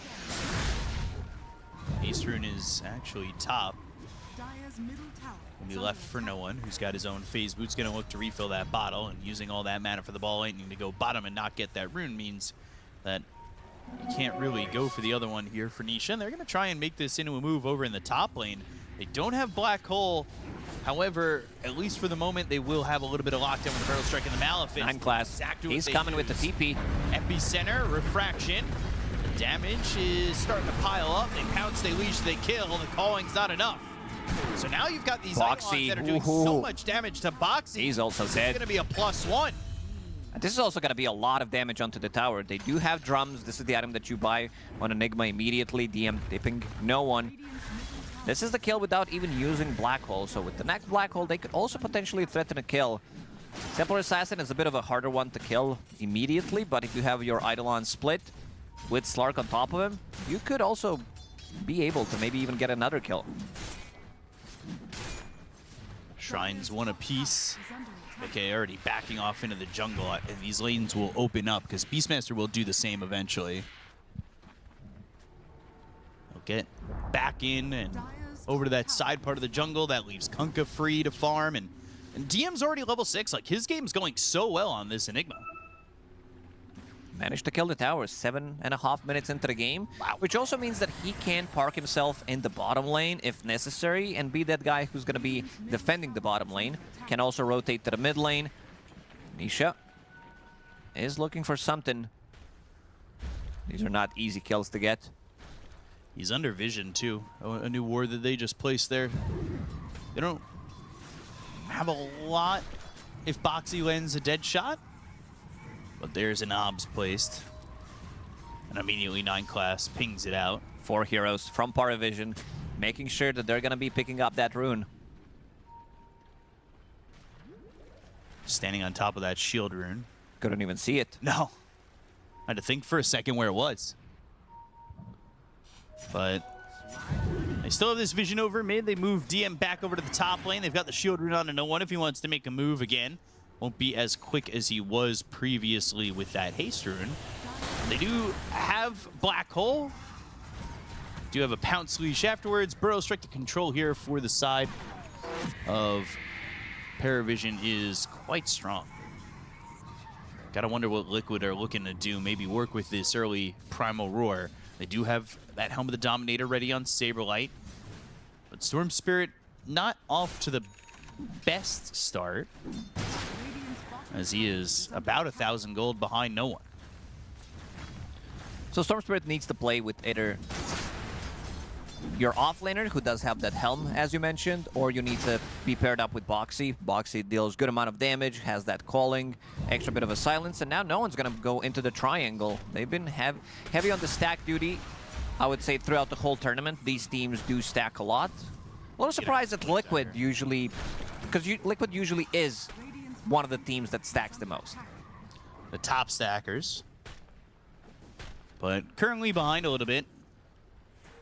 Beastmaster not really getting many stacks in that offlane, and Mika is trying to farm, maybe make his own stacks while he goes back into the jungle. Yeah, Paravision actually is the team that stacks the most. 18.5 stacks per game. Team Liquid sitting at 17.1. Third on that list. But very close. numbers-wise. You do have the Storm over bottom. Let's see. This is a tough kill, a tough ask, and they go to the black hole immediately. The calling's down, the silence is there. The Ice Blast is off the mark. Also use that ghost ship, so a lot used to not Ancient Apparition ulti as well. This is where you say nice try, and you go back to farming. Calling. Maybe he thought he was out of range for it. So they're gonna need to wait out. This also opens up the map for Liquid, knowing that 3 ultis have been used, so this should be bottom tier 1 tower. No one has his Blink Dagger ready. Arcane Rune as well. Plus a Shield Rune. They're controlling the runes really well for him. Yeah, he's gotten every single one. He's gotten all those power runes. Storm's been unable to work with them. And we'll see if there's any defense anywhere. I mean, you get this tier 1 tower bottom for free. There's really nothing you can do on that. You send Satanic back to farm. He wants that Radiance, and no one top of the net worth. He's fine with the farm that he's getting right now, but he'd love to use this Blink Dagger to add on to it, get a couple of kills. Wants to use Arcane Rune, lowering the cooldown. Yeah. Should allow him to get maybe another one. Saberlight, usually Beastmaster is where he starts controlling this area of the map. Maybe he tries to steal some extra creeps away from Satanic, but this is very, very deep. Epicenter and the Ice Blast coming in. This should be an easy kill on a Saberlight, and it will be. The Ice Blast helping out, but no one gets credit for that kill. Using that with the Arcane Rune, and now Epicenter not on cooldown for that long. And he's also switching off. Initially, he was looking Yules for a second, and then switched up Dags. Wants to scale more. We'll see what the itemization is going to be, because you still need some kind of a defensive tool on Sanking. BKB always going to be a good one. Sure, there is one BKB piercing ability that's going to be Beastmaster's ulti, but still, you want to have some kind of protection. And Boxy again. This is the second time I see him do the same thing with Tranquil Boots. He's disassembling, assembling them constantly. A lot of work. It does pay off. It's an honest living. Going into the Rod of Atos, and then maybe we see an Ags, depending on what he wants to go for. We saw a lot more Ags on Huertas earlier in the tournament, and now I feel like some teams, some Huertas have kind of shied away from that item. It really depends how much control you have on side of your team. If you need extra bit of control, Saberlight, he's getting pinged at. Knows something's cooking. Can smell it. No one now looking to steal some stacks. He's got 9 class with him. Stead shot well off the mark, but gonna sit in this sandstorm. You need to be careful about how you approach this. Immediately sentry dropped, so he needs to run away. This is something I'm looking at DM's itemization, and usually he is the guy that loves to pick up 4-staff. Whenever he plays Enigma, most of the time it is drums into pipe, but this time around in terms of magic damage, there is some. We'll see if he decides to go for it or if he decides to go for more scaling build with the BKB and the Blink Dagger, but 4-staff is the item that pretty much exclusively he does buy on Enigma. Well, he has it in just a second. He is farming at an okay pace. It's nothing too crazy. He's lowest of the cores, but kind of tight with him in the Storm and the Beastmaster. But Beastmaster soon to have that Helm of the Overlord on that upgrade on the Dominator. That being said, you still have no one at the top, and then Satanic behind him where he's picked up this Sacred Relic, and he's 2 gold away. He'll have the Radiance now. Pretty good timing on that Radiance. It's him and Sanking on top of the network. They've been farming a lot, clearing those stacks. Now with Radiance, as you said, it's going to be extra bit of increase. Fastest on this hero. 13 minutes and 40 seconds. You could have guessed that. Yeah. Saberlight comes over, but 9 class not getting caught. He's going for that Yule, so he wants that extra bit of control. Yule sets up for the Pounce Leash or a Burrow Strike. Maybe they can get a kill there. But they use the Epicenter. They've come over for this kill on a Boxy. It's near the tier 1 tower over mid. It's just a kill in the Muerta, but then, you know, kill's a kill right now. Something that they're willing to take for sure. And you said you don't want to do any analysis. You said a kill is a kill. I like that one. Top tier analysis, right? You'd this is something that I would use. Hell yeah. Something God would use when he's doing interview before the game. Well, we picked 5 heroes because there are 5 players. Thank you, God. Ooh, he caught him. Mid-zip. Good ult there. Now looking for Nisha. But he's got Nisha? that defense matrix. Still yet to be involved in a single kill. Quite uncharacteristic for Nisha, I would say. 0-1 and 0, 15 minutes into the game. Same goes for Mickey. Mickey had some of the slower starts on his Tiny.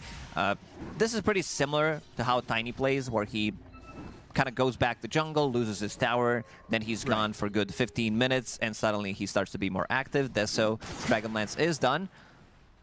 This Radiance, it's going to be a pretty good pickup. You're playing against Storm, who deals a good amount of physical damage, right-click damage. Same goes for TA. Burrow Strike Ice Blast. Saberlight's just again. dead. He got the Primal Roar off on the no one, though, and they'll use that laser and the damage from Mickey to get the kill in a return. They look for 9 class, who does not have that ulti, but might have a way out, especially with the dead shot missing. Traps down, and then gets that ulti off cooldown, immediately uses it, and TP's out. So it wasn't available initially, but survived long enough to make sure that he could leave that fight. And they immediately try for the Tormentor, but... Quite a lot of damage, but... Yeah, not enough There's no real follow-up. No one was close by. No Ice Blast available either. Now they've Vitalis, he took the book out, is going to read that book. Book of the Dead.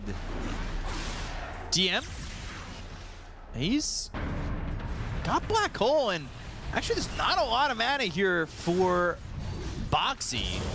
They'll use that Black Hole, and then they've got the extra damage kill off Nisha. They even commit to the Epicenter. Nisha stayed for too long. DM, he was ready with the Black Hole, but he also wanted to toy with him a little bit. Boxy, they're still going to chase. 9 class, you know this guy wants to go in deep.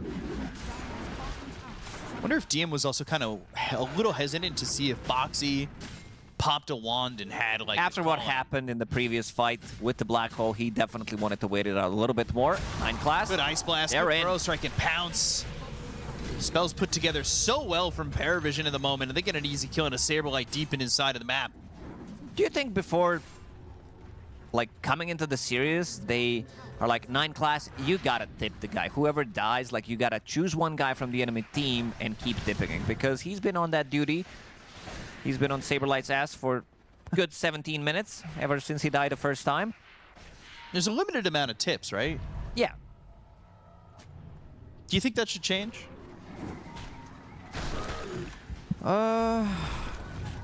Do we need to be more toxic? Yes or no? Well, what's the answer here? Well, when you put it like that, I'm going to say no, but everybody likes a good, you know... Tip here and there. Yeah. Voice line, sure. Yeah. Like, voice lines are restricted. 2 per, like, every 2 minutes or something like that. I'd like a little bit more chatter.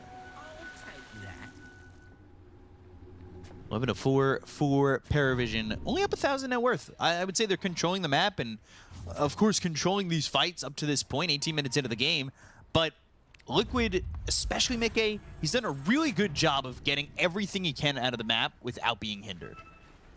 Had that one death in the laning stage, but other than that, he is keeping up with Kunkka, and they're in a good spot. Satanic uses the boat. Ghost ship comes through, lands on a Boxy. He's dead immediately. Nisha's in.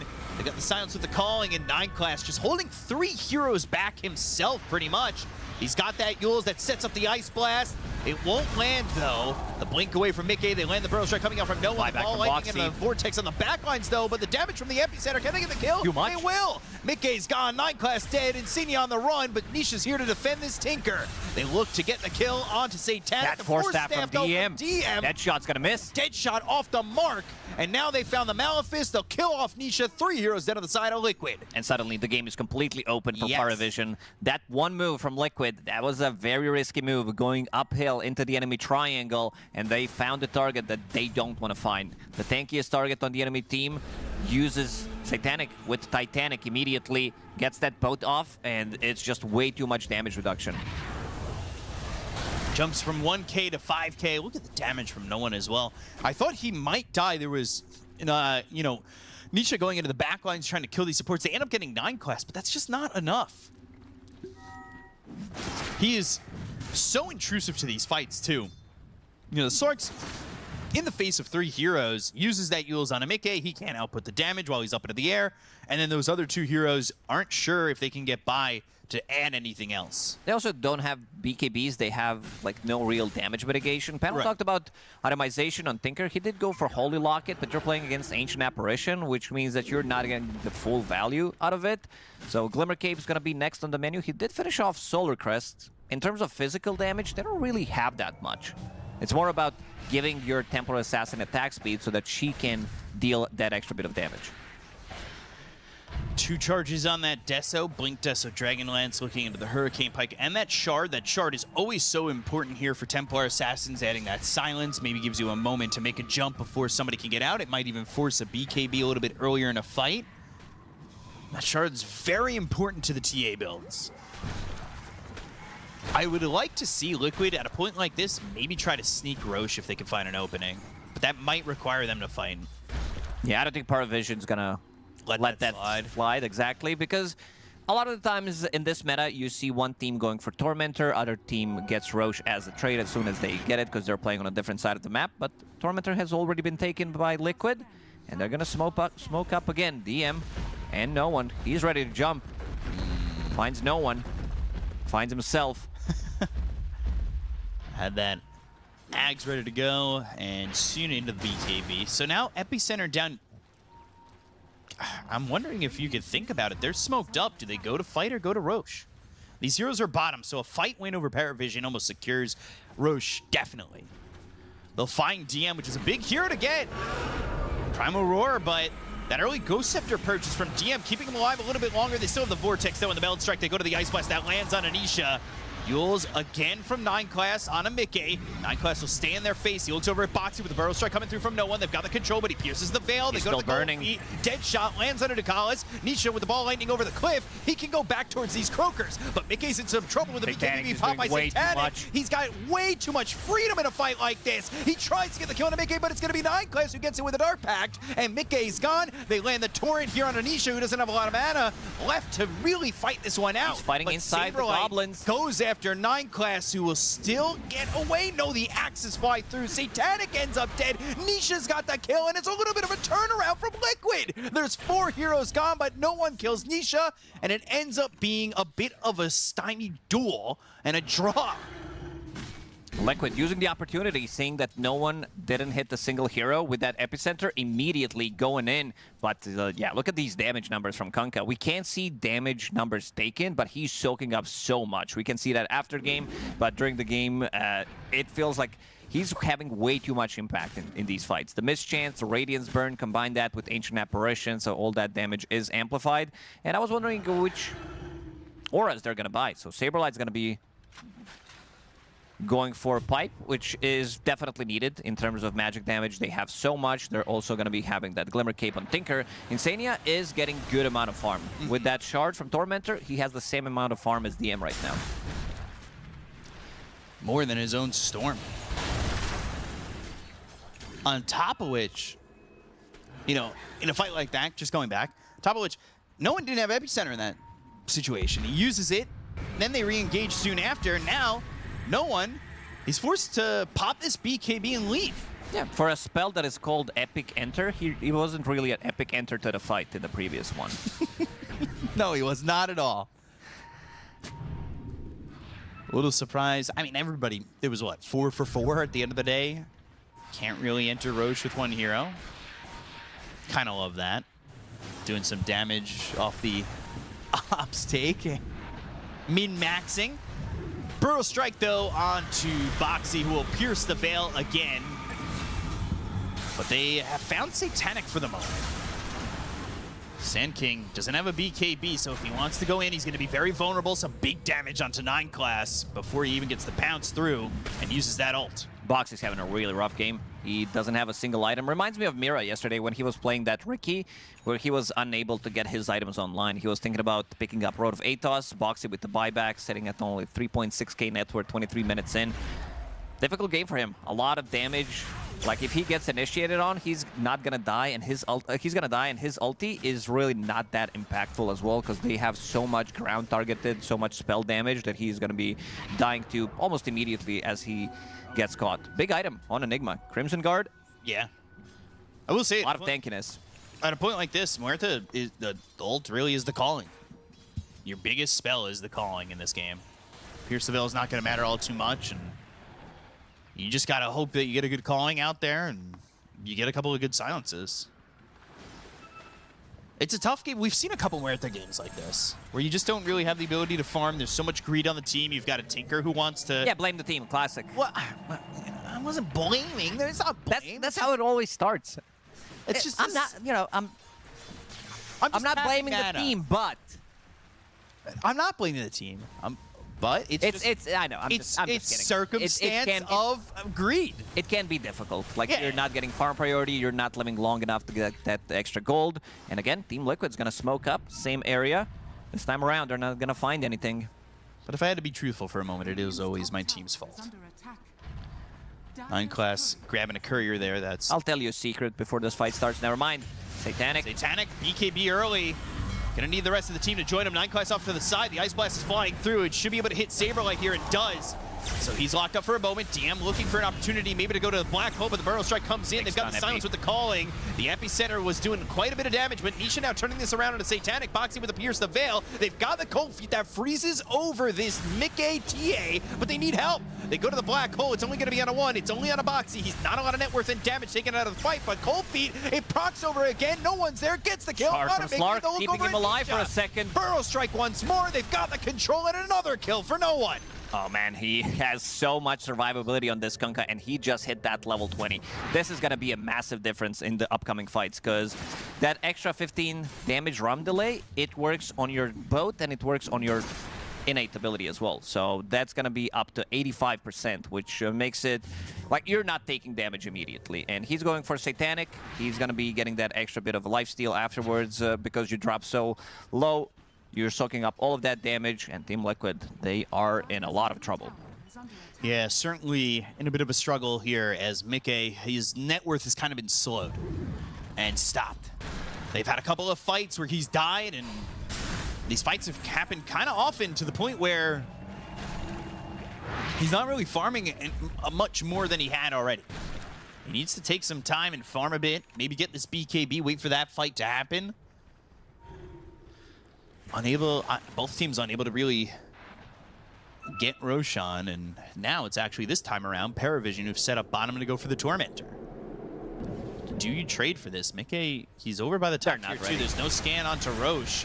Do they think about going for it while the Torm happens? They'll know that they're on the other side of the map. They could just go through the Twin Gate, and there's no speed in which they take it before there would be a counterplay. I also like that Ancient Apparition bought his own shard. He did go for Road of Atos, so you can combine that with extra bit of a stun from your shard. Roar on 9 class. He got his thingy off. Shark Pact has Yule Scepter. Big ulti used. I think it's time for Paravision to try to hunt them down in the jungle. That's a high five that if you had any tips left would be a tip. That's how you know he's out of tips. Revenant's Brooch on... No, he sold that one. Okay. He's just kidding. All right, I saw it for a second. I was like, wait, whoa, hey. Nullifier, too good of an item to pass in this game. You're playing against Solar Glimmer Defense Matrix. I think this is actually 9 class talking through DM. He's like, dude, use the voice line. Great comms. Good voice line, too. Getting very close to that Nullifier. This is a big item. Tinker is just completely gone. Like, you have Ancient Apparition, which counters his Holy Locket, counters his Facet, and then 2 of those items are going to get countered as well. Blind Torrent. Not landing, but they go to the Epicenter. Ice Blast unneeded. No one gets a kill again in a Boxy, who is struggling. I mean, we've been talking about the struggles. The GPM ain't good. The net worth, not really of existence. He doesn't have a full item. He's got Tranquils. And that's it. Didn't even have that. He was disassembling it, so it wasn't really a full item. Sitting on almost 2,000 gold, so still needs to decide which direction he wants to go for. Gotta decide before you die again, though. It'll set you back. Buys a gem, so now not even gonna have gold for that Rod of Atos. Maybe it pays off dividends, though. This AA combo with Sand King is so vicious.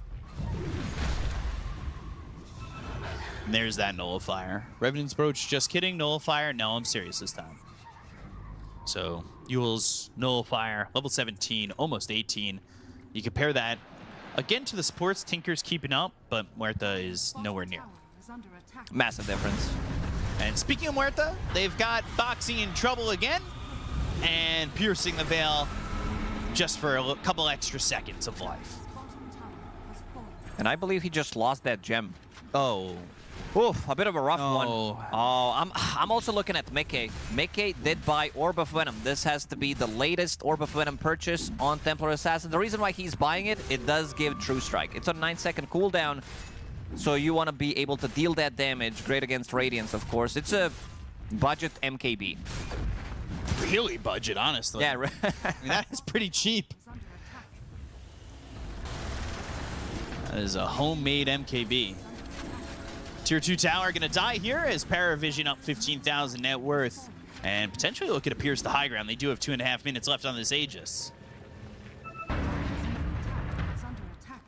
But now with Satanic and no one pushing the side lanes and them not really near, well, at least now Satanic not really near the team. Doesn't look like they'll go for the high ground just yet. Satanic's still looking to farm. He wants this AC, wants a Daedalus.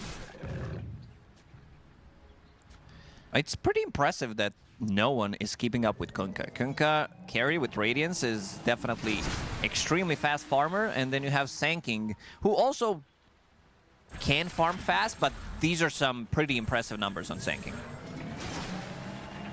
He's ahead of the Kunkka. AA ulti on Boxy again. Yeah, Ice Blast flies in. No one's got the kill. That actually also hits Saberlight. The ball lightning in with the Vortex, and now DM looking for something. But the Primal Roar gets used. They throw it a Warp Flare. Not really going to matter all too much. Nightclass goes into the ulti, and now looks over at Mickey here. Will use that AVULUS. They've got the epicenter. The Burrow Strike, but the BKB comes out. He's got the defense matrix on him. The Force Staff and Force Set Black Hole. Force Staff, Black Hole onto 2. There's the damage with the Tidebringer. Satanic with a double kill. They've got the Pounce Leech onto Nisha. Follow that up with the Rod of Atos from this Ancient Apparition and a Torrent. They've got more than enough damage to get the kill here on the Storm Spirit, and they'll look for another one as Mickey trying to run. There's a Meld Strike onto no one. One shot. He needs to get out of this. The Warp Flare is what he gets forced the himself. kill. They find themselves Mickey. They freeze him over with Cold Feet. They've got another kill on the Templar Assassin who doesn't have buyback, and they are right onto Insania. They've leashed him up with the Pounce, and it is a full team wipe +1 as Paravision see into the future and know Liquid's every move. Man, what a fight. Into another Torrent, and this should be another kill. Potentially. Ice Blast? Is there one? It is coming. No. No, certainly not. Not enough. I mean, somebody wants to dive in on that, and it's probably a 9 class. They killed Sanking, though. Yeah. They got no one who is top of the net worth. A lot of kills here for Paravision. Somehow Liquid still end up positive on their net worth gained. Aegis expires. Ninja Gear used. X marks the spot into a Torrent once again. The Nullifier Down to there. half HP immediately. So dead. Satanic not afraid to move forward. He's still got that run buff. And he will put that X on a Saberlight. Nisha's right-clicking him. I don't think he doesn't really care. But he's got the AVULUS from 9 class, forcing the BKB. The Tidebringer. Oh, God, Nisha. Level 25. Jesus. Extra 120% cleave. They're trying to go on him, but they need to be careful. He does have Satanic. He does have BKB available. He will need to fall back, try to reset. Got that Black Hole online one more time. I'm just not seeing how Team Liquid is going to be able to make a comeback in this game. You know, there isn't that big of a combo. Nothing that they can pair up with. Right. It's not like Aghanim Scepter, Disruptor, for example. He's very close to it. If we're looking at the items, there's nothing too big coming out. This Nullifier on Slark, which he did kind of rush after picking up Yule Scepter, is destroying the game for them. It's too much of a value. I think teams realized as tournament progressed that this item is too good. Like, you need to have it. We saw like triple Nullifier in one of those games as well, which I think I had the stats at the start of the tournament that it never actually happened in ever since last TI, I believe, and at least not in Tier 1 Dota. Satanic now ready to push the top lane. Had it happened in other tiers of Dota? Yeah, it did happen in some EPL, NA, and Southeast Asia, but yeah. 9 class. There wasn't a single game of triple nullifier on one team. Warp flared back. He'll have to use that ult to get away. So Shadow dancing, and Boxy once again, he has been found for what will be the 13th time. Look at 9 class. He is just a bully. This guy doesn't let you have any free farm. He's always got his eyes on. If Nisha is going to try to TP, he's going to try to catch him. Oh, Nisha, now out of mana. Yeah, he's out of mana. He's in a little bit of trouble. They've got the X. They go to the Burrow Strike. They've got themselves the Epicenter working with the BKBB pop, though. They find themselves in Sanya. That was a black hole, by the way. It was there, and then it wasn't. And Saberlight, he's used that Primal Roar. He's got his own BKB. Burrow Strike onto the low ground. Boxy dead again after buying back. Make it 14. Satanic even throwing the tip out. But they'll have the X on a Saberlight. He'll blink Nisha away, avoids the Ghost Ship, and there's just not enough that the side of Liquid could do, especially without Nisha. Nisha, he's close by to use the zip, but damage has already been done. They're gonna pop the glyph. X mark on no one, so he's coming back. Full HP, full mana. BKB is not really available for anyone. Burrow Strike lands, though, and now they've got the X. They pull him back. He tries to get away. But Mickey will find some distance while they take the top set of racks. 30,000 net worth lead for Paravision. Liquid still trying to fight their way back into it. One good fight might be able to give them a chance. But the trap gets popped. The silence is there. The pounce leashes on a Mickey, throws the nullifier on. They've got themselves the torrent. Now they'll proc the rum, but now Nisha on the run with the BKB. The damage, though, pretty heavy. Gelgard used. Burrow Strike lands. It's onto the Templar Assassin. They're not going to land the Ice Blast, but it won't matter. They'll still get Mickey. He's dead for 90. Saberlight with the Roar, but he's pulled back with the X, and he's gone for a minute, too. They have no business left in this game. Stormspirit will try to go in, make something happen, but this is just way too much sustain, way too much damage coming out from them. Satanic can easily siege, and Boxy, this is his 15th death. GG finally called by Liquid, and Paravision secure game 1 and are now 1 game away from going to that grand final. Game was kind of even until they did go into that triangle, and suddenly the game was pretty much open for Paravision. Banging out this position 1 Kunkka. How many times did he die? Only 1 time, so even lower than his average. Yeah, it is lower than the average, and a very good game from Paravision. They take game number 1. We're going to throw it to the panel, hear what they have to say. Yeah, that's more like the old Paravision, the one that was stomping the early games in the tournament. Just a really good draft, well-executed, individual brilliance. It's all the things we've said about Paravision before, with the exception of yesterday against Aurora, where they looked a little bit shaky. So absolutely great to see them back. Yeah, no, just exceptional game. They got to utilize some of their hero specialties, right? You've got DM on the Enigma, you've got 9 class on the Slark, and even seeing no one on Sanking, they're just popping off. Just again, fine. I need to name every player. Carlos on the AA, Satanic on the Kunkka. I don't know. You have to be fair. That is what they put. You have to be very fair, and I just list every player and hero. But that's because every player and hero in this game just consistently made beautiful plays together, really showcasing why they are back-to-back now in grand finals. And worth noting, they did this to a Team Liquid that had been getting better with each series in this tournament as well. Yeah, this is a classic Paravision playstyle. You get very, very farmed off a good laning stage, great stacking, using that advantage with great rotations on the map, and then all of a sudden the game just feels really hard to play, and they backed it up with a bunch of team fights. So it turns out Satanic, he doesn't have to be one of these TB, Morphling, TA type heroes. He can get the job done on Kunkka. As long as it farms quickly, he'll play it. Yeah, and we heard in the interview, Stini was like, I don't really want to say too much about the Kunkka, but, as we were saying on the draft, it's because you need to protect that tower. You need to stall out that Beastmaster. Most of the classic anti-Beast carries were banned. Kunkka with the Tidebringer, naturally with his tankiness, being able to hold his position, and then, of course, we'll highlight it in a minute, but rotations come into play. But the Kunkka, he brought so much life to that safe lane, and it prevented Beastmaster from having a good time. And on top of that, the TA into the Enigma matchup, we were skeptical if it would really be that impactful. You might get a couple moments of pressure, but I just didn't think the Tink would bring enough to the TA to kill off the Eidolons, and they lost their tower early on. So you're losing the pressure from your Beastmaster, you lost the TA lane. That's a recipe for Paravision just taking over the game. Yeah, and you can see from the score, some rough ones there, but a clear standout. Yeah, I definitely have to give it to the Sand King. I think he had a phenomenal laning stage.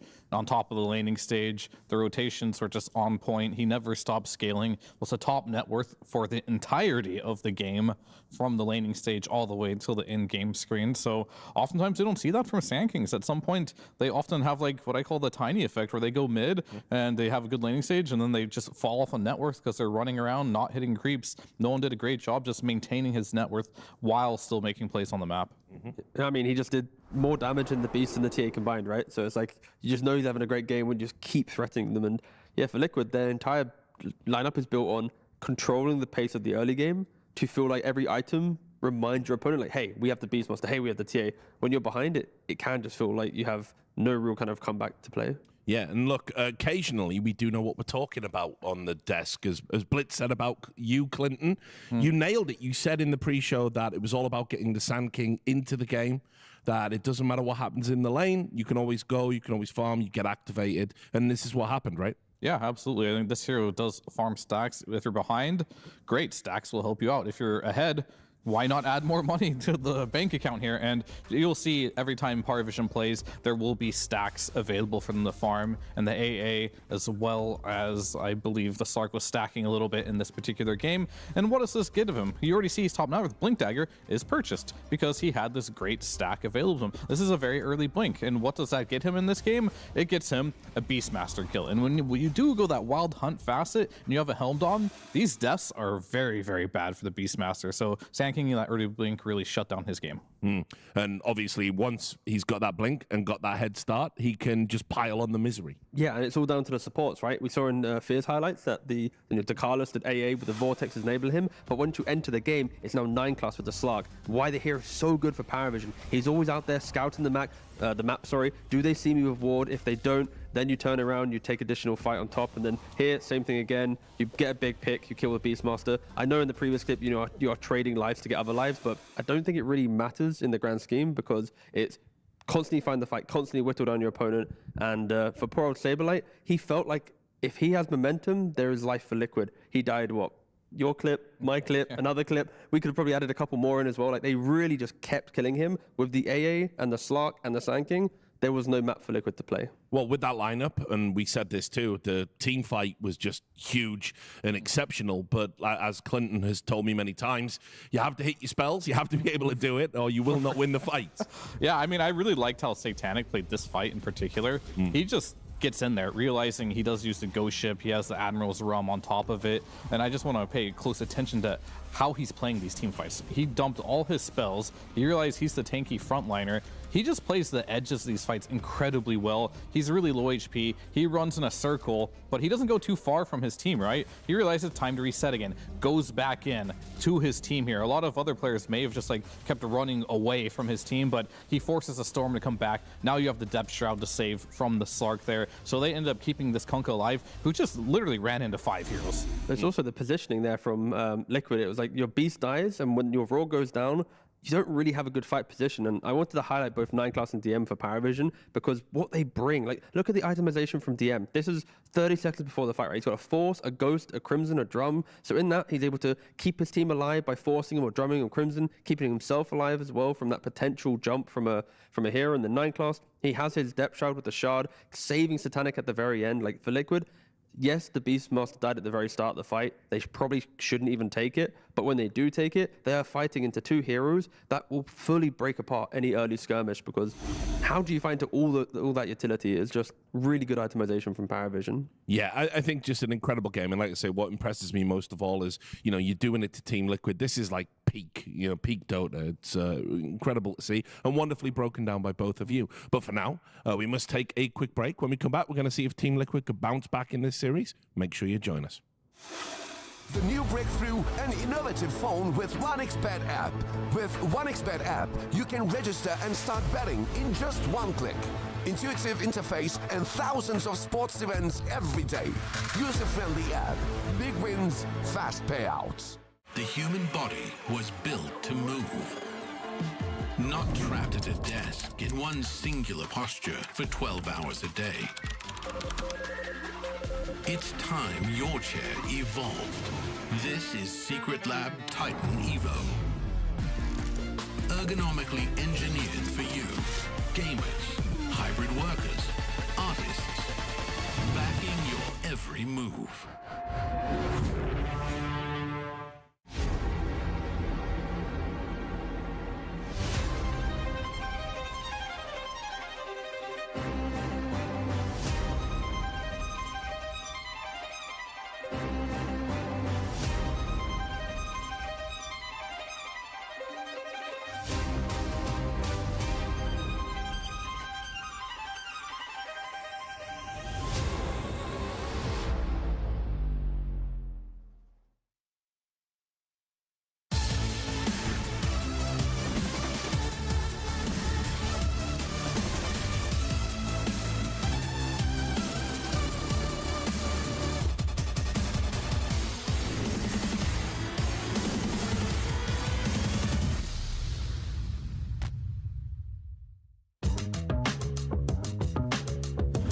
I played in a lot of small teams with friends from home. Occasionally I played with Micken and Insania. Occasionally I played against them.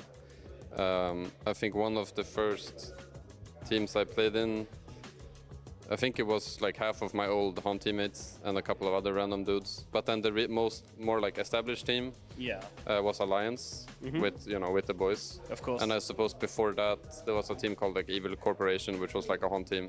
But it was just a bunch of random like stacks with friends that were all rotating around. Predecessing Sounds Alliance. nice. Predecessing Alliance and Evil Corporation was like the Topsum team. That was the one before that. My first team is a academy team. It was called SPG, Speed Gaming. Yeah, and actually, like my team now my teammate Y is also from there. We meet there at the very first, and also Blink. Yeah. So the three of you have been going for a really long time. Yeah. And how did they find out about you? They post like open qualifier on internet. Like everybody interested, you can join, and there are I think a couple hundreds of people in a group chat, and they organize some play every day, and you upload the replays, and they will review, and after a few days they will choose 10 people to the site, and they play some game, like doing some training for 1 month. Then they pick 5 for team. I don't remember the first team.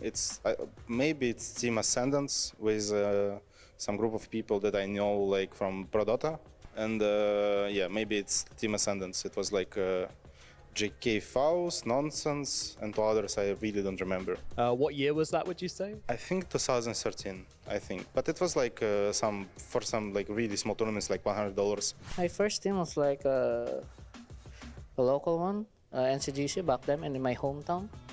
I think my first professional was Execration. My first team was called Bottom. And who was on that team? It was Snaking, Tides of Time, Way Too Sexy, and Fogged. Before that, there were clans. I made my own clan, but played some fun games. Yeah, I called my clan. It was TTDA, the True Dota All Stars, because on the Dota page it said TDA. It was the American clan. There was the original people working on Dota, including Ice Rock. But anyway, when competitive Dota started, I'm gonna call it competitive Dota. There was like no prize money and stuff, of course. I think my first games it was 2006. I played with German guys, really lovely people. Our clan was called World Eaters. I still have contact with some of them. So we're world eaters, and we actually won. Back then, there was the biggest tournament was called Dota League. Okay. And we actually won that. So that was like the first great memory I have here. My first ever team, was basically I played in a Dota 1 team. I'll say my Dota 2 team and Dota 1. Dota 1, I got decent enough on the ladder, or in in-house leagues back then, where there was 2 main players in North America called Fear. He's Castanel, and Demon. And they both thought I was good. They invited me to play a World Cup basically of Dota. So each country represents a team, has a team basically. And then I was part of the US Team USA. So we were literally called Team USA. It was called MYM Prime Nations, and we got to play with Ukraine. Back then it was Ukraine, Russia, all these different regions, China. And then we actually ended up winning the tournament. No one thought we would win because but yeah, Fear and Demon kind of led the team. I was just a core player back then. I had no and then they kind of taught me a lot. And yeah, we actually ended up beating the favorites in the finals, which was Ukraine. You can find it on YouTube somewhere, MYM Prime Nations USA versus Ukraine. My first ever pro match. Damn, first pro event and you just won the whole thing. Yeah, that was when I was actually good. Relatively.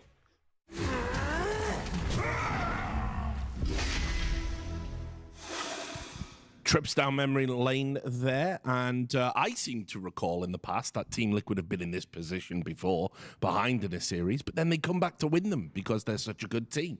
So we're about to head into the draft. How are they going to do it? Ooh, do you take it away, or should I take it away? Please take it away. If you know how they're going to win, exactly how they're going. Well, again, just don't want to reveal, but there's of course a script to all these events. Yes, yeah. And I think Liquid will adjust by maybe respecting the Sanking, putting that in higher contention, and putting Beastmaster potentially into the mid lane rather than the off lane. I think putting a massive target on Saberlight's back is not helpful, as I think Paravision, when they identify one key point to a draft, they will punish it really well. And I like it when Saberlight goes under the radar. I like when his Darkseers and his Brewmasters, they go okay in lane, then he pops off. Yeah. But when he is everything for the team and gets shut down, then it's an issue. Yeah, I think they were just put in that position, right? We saw the Medusa in the pool, the Morphling in the pool. They kind of had to do the offlane pivot there. They did. So, good drafting by Paravision as usual to do that. I think Team Liquid, they had everything they needed to win this game. It really just came down to they got out-executed and out-farmed, out-team fought, all of that. But that's not how Liquid usually plays. They usually try to make these small outplays on the map, maybe in the laning stage. How are you going to do that versus Paravision? You're not outplaying no one. That just doesn't happen, This guy is just so stable, and we saw that mid lane matchup. It was very even, right? Yep. No, it was. But that's where I think we need to now really remind ourselves about the Slark, right? Some teams respect Bandit, some teams don't. But I think when you get a mid laner that is so active and 9 classes on the Slark, the synergy is unrivaled. The vision game, there's no way Liquid can ever ward. Your 5 position is also playing Tinker, so he's farming jungle camps rather than being present in his own jungle to hold the position, get sentries down. So it's your warding is already weaker when you have a Tinker on your team, and there's a Slark on the enemy team. So just all this vision compounds to no one having free entry to every fight. It's as if he's always smoked, basically. I think you need to be very careful about giving that away. Yeah, and we're going to see a couple heroes that were banned on the first phase of last game because new heroes have made it in. The Ancient Apparition has been banned and the Beastmaster. So we will see Silencer versus Ringmaster. I did not know that stat, so they've not lost when they've had the Ringmaster. They have only lost one game. Yeah, I'd say that. I suppose. Yeah. And Ringmaster was not in that game, so there you go. Do you know which heroes they have lost on? Go on. Jakiro, Tinker, Sanking, Morphling, Ember. That sounds like a lineup. That is one game. That is a 5-man lineup from one game. That is what they lost. Crazy. That was, maybe a little bit ambitious. A little bit. Sorry, mate. No. Yeah, but this hero, I think the Silencer response is not bad. I kind of enjoy it just because Liquid are one of the few teams that make Silencer look good, but it is stopping the escape out too, right? If you pop the global, you can fully commit to getting a kill in the early game. Has a lot of value there. And I think Liquid, after last game, perhaps maybe the adjustment is to stack up a little bit more team fight because It did feel a little hopeless the later this game went. You're playing versus like an Epi, a Bode, Black Hole. So starts off a little bit stronger here. I do like how Silencer is a hero that somewhat is based on what enchantments he gets. Because itemization-wise, you can go for Force, Glimmer, or Solar, depending on what your team needs. But you really want to get to Refresher. I think some of the top 5 players, they get a good enchantment, they get the greedy, maybe 75 GPM, maybe the 100 GPM. And now we're looking at like a 35-minute Refresher, where they've just full sent gone for it, and it really makes the team fight a lot harder. So it's just securing the late game with not mucking around with multiple cheap items, just really respecting how good your facet is when you get to press global. We'll see if that even develops in this game, especially how quick Paravision broke down the map. It's very optimistic to think Insania is going to have 10,000 net worth potentially. Yeah, that's the problem when you play into Paravision. It just feels like you're on the clock. They're so up tempo. Yeah, I mean, they're showing many different types of Dota, right? They're showing the make stacks farm and outscale you Dota. They're showing you the strong lanes and destroy the map. It's like they're not just a one-trick pony. They're doing, I feel like if you rewind the clock in the top level of Dota for the last couple of years, there's been teams that have leaned on that one aspect but done it really well. So far, Paravision is doing a little bit of what all the greats have done, but across different games. Yeah, I'm waiting to just see where things go. I mean, Paravision, I agree. They're just an extremely efficient team. Like, their efficiency is really good, but it's not just like endless efficiency. Like, they're super efficient for like 15 minutes, and then when they hit their timings before you, because of that efficiency, they also know exactly how to use their timings, and that is what makes them an incredibly scary team. And the Monkey King's gonna come out. We've seen this time and time again as a Sand King response. This is a mid lane matchup that isn't particularly fun for the Sand King, but as per usual, the reason why Sand King is so good is you don't really shut this hero down. So he's not really sad going against Monkey King mid either, because just go stack, go farm the stacks. You'll eventually get a blink. You stun the Monkey King. Maybe he dies. Now the game can turn, but this is still not giving Sand King a free lane. Maybe it's forcing it to a different lane, and where the Venomancer jungle does come out for 9 class, this is something that a lot of teams are really afraid of him picking up and is oftentimes banned on the first phase. Yeah, I mean, it's the map play and the vision from the Slark, or it's the bringing an additional utility item so early on with the Veno. Like, there is just really annoying concepts coming out from 9 class. It's the vision of like the Slark Terrorblade, this garbage, or stacking with TB. Whatever he does is typically not very, it's not meta generally. Yeah. If he does go for the one loss they did have, he's like playing Tinker. That's kind of a meta hero, right? So he's sticking to his style. I thought it was funny in that Tidebound Xtreme Gaming matchup where they were banning the Veno against each other. They just didn't want to bother with it at all. I mean, sometimes it's nice to get rid of heroes that... It's good to have a toxic player on your team. Yeah, I mean, clearly. And that's exactly what Paravision's utilizing. And again, the map's so big that to shut down a Veno jungle on a smaller map on previous patches, you'd argue, okay, you get a hero like a Treant Protector, you run into the jungle, you kill the wards. But again, Veno, you put the wards on the Venomancer, so you can't just kill the wards, they're just on him. The map's so big that if you try to block a camp, he's just going to walk off to another set of camps. It's not as if he's fully shut down. There's multiple areas for him to be efficient. I am definitely not a fan of trying to shut the Veno down. Yeah, you shouldn't. I think you ignore that hero, and you shut down whoever he's supposed to be laning with, right? Make sure he has a terrible game, so... Or at least, if you can't shut down the off lane because, let's say, you got a weak safe lane pick by the time Veno's picked, ensure you respect Veno leaving the jungle and don't just auto die to his first rotation. Yeah, for sure. Yeah. I mean, I think Vision maybe dropping some wards a bit later, like that 4 or 5 minute mark on areas where Veno might want to go, but Smoke of Deceit does exist in the game. And I think, it's not Sanking, Veno does like to use that when he gets level 6 to get a cheeky kill. I don't know if Liquid has a strong enough safe lane to actually shut down DM on the Centaur, right? Like, Veno will jungle before... That's a problem. Yeah, like, I'm just thinking, like, beforehand, Veno would just start jungle. There was a brief period with, like, snaking when he was copying 9 class and what he was doing. When he took it to 5, he would start in the lane, put a little bit of pressure, get level 2, then jungle. But even if Veno was to full start jungle, it's like, I don't know if Silencer TB really shuts down the Centaur. Maybe if you go Glaive on the Silencer. I mean, it could. I mean, I think what they really have to do this game is, I don't see enough teams do this. They should start 3 to 4 heroes in their safe lane, just to not allow 9 class to get that first wave. They always just cut the first wave, and they get away with it, which is insane. I think that should not happen. But So I just love the fact you said 3 to 4 heroes. Yeah, I'm just trying to picture which 4 hero. I mean, I don't know. Mid, TP mid, I don't care. Like, get the kill and TP back mid. Yeah, like, you just have to shut this down. Sure, yeah. To the point about the Centaurs as well, I just think this is emerging as the offlaner right now. 100%. Yeah, I really do. And it does it all. It's going to get banned out at the next tournament. Yeah, no, 100%. It's going to be... Bold stain. This event will... Yeah, great takes there for sure. But this event will knock on to the next event. And we didn't mention Monkey King too much, but I don't know if there's really many Mage Slayer buying heroes. But Monkey and Ember are the top 2 in my mind. And when Ember gets banned, you take a Monkey King. You can play into Sand King. You can... If you survive the Bar Strike Epi combination... What does Sand King do after, right? Like, he has Sandstorm. Like, he has to kill a hero. So Centaur with a pipe, Monkey King with a Mage Slayer BKB, Ringmaster with an escape box, maybe the Venomancer with a Glimmer Cape. Like, all heroes on Paravision can deal with the Sand King with a little bit of time. Yeah, I agree. And for the Centaur, like, I will say he's the best offlaner that is not flexible, right? That's like the only issue that Centaur has right now. He only plays one role. Puppy played at 5. Just is Puppy here? Give a couple more qualifiers. That's all I heard. Yep. Cool. Well, when he gets there on his 5 Centaur, I'll change my opinion. Vallaya season's 5. It's going to be the one. All right.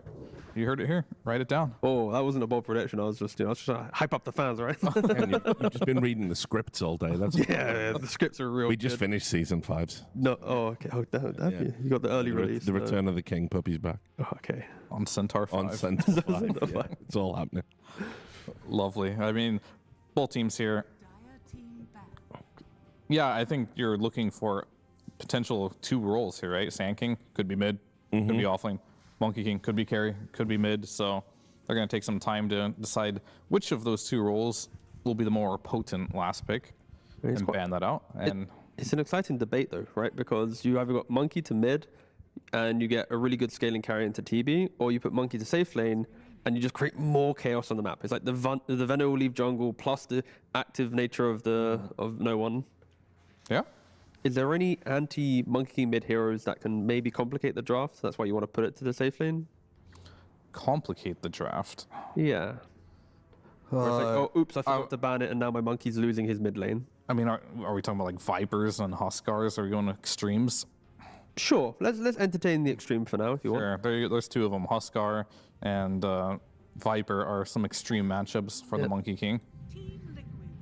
But they banned Puck, which is interesting, versus Monkey King. I thought Monkey Kings don't hate that matchup or okay with it. He CS as well, but I think just for the overall fight for Paravision, you get coiled, Stampede's now gone, you're insta-dying on supports, right? So, is it maybe they just don't want to play it because it's liquid? Yeah, they're just respecting Nisha a bit. Just Nisha ban. Yeah, so it is going to be Monkey mid, 100%. And that's bold. Normally you have like some flexibility there. Yep, okay. So they'll pick the co-op against the Monkey King. We saw, what was it, Niku play against this matchup, and he did well. I think he ultimate ended up losing that game maybe, but the matchup itself didn't seem super oppressive. But this will be the true test, right? This is higher tier mid laners. You know, I can say that with confidence. These are probably the 2 best mid laners in the game right now. So we'll have to see if this matchup is that bad for the Monkey King, or can he find a resemblance of a game? Because if this Monkey King can get a resemblance of a game, he can do a lot of work in this game. But if he's shut down, a lot's going to be, I think, on this Veno jungle and his first rotation, and who's he going to kill? I mean, everything for Liquid is Nisha on the Queen of Pain, stopping no one from getting into the game. Because if that happens, then you actually have something to play on. Every Sonic Wave, you get a kill.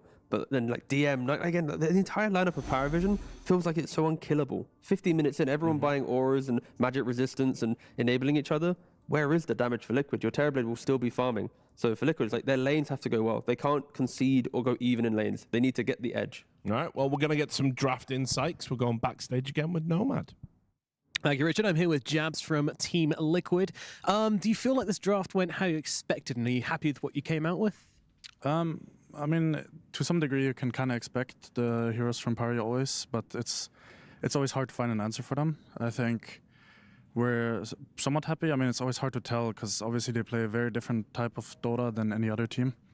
Our history against them hasn't been so good, but between the games, I talked to the team and I hopefully got some energy into them, because I think sometimes maybe we respect them a little bit too much. And hopefully this game we can put some more pressure onto them and have a nice game. Yeah. I see. So a bit more of that liquid run at you started Dota. For sure, yeah. Excellent. And I know you guys like an honest game. You know, I've talked to you guys enough now. You like a good honest game of Dota. And they think Venomancer. Is that a bit gross? I mean, 9class is so good because he doesn't play honest Dota, you know, it's like his strength, like it's not anything like negative, it's obviously for him a very big factor of why he's such a winning player. The only thing that I don't personally like about it is that I think the games become like very, not like interesting, because the fights are always kind of, weird. But hopefully we can actually break that and just get some good fights in and get to a game 3. All right, who do you think is going to pop off and carry this game? You know, who's going to have the most impactful performance? Saber on his brew, maybe. That would be nice. All right, good. Isn't he playing Sand King? Oh, yeah, Sand King, sorry. Sand King. There you go, Saberlight on the Sand King. Let's see it. Thank you very much, Jabs. Good luck in this game number 2, and we'll bring it over to B-Cop and Lacoste. Thank you very much, Nomad, coming into this game number 2.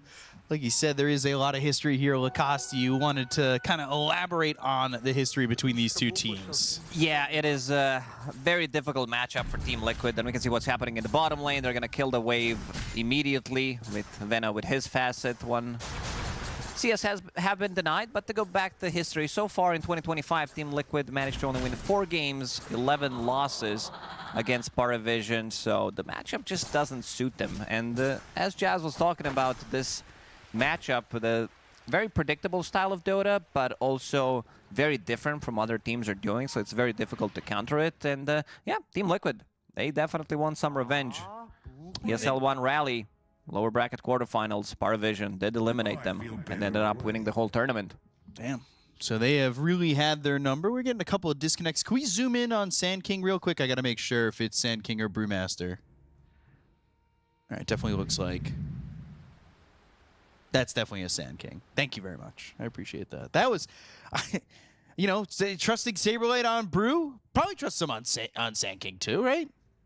Well, I hope so. I hope that they know what they're playing. It was a good, very good performance from Sand King in the previous game. Different type of Sand King. Sand King from the offlane doesn't come online as fast. He was staying on top of the network throughout the whole game, which was pretty impressive. And you're also playing into Ringmaster and Phantom Assassin, so you need to be super careful how you're going to approach this lane. Sure, you have a very strong position 4, you have Wind Ranger, but Sand King, again, this hero doesn't really do that much. Especially at the early level. Like, he's level 1, probably might be the most atrocious out of all the heroes. Yeah. You get close, you're like immediately getting initiated on, you get Impalement Arts, you get daggered. Very, very difficult to even get close, I would say. So we saw DM having a very good game on Sand King when he was playing it from the offlane, where he was stacking, where he was dragging the creep waves as well, and immediately on top of him. He just might die here. They've jumped him. He's used the Burrow Strike, but they have another Stifling Dagger. And the Blood Grenade. Impalement Arts doesn't land, but the Blood Grenade is there. Another Blood grenade thrown from Boxy. And a power shot. Satanic actually getting lit up a little bit. Saberlight coming back around. Does have a Burrow Strike, but needs to be careful. Of course, if Satanic does get that level 2. You talked about it, Satanic. This guy never dies. And he is keeping himself alive. He's farming the fastest. He has been a problem for not just Liquid, but for every team in this event. I mean, this guy is putting on a show. Pretty much owning every single game that we watch him. They extended there a little bit more than I expected. They tried to go for the first blood, but Fairy Fire stick used, so he was fine. And something that the panel did mention, we saw this matchup as well when Nico was playing it as Monkey King into Queen of Pain, which was much better than I expected it to be. Queen of Pain still doesn't have a point in Shadow Strike. This is where you expect him to get it, but Monkey King doing really well. 11-2 against 6-0. So maybe I had a bad read on this matchup as well, because this is the second time that Monkey is doing much better than I expected. Yeah, doing quite well. And you know who's also doing well is 9class on this. Yeah, nobody's signature Venomancer in the jungle. Yeah, they don't really fight back that well in the jungle. There's no real contest from somebody else. But 15 CS, I mean, this guy, he's going to be rolling. We've seen it before. We've seen 9 Class just kind of hit every marker coming from the jungle as Veno. Yeah, you can't really gank mid lane, so that's a bit of a bummer for Venomancer, but you can gank safe lane, you can gank off lane. DM, he's getting heavily pressured in the bottom lane, but getting good amount of XP, starting with Windlay, so he wants to have that extra bit of movement speed. And I think in this one, he needs Bracer. He might even need a double Bracer just to be able to survive. Massive wave getting close, and he might be in trouble here. They're going to start to play immediately aggressive. Meta has been used. Arcane Curse on him. They want this kill. They've got the reflection. Ooh, boy, it's Windlay's not going to be enough. The difference there. If you lose intelligence as Centaur, it is GG. I'm sure, like, you have Double Edge, which doesn't cost mana, but you can't afford. Like, you're not the brightest of Dota heroes. Good power shots. And 2 heroes, and now Lotus, but you see 9 Class starting to catch up. Looking to try and kill Boxy. Throws a Plague Warden in a spot where now you can't move. You have been blocked. Oof. Gandalf, 9 Class, blocks the pathway. They couldn't pass. Gets that first blood. It's not like he was having a bad time, so that's going to be extra bit of a gold. I want to see which kind of items he's going to be buying. I think in this one, there's going to be a lot of value of him picking up Guardian Greaves, because there's a Dispel mechanic. You're playing against Silencer, keeping your team alive, and maybe go full auras even. I'm down, depending what DM wants to buy, whether he wants to build pipe on the hero, or if he wants Venomancer, do it. If you don't want to go for it, he can get Solar Crest, he can get Glimmer Cape on top of that. There's a lot of magic damage, so I think there's going to be a lot of value picking up both Pipe and Glimmer. DM only having 5 CS. He understands He's getting his griefed. role in Yeah. this game. Very sacrificial. He's not really able to step up to the wave too much, and he'll get a CS here or there. But eventually, 9 Class comes online. He'll help out, maybe even get a kill or 2 bottom. And then Centaur feels better. But unfortunately, like you said, you get to this point where you have less intelligence and things become a little bit scary. Yeah, because you're not buying into real mana items on the hero. Like, your mana starts to come through maybe once you start picking up this Lotus Orb, Aghanim Scepter, but yeah, if you want to be using Pipe, if you want to using your Stampede, multiple Hoof Stomps, you just don't have enough. At least he is getting some experience, even compared to the supports, he's getting a decent amount. I'll be happy with that, and it's all about really seeing what 9 Class can accomplish. He's already hit that 50 mark on CS, so he's averaging about 10 per minute. Obviously, throughout the jungle, maybe not worth the same. One thing that the Venomancer jungle does really well is he farms those Mad Stones pretty quickly. So you can have those items relatively early on, not just on yourself, but also on the rest of the team. Kalis is here mid. But this isn't an easy kill to get. Nisha would have to blink aggressively for them to get this kill, or they catch him as he blinks back. Blinks down into the right, and that Impalement Arts won't land on Tanisha, so it's not going to do much for him. Oh, look at that net worth on Centaur. 900, same amount as pretty much every single support in the game, but the one who's having a really good time is 9 Class. He's going to be stealing some of the stacks as well. You have to protect these. He takes them so quickly. If you leave them for a moment, Level that could just be it. And a half, 6 minutes into the game. Oh, Arcane Rune as well. DM might be dead and is dead again. This is a real tough lane for him, of course, by himself, but just being able to survive with where they have the wave place and him wanting to get experience is also a bit of a problem. Yeah, DM, also known as Davai Mana. He's going to need to be given some kind of mana. Mana boots from Venomancer should come in pretty handy, because he's definitely going to be low. And now right into the triangle. I think we could watch Jungle Venomancer for like good 10 minutes, what he's doing, and I wouldn't get bored. The movements, the farming. That's all I need to see. As a support player, it's what I like to see the most. They are starting to come over here to try and defend, but it's not that easy. Again, you know, 9 Class is level 6, and they will find Nisha after the blink, so he's in trouble, and he'll Sonic Wave, but he's dead. 9 Class getting that kill. Last word onto no one. He's got the Jingu, Good but box. Escape Act is really well placed, and now the chase is on for Insignia for a moment, won't grab it, and the Monkey King will get out in 9 class. Let's see, got to be careful. He glyphs it, what, looking for a power shot here, and gets it. Yeah, so he glyphs the creep wave, he can't lifesteal off of it and dies. Very nice play. Even though he had raindrop, he still did manage to get that kill. So Boxy desperately needed, after what happened in game number 1, to have a slightly better game, and also playing Wind Ranger this time around. So will not be having as many deaths as he did have in game 1. Which Hopefully was not. 15. Yeah, that was more than a baker's dozen. Saberlight trying to take the stacks while he can, knowing that 9 class really wants to contest these. And he does have Epicenter. If 9 class stays a little bit too long, he could just be costing himself his life. That's exactly what he does. He stays, he dies, he gives up some brain drain, and now they're going to get a +1 on Ducalis. Is there's not really much place for him to go. He'll whoopee cushion over the Roche pit, but he's still dead. A Good little kills bit. This is from Team Paravision Liquid. that we've seen a couple times. we They haven't get a lead, and then they give it away for free, and then they're like, let's just make the game a little bit harder for a little bit longer. El Saberlito returning the tips that he collected from the previous game. 9 class did tip him every single time. And I talked about itemization on the heroes, where I would expect early Glimmer Capes, early Pipe from a Centaur. Satanic, look what he has at his quick buy. Battle Fury into Glimmer Cape.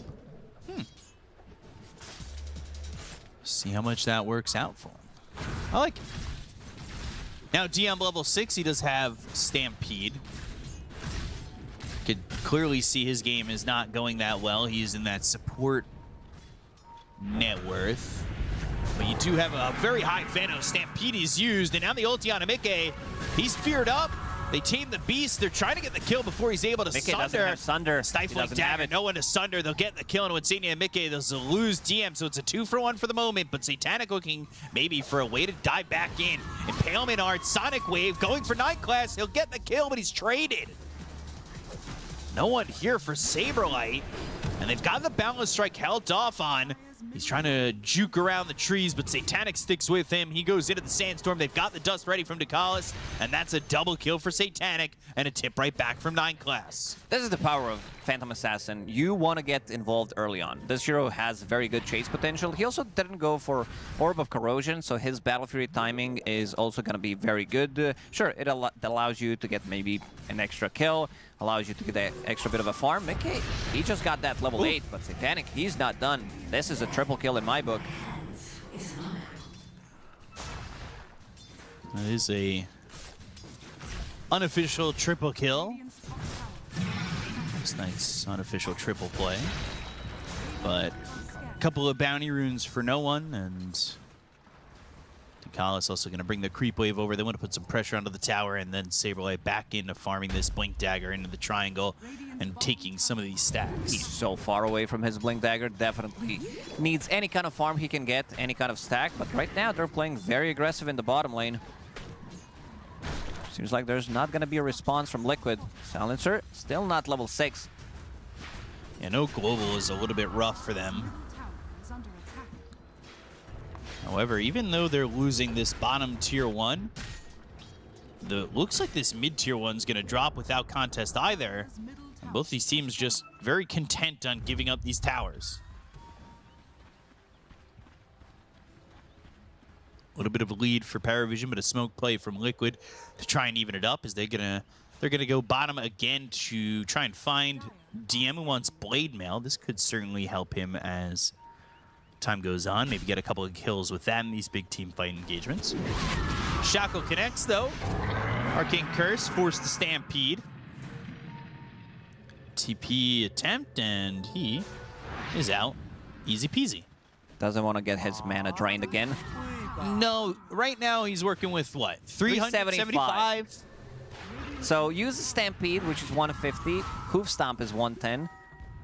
That's 260, so you're left with pretty much 115 mana. Let's It's throw enough in for one more Teleport Hoof in Stomp. there, Oh, and you're yeah. left with 40 mana. That's it. The full combo. You want to use your Blade Mail? That's 25, left at 15. Better hope those mana prices don't go up. Otherwise, you won't be able to use anything. 18 seconds faster than the previous record for this Battle Fury.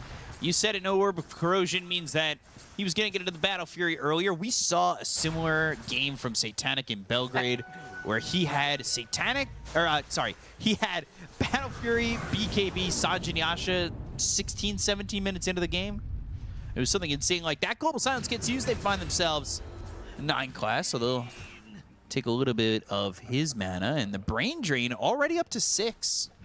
Good amount. Venomancer, this is the 3rd time that he did die, so knowing that he is 3rd on the network right now, he's given away quite a lot of XP, quite a lot of gold.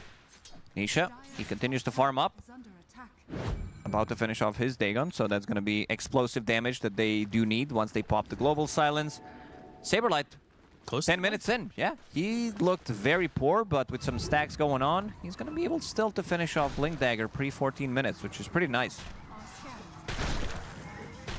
I'm looking over at 9 class. You know, you wanted the early pipe on Centaur. 9 class, knowing he's getting the farm, he'll take over for that. He'll get the pipe instead. There's definitely a talk between two of them who wants to get what, and also that mana cost on pipe, also considering that he lost so much mana. It is 150 mana to use pipe, and I don't know where DM would get that mana, to be honest. You can cosplay to be the offlaner with your net worth, but you still have to buy the items that I would get, which is the pipe after that Solar Crest. So, you know, I like the progression he's made so far in this Venom. He's also almost level 10. He's keeping up being experienced with these mid laners. Satanic, top of the net worth, no surprise, especially with the Battle Fury edition. And he is going to commit to going to that early Glimmer Cave. Wants to fight. They want to hit an earlier timing. Once they finish off that pipe, Solar Crest that you mentioned, DM, he's very poor. He has Blade Mail only, but Stampede's going to be their way of closing the gap.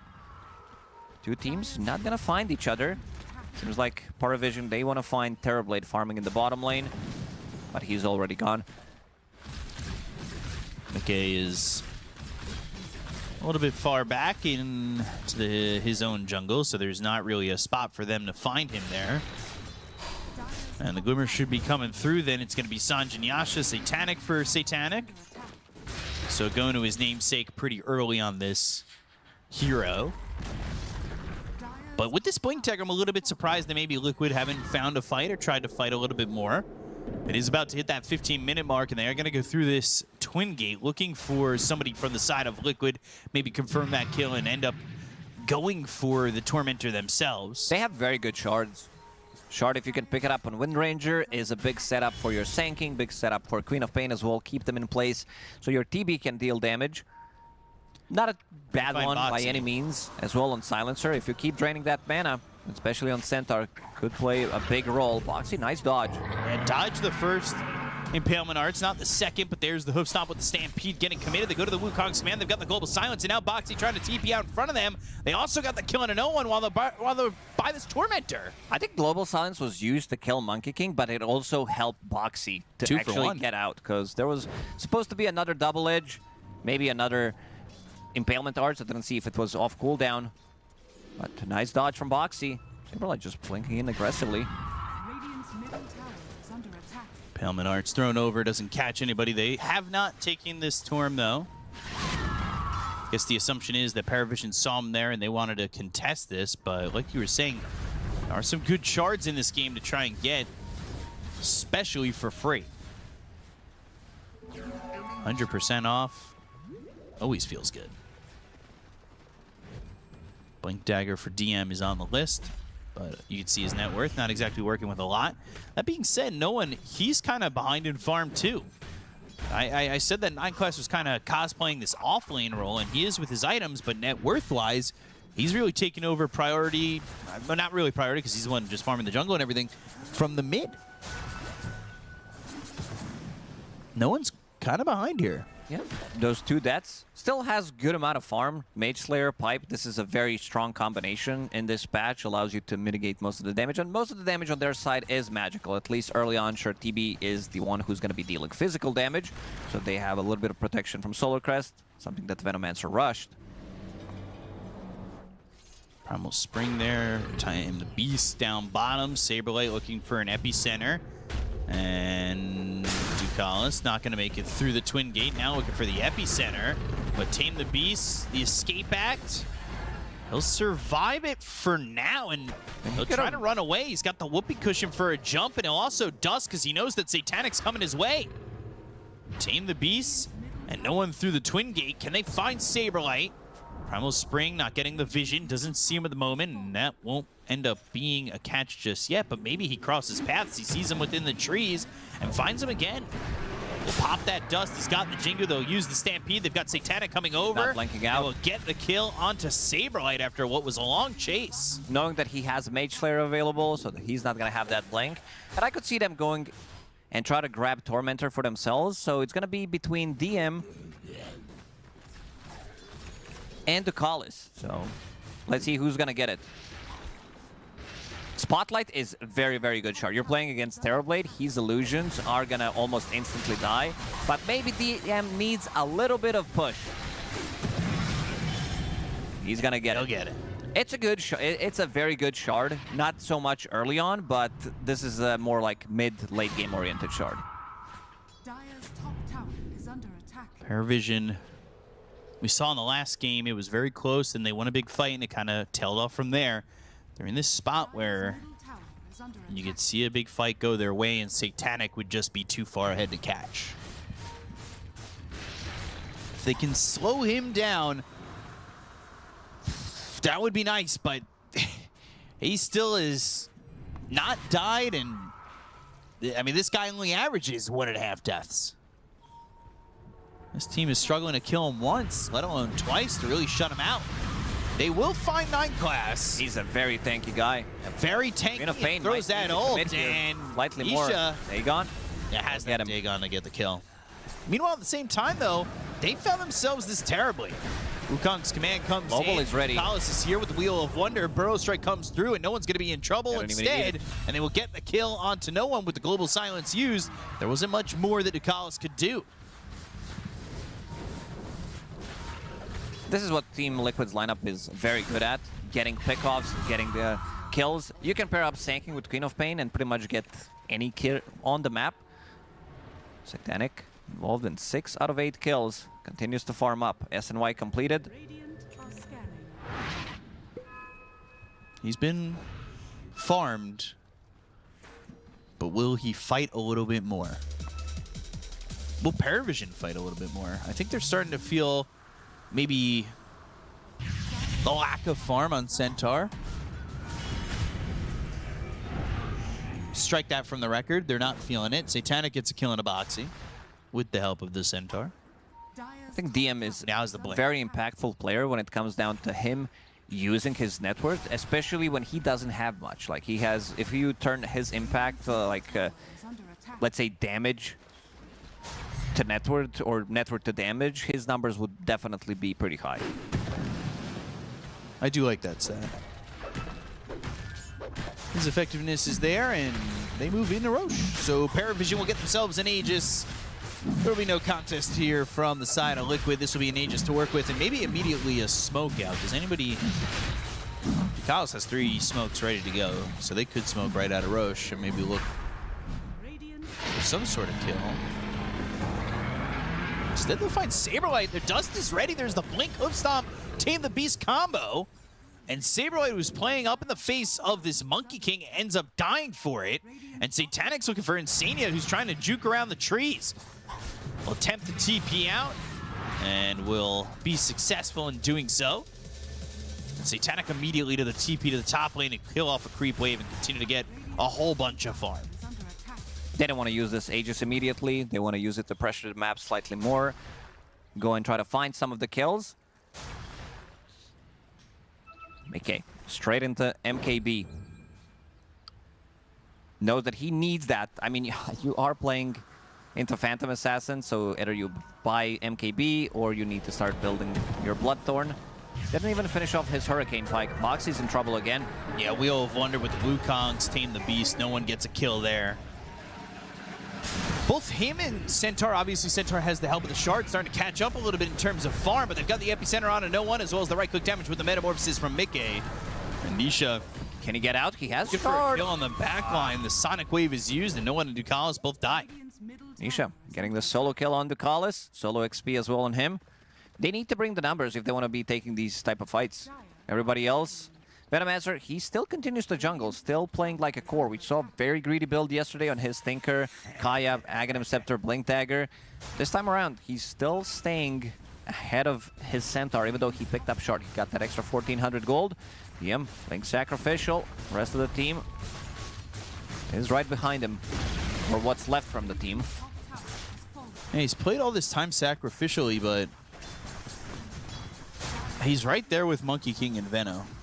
I know he got the shard help, but even then, he's keeping it close, which is a bit of a surprise and maybe a telltale sign of something that may be going wrong for Paravision in terms of their net worth on their other cores.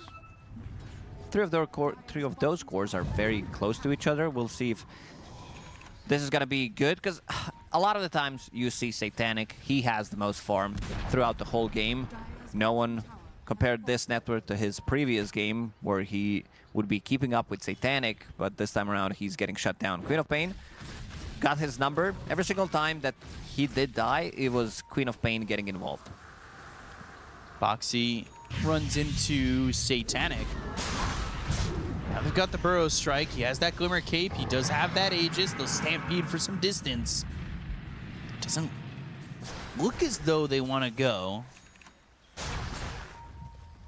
I thought maybe with the smoke they might turn around and try to fight, but they're without the Monkey King. There's a smoke used by Liquid, so they're the ones searching. Boxy in the vicinity here with Saberlight as well as Insignia. Now Nisha joins the smoke. They find the Monkey King. Bro, strike Wheel of Wonder. It's gonna be Sonic Wave, so now no one's already dead. But Paravision, are they still willing to fight? Shadow Strike on a DM, he'll pop that Blade Mail, and instead, Liquid, they've made the distance, and there's not really much of a chase from Paravision. No one, again, getting isolated. He, like, either 9 class needs to be close to him, or he needs to be close to 9 class so he can get his mech, pipe, Solar Crest on top of him. Just so he has extra bit of survivability. It does feel like he needs extra bit of oomph just so that he can survive. But speaking of survivability, Satanic about to finish off his big item, SNY Satanic. This is the combination. Doesn't have status resistance on Satanic like it did. This was the very deadly combination a couple of years back. You're still getting status resistance from SNY, but it's not 40+% that we did have. Game stayed close though, and with this fight, it'll get even closer. Escape back to Epicenter, and eventually a dead Ducalis. MKB almost finished on Terrorblade, and that's a point where, truth be told, I think Liquid are the ones in the driver's seat of the game, because they can now really reliably go after this Phantom Assassin. And that becomes a bit of an issue. You've only got 24 seconds left on this Aegis, and you got what out of the Aegis? 2 kills? Yeah. And you lost no one, I believe, 2 times. Lost your supports multiple times. And if I had to think about it, I almost want to say they only lost Boxy when they were doing this. Don't have no one control. He jumped away on a different tree. They wanted to close the gap, Stampede, but still not. This would have been a massive kill. Nisha's worth a lot of gold. Amplify damage from Ike, and they get the Queen of Pain out. They'll have Epicenter up in 40. Probably smoke when around the time that's back up, or even just look to fight. Doesn't always require a smoke, and Boxy looking for a power shot for some information and continue to maybe chase and look for a Centaur lockdown. They've got Crimson Guard on Centaur. Almost the Guardian Greaves for... It's getting delivered on the curtain. Venomancer, there it is, yeah. So pretty much they have all the auras except for Vlad's. And another kill under Ducalis. He's having a similar game to what Boxy had in the previous one. They're still looking. Radovich just comes through though on a DM. He'll pop that Blade Mail, soak some damage as well as get that Guardian Greaves popped out, but now no one pushed out of the circle. and they've got the Burrow Strike to follow it up. There's the Global Silence. So you don't have the Hoof Stomp follow-up. Satanic looking to put the damage out on the Saberlight. Gets a big-time hit. 1,700 to wipe Saberlight out of the fight. And now, who else can he go for? DM's already dead. The Gale Force pushing them back. They go to the Wheel of Wonder. But Mickey, he's not taunted, and they've got themselves the Shackle Shot on Akalis. He'll end up dead for the second time. Very nice spell layering from Team Liquid. Going in, waiting with that Global Silence. And again, Monkey King, he just can't get multiple round of abilities. He goes in with his Wukong's Boundless Strike, gets pushed out, but thanks to his Wukong's Fateful, that Wukong's gonna stay on the ground, but still unable to deal as much damage as he would like to. Nisha's doing a lot of work, blinking in, knowing that he has Saberlight to back him up, that he potentially has Sunder as well, if necessary, and also Burrow Strike. He goes in, even with that pipe, no one's still gonna die. Yeah, they were able to take him out. Sonic Wave doing a lot there. Satanic, he's trying to find his entry point into the fight. It's not that easy. He doesn't have a BKB. He wants to get an MKB of his own. But when you don't have that BKB protection and everybody else is kind of melting around you, you don't have the confidence to make that jump in. He still is top of the net worth by about 1,000 gold. But the big drop-off after Queen of Pain is very apparent. It definitely is. And this game reminds me a lot when Paravision played yesterday against Aurora Gaming. That first game where they were so ahead and then they stopped playing the Dota completely. They kind of got shut down where no one, he was 5-0-6 on Ember Spirit and didn't get a single kill for a good 20-25 minutes. Yeah, he had that good early game. But Paravision, they just didn't have anything more. The gas tank ran out early. Saberlight now getting that shard as they take the Tormentor at 28 minutes, almost 29 minutes. And the Dota Plus win probability at 60-40, and Roshan at that moment does respawn. So let's see, because, I mean, it is still anybody's game. It is that even. I want to see who ends up getting this Roche as Satanic now breaks the 20k threshold. A little surprised they didn't go for Roche play. This is something that a lot of the teams do in this meta, where you see enemy team going for Tormentor, you know that they're going to be relatively low HP. There's no real sustain, no earn, no mech, nothing on side of Liquid. And Liquid, they're drawing on a minimap. Let's see who they can find, as they are split up on the side of Paravision again. Dakal trying to find some place to get some vision down. He's got 2 wards to work with. He wants to buy a gem. Meanwhile, you see Nisha here was queuing up an Ags, BKB for Saberlight. They smoke up as a group, but these heroes are split up from Paravision right now. If you find one, that might just be all it is. And it might be 9 class. Venomous Gale used. Boxy there with the Greaves. Out of Atos. Guardian Greaves comes through. Shackle. But they've got the Stampede for some help. He runs it all the way away. And they have is coming bottom. He's worth a lot of gold. That kill, but seems like they don't want to take this fight right now. So let's see who's going to be picking up that Aegis, whether they want to give it to Mickey. He's Transformation Hero, so maybe Nisha's going to be the one picking it up, and he's also closing to his Agative Scepter. This is going to be pretty massive. Big surprise. Paravision just not contesting this Roshan. Nowhere near the pit. I mean, they are farming. They are trying to get some more gold under their belt and get these next items. But their lineup gets enabled very much so by controlling these objectives. And they fail to hold that down. Global Silence comes through. 3 heroes are here for Paravision, but the Gale Force making things so difficult. Immediately the TP, but the Rod of Atos comes in. They go to the escape back. Dukalis is going to be dead. Shackle connects onto them both. Perfect here from Boxy. Dukalis and no one are gone. DM is next on the list, and it is falling apart for Paravision. When is the last time we saw Paravision bring the whole team? Every single time, it's like 2 heroes on the other side of the map, and they're not playing together. This is a good attempt on paper, but also knowing that Global Silence is up, he's gonna click that button. And what's the counterplay? There's no BKB on Monkey King, there's no Lotus Orb on Centaur. Finding another. Epicenter. Burrow's strike is in. They pop the pipe, the Guardian Greaves, the Venomous Gale, but 9 class is dead. A power shot from Boxy confirms it. So just Satanic is alive, and one by one, they continue to end up getting killed here. Insania. They saw him for a second. Out of Atos and a jump forward. That is at least another kill for Paravision. They finally find something on the map. They really didn't get the value out of this Glimmer Cape. I thought that they were going to be fighting much earlier with the Glimmer Cape, try to put the extra bit of a pressure, especially with the lead that they did have. And now, Sanking's fully online, so is Terrorblade. Nisha on Queen of Pain. He's having a blast of a game. We'll pop that ulti just to get an extra bit of a farm with level 20 talent, minus 45 seconds cooldown. Brings it down to 35, I believe. You saw the queue for Satanic. It was BKB into Divine Rapier. We've seen so many attempts where PA's like, this is the item. If I don't buy the item, I don't have the chances of winning the game. So let's see if he decides to actually get BKB or if he opts to go for Divine Rapier immediately. Can sell his treads. He can sell this Glimmer Cape. If he wants to sell the Glimmer. Not getting all the value, like you said. It's an item that you buy on Phantom Assassin to fight early.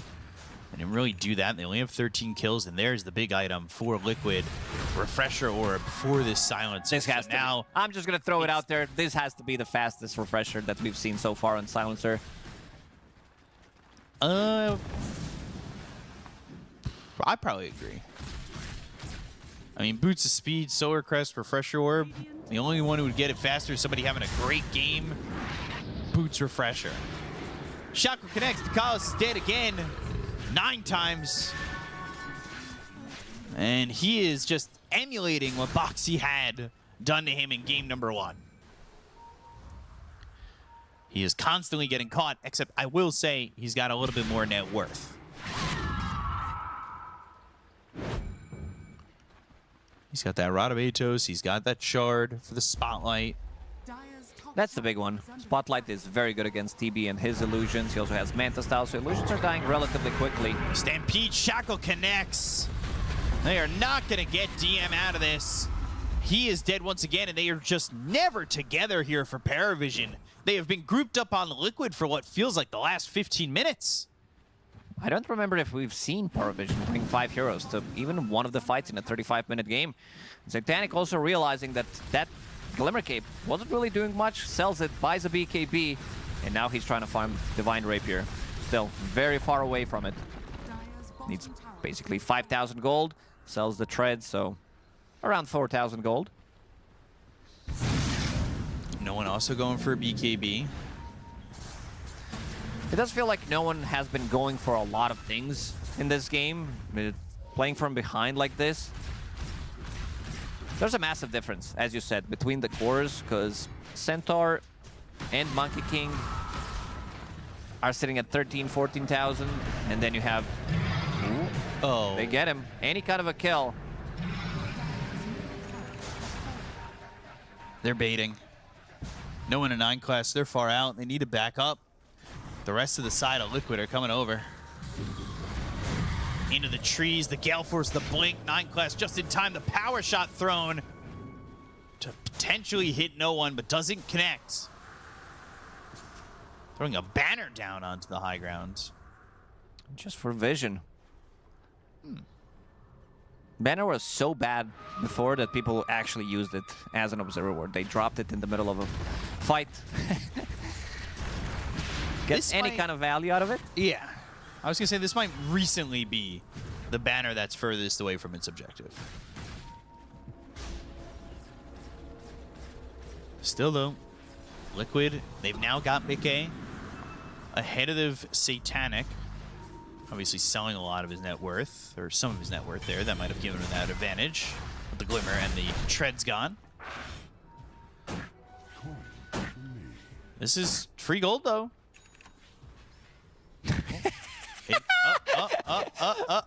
There it is. They gave up.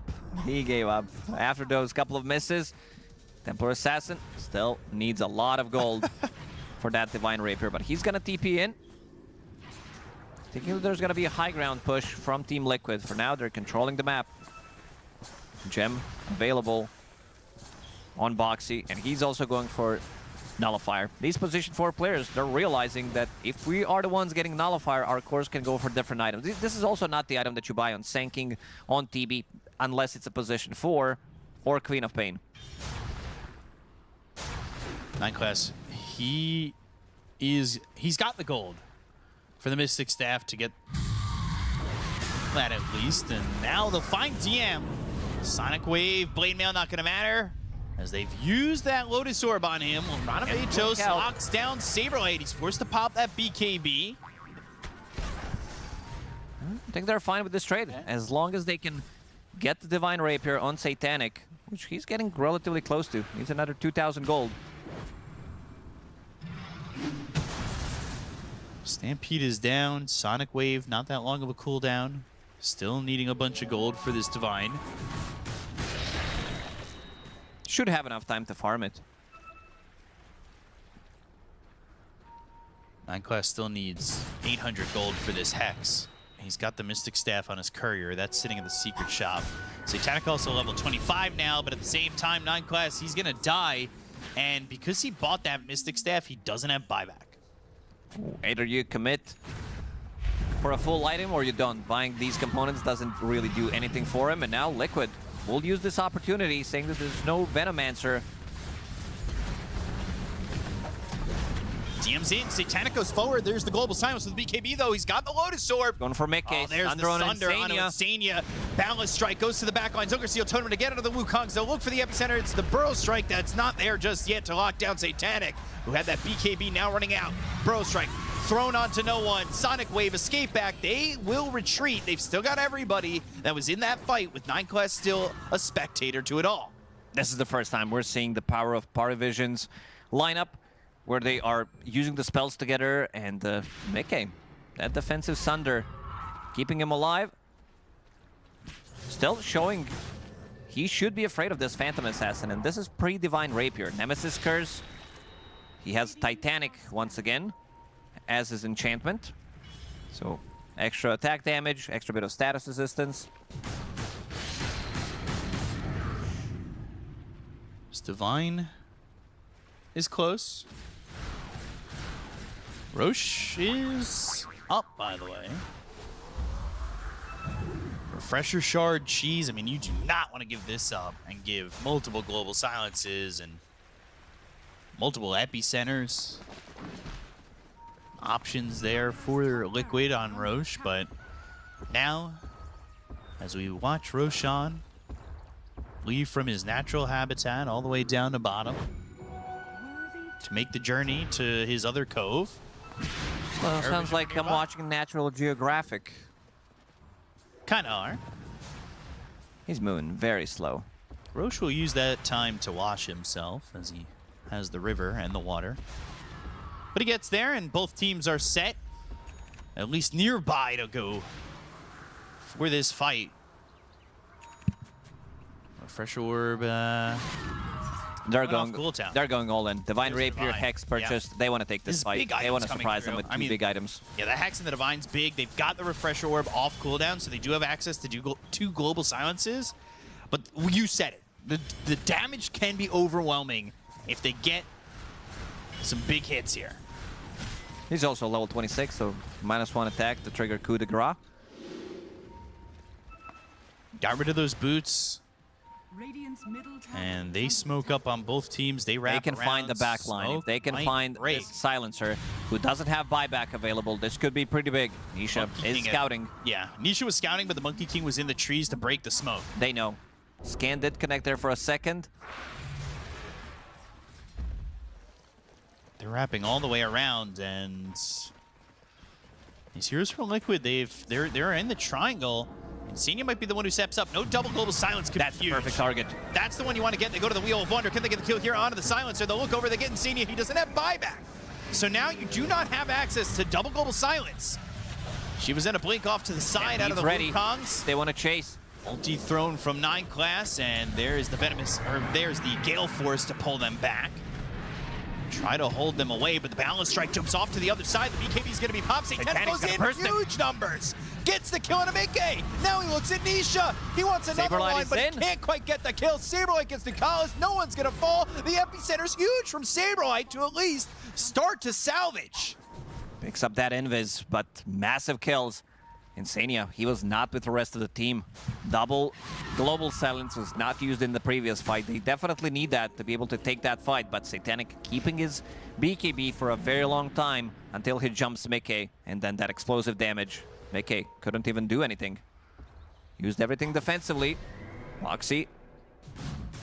Rest of the team, let's see how they approach this. Level 25 on Queen of Pain. That Sonic Wave deals tons of damage and relatively short cooldown. Nisha needs to find the angle. Oh, eesh. Huge numbers again. And he got the Hex. Oh dear, Moxie Nisha. saving the day. Sonic Wave, who gets the kill on a 9 class, the shackle shot. Held 9 class in position. Satanic back at Roche. There's the hoof stomp. Buyback from Saberlight. But he doesn't really have a spot to TP to.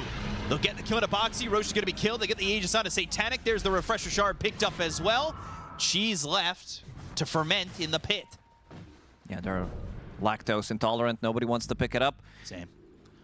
Queen of Pain. I love the way Nisha's playing. He's playing assassin type of a game. Finds a really good angle with this explosive damage. This is also Dagon 4, about to be Dagon 5.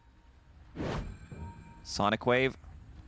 It's an insane amount of damage. That's 1,200 damage just on Sonic Wave, which is pure damage. Ooh. Putting up some PA-style numbers. And then find the perfect combination of items. Ceremonial Robe and Timeless. So extra bit of spell amp, extra bit of debuff duration. This looks like from Tom and Jerry. The same cheese. Do you have a good Tom scream? Such a classic. Not really. Saberlight? He bought back. You got to remember, he is in a fragile position. He bought back and really didn't have much impact into a fight. And it just puts him on the edge of really just, if he dies now with no BKB, he can't really feel confident too far out of the base.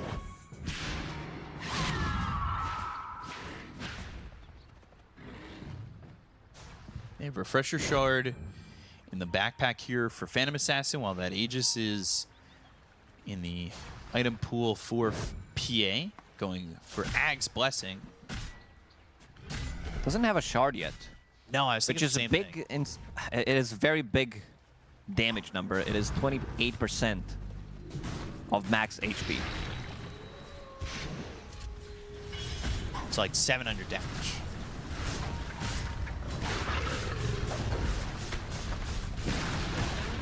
Satanic at the front lines. Helmet Arts lands on a Boxy. He's forced to win run. Meanwhile, no one spots Saberlight, again, who just doesn't have BKB. He'll look to Epicenter. And there's the Global Silence. BKB's been popped by no one, so he's able to just stand tall. Look for Saberlight, who doesn't have buyback, but here comes Nisha. Balance strike to jump to the other side, and no one, he might have been found out. He can't get this kill onto the Sand King either. He's that close to putting him on a 2-minute timer, and high ground being that much easier to take. That's gonna give Liquid extra 70 seconds. Aegis is gone in 2 minutes. It does feel like he needs extra bit of tankiness on Monkey King. He's just not tanky enough to survive throughout this burst. And it's starting to add up. He's really not having a game. 1, 9, and 6. Not usually where you see no one. He could have had the cheese in his slot instead of the wand, but that cheese is still sitting in the pit. Might have been the difference maker if he could have had a nice slice. Heart for DM is on the docket, and 1:30 left, and they'll have a minute remaining on this Aegis when Monkey King is back up, and I don't know if that's going to be enough to pierce the high ground. Which means the longer you hold on to this Divine Rapier, more things get a little bit dangerous, but they're still buying out. He bought out that complete Ag's Blessing. wants to have as much damage, like anything that he can have, he's going to have it on the hero.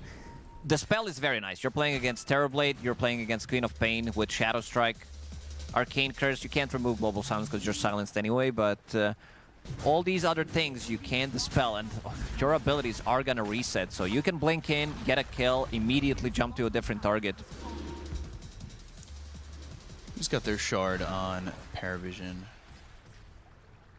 Mineclass doesn't have his, and PA doesn't have theirs. They could go get this Torm and look for a shard, but instead, they will make the jump through the Twin Gate, all of them.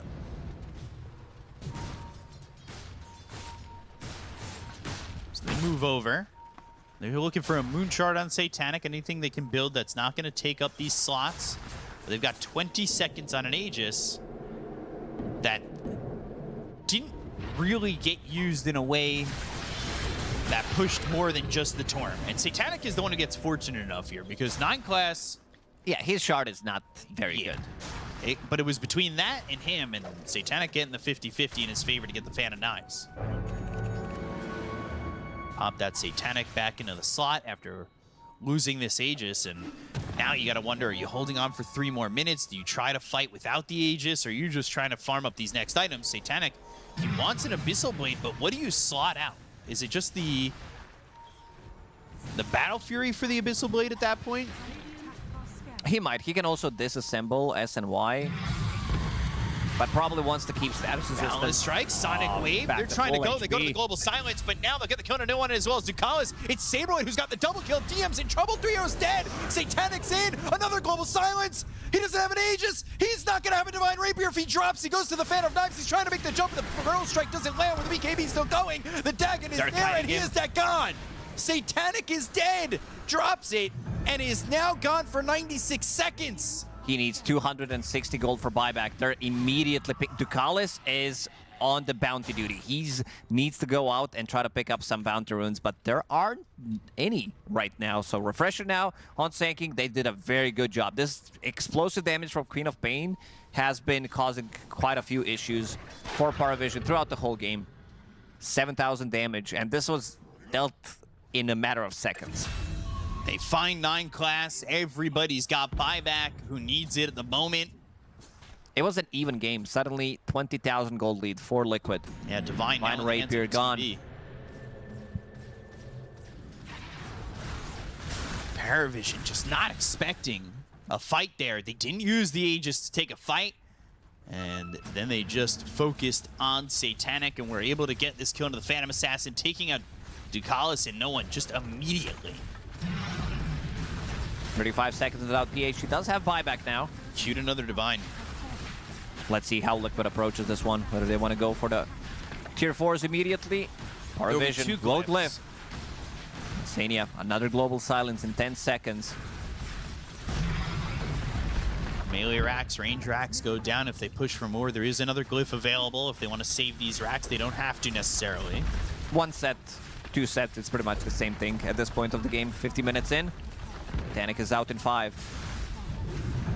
Can't really fight without the PA, but they're going to start the fight. 9 class is going to be the one who buys back. They want this Divine Rapier. They got the Hex. They go to the Sonic Wave. They've got the Hex. They have the damage making against the Thunder. He got the Thunder. Satanic's in. Does he have the damage numbers? The Fan of Knives, the right clicks. He's needs one more hit. Shot. Oh, he's going to heal up a little bit. Stealing. Now Satanic is gone. And that's game. Oh, dear. Satanic dies. GG is called. He holds onto the Divine, and we're going to a game 3. That was so close. I'm not sure if DM had Lotus Orb available, because he got that Thunder off and the fight changed so much. If they get a kill there, I think that this could have been slightly different, but yeah, Team Liquid pulling it back. After that dominant game number 1 from Paravision, Nisha completely exploding on this Queen of Pain. Yeah, Nisha did such a fantastic job in that game. I mean, he saved Saberlight, which means he doesn't have to wait 2 minutes because he would have been dead, no buyback. He had just used it recently. He would have been waiting in base, and from there, Saberlight's involved in that bottom fight that ends up winning them the game and getting them Divine Rapier. So Liquid, they take game 2, they push us to a game 3, and we'll send it to the panel to hear what they have to say. And that's the Liquid that we know and love, able to come back in the series, do so in fine style, and some really good individual performances there. I mean, what an epic game. We got, you know, the annoyance of Liquid, then you got Satanic picking up rapiers, and everything's looking real good. Just one fight, it falls apart, and now Mickey's got the rapier, and then the very end, the last fight, you got Mickey holding his own, nearly dying, but gets his Sunder off onto a Centaur. I didn't catch if he BKB'd or not, too late, but either way, just every fight was just beautiful to watch. And but these two teams, it really deserved to go to 3 games. Oh, yeah, I mean, I 100% agree with that. Like, this is a very close game, but we did see Liquid just punish a lot of things that Paravision have gotten away with in the past. One of them is the Monkey King. He was definitely punished a lot in this game. The offlaner and the Centaur, he had no game whatsoever to speak of.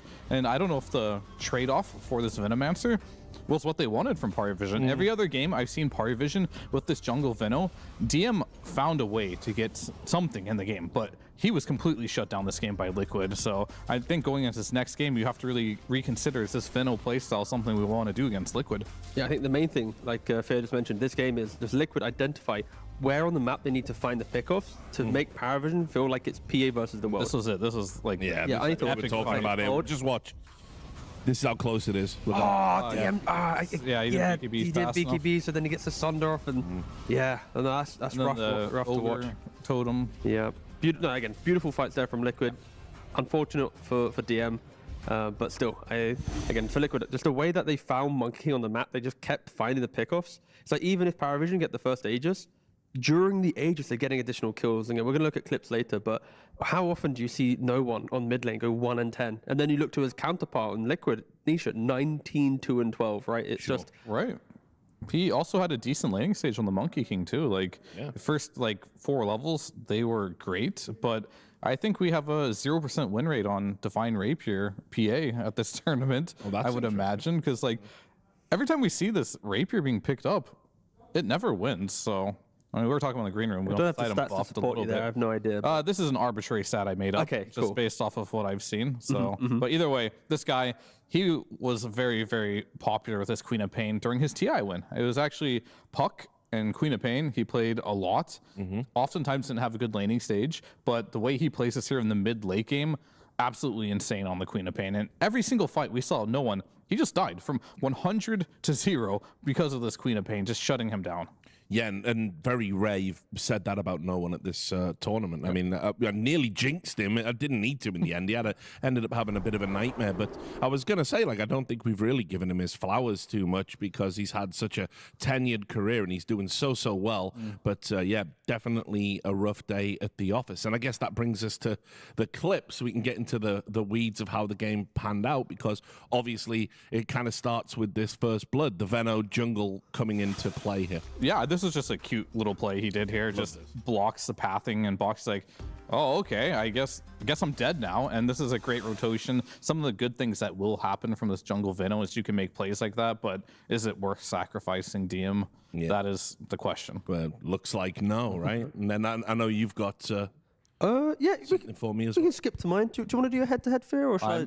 Whatever shows up on the screen, we'll do. Yeah, we'll let production choose. Sorry, my bad. No. It's production's time. No. All right, there we go. So okay. I want to talk about this here. This is the position 4 Veno and the position 3 on the offlane. And if you kind of look at their GPM here, you would think it's the other way around. And this is a situation where you have a very farm Venomancer, but you've got Solar Crest, you've got Arcane Boots, you're going all the way for these cool items, but your poor Centaur, he hasn't even finished one item yet. It's a very sad situation to be in. And oftentimes, if you ask an offlaner, is this something I want to do again? Probably not.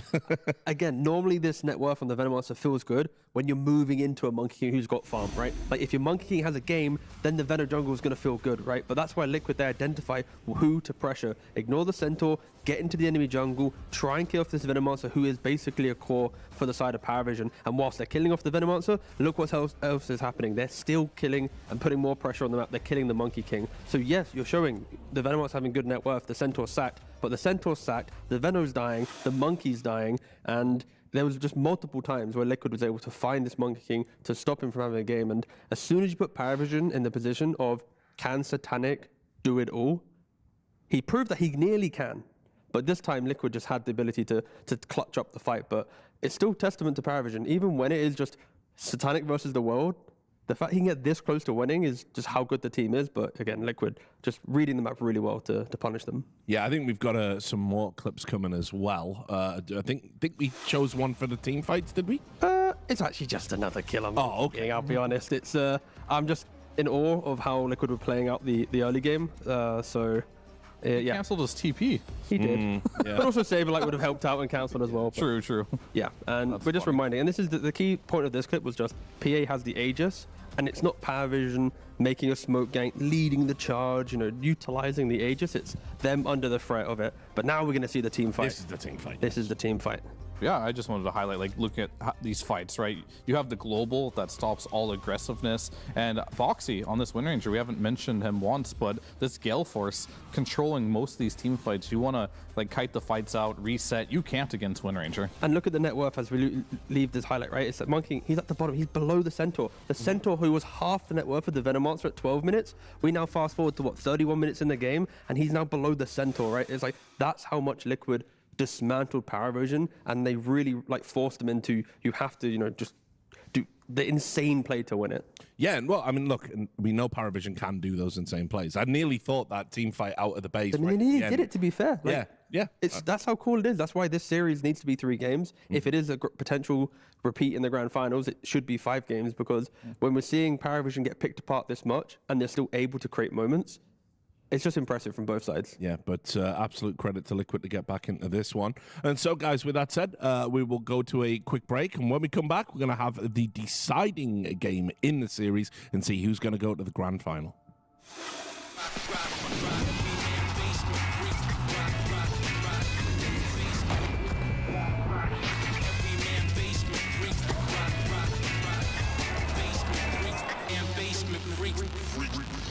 The human body was built to move, not trapped at a desk in one singular posture for 12 hours a day.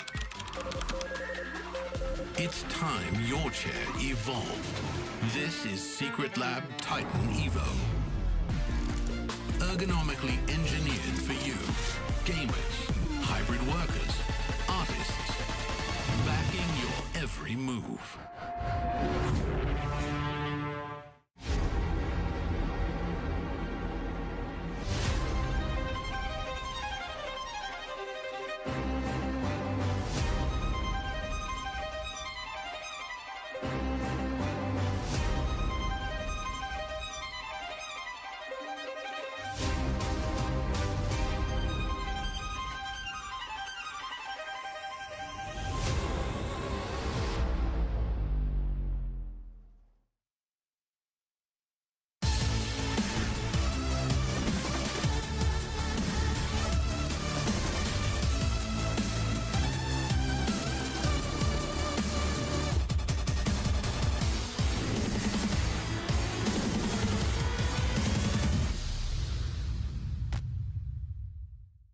We're going to play a game of Guess the Voice Line, and I've got PMA here from NAVI Junior. PMA, how are you feeling? Do you like voice lines in the game and stuff? Do you like to spam them? Yes, I all the time spam it. I play all my life with voice lines. What's your confidence level? How much do you care about voice lines? Voice lines is not my forte exactly. I don't even have unit speech is off in Dota as well, so that's also one problem. But as long as it's actual voice lines, I'll have a chance at least. Okay, only one of them is, so you might be screwed, but oops. How confident are you in guessing voice lines and stuff? Do you listen to the game in English usually? Yes, I usually listen to in English, and I feel very confident and comfortable, so we will see if I can. Okay, all right, good confidence. All right, I think we should just get straight into it. So pop the headphones on and take a listen to the first voice line and see what you think. All right. Not bad. Spirit Breaker? Spirit Breaker? Not quite, no, but you're on the right track. Not bad. I think it's Ursa. Oh, that one I know. That's Ursa. Yes. Very good. Straight off the bat, yes, indeed, that is Ursa. That's one. I don't know. You don't know? That's okay. I can try to guess, but... That's okay. Or animal, like... You say about animals, I think about Beastmaster, but I don't think it's you. No, it's not Beastmaster. I'll give you this one if you like. This one is Ursa. Ursa? Yep, Ursa. Let's get the second voice line. Ready. I'm ready. We only lost because my whole team are noobs. No idea, but it kind of sounds like lion. Not quite. We only lost because my whole team are noobs. I never heard this voice line, to be honest. But looks like it's Troll World. It's Troll. Yeah, absolutely. You got that one straight away. Yeah, he's like really angry. Who else sounds like lion? you can't get out yet. I just don't know it, so it would be unfair. It's just I'm guessing heroes, so I don't know. All right, fair enough. That one was Troll Warlord. Yeah, they have a similar voice. Lion, troll, maybe it's the same voice actor even. I drink your milkshake. Zeus? Ancient apparition? No, not quite. I drink your milkshake. It's Razor 100%. Okay, Razor. Probably heard Amar or Chrysalis spam it. Razor. Yeah, there you go. Straight away. Yeah, go completely by yourself. What does Razor have to do with milkshakes? Excuse me? Blink dagger. Are your ears okay? I mean, I've never heard this one ever before. Is it like a reaction to when Tekis buys Blink Dagger or something? Blink dagger. I know who is this. It's Bane. That's Bane. That's Bane? How do you know that one? I don't know, I just heard it. Let's see if we can claw it back with this final guess. Right, let's go. I need gummy vitamins. Eat gummy vitamins. In a voice I don't recognize. That's great. Necrophos? You're weirdly close with Necrophos. It is something of the undead nature. It must be Undying. Yes, it is. I did kind of give it away to you there, but yeah. You got it all by yourself. I won't take that. You got it all by yourself, Jebe. Well I done. got the last one. That's all that matters. I feel like I did a good job. Thank you so much. You can be proud of yourself. Thank you, Jebe. Gummy works a lot like the gummy worms you get in Halloween. This is different, though. It's healthy. I know this hero. It's Undying. It's Undying. Very good. How do you know that one? Because I also played this hero and what a voice line. That's a very good voice line. All right. Well done. You got loads of those, right? So yeah, congratulations, Phantom. And thanks for playing. One mistake, but even best of us make mistakes. So. I think it's Undying. You think it's Undying? Well, you're absolutely correct. Well done, PMA. 5 out of 5. Good job. Thank you.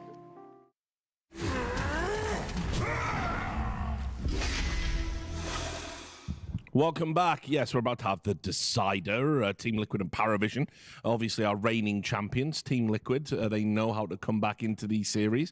And I do have to say, I think the Paravision Veno choice, I think that was kind of one of those things I always don't like using the American sports analogies of like Hail Mary or curveball or whatever. But I think it was one of those where they were like, look, we're ahead. They haven't anticipated this in their practice draft. Let's give it a try, see what it does. So I'm very interested to see what Paravision do now. More likely a return to tradition. I definitely like to see the fact that one of their strats that they've been known for, that many teams have been afraid of, finally lost. Yes. Right? So that's what I like to see, that Liquid finally found a way to just like break one of their strategies. I have a counterpoint to all of this. And it's Lovely. not the Venomancer. Yeah, I think it's the way they drafted it. Of course I do. It's the fact they go Monkey King and Venomancer to then pick a Centaur. Why not? We're saying that Centaur is a incredibly strong hero, teams the win rate. Why not pick Centaur plus Venomancer right there? Lock in the lane. If you know you're going to sacrifice the Centaur, sure, maybe that opens up for like a lifesteal or something, and maybe there's better carry counters to punish there. But I feel like that controls the draft a little bit nicer, where no one isn't going to get completely shut out. Like, you already know your offlane's going to get shut down. He's a 1v2 situation. So him getting a bad carry against him, does it really matter when you then have 2 picks to respond to it? So that would be my one adjustment. If I was to turn back time for Paravision, is don't pick the Monkey King, pick the Centaur there instead, and maybe no one gets to have a competitive game. That's an excellent point too. Thank you very much. I appreciate that. Yeah. I don't have potentially any others for the next minute. I'm going to go on cooldown. That's all right. Yeah. Can I go on cooldown too? Yeah. I'm also on Might just cooldown. forfeit the draft. I could have been really mean there, and I'm not going to be. Yeah, the conditions aren't looking Back too to you, good. Richard. No. I'm on cooldown. I'm too much of a fanboy of you to be mean to you. So, but it's okay. I'll handle it then. You guys are on cooldown for a minute. Just indirectly just did it without saying it. He did do it. Yeah, he did it. Look at him. No, I don't know. No, I definitely haven't. I'd never been mean to you. I remember when you won that TI. I was a EG fanboy. I was there 10 years ago. Yeah. Yeah. No. Yeah. It feels like yesterday. How time flies. Anyway, we've got. I've played Dota for 10 years. We've got we've got the NP. Yeah, we do. Yeah. That is Say what you see. What else do we see? I believe it's TA. We do. Full name. Two heroes that can be abbreviated to 2 letters. That is, yeah. These heroes are also as old as time. Some of the original heroes of Dota 2 and Dota 1. Wasn't the graphic you showed earlier? Didn't one of them have Satanic TA on there for GPM? And NP. Yeah. Yeah. Yeah, he farms really fast on heroes that farm fast. Great analysis. I'll ask a question that may or may not be sensible, but it will get us talking about the draft at least. At the start of the tournament, people were banning out the natures, and it was very hotly contested. Now it seems to have just been kind of left there, and people can take it. Seems to be better in the carry position than anywhere else. Sure. So why is that evolution happened? Have people just realized there's just better options? There are 7 bans at the start of the game, and we've been entertaining, Darkseers and Embers and Sand Kings and all these heroes, and depending on what team you're against, you value that slightly higher. And I think when you get to the top level teams, like the teams that are destined to win the tournament, they naturally will push the meta heroes into the pool because they respect the team's kind of building block heroes, right? So for Paravision, right, they banned a Darkseer, Tiny, Silencer, even the Ember, like they're all instrumental in Liquid success, right? But they respect them more than Nature's Prophet. So you just have to let it through. And this is the first time Liquid have played NP at this tournament. There it is. And they are very good at it. Yeah. Yeah, it's definitely one of the heroes that fits the way they like to play. Typically very fast, very brawly. Create opportunities on the map. You can always be there. Something they're very good at. But to get this Nature's Prophet, they did give what I would say is probably the best TA team in the world. And Satanic, he just doesn't lose on this hero. He's incredibly good on it. He was actually made people start playing this hero a little bit differently. Like after it was buffed in the last patch, everyone went for the Refractor facet, but he was that one guy in Raleigh that went for the one that affects the meld, which was the old way, which is the way most people played it when the hero was bad before the buffs. And that's so he redefined it. Right? Yeah, now everyone is going for the meld facet. So he kind of like single-handedly made that trend popular because of how he plays on this hero. But it is a very high skill facet, and he is one of the few players that can truly utilize it. Down the rim, pick up the AA, okay. Interesting, just keeping open the Tusk for Liquid if they want it. Often when you see Nature's Prophet, Tusk is one of the best heroes. You have the save for the Prophet, the aggression of tag team, the punch. It really helps when you're locking into that duel. Tusk just enables your character to have the better matchup. So a little surprised that wasn't at least considered from Paravision, but they have AA, right? It does similar things, right? Like doesn't have the lockdown, but it breaks the one-on-one fight. Yeah, it'll give you any carry-to-carry matchup, right? Just because Ice Blast shuts down items like Satanic and any type of healing. Yeah, and now down the line, you can still get any no-one mid-hero to play with the Vortex on Ancient Apparition, and you're going to be ganking them out quite nicely. The thing with Nature's Prophet and Templar Assassin, they both don't like their tower and they're kind of their side of the safe lane getting run out too early. They want to be the one who's kind of pushing the enemy offlane away, then farm jungle, kind of rinse, repeat. So I'm intrigued to know if Paravision or Liquid will think about getting some heroes to use that twin gate, dive the safe lane, and just try and control that early game momentum. And Liquid taking a little bit of time to consider their picks here. Yeah, this is where it gets a little bit spicy. I wouldn't mind Liquid potentially taking a page out of Paravision and BetBoom's book. We saw that Batrider position 4 against the TA with a Brewmaster potentially in the laning stage. Could be very devastating. That's what BetBoom did, and it was looked so good. They could also Tusk Enigma here, where that's a really strong offlane duo into an AA tiny TA, and then you potentially can flex the Enigma if needed. I mean, the Enigma did work in the first game. Yeah. So yeah, personally, I think Tusk Enigma is like the high value. I've already been praising Tusk, and I'm happy to see that. But I think we saw in game 1. Yes, it was game 1. Yeah, sorry. Yeah, game 1. The Slark Enigma, or the Enigma just shuts down the lane for the TA. Even though the TA was picked into it, it's support dependent. And here, AA is not going to help at all at killing the Eidolons. Yeah, most definitely will not. It's much worse than a Tinker. in that regard. The best you can do is like throw a vortex on them, and it's very sad. Yeah, if I could like start the game, just give myself 5 levels instantly, Yeah, sure. and then use vortex, I'd be really happy. Unfortunately, that's not a mechanic. Okay, going for the double saves. Okay, I mean, this still leaves it open for potentially an Enigma later, right? Yeah. If they want to. They're just going to pick the supports now. You see the NP. This is a very traditional way of drafting, I think. You just have 1 flex core and 2 supports. Don't see a whole lot, and you have to pick 2 heroes here, so... And for Liquid, they're going to have ultimate choice in the hero for Saber like that. It's going to kind of soak up the fight. Like TA, Ancient Apparition, they all want to kill that one hero they see, right? It's like you put down the Cold Feet and the Ice Blast, and then TA's jumping in with the Meld Strike, like you kill. For Liquid, you save them with a Snowball, you Matrix them from a Tinker, or you Glimmer them. Like there's plenty of buffs up that Liquid need to get a hero that kind of baits Paravision. Like try and kill me first, and if you do, I won't die anyways because of my supports. The Paravision going back for the Kunkka. Probably just going to be, flexed a little bit here. They do have last pick in the draft. So maybe mid, maybe off lane. Technically also maybe carry if TA wants to go mid. Yeah, I mean, that's going to be their flex. Yeah, keeping it very open. And then they'll definitely pick a support here. Which one do you like? I'm not a support player, I don't care. Okay. Yeah. Spoken like a true core. Oh, they actually go for Enigma. Oh, here we are. Yoink. Well, this does potentially mean we might have a support Enigma. Yeah, is that a... Okay, here's the question. Is that 9 class? Can he play it? I don't know. I don't know. Lads, he plays Terrorblade, Veno, Slark, right? He probably plays... Limited hero pool, that's what I'm hearing. Yeah, do you know, okay.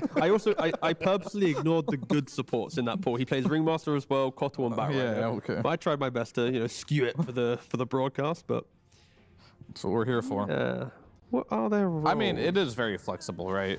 It is something that can potentially go as a support role, or it could just be their off lane, or 9 class can get overall last pick of the game, which would be very unusual. But when we talk about drafts being flexible, there comes a point of, does its baseline, the heroes that they're picking, do they work well together? So if we ignore flex and roles, what is the logic for Paravision right now? Do we think they have enough? Like, can the Kunkka be that kind of early game disable hero to bring the TA into the game to get Enigma a couple items, like the fights, I mean, at least, not the lanes? I don't know what they're cooking right now, but it's not very... Are we seeing the... yeah, I just don't see cohesion at the moment. Yeah, it's... I want to know what their last pick is, because that'll put everything together. It's like, right now, a bunch of ingredients here. Yeah, 9 class to play the Kunkka. I thought about that for a little bit too. It's in my brain, but... I think the simplest form would be Enigma off lane, Kunkka mid, TA in the safe lane, and then the AA technically is flexed between 4 or 5. That I think creates the most life, because Enigma into a Tinker and Nature's Prophet, you will inevitably have to take his tower. The most death? The most death? That's what I want to know. That creates the most death. That will create the excitement of the game, I think. Enigma to offlane, and then Kunkka just pushes out mid, plays whatever. They ban out hyper mobile mid laners that would punish the lack of lockdown. So Puck, Storm Spirits, any of the spirits really come to mind. Yeah, in my head, that's I think the best version of the Paravision lineup. But for Liquid, we haven't really spoke about their draft too much, but it really is just a lot of good lanes into natural map play. Brewmaster will get the Radiance. He'll then be able to send that onto the TA. Pair that with the aggression of TA at a tower. Nature Prophet at a tower. It's really good skirmishing. I mean, there's going to be a timing in this game where NP and Brewmaster hit like this crazy power spike, and it's going to be very hard to like deal with them because you're going to need a lot of items, I think, on Paravision. But I think right now it really is still. I'm waiting to see where this Enigma's going, because a support Enigma to me might be a liability in this game. I think it's offlane. Let's assume it's offlane. Okay. And then, trust me, bro. I mean, I'll trust you, bro. Liquid's also thinking down the same like thought process here. Fast forward a minute and suddenly it's the 9 class support Kunkka. Yeah. Trust you, bro. I mean, they're banning out Bounty Hunter. Yeah, I mean, it's the most obvious, because I think they're not afraid of a support Enigma. Right? Exactly, yeah. And Sania tried playing it once himself, did not find too much success on it, so He's probably like, trust me, bro. This support Nigma ain't good. Yeah, a lot of this going on. A lot of trust me right now. Yeah, so we're going to see probably a Nisha hero that likely can lane into a Kunkka. Some of the usual suspects are banned, like Ember's gone, Storm's gone. Yeah, the problem here is like he doesn't want to pick potentially a puck because Paravision can just go for a mid sniper, shut down the puck there. You have enough kind of bodies to protect him down the lane. I think Kunkka kind of bodies puck in lane too. Yeah, if you put the Kunkka there. Then it's like if you go primal for Liquid, which creates more aggression and skirmishing, then Paravision can counter that quite nicely. Pango? But they take the Pango. Okay. Pango it out. I mean, you get a nice shield, so you can kind of trade pretty well in this lane. Eventually, at some point, you have all this magical damage. I mean, Black Hole is good versus Pango, but you can't really do anything as a Kunkka. Yeah, and Liquid's picking with the confidence of Paravision. You do need to pick your 4 position last. They're not expecting any crazy 9 class taking a hero to a 4 position. So they're not protecting the Pangolier with like a puck ban or anything like this. So if there ever was a time for 9 class to take a hero to the 4 role, it would be that. Okay. All right.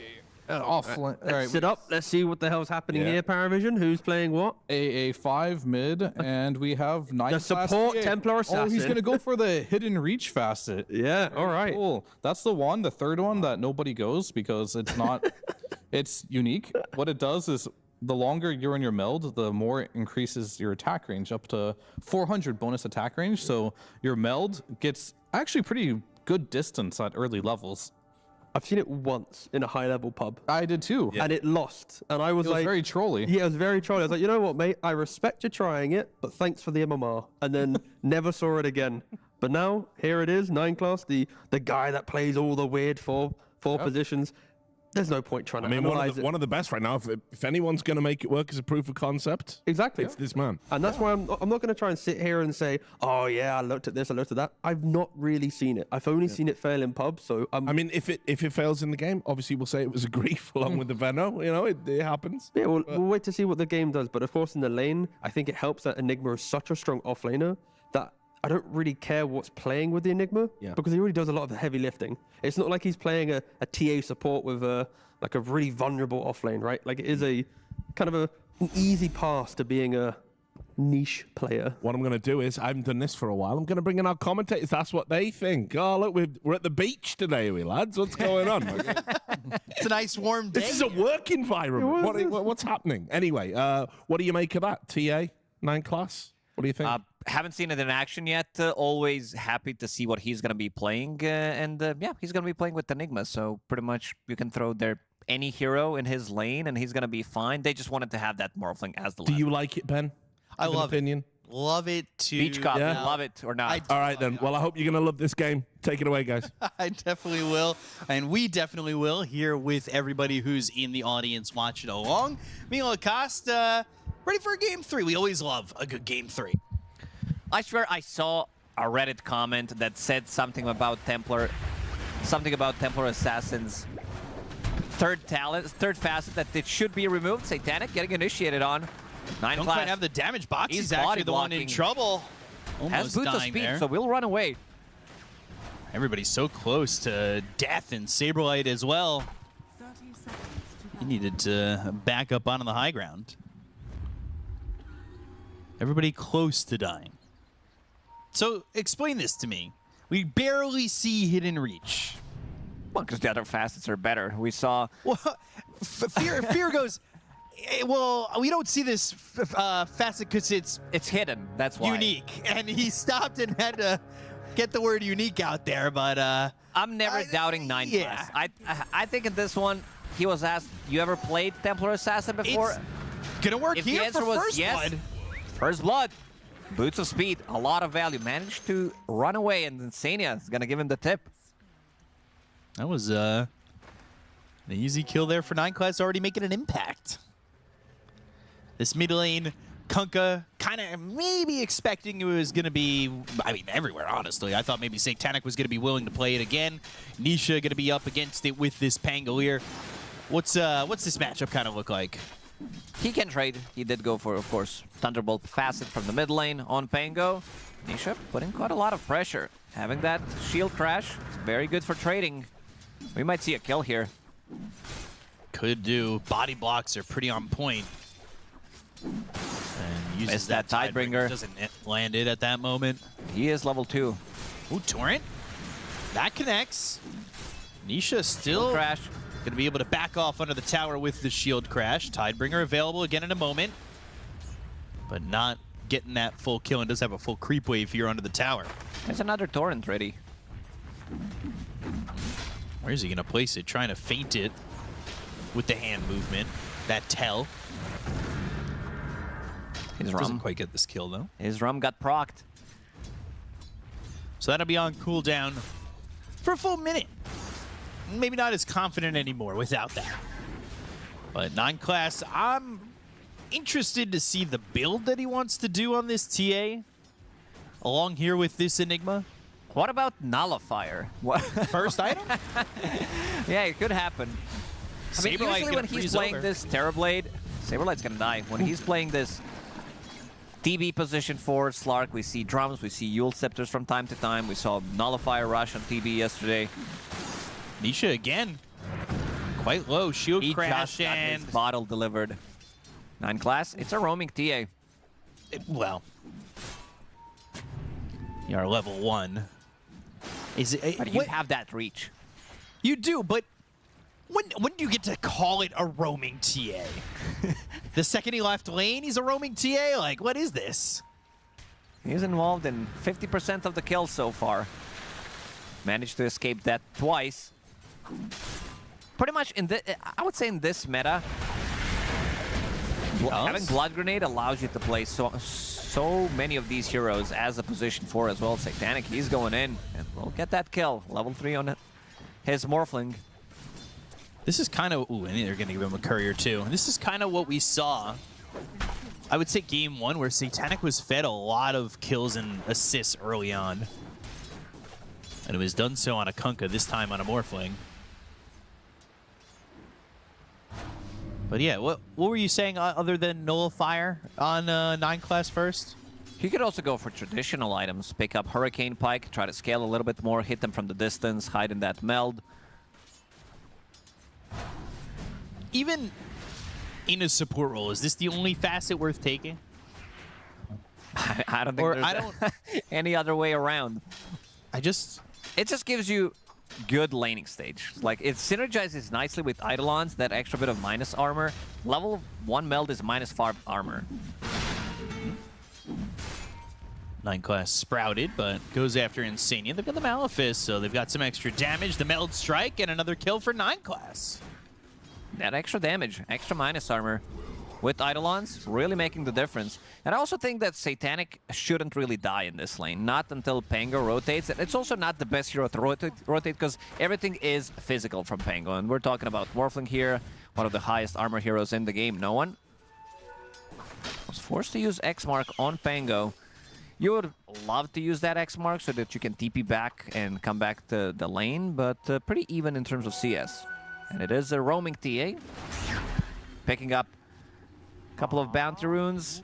Might even get the kill here.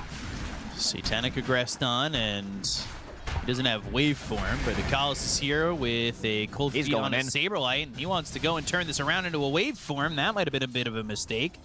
Tower shot, and shifting into that Agi. Oh boy, this is dangerous. But the Cinder Brew won't matter, and now Saberlight ends up dead to Dakalis, who gets another cold feed out onto this Brewmaster. Really pushing the limits. Is 9 class just stacking here? Yeah. All right. The roaming TA is stacking. I like what we're seeing so far from him. And immediately he goes over to just mess with Insania. Steals one of the Mad tokens. Mad Stone taken away. This is looking so far like a really good lane, though, for the Enigma. At least in how open it is and how little damage he's taking. But he's only 19 and 6, I guess, compare that to Saberlight. Overall, pretty even. Like you said, using that X, no one's going to go back to base. He'll heal up a little bit, come back over to mid, And the roaming TA comes over with a Meld Strike and a Tidebringer. All of a sudden, there is some pretty big damage coming through. A lot of physical damage. They are bringing a third hero. Nisha going to try and stick on to 9 class. They also bring over Mickey, and immediately they go for the TP. The snowball not needed. Nisha with the swashbuckle gets the kill onto this Templar Assassin. Liquid understood what the biggest problem in this game is. This Templar Assassin position for level 2. They can't let it get out of control. I laughed, but I don't know if you're serious. I'm not. Okay. I thought about it for a second. I was like, he might actually be serious. Mob's down here and searching maybe to see a rotation from the TA. I got a little freaked out. I saw TA at bottom 4 of the net worth, and I kind of forgot for a split second. Dallas, he's been doing a lot of work with the cold feet. And Snowball now pulling in Saberlight, going on to this Ancient Apparition. They'll have an easy kill, but Saberlight, he was deep in a little bit for a second. Insania's here, so Satanic can't really commit anything further on to him. There's no real protection from Morphling, so they find the opportunity. If they're full HP, they should be getting those kills on Ancient Apparition. He even threw a Blood Grenade, trying to get the kill for Morphling, but he alone does not have enough damage. And it seems like both XP Shrines will be taken by each team, and our rotation to Kalis will TP to the top lane. 1 CS, and he will have Black Hole available. There it is. There's the level 6. Maybe they could find Mickey, who is by himself at the moment. Nisha going all the way back to base. Boxy kind of takes over mid for the time being. And no one, he's going up to top. He wants to have that X and make sure that they can keep a catch on a Mickey. 2 greater treants and the chase, but can they find this Nature's Prophet? Torrent's going to be well off the mark. Won't be spotted at all, and they've got the Ice Vortex down. They're looking for him, and he's just sticking around for a moment. The side of Paravision just don't really have a big idea on where he was. Bringing in numbers, but not really doing much. 4 heroes. This tower's still gonna fall. Eventually, they took that tier 1 tower pretty early in game number 1. 7.5 minutes in. Still gonna do the same. And no one, he's sticking around. Level 1 X mark. They start to turn this. They go to the Sprout. They've got the wrong tree. Primal split, so 9 class. Ghost Ship comes in, drops over him, so he'll have a little bit of time here to try and survive. Getting reach. It's coming. Taking some damage here to the March of the Machines. And now the Sprout, 9 class, they know. Goes back into the meld. Sprout is ready in 2 seconds. Has another refraction, 10 stick charges. He's buying a lot of time. Insania's looking for a high 5. He's got March in 6 seconds. Box is coming, but he also doesn't have any reveal. Oh, and he leaves. Got meld again. But the shards, the March. 400 on meld. And now he's going to deny neutral creep. Okay. The 9 class. He's not the student. He's definitely the teacher of the class. I mean, that is a lot of time spent to just have him get denied by a neutral creep. Also, Saberlight getting the deny on the bottom tier 1. Deny class. Yeah, he really denied himself there. And yeah, a lot of time bought. Paravision. These games are becoming like very comedic. I just need to know if 9 class is having a fun time. Oh, for sure. He got the first blood. Satanic surrounded by 3 heroes. But here comes no one. Torrent onto 2. Snowball, good avoidance of the Ghost Ship coming through. They've got the Thunderbolt facets. Literally so 0 damage from Pango. All just physical, reduced by both. So no real damage coming through. And Satanic, with Vlad's finished, he can definitely go back to full HP in the next 30 seconds or so. Haste on T8, level 4. He's playing these Vision heroes. He's playing Slark from position 4. He was also playing Zeus when Zeus was meta. So removing some of that vision and also providing vision for the team. He's in. He has no cares. Haste and finds Insania and will help get this kill for DM. Nisha's here, but he doesn't have Rolling Thunder. And now NineQuest, this time he's dusted up. They're not going to let him do this more than once. But you sure? Well, Quelling Blade. They have another dust on Saberlight. Yeah, okay, there's no way, right? They just dust him again. Trying to get a Tendrils of the Deep help. There's no way he just continues to be able to run. All right, there's the dust and there's another kill. But he dragged them all the way back to base. I mean, this is really tough for Liquid to get full value out of when you're getting this kill and just the map is wide open for everybody else on the side of Paravision. And this is not honest Dota from 9 class. Look at where Satanic is. Yeah, his heat map is roaming, as you would say.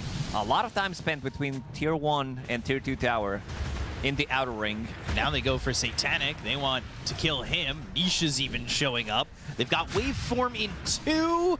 Satanic waveforming, but not surviving. Nisha right there, and the Ice Blast will in fact miss this Tinker. Double Torrent in the mid lane. Both also connecting on both of them. Nisha has Rolling Thunder, has Shield Crash, so he should be fine. That meld from so far away didn't really do much, but it is now level 3. Very good items on TA as well. Orb of Venom, Quelling Blade. This is what you want to see, Sentry Ward. I think he bought that Orb of Venom not for the damage, but he also wants to have True Strike to deal with Brewmaster. He's a very slippery hero. Storm Brawler stance, having that evasion. This facet's really, the more and more I read the TA facet, by the way. Yeah, the more it doesn't make sense. The more it just sounds like an innate. Like, there are facets that are just like, when it's nighttime and you're on the south part of the map, you do 30 more damage with the stun available. Very specific, yes. Yeah, but this one's just, you have 400 more range in meld. Like, that really does feel like an innate. DM's got a smile. Going for a Ghost Scepter. We saw this a lot yesterday. A lot of Ghost Scepters. Becoming a very popular item. 9 class really bought a lot of time there. I mean, this is a 5k gold lead. Problem with Liquid's draft is you have Nature's Prophet who steals a lot of that, and you also have Tinker. X, Ice Blast, and a Ghost Ship to execute. Swashbuckle and a Snowball, and they might be leaving Ancient Apparition for dead. The defense matrix was, I believe, put on a Boxy for a split second, but he ends up able to walk away due to that. Throw down the Cinder Brew. Satanic still here. Saberlight doesn't have a lot of mana, and now they've got the X. He has Blade Mail on no one if they start to chase him, and he'll pop it when they use that. Inhibit with the Diffusal Blade. He's a real hero. They can focus him down. Even Primal Split, the waveform across, and all of a sudden, Saberlight needs to be very careful. 9 class is here with the Meld Strike. It did exactly what you would expect it would. As the Walrus Punch puts him up into the air, they've got Dust ready for him again, and Satanic's still working on these heroes. DM comes over, they've got the Malefice on Anisha, they get the kill here on the Pangolier. Four-staff Black Hole ready. He needs to back away, Four-staff Black Hole, what do they have to stop it? Laser, Shards, Ice Blast again for the second time this fight. Snowball lands on a DM, they've got Saberlight in on the Ice Blast, Shatter Potential, and they will get the kill onto the Brewmaster. Ooh, I want to see the damage coming out from him. He's level 12. Mickey is level 9. Massive difference. Mickey just back-to-back deaths. 4,000 damage coming out from him. This was a minute-plus fight. He had 2 Ice Blasts. That was to start the fight.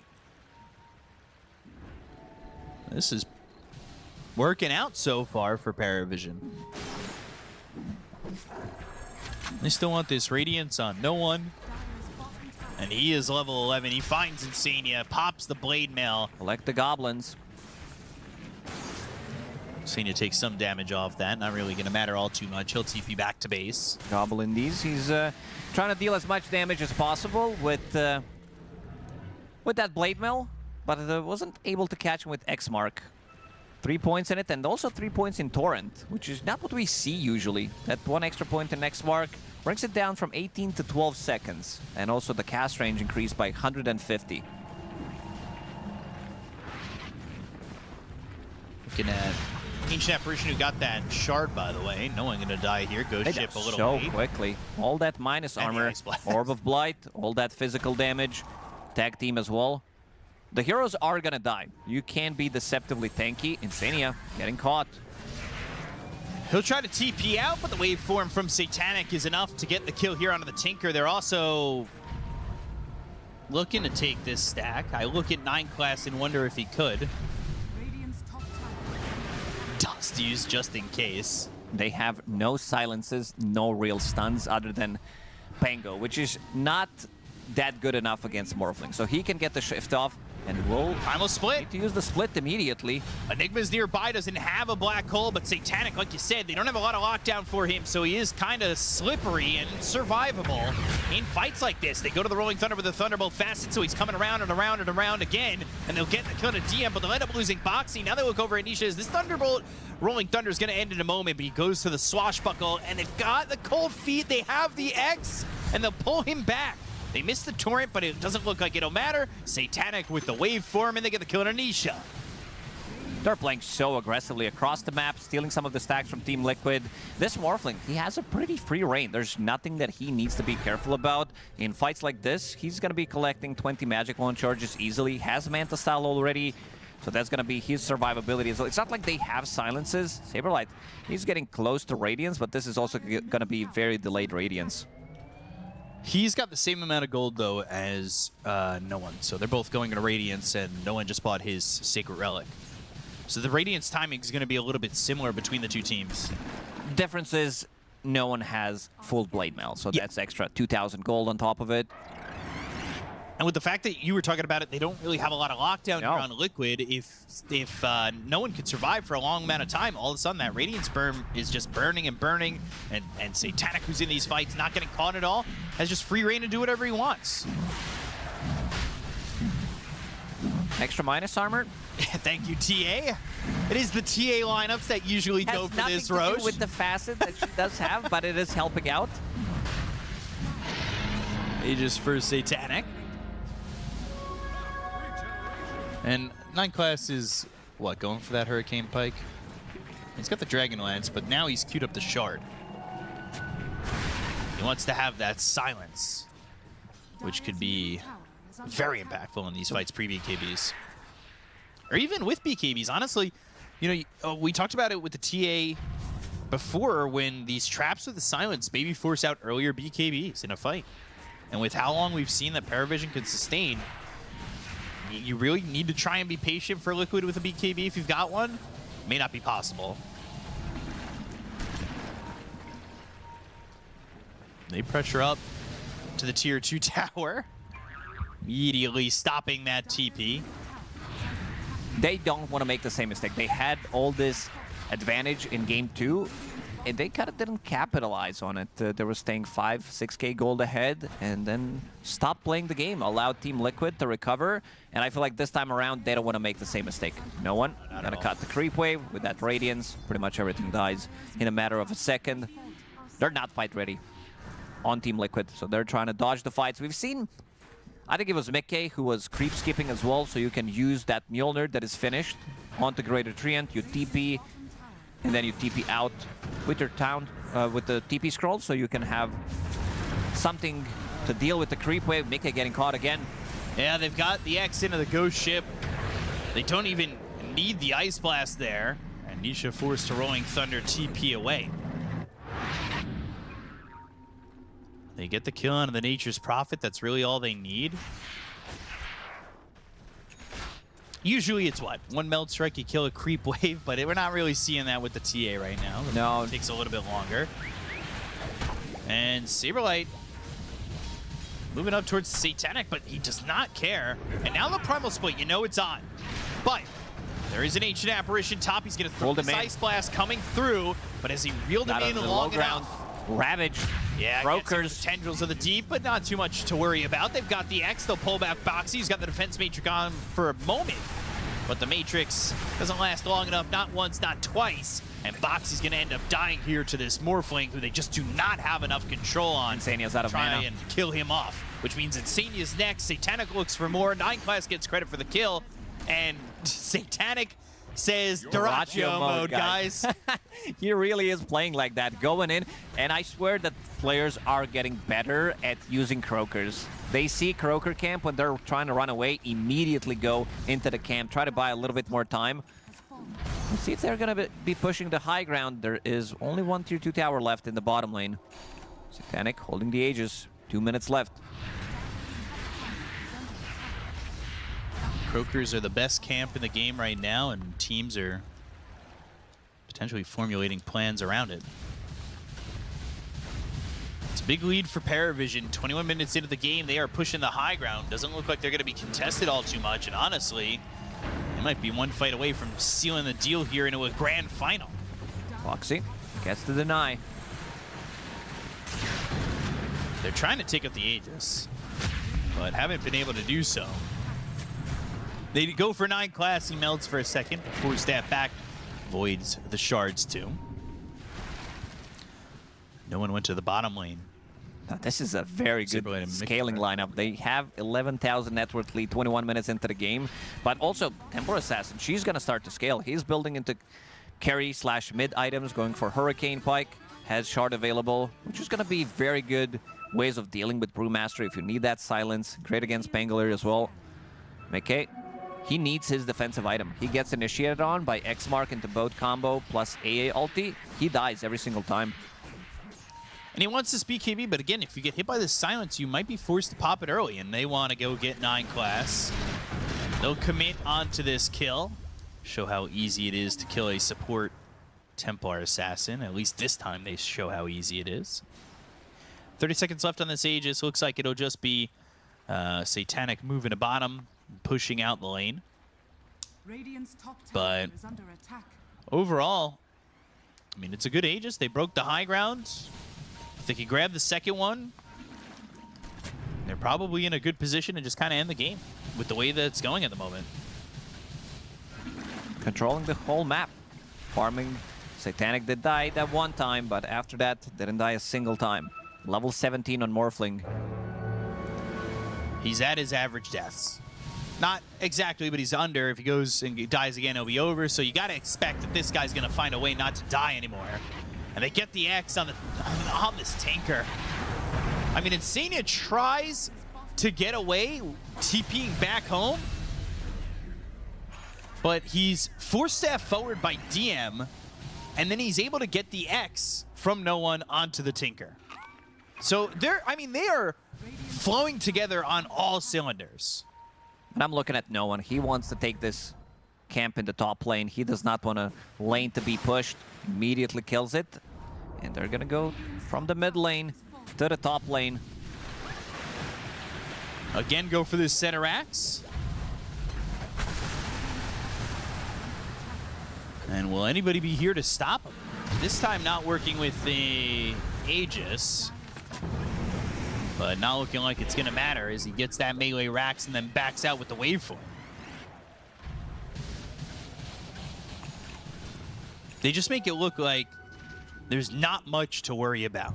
McKay now does have the BKB. But again, these fights have been so long that you gotta hope you can finish a fight within those first 9 seconds. And I just don't know if, from Liquid's standpoint, if that's possible. Hit and reach, doing too much in these prolonged team fights. All hit and reach.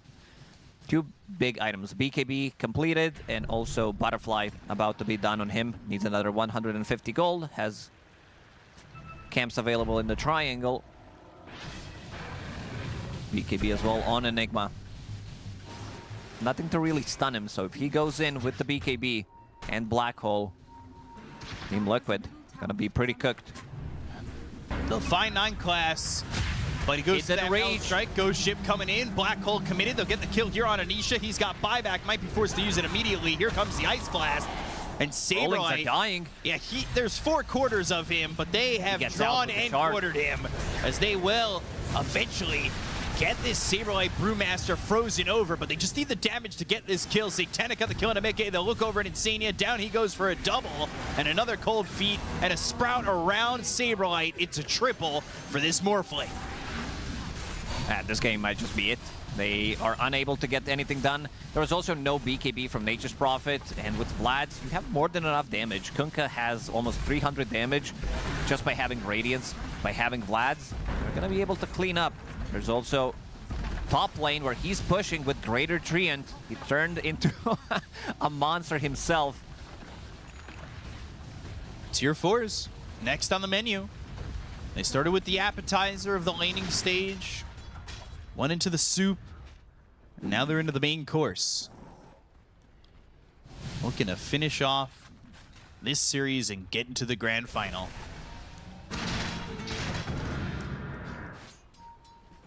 Senia. Ice Blast coming through, but not gonna land. Now the TP attempt. Didn't channel that hidden reach. That's why X-Mark, he got him. Oh, brought him all the way back. X is on point. And now they'll push through bottom. There's a tier 2 here, and there's Roche spawning in what I could say looks like about 1 minute and 10 seconds on that clock. But Liquid are here and unfortunately empty-handed. This tier 2's not really got much time to last. They could push this, go for Megas, force it out. I mean, Megas this early in the game, who do you really have to defend it? Not much. Your heroes don't really deal well with it. Sure, you have Tinker, you have Nature's Prophet, but Mjolnir, but this is 28 minutes we're talking about. Satanic, he's ready to go. They all TP in a trap, silencing up Nisha immediately. A torrent there to bump Boxy into the skies. I mean, they're thinking about chasing, but you don't really have that option available. 9 Class even gonna walk forward to them, and then the shards are off the mark. They actually block Nisha. Ducalis even giving him a tip mid-fight. 9 Class back in the refraction. They're looking for the snowball, but it's on to DM. Ice Blast comes through. That's going to be through onto the Pangolier. They get the kill on Nisha. They'll look over as they're starting to rip apart Saberlight with the BKB being popped by Mickey. Black Hole is there. Mickey is dead, and this is going to be 2 gone on the side of Liquid, and they still want more. Paravision see it all, and they'll see themselves into the grand final as Liquid call GG, and it's a 2-1 for the side of Paravision. What a performance from Paravision. Flexing this Temporal Assassin, you can't spell 9 Class without ass. This guy is one of the most annoying players that ever played the game. It's very, very difficult to deal with him. And we'll hear what the panel has to say about all this and 9 Class, so let's send it back their way. I'm still trying to process what Dom just said. He said 9 Class without ass or 9 Class without class. I didn't get it, but whatever. It's fine. We'll ponder on that for a while. What could go either way. Yeah, fair enough. You got to love him. God bless Lacoste. But anyway, Paravision. Need to start very quickly before you go make your cup of tea or get your snacks before the next series. A public service announcement. 9 Class played the Templar Assassin because he had an Enigma in the off lane and he had an independent mid lane that did not need assistance. I believe 9 Class is an exceptional 4 player that can play anything based on the draft. But don't do it in your pubs, boys. Yes. Paravision, they've got the ability to bring the pieces together because of the offlane, because of the mid lane, because you got a player like Satanic that can last pick it's already meta, Robson. It's too late. I understand that's already. They've already muted you. They've already muted me. I'm playing. Also true, yeah. But just be careful, lads, in the pubs there. You've got 3 days of absolute despair before people realise that it's a I'm not going to play a pub thing. for 3 days. I'm going to take a much longer flight home to make sure I dodge playing for a day or two. Well, yeah, unfortunately, Team Liquid won't have that luxury. Well, they're not flying home yet. They no, I mean, that's what I'm saying. Yeah. They can't avoid playing a game. Do you think? Got to do it. Do you think we're going to see TA support in the next series? No. This is very much a 9 Class. Yeah. I mean, you know, all joking aside, I think one of the reasons that Paravision might actually be the strongest team right now is that every hero they pick is actually a flex, because 9 Class is willing to play anything in a 4.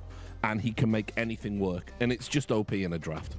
It definitely is. And I think just you need these type of players if you are Ostini too, because Ostini is the type of player that he enables the stuff. Yep. Like we were talking like in Raleigh to like Fly, Gunner, ex-teammates of his, and they were always on like, yeah, he just always wants to cook.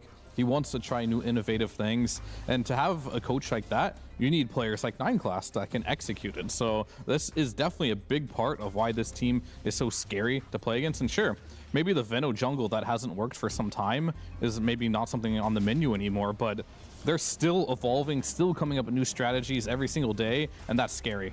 And again, and as much as we want to praise 9class, right, you need a core player like Satanic to say, this is the game, I will 1v9. You give me this Morphling, we maybe disrupt our draft integrity to get the Morphling, I will win you the game. And then also you need an offlane like DM to go, no matter what I'm laning with, I can make sure I can get through this. Because if I'm with a Slark or a Terrorblade or a TA or whatever to come in the future, like you need that natural partnership between the two players to understand the nuances of everything. And I think it always comes down to, because DM is so good on the hero pool he has, he's used to and willing to accept whatever Ostini, whatever Paravision want to throw into that 4 also.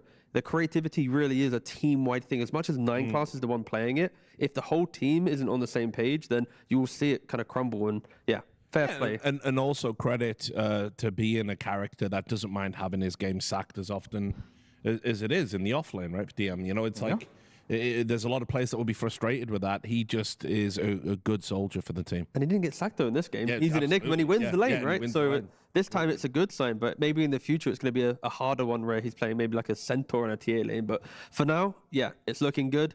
The stats looking decent, you know, he did all right. I think the early game was very annoying. The one thing that I have seen from 9class do a lot is when he's playing his Slarks or his TAs or whatever hero he wants to be, he just runs mid, like minute 2, minute 3. Like, do you normally see a mid rotation that early on? No. I mean, he's the one that mainly does it just because he is very good at knowing when he can leave the lane, and he either drags the wave so it's in a good position, and instead of just soaking EXP, he realizes this is a situation where DM, he needs EXP. He's going to find some use on the map, so he'll go mid and find some way to be productive. Yeah, I mean, look, we can actually show a clip of an example of 9class. Oh, yes. With the TA. Yeah. I mean, this is space creation. So this guy may have been level 5 at 13 minutes in the game, but he definitely made space for his carry to free farm. And look how long. He's wasting 3 heroes' time by being here, right? Go on. And the deny, yeah. It's the deny right there. But that's not it, right? Like he walks up here, gets this kill on the Tinker with Enigma, and what does he do? Like he could easily just TP out right now, and he's good, right? There's no stunts. But what does he decide to do instead? He decides to go for a little bit of a stroll, take Liquid on a little bit of a walk here, and he just will keep going. At any point, he could TP right here, potentially, or he could meld, but he decides, I'm just going to keep walking. I'm going to keep walking. I can't walk anymore. Okay, I'm going to waste your dust now, waste the TP from Nature's Prophet. That's 3 heroes. Guess who's free farming this whole time? Yep. It's Satanic. He's free farming. He's the win condition. This is all he needed to do. Just make space in this game, and he did it wonderfully. Everyone in chat, detection. That's it. That's all I got to say. Detection. Okay, well, we are going to come back, but for now, we're going to go over to Nomad, who's with no one. Thank you very much, Richard. Yes, indeed. No one. Congratulations. Grand finals, beating the previous Wallachia winners in the process as well. How does it feel to be making it through to the final day? I mean, it feels great to win a series with TA4 as well. So it feels like amazing. I don't know, like shaking a bit actually. Yeah. Wow. So that was like a really like kind of adrenaline-fueled game then? Yeah, I think so. Yeah, because like it was something new from us, and we were like super hyped. And actually, lots of things worked in our way in this series. So. Yeah, it looked really, really good and pretty scary to play against you now as well. I mean, I'm assuming this was a draft thing where, was it agreement between Satanic and 9class, where 9class just like, I can play it? And Satanic said, yeah, I mean, it's free morph, right? I mean, I would say it's kind of part of our strategies. So we yeah, I will not say much, but yeah. That's okay. Yeah. All right. Well, yeah, I mean, of course, one thing your roster has kind of been plagued by is a bit of inconsistency. You've done really, really well at some events. You've done well at others, but, you know, not making it through to the grand finals. But now 2 grand finals back to back. Does it feel like things are sort of falling into place for you now? Yes. I don't even know how to like answer this like other way. Yes. Yeah. It is. And what do you think is the cause of that? You know, how do you think the team has come together? Is this sort of Astini's efforts, or is it everybody firing on all cylinders? I think it's everybody. You cannot just choose Astini or me or like Duka, like or Edgar. I think it's everybody making like their percentages, and we are here. I think we're a really good team now. We are really strong. We have some struggles, of course, but still we are the team that can come back through rough times, and that's what I really like about our team. So if you ask like the secret, I think it's just hard work and good people working together and liking to work, I guess, with each other. Good stuff. Excellent stuff. And of course, we have those grand finals. Is there any team you particularly want to face in those grand finals? I mean, I would say no, but there is Remco, so it would be nice to play against Remco again. Brilliant, brilliant. All right. And any word for the fans who are enjoying this and are about to enjoy you playing tomorrow as well before we get into those grand finals tomorrow? I mean, thank you for watching us. Feel your support, always reading like some commentaries, if it's good, of course, only one. Yeah, I feel the support from you guys. Thank you so much. Vote for Paravision. Cheer for Paravision, sorry. Cheer for Paravision, absolutely. We'll see you play tomorrow. I'm very excited for that, No One. Thank you very much. And we'll throw it back to the panel. Yeah, really cool to see a veteran tenured player still getting the shivers and the shakes about being in a final, having that adrenaline dump. Really shows how much it means to him, and he's had a great tournament as well. It's got to be said. No, I just had the part of the interview where he's saying, like, you know, it's just finding the players and everyone who wants to do the same kind of work ethic. I think that's the most difficult thing in building a team. A good player in a pub or a good player on another team, to expect them all to blend well together. Paravision is such a beautiful spot because clearly everyone wants to do these creative things, wants to have this kind of like keep pushing the meta, and to have a team like that in the scene is great because it is going to make other teams go, wait a second, we can be creative, and hopefully teams want to follow Paravision and try to be the inventors of the patch. Now, we've also got another sad thing to do. We have to issue another analyst apology. We always try and bring you the best high-level analysis here at PGL. Generally, they're very good, but on occasion, they do get it wrong, and when they do, we hold them fully accountable. This time, Clinton, I believe you owe the people at home an apology. Tell them why. Yes, I made an egregious mistake here. And that second clip of 9 class, I said he could have TP'd at any moment. It turns out he did not have a TP scroll, so he could not have TP'd at any moment. So that's on me. I apologize for that. The mistake won't happen again. Okay, you're right, it won't happen again, because that's the last we're going to see of you, I think. No, I'm just kidding. We are going to dock you a day's pay, though, and give it to a charity of Twitch Chat's choice. But for now, we're going to take a quick break, and the next series, it's my personal favorite. I'm very excited. It's Team Tidebound versus Tundra. We'll see you in a moment. The new breakthrough and innovative phone with 1xBet app. With 1xBet app, you can register and start betting in just one click. Intuitive interface and thousands of sports events every day. User-friendly app. Big wins, fast payouts. The human body was built to move. Not trapped at a desk in one singular posture for 12 hours a day. It's time your chair evolved. This is Secret Lab Titan Evo.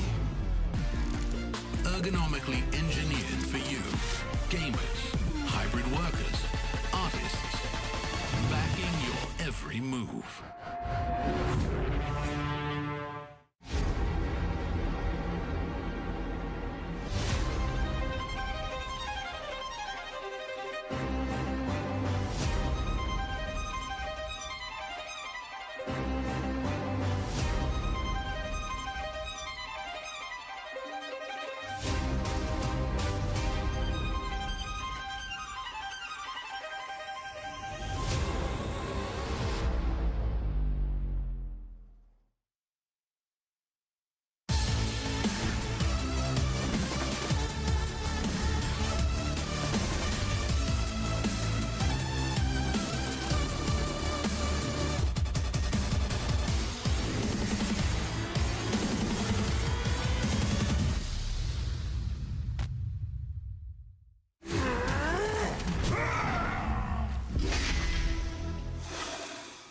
Yes, welcome back. Tidebound versus Tundra about to get underway.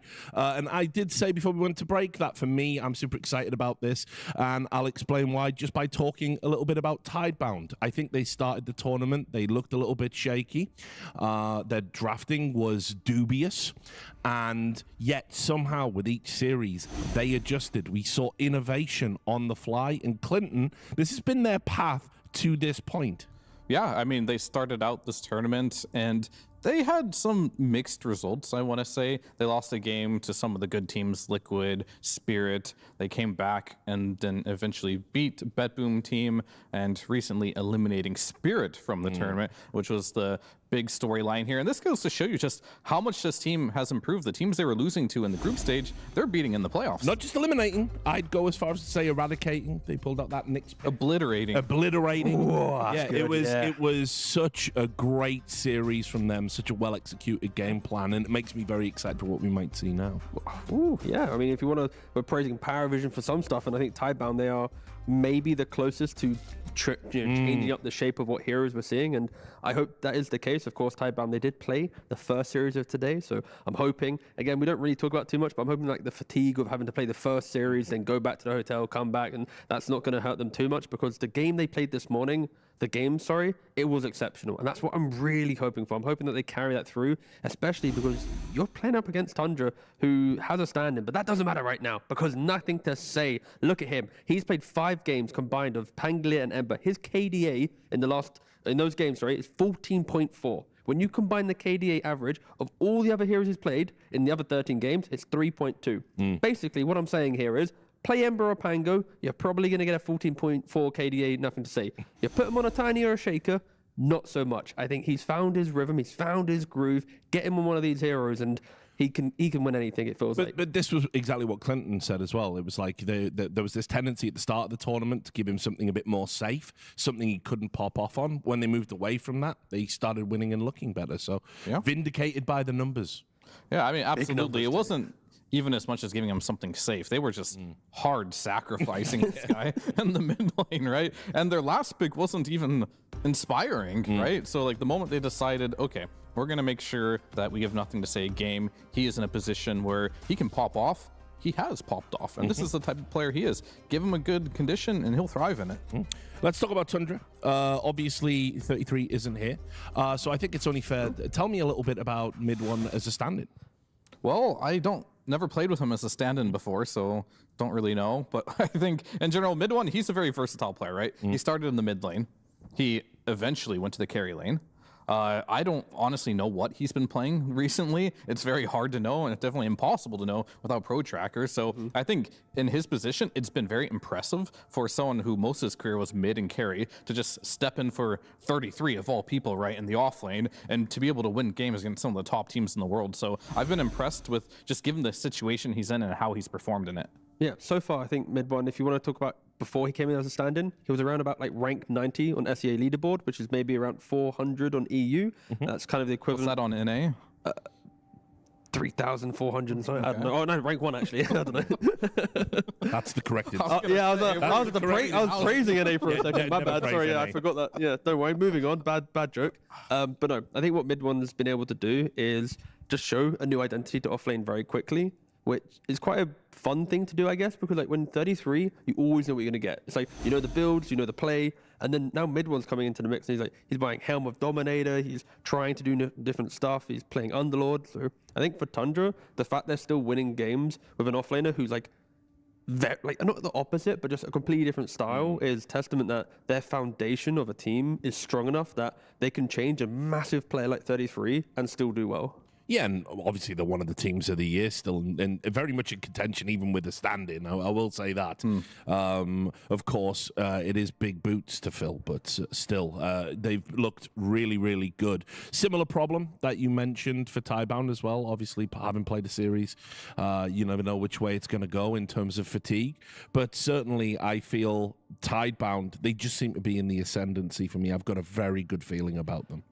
I really want to join that just because, like, we really, I think as a community, we want Chinese Dota to get to like the final day to create this kind of like, can they get to the finals? And we have like the China versus European teams, Eastern Europe, Western, whatever. Like we kind of I mean, the best finals of Wallachia was back when we had that, right? So I think for that type of narrative to break away from the usual finalists, I think Tidebound are the only team remaining to change up the potential final script so we don't get Tundra, Liquid, or Paravision, or, fighting against Paravision, sorry.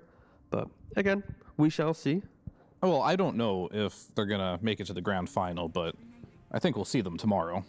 That's my prediction here. I think Tidebound is definitely a team that has so many new ideas in a patch where it's encouraged, right? And I feel like they're breaking the mold where a lot of teams are afraid to do as much. Not saying Tundra isn't afraid to do that, but I just think the momentum Tidebound has right now is too much to stop. I also think to that point, one of the problems inherent of just using the stand-in, how experimental, how innovative can you really get? Because you've got to find a comfort game for them. Yeah. But that's where I think Tundra found heroes like Darkseer for mid one, where you consistently can play good laning phase, enable Saxo to be aggressive. He can go off and play the map. He farms jungle on mid one. So it's like there are heroes that mid one have utilized really nicely.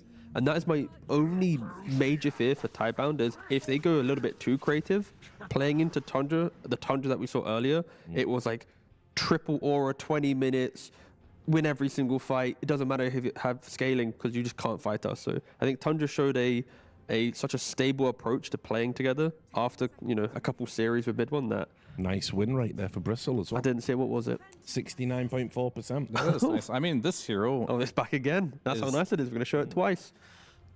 Yeah, Bristle is probably the best hero in Dota right now. I know we don't see him a lot when we do. Sometimes I'm pretty sure you said that about TA at one point. Or did you say best carry? Best carry. Okay, I'll let you off. I don't know about that. We're going to have to check the tape. Yeah, check the tape. Another apology. Okay, I mean, perhaps. The thing is, opinions can change. Okay. That is definitely this quickly. What do you mean? I'll allow it. I mean, there's a TA, the best carry, but Bristle might be the best hero in Dota just because its flexibility of where it can be played. And sometimes in the games where it's quiet, it's hard to see the impact it has in the game, but it is always there with the goo facet, right? I think, Bristleback from the offlane specifically is what 9 class does in the 4 position. It's so noisy, so annoying. It takes your time. You have to think about it. You deal with it. Eventually you kill it. And now another core has stepped up and gone, thank you very much for your time and nuisance. I am the hero of the game. So, Bristle just creates so many opportunities for others to shine at different points of the game. But the PA, good into the Bristle. I mean, hypothetically, yes, but there's this item called Ghost Scepter nowadays. Very cheap, very effective against the PA. So there is this power spike where you get the shard and you can burst them, but then you just press Ghost Scepter. Now PA has to farm the nullifier. So I don't know. It is still a good hero, but PA's win rate, I don't know. Can we pull up PA's win rate at this tournament? Yeah, I believe that is not something very good. 37%. So as good as it is of a hero. Correct. Bristleback is a 69% win rate hero versus a 37% win rate hero. Exactly. Hey, see, look, I couldn't jump in and say Warlock, but it's fine. Don't worry. Look at that win rate. Yeah. But now I'm not going to try and ask for that one. But Warlock and PA together, very different. That's where the win magic rate. is. That's where their magic happens. Especially look, Jakiro's banned, Ringmaster's banned. A lot of these big fives or support heroes that bring life to the lane. Warlock used to be that hero but he's been replaced by other heroes. And when they get banned out, you're talking about Ghost Scepter being good for Bristleback. If PA can get to Battle Fury quickly, then she gets a BKB nullifier, all this utility, it disappears. The PA versus Bristleback matchup is, can Bristle do enough in the laning phase in the early game to prevent PA ever kind of scaling to that point? Stop those 3 items from coming into play. Now, the Cottle's in. I have to say I've been pretty underwhelmed by the Cottle when he's got through in a lot of the games we've watched. It's because a lot of the Cottle picks have been into lineups that farm their jungle really well, and Keeper Light just doesn't invade the enemy jungle if your cores don't come with you. By yourself, I throw Illuminate, that's about it, right? So you need aggressive heroes, and we've been seeing Cottle and ET and Cottle and Warlock. We've seen weird, no aggressive concepts, right? So I think it really depends on what's the 5 position with the Cottle, and is there a natural core that wants to play aggressive here? Bristle Cottle, they'll run into an enemy jungle. Maybe there's a tiny pick down the line or an Ember or something, but yeah. Bane, he's aggressive in position, but not in damage. He'll happily walk up into an area, Nightmare a guy, Fiend's Grip, annoy people, but still yet to see that killing blow from Tidebound. Lots of like sustain and annoyance in the early fights. You got nightmares and illuminates, blinding light, all the goo. Like fighting them is really obnoxious, but no one's killing them yet. You can isolate the PA as well. Sure, yeah, a nice little grip. Yeah. And Ringmaster has been banned out, so you can't just box save whoever gets gripped. We don't really see SD or any of these heroes anymore.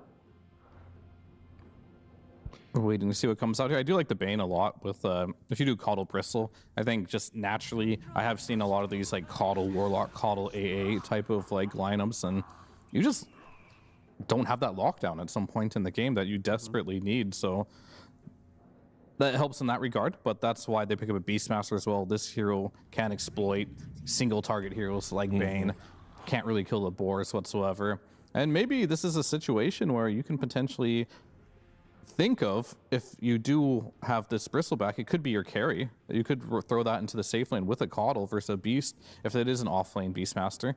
That could help, and we're going to get the support Slark. Yeah, I forgot that Saxa plays it, to be honest, because I'm talking about, oh, Ringmaster's banned, maybe Bane can play, and now support Slark, I get Depth Shroud, and boop. Thanks for Fiend's Gripping, it doesn't matter, because I'm always going to do it, and it's a lot easier for a Slark to Depth Shroud than it is for a Ringmaster to Escape Act, you could argue, because you have the pounce to get in close and then to use the spell. So yeah, Bane is not going to have too much fun in these fights. Definitely not. I'm already anxious, T, about this draft. You clearly, this is the first time I've seen you be not on the fence, because as a host, you show neutrality. Yeah, we're not supposed to. You've come into this series just swinging. 100% bias. You're fully into Tidebound, and I'm going to have to try and tame that where possible. But Tidebound continue to not really pick stuns and ways to facilitate the fight. It's more just we'll aggressively walk at you and click you down.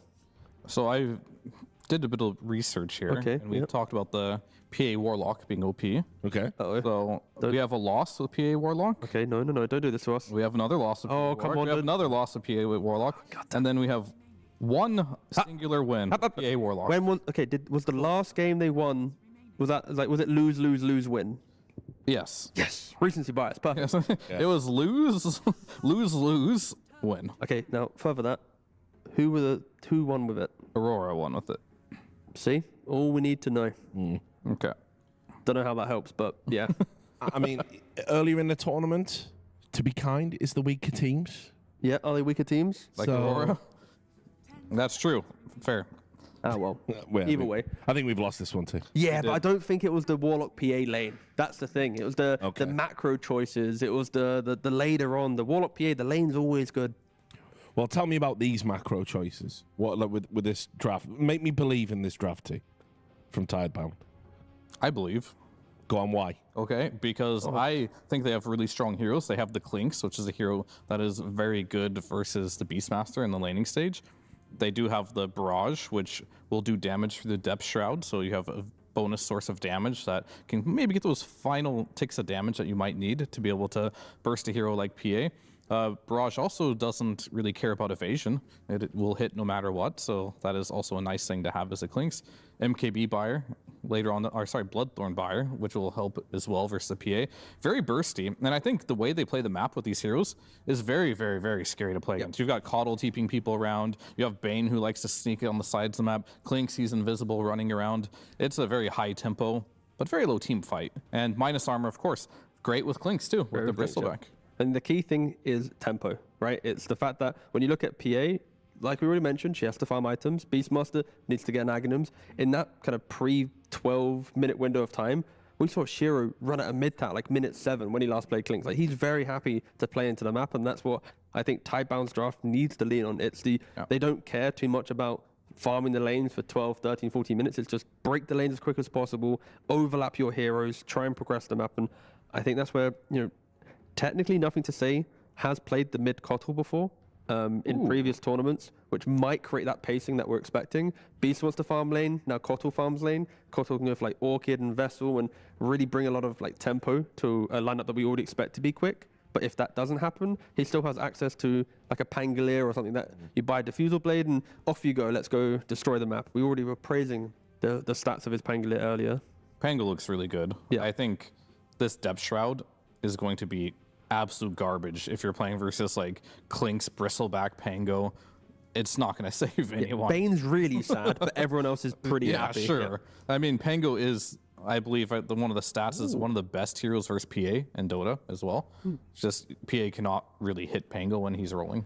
Yeah, also one thing that we haven't spoken about, Keeper Light, Blinding Light. When you depth shroud someone, you can just Blinding Light them out of the depth shroud, and then you can lock them down. So maybe if you can force the heroes to be in a defensive position, Slark uses his spells quite early, then you Blinding Light, then Grip. Like, there's ways to play it out, but it's about quick pacing, but nothing to say. He's currently talking on camera. He's currently deciding potentially what he wants. Maybe he wants to Quaddle, but is it just Pangolier? Are we missing a hero potentially for the mid lane? Yeah, they can go back to Tiny. Sure. But that hero has been very underwhelming. And they're going to go for a puck. Okay. Intriguing. Is it they're thinking maybe about the coil for a setup, or? I mean, there's no stuns at all for a puck here, which is good. Yeah. But the big issue I have with puck is typically, can it be exploited in the laning stage? What could be good here? I mean, typical puck counters are DK, Ricky, Monkey King, Sniper. Nobody picks Sniper anymore. I'm going to stop talking about that hero. I know, you've mentioned him a lot. They did ban it out, They banned it out last game, to be fair, but we just don't really see Sniper at all. Miss him. I want to see a Ricky. That'd be cool. Yeah. Well, Aurora should have maybe won earlier today, and we would. Yeah, but they're going to go Mars, which means they're going to Beast Mid. A classic. This hero, Arena is always going to be nice for ranged carries.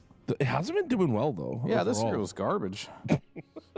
I mean, yeah, okay. We're not going to. I never know when I'm going to get diplomatic, Clinton, or like just full hate. No, but the stats don't lie here. It's 14%, and the reason is because the natural itemization for Mars is to buy Blink and BKB, then maybe Hex. Sometimes you go yours before BKB, but you're never really buying the auras. If you don't hit the arena, even if you do hit the arena, you need someone else to do the killing blow, right? It's like you need team to help you kill. You don't buy items to help your team survive. Compared to other offlaners, it's like Bristle. I'll buy Crimson and Pipe and everything to make my team feel better if you want to go down that route. And for Tundra, at least, it does facilitate the damage. Once they get online, PA, Beastmaster, there's plenty of lockdown for them to go into. So for Tidebound, good lanes, keep up that tempo, go as aggressive as you can, because you don't really want Tundra to get 2-3 items on all their cores. Yeah. I mean, I definitely like Tidebound's draft a lot more here, but with the caveat of BZM could potentially just solo carry this game. We've seen these Beastmasters and what they can do. They are very, very potent, so we'll have to see if he can do that. So I think a big part of this draft, if you are on the side Tidebound, try to shut down this Beast. Maybe make a couple of rotations, make his life hard. All right, well, I'll bring in the commentators, the Beach Boys, as we call them. So, what do you think? Do you like Tidebound's draft? I'm apprehensive. I'm a little bit nervous about it. This is what I wanted to. I've seen this only once. It is Slark with Shard. It is Mars with his other facet, with Victory Feast facet. So you're getting damage. You're getting all of that extra heal. This is the combination that I theory crafted a little bit. Saw it once in the play. I'm very excited to see it again. Oh, you've been helping the enemy, Dom. We're gonna have a falling out. All right. Anyway, I'll let you do the game. We'll talk later.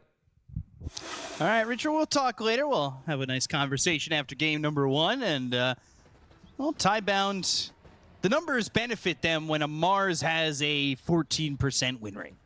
Yeah, it's pretty bad. It's pretty bad. It's because they've been playing it with the other facet. This time around, there aren't really many saves. They also wanted to have, I would say, another backline jumper. It's going to be a lot of sustain, a lot of survivability coming up from the heroes. Shadow Word, you have Phantom Assassin with Satanic, you have Beastmaster with the Aghanim Scepter, so he's going to be getting that healing. They get a kill inside of the arena. You heal up by so much, and there's no healing reduction coming out from any of these heroes. These heroes, they don't build into Shiva's Guard, Spirit Vessel, or anything. We might be seeing some Spirit Vessel maybe from Keeper of the Light. I would definitely love to see any kind of healing reduction that they can get, but we'll see how Tidebound is going to itemize. I know I keep referencing the same event, but when we were in Belgrade, I feel like Bach was taking this facet for Mars when he was playing it. If I recall correctly, that was actually it really the more depends on the game. facet. If you're playing against the heroes that have a lot of saves, and Saksa immediately going to go into the outer ring and block one of the camps. Couple of bounty runes for the side of Tidebound. Let's take a look at how Nothing to Say does on this puck. Feels like a pretty good puck game overall. And Nothing to Say is definitely a flashy hero when it comes to mid. So This facet, I'm going to keep going back to this because I'm very, very excited that there's going to be multiple ways of healing. You drop that arena, you get a kill. Pretty much everybody's going to go back to full HP. This is 30% of his max HP and mana, and you get 20% attack damage as well. So there's going to be a lot of right-clicking. It works really well with Phantom Assassin, considering that you do have that insane amount of burst coming out. Allies do receive 50% of it, and it lasts for 20 seconds. That's not bad. It's quite some time, and see First Blood goes through for Tundra there. Whitemon getting that kill on a Bach. Speaking of him, Bach, you know, there was a match where I'm seeing one of his most recent Mars games where he did have a long 54-minute game with this facet on Mars. Ended up doing about 3.2 thousand healing with it. He went I thought you were going to say 3.5 thousand damage. Sometimes it does happen with the hero, not as low, but yeah, it is a good amount of healing. Try to see if I can find any other examples, but for the moment, you know, we've got that Mars on mid one, so those were kind of the examples that I had remembered. We'll see how he does here. Soxa on the Slark. We've seen this four-position Slark quite often. Trying to take away that vision, but now they've got the Nightmare, and Shiro looking like he was ready to get a couple attacks out on a Soxa, and all of a sudden he's kind of surviving a little bit, but finally falls. I mean, that was not as easy as they thought it was going to be. Lane was already pushing in. Klings can be deceptively tanky. He is, like, you think you can kill him, but suddenly he drops that magic wand, uses it, Death Pact as well. Maybe if he has Fairy Fire, Lotus is going to spawn in 50 seconds. This hero is very good. Panel did talk about carry-to-carry matchup with the itemization. You're building into Maelstrom, which procs through evasion. Every proc does. You're building your Shard, which doesn't care too much about evasion either, and also Bloodthorn Carrier. So there's a lot of good items that Klings can buy. But for Tundra, it's all about that speed. I think this lineup also comes online super quickly. We saw Beastmasters multiple times. When they are being played from the mid lane, they hit that tempo, they hit that timing, and suddenly they're getting control pretty much of the whole map. And if the matchup over mid kind of makes it and goes over benefiting mostly the Beastmaster, we could see that pace really start to be a problem. You want to make these counter plays, potentially with Nothing to Say on this puck, if he can get himself into that 6 and have that Dream Coil available. But what's really the combo here for Tidebound? Is it just sustaining and hoping Dream Coil with an early Shiro rotation is the damage? Or a pick-off potential with at least what they're hoping for, a quick 6 on Bane? There's a lot of synergy between your safe lane and off lane, a lot of minus armor, Puck to keep them in place. He's the one who's building into Witchblade, so you have True Strike against Phantom Assassin. Good amount of, I would say, this is not like the most teamfight-oriented lineup, but good amount of sustain. Bristleback being super tanky, healing from Keeper of the Light, Blinding Light as well. But the combo, this is what I want to see. The sustain and survivability from Tundra. Once they get that, because this is going to be some drums probably picked up on Soxa. We saw a lot of Yule Scepter, and if they can get the hands on early Tormentor, which they should have enough damage, even though there is Bristleback on the other side plus Klings, they can also take care of that. But I think if they can take a good fight at 15 minutes and take that Tormentor, they have pretty good shards. Bane just getting chased here. Sox again, the Essence Shift stacks up there. 5 right clicks. Leaving Shiro alone to hit level 4 and have this 1v1 against mid one. But not playing Bach with the Fatal Bonds and a Stifling Dagger, but he really is a pretty hard hero to kill between these two heroes. So Nothing to Say. He is right now experience a little bit leveled higher than his opponent. I mean, not doing too bad. He's about a 4th of a level ahead. But Crystallis and Whitemon, they're looking for Bach, who stayed in the lane pretty low. Shadow Word on a Crystallis, and eventually Bach dies. He decided to stay in the lane and be at this low health. They get the kill onto Soxa down bottom, but they don't quite have the damage to get the kill in a mid one. Yeah, Mars not the strongest of the laners, especially when he's paired up with something like Slark. Playing into 2 range heroes against 2 melee can be relatively difficult, but so far I'm seeing mid one doing a very good job. 22 CS and 3 in the mid lane, 29 and 7 against 21 and 5 on Puck. BZM. I don't remember last time when he had a really bad game. Every single time we watch him lane, this guy gets on top of the network 10 minutes in. He has quite literally always been at the top, and he is actually going to be hitting this 6 before the puck. Now having that Primal Roar, if they have that +1 addition, maybe they go to the pounce at 6 minutes, they can bring somebody over. Soxa might want to make the rotation. Nobody coming over just yet for that 6-minute rune. But now you finally see Planet, who will make the move towards the top rune spot. Whitemon's here, and they are trying to make a play as well. But there's the Waning Rift, and it's going to be an Arcane Rune over bottom. The Illusory Orb is to jump over to and maybe get there before the Beastmaster. It's going to be close. But he's also got this board to deny it if need be, so he'll hold on to it, and BZM's going to get that Arcane Rune. Whitemon and Sox is still here to try and make a play. This Obs searching. Mid one. He's only level 5, but Shear's kind of standing still and doesn't have a lot of mana to play with. Soxa, he's deep in on this. They're going to TP one over. The Fatal Bonds, they thought it might do more. But Bane standing forward and nothing to say is going to come over. And they do have this Dream Coil to get the kill into Soxa. They'll lose Bach at the top lane. Ooh, that coil. Seems like it needed to connect onto mid one as well. Not the easiest hero to kill. And again, Shiro, he's super tanky. Even without using Death Pact, pops Magic Wand, sitting underneath the tower. If he has those 2 Death Pact charges, it's going to be very difficult to kill him. BZM making a move. He wants to steal enemy XP rune. They're going to need some help, and the Phantom Assassin's actually coming over here. Bach's not exactly in a good spot to try and get this, and he might just die back-to-back for it. Both these shrines go the way of Tundra, and then they also get another kill on a Bach.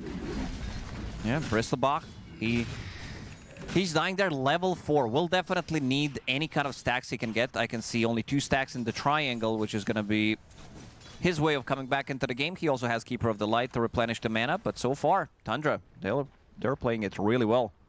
This is crazy. I don't know if I've ever seen this, but it's 4-3. All 4 deaths on one team is Bach.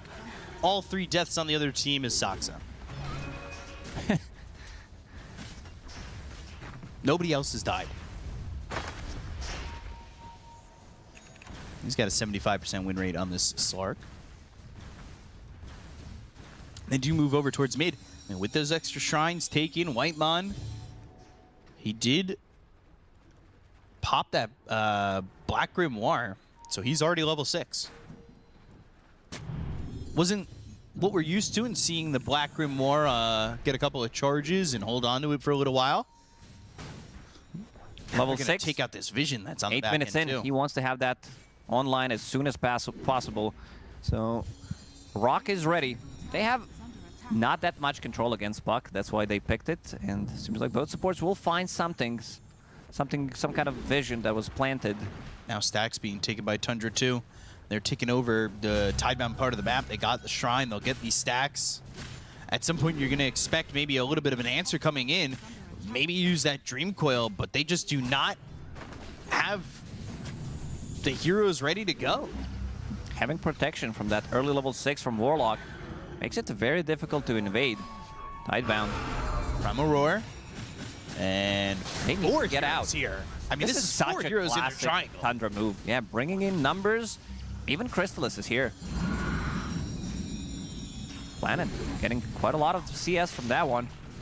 Still holding on to the Chaotic Offering.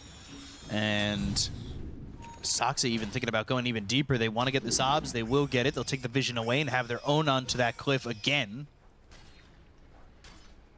This is, so far, really oppressive from the side of Tundra. There hasn't been much for Tidebound again. That being said, Shiro still has farm. It's not terrible from the Puck, but it could be way better. It definitely can. Still yet to see Arena. He opted to go for more like farm-oriented build, going for God's Rebuke, having 1 point in Bulwark just in case if he's getting attacked by Clinks. Reducing some of the damage could come in handy, but he's in a really good spot. Soxa with the Nightmare, but purged off. And BZM now has this amplified damage. He's going into that early Ags, of course, and he wants to have that timing for the drums of Som. He stole some stacks and will have some more of his own to take. And the whole time, you know, Crystallis gets involved, but he's been free to farm up in the top lane. He's top of the net worth. Now going into the Battle Fury, he did go for that Orb of Corrosion. We've seen some Phantom Assassins skip the Orb of Corrosion. But you saw Crystallis willing to fight, so he's going to have that extra bit of punch. Big Panic all chatted in the previous game saying Duratio mode. And I see Phantom Assassin by Crystallis involved in all 5 kills. So he's ready to join relatively early on. That Battle Fury timing is definitely going to be a good one. Nightmare this time. Planet recalling some help. They'll drop down the arena. They've got the Chaotic Offering. That Planet have nothing to say. If they get a kill. They get anything. They will get Innocence, and they'll take out Planet. Both heroes die on the side of Tidebound, and this is just going very poorly for the Radiant side. It is a lot of sustain on their side, and this is going to be a tower. They were so ready to get into that fight. And again, Crystallis coming through the Twin Gate, getting involved in every single kill. This is such a big timing. I see 2 of the supports on Tidebound. They really don't have much. Bane is still level 5. Your Keeper of the Light is level 6. But these are very easy heroes to kill. Soxa starts dancing. Dream Coil, that snaps. That just feels like, I mean, he was already backing up. They don't make a follow-up move off that Dream Coil. A little bit of panic. Not sure where the damage is. It definitely needs to come from Shiro. Shiro still has good amount of farm, but Mars is taking over. And again, Bristleback getting caught. 0, 5, and 0 after they kill him here. So many deaths on Bach. He doesn't have an open lane to play in. Every time he moves out a little bit, they find him. Sox has done a great job. He's level 7. He's the same level, at least for the moment. Not the same experience, but he is the same level as this Bristleback. Yeah, Slarksa, he always delivers. Every single time I watch him play. We talked about his itemization. He's doing a lot of work, scouting things out, making sure that there's no sentry, no obs. We'll try to square up against Y. Another Shadow Dance. Waning Rift pulling him back. They've got the silence, but do they have the control? There's the Nightmare, but Dark packed off. And he just gets to leave again. And Sox has just been such a thorn for Tidebound. They really can't make anything happen. They're hoping, at least what it looks like at this point, is that Shiro's going to bring in some damage when he's ready. But where is that timing? Where does Tidebound find a way to turn this game? That's a good question. I see Tundra dominating pretty much all 3 lanes, and they're going to hit a pretty early timing. Blink Dagger on Mars. Phantom Assassin with Battle Fury about to be completed, and you also have Aghanim Scepter in your Beastmaster. Huge lead for Tundra at this point in the game. This probably also turns into the first Tormentor if this all continues to go this way. And Crystallis again finding Bach. I mean, this is a 6th death. He is averaging a death every 2 minutes. Oh, that's really a tough one. His stacks got stolen. He got completely dominated in the lane. You're playing into Mars, which is going to turn you with the spear, and you're also playing into Phantom Assassin. So there's going to be break mechanic relatively early into the game. I don't think he even needs to buy it, considering how low of an impact he's having on Bristleback right now. Low of an impact? It's no impact. He's just existing, but not living. Now you've got the drums of Slom, even more damage for Tundra. And so much of this, we've seen this, just so much of the game is Tundra farming across the river. And that comes with taking the off lane tier 1, but they didn't take the mid tier 1. They have taken the safe lane, but they do feel free enough to farm and feel strong enough to farm this deep on the map. Shiro, who had a relatively good laning stage, doesn't have a hero he can play with. It needs to be Puck. But other than that, other heroes are really not doing much. We saw one attempt from Keeper of the Light to try to go for the recall. That didn't end too well for them. Fiend's Grip, yet to be seen. How can you think you're going to be able to hold the grip, right? Very difficult. There's a good amount of stuns. You're playing against Slark, who is also going for Yule Scepter. And then you have Rock, which is one of the better overall ultis to stop it. You have Blink Dagger on your Mars. And who's going to pick it up? It's going to be Whitemon. Always deserving. Yeah. Whitemon has done a very good job this tournament of lifting up some of Tundra's struggles on his back and carrying them to a victory from the 5 position. And Bach again, stationary, top lane, trying to just survive. But they know he's here and they want to lock him down. They've got the pounce for the leash. Mid one could come in and follow this up. He's got the blink into the arena, and now they've got the chaotic offering. Dream Coil is going to be placed down onto 2 of these heroes, but what do they get out of it? Bach's still alive. The Primal Roar comes through. The Waning Rift's onto a couple, but they just don't have the damage. Now, with the Hawk diving down onto nothing to say, he's solidly still for a moment and dies to Crystallis, who has a double kill. This is a 10,000 net worth lead at 16 minutes into the game. Yeah, I know in Tidebound they're also a team that can GG out relatively early on, and this one doesn't feel salvageable. They don't have the heroes, they don't have the combo. It feels like 2 supports aren't really able to do much. They lost the lanes. And now the game is in a state where their heroes are not that good at making a comeback. This feels pretty miserable to play Keeper of the Light in a losing game. Same goes for Bane. Your Bristleback, I mean, he's just not a factor. 0, 7, and 0. One of the worst games I think we've ever seen Faith Beyond have. Probably. Now they've got an Aegis. I mean, this is the rule of Kaka, right? If it's time to call it, it's time to call it.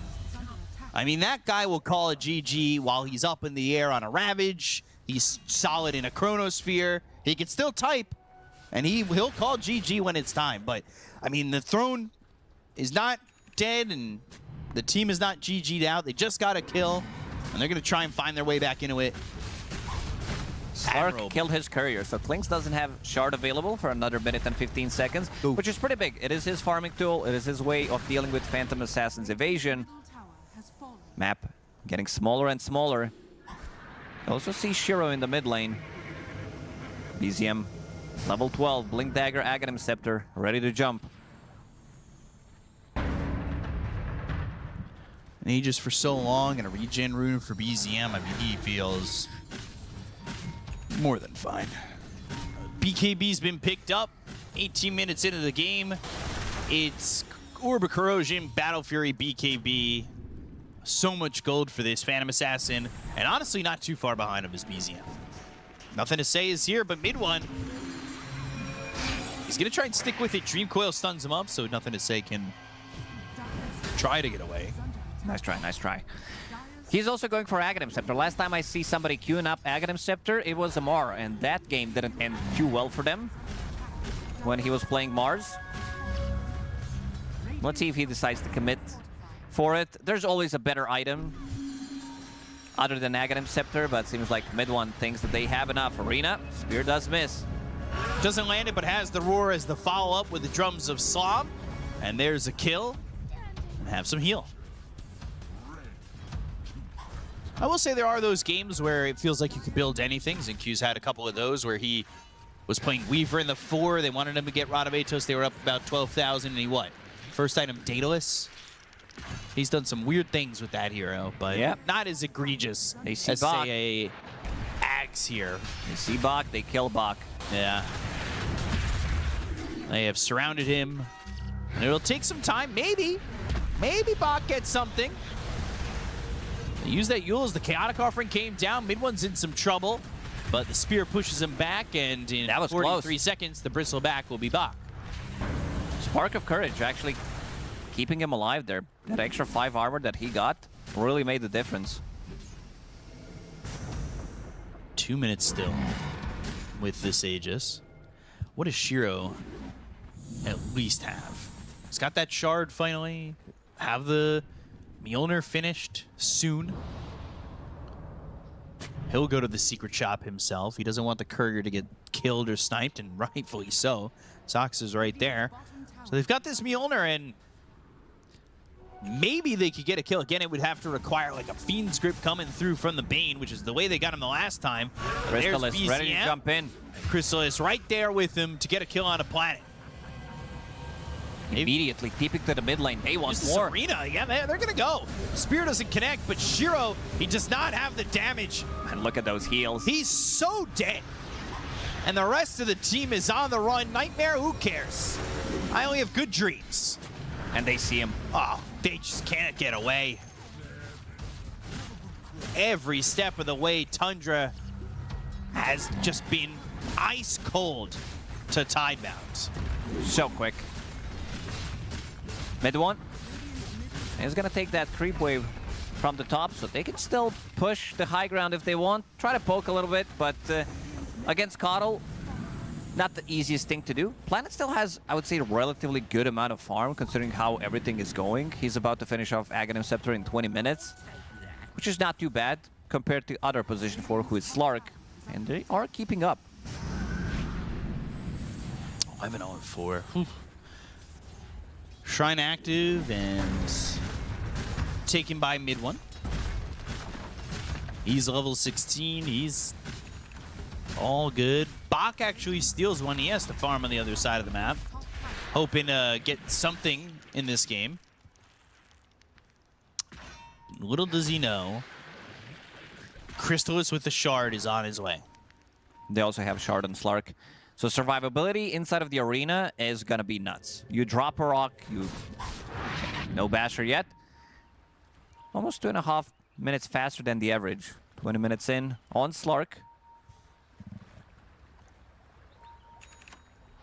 Shiro going Dragonlance, going BKB. But you saw, he doesn't have any survivability. He died in 2 shots. I think he might be going to game 2 instead of going for these items in the next few minutes, because this game, there just isn't enough. He had a good game, he had a good laning stage, doesn't have a hero to play with. They're in again, mid one, searching for a target. Yule's onto the Bane, the Spear connects, and they should have some follow-up. They're burning him with the Shard activation from mid one. Will-O-Wisp is down, and it's in a good spot on these steps to slow them down on Tundra, but they'll still collect the gold and get themselves an extra bit. Nice Nightmare with the sleep wall, gets him on the low ground. Crystallis is in. In with no fear. Another Yule's Arena Spear and a combo from Crystallis with a double kill. PA's contracts are being filled. I mean, there is nothing Tidebound can do. Even the most perfect of fights doesn't seem feasible. They need to invest so heavily just to get 1 kill. They need to use Dream Coil, have Bristleback in front to soak up some of that damage, and have Clinks focus on the same target. Now you also have Slark with the gem, so say goodbye to your vision. Say goodbye to being invis, say goodbye to game 1. Tundra, just nasty what they've done. And I believe, yeah, Slark is still every death. Nobody else on this team has died. You said that 15 minutes ago. And which it's means still that true. they didn't get a single kill for a very long time. They got Slark with the Fiend's Grip bottom. That was the last time they got a kill. Whitemon is 1-0-12. I mean, this is just one-sided as it gets. Oh, they see them. This Observer Ward. Crystallis thinking about jumping in. He has break. Shard is ready. And there's the roar. They've got the Fan of Knives. They'll rip the bristles right out his back. BZM's got another kill. Crystallis jumps out. Down, but he's got the BKB, just jumps away. Innocence pauses the game, has a little bit of lag, and got me worried there for a second. I thought Bristleback wants to use buyback, yeah. That has been fixed, so all good. Level 18 on Phantom Assassin. That extra status resistance, extra tankiness, keeping him alive. They've made this Mars look really good. For a hero that's got 14% win rate, you wouldn't expect it. Yeah, 13-0-5, 5-0-7, 2-0-12, 1-0-13. Slark is, Kato can't control himself. Well, sometimes I can't control myself either. See, it could be maybe connected to Will-O-Wisp. Oh no. oh no. He'll reconnect. It'll be fine. Clearly, he'll be able to control his hero. This matters a lot. All right, he's fine. He's moving. Fine. He's moving. Never He's mind. moving. Oh, wait. He's not moving. I mean, at least Tidebound are all laughing. They know. They know. They know what's coming the next couple of minutes. Well. Here we are again. This feels like just yesterday, just today. It's always something. With who? With you and with some of the heroes. We've seen... It's happening again. I don't understand how I'm shouldering the blame here. So Richard Lewis just came to our casting room and said, I don't know if you could guys hear it, but yeah, it's B-Cop's fault. This has been a theme. It's been a pleasure working with you, Benjamin. Uh-oh. It's been fun. Maybe next time. So first we had Warlock, which was not allowed thanks to guys figuring out another bug abuse. That was, I don't know if it was related to Hand of Midas. There's always Hand of Midas somehow involved. Then he was not available to even be picked. Then we had this interesting one with Doom yesterday with his buyback. Share control. Please. There's nothing I can do but laugh. I don't have words. It's, oh gosh. Why in his cam just like, Nah, you can see them on camera. They know. They're laughing pretty hard. Everybody except Shiro. Bach is like, I'm out. 0-9 and 0.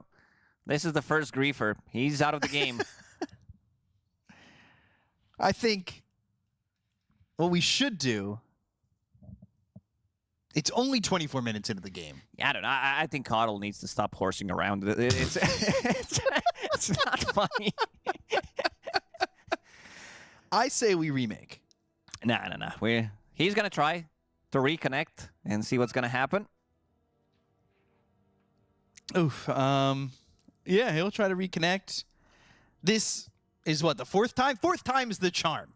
This is the time. I wonder, is it really a bug with Will-O-Wisp? You know that? Not really, but I'm thinking if... maybe he has a will of his own, so he...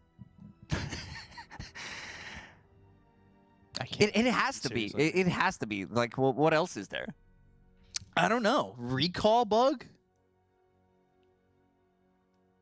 Could it be like a positioning thing? I'm not... Or maybe an interaction with like Nightmare? I don't know. I got nothing. It's just an interaction with me in the lobby. If I really had to guess. They're going to try. Let's see. Here we go. He's moving, but he clicked that long time ago, so this is not a good sign. Oh! Hey, we're back. We got it. We're back. We fixed it. We're back. It only took... This was the time.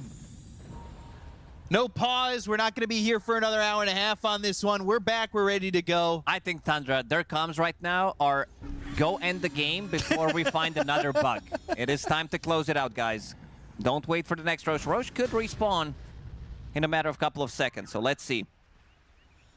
Oof. That was close.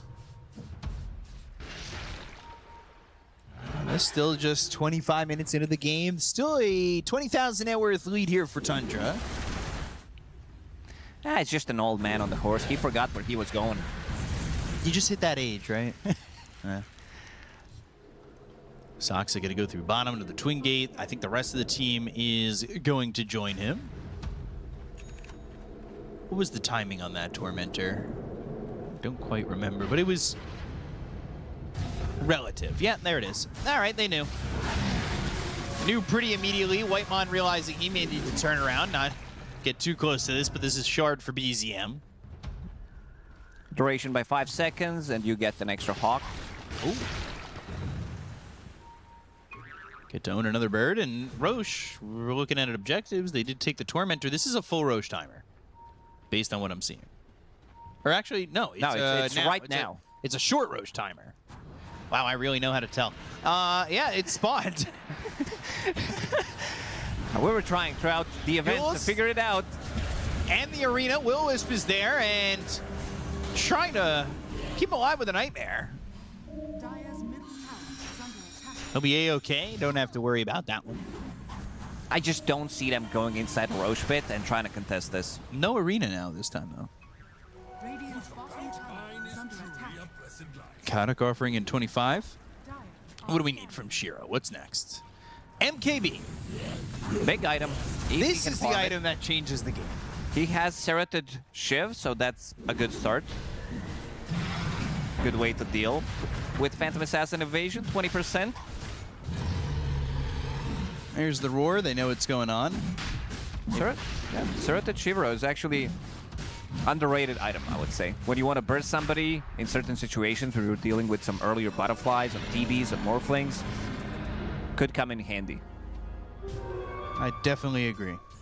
Oh, nothing to say. Tries to TP. That didn't clip him, but they do have roar. Spear and a roar. And another 425 gold there for mid one. All the while, they've got this Aegis into the hands of Crystallis, and they've put themselves up a massive amount, and Bach has been spotted again. They are going to hit him with the Chaotic Offering and lock him into an 0-10-0 game. Whew. This has to be his worst game, probably ever in his career. If I had to guess. I don't think, and I don't know this for sure, but even maybe his first game was this bad. When he opened up Dota for the first time and played, I don't think he went 0-10. Shiro, Sentry. Sentry down, Fan of Knives. And this is going to be another kill for Crystallis, who's beyond godlike at 14-0-6. Involved in 20 of the 25 kills right here by the Tier 3 tower. It's still just Sark. I know he paused for a while, but Sark's still the only one who's died on the side of Tundra. Look where BZM is. And another Courier's dead. In the middle of 4 heroes. They'd managed to use his BKB. Mana getting drained. And the Will-Wisp, BKB, not enough. Ooh. They got the kill on a BZM. They at least get the Beastmaster. That was close. First Maybe one to if die. If swapped the Magic Wand, immediately swap the Strength Treads would give them enough.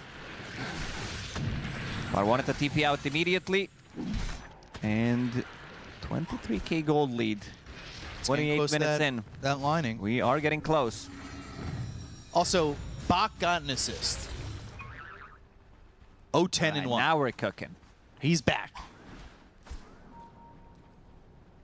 Shiba's picked up for BZM as they continue to play near where the Tier 2 tower was for Tidebound, and Shiro closing in on this MKB, but he just needs to be able to survive.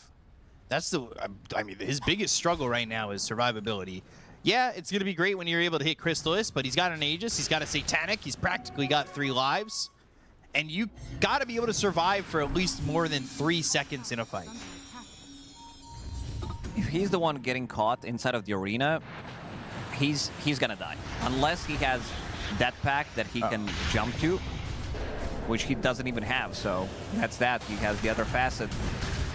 Pounce, Yules, and the kill for Crystallis again, putting him at 15 kills, tripling the kill count of Tidebound. Top of the net worth by a far margin. BZM is out. He's farming on a different side of the map. They're still holding that Aegis for another minute and 40 seconds. And they've got some time to work with. And they're going to make sure that they're all able to survive. Even if somehow Shiro gets the damage out, everybody's going Gale Guard on the side of Tundra. And by everybody, I mean at least I saw Warlock and Mars. Let me just adjust my sentence there before we start looking at everybody's neutrals.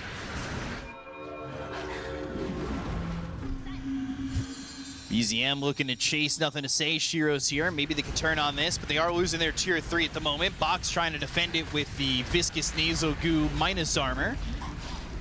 It is annoying. Plus, the fact that they have heroes ready right now. MKB is finished on Shiro. Let's see how much damage they can do. BZM needs to join with the team. He's been playing on a different side of the map for quite so long now.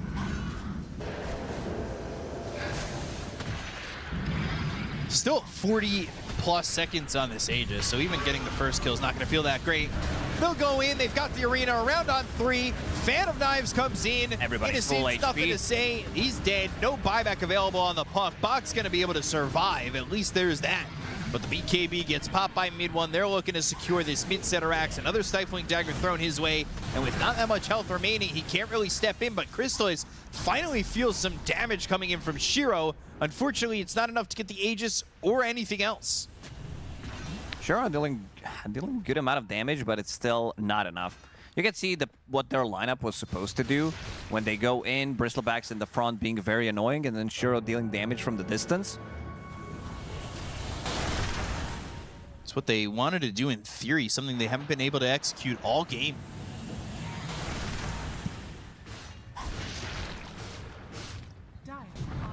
Crystal is just pushing up and gets that basher on the courier. And this is really mainly where they've been farming the entire time. BKBs are about to reset, arena ready in 20 seconds. So they can try to poke, go for the high ground one more time. Yeah, don't have an Aegis this time around, but they do have amplified damage. Yeah, you get 1 kill inside that arena, you should be fine to survive most of what's getting thrown. Got that Satanic, the arms down for Saksa. That's getting some good vision. That sees nothing to say. And they have smoked up. They are moving towards top. They want to kill this puck. Oh. Also moving back. So they were going top. Now they're going to go back towards mid. And this one might be it. Oh, they can see the auras on creeps. They're not putting it in the backpack. Swiftness aura on creeps. So they know something is up. Going completely different direction. Both teams smoked. He's in. Blink Arena and Crystallis is in to try and get a kill here on a plant. The Primal Roar is going to be through on a Shiro. Chaotic offering. No There's buyback. the catch. They get the kill. 70 seconds, no buyback. Distance pops that Ghost Scepter, and they'll find their hands are on Bach. The Quills just are not stacking enough. Neither is the Viscous Nasal Goo. They do not have the damage to get these kills. They'll hit him with the Blinding Light, but with no buybacks on either of these heroes that are dead for Tidebound. The fight for them is just silenced. Shut down. They see a target, they immediately jump in, and Victory Feast Facet really, you can see the full potential of it, using Depth Shroud as well to heal them up. Getting extra bit of damage, extra bit of survivability, 30% of your max HP for yourself, 15 for your allies. Will-O-Wisp trying to buy a little bit more time, but it's still not enough. Shiro's dead for 20. Like you said in the last game, 1 set or 2 sets doesn't really make the difference. They'll still continue to throw the Illuminates out here, and they will have Shiro in 8 seconds. But they've got Arena. They don't really need to fully back out. They do have Roar as well. If they want to go back and fight, surprise them, turning it around, they could. But they could also just turn this towards top and set up to get Mega Creeps too. Saksa. He's gonna scout him out. Shiro doesn't have any defensive items. No, he doesn't. Yules, the Arena, Why's the one in trouble, but he pops that Ghost Scepter. Fiddlebuns comes through into both those heroes, and now they've disarmed this Clinks. Blink into the Primal Roar. They get both kills anyway. GG is called, and Tundra take game number 1 in a very, very, very one-sided matchup. It was not even close. Tidebound, you could feel what they wanted to do with their draft, but it was way too late. Losing all 3 of their lanes, everybody getting online, and again, I'm very impressed what they are able to do with mid one on the off lane. This guy, with every game, he keeps getting better and better. finally getting that cohesion needed. And we've got a cohesive unit of lads ready to break it down to the panel. We'll send it your way. No worries. I'm glad that the bug didn't happen again. Very much so. But I hate to say it, guys. That wasn't the game. That wasn't it for me. It was your fault. What did I do? For the first time, you come in here. Oh, yeah. I'm a big Tidebound fan. I think Tidebound can do it. I love how they've been progressing. They've played probably their worst game of the playoffs in that game. They just overcooked in the draft, and that was what I was worried about. Like, they obviously had an idea, and it just was not it. It was so dependent on having a good start, and as we'll talk about in a moment, they had the worst start. So, is that draft related, though? Yeah. I don't know. I feel like dying on the first wave as a bristleback is, like, not something that should happen. Yeah, I mean, to be fair, Warlock PA is such a strong lane. It's not that strong. No, wait. From previous iterations of the meta, right? It's been kind of somewhat forgotten, and I feel like as soon as you forget the power of like the dagger spam, the shadow spam, if you do die level 1, like you mentioned, which is somewhat illegal, it just compounds so quickly. Now it's 2 points in heal, it's dagger, it's a corrosion on the PA, you're skipping past the wave to always jump the bristleback, you don't care, you're not using bonds, like it's super scary if you just fuck up the start of the lane basically.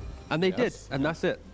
I mean, I'm also watching the highlights back, and it's like all of this is happening with just completely whiffed Mars combos in almost every team fight. None of it matters. There was just nothing Tidebound could do. Yeah, it's difficult. I think if you give PA a free lane like that, it's not even a free lane. That's beyond free. This bristleback is 0, 11, and 1. I'm glad he got that 1 assist on there just to have it. But I think say I was here. I was in the game. Absolutely. But like this PA absolute free farm in this game. I do have to give an honorable mention to Mid1 though for having the confidence to bring out a 16% win rate hero, and he won his lane, which I don't know if that was illegal as well, but I feel like Tundra just kind of like outskilled them. I feel like you can say they overcooked the draft, but I could see this draft being playable. But if you lose all 3 lanes, well, that's a problem. Yeah, a big problem. Yeah, I mean, they just had so much confidence, right? Because after laning phase, like, even seeing the cameras, right? Like, you're missing a spear, but everyone's laughing. BZM's like running around, roaring a guy, running away. It's like, they just very quickly got into the groove of, we've won this game and we'll make sure we don't like throw it. We're not going to like win in 20, but maybe make a mistake. It's just win at 30, keep it clean. And I mean, Tundra, they have been leveling up day by day with Mid1 as a stand-in. They're looking scary. And I just hope for Tidebound's sake that they do have a plan B against them, because I was expecting the series to be competitive, but it just isn't in that first. I mean, I'll just before we look at some clips and stuff, I'll just say, go on. I respect it. I respect what they tried to do, but I think about how well they played against Spirit and how well they executed the game plan, and they just had a draft in those games that gave them options.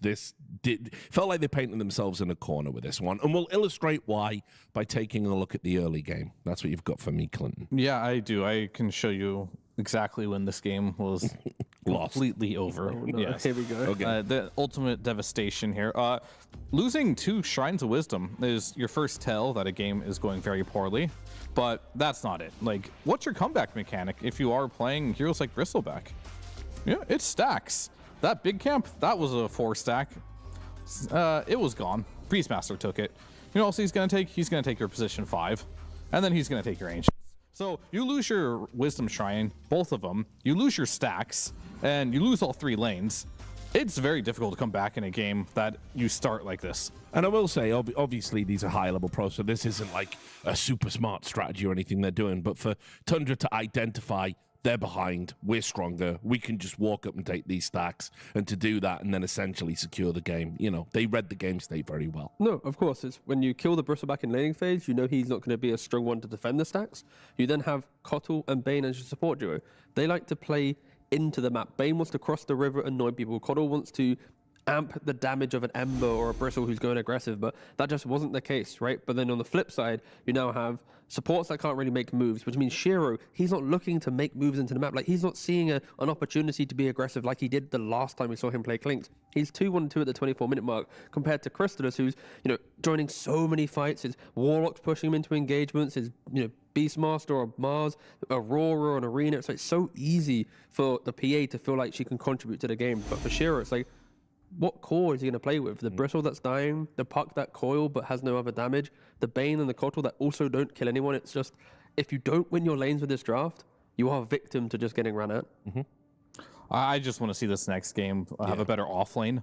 Because like the combined like position 4 and position 3, they had so many deaths. Like, can you add them up for me? I don't have it open. Yeah, no worries, boss.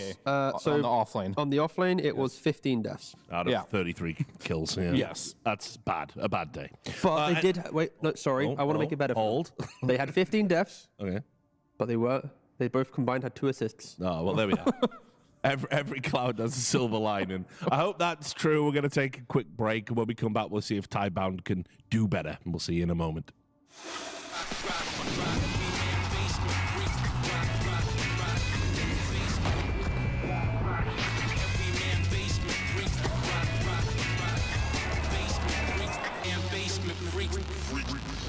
The human body was built to move. Not trapped at a desk in one singular posture for 12 hours a day. It's time your chair evolved. This is Secret Lab Titan Evo. Ergonomically engineered for you. Gamers, hybrid workers, artists. Backing your every move.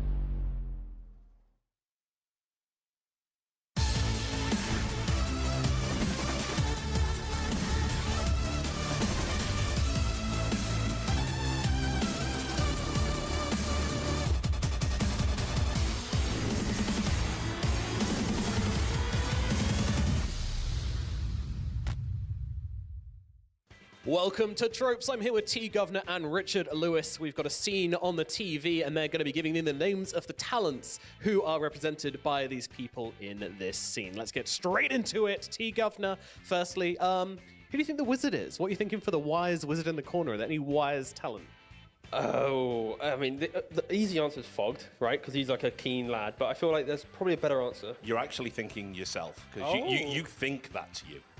Oh, come on now. All right, but then in that case, mate, I think you're the fucking mug. Yeah, well, there it is. All right, we'll start spicy. British people, you throw us together in a room, have a fight in a phone box. That's a term of endearment in England, by the way, just so it definitely isn't. The best friends, we call each other mugs every other day. He will not be on broadcast tomorrow. I do like the wizard being Fogged reading the patch notes, though. Like, I do feel like that is pretty accurate. All right, let's move on to the knight that is looking actually kind of depressed, to be honest with you. Sort of jaded. Maybe leaning more like a Lacoste. I think like stoic, doesn't really want to show too much of himself. You know, he might go for like a one-liner, one banger. But yeah, I think maybe Lacoste. Are you going to disagree here, Richard, or we got? I had Lacoste as the wizard. Is everyone the wizard for you? No. I already said that the wizard is. I was going for Fog for the wizard. So I'm not. I think Lacoste is the wizard, but that's fine. That's fine. Okay. So who do you think the knight is? The depressed knight. Yeah, that's Clinton. I didn't know he was depressed. That's fair. That's what he does. He comes in. Look at him. He's jaded. He's seen it all. He's been playing NA Dota for his entire career.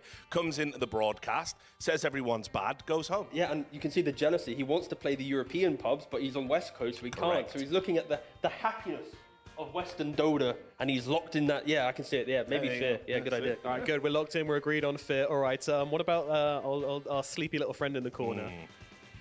Take it away. No, you first. No, you first. I led the last two and I was wrong, and I want to know what's the correct answer. Okay, let me think. B Cop. What? And I'll explain why. I'm going some over this. I have a theory. It's B Cop because he did sleep in today. Yeah, well, not only did he actually sleep, that's he wasn't true, late. He wasn't late. It was perfectly on time. But also, in a party setting like this, he won't be very gregarious. He doesn't like to announce his opinions. I've been trying to make him give us game opinions on the show, and he won't do it. So that's B Cop down there, sleeping in, missing his call time. I have no rebuttal.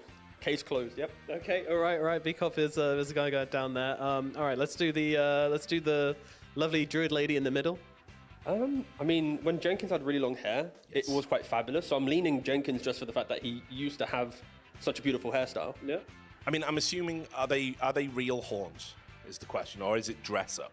I think this is a real picture. Actual people that do live in the real world. Correct. Yes. Okay. Right. Well, in that case, then I mean, it still is Jenkins, but if she was wearing those as like an affectation or whatever, then yeah, definitely Jenkins. The sticks in flamboyant, his brain. fabulous.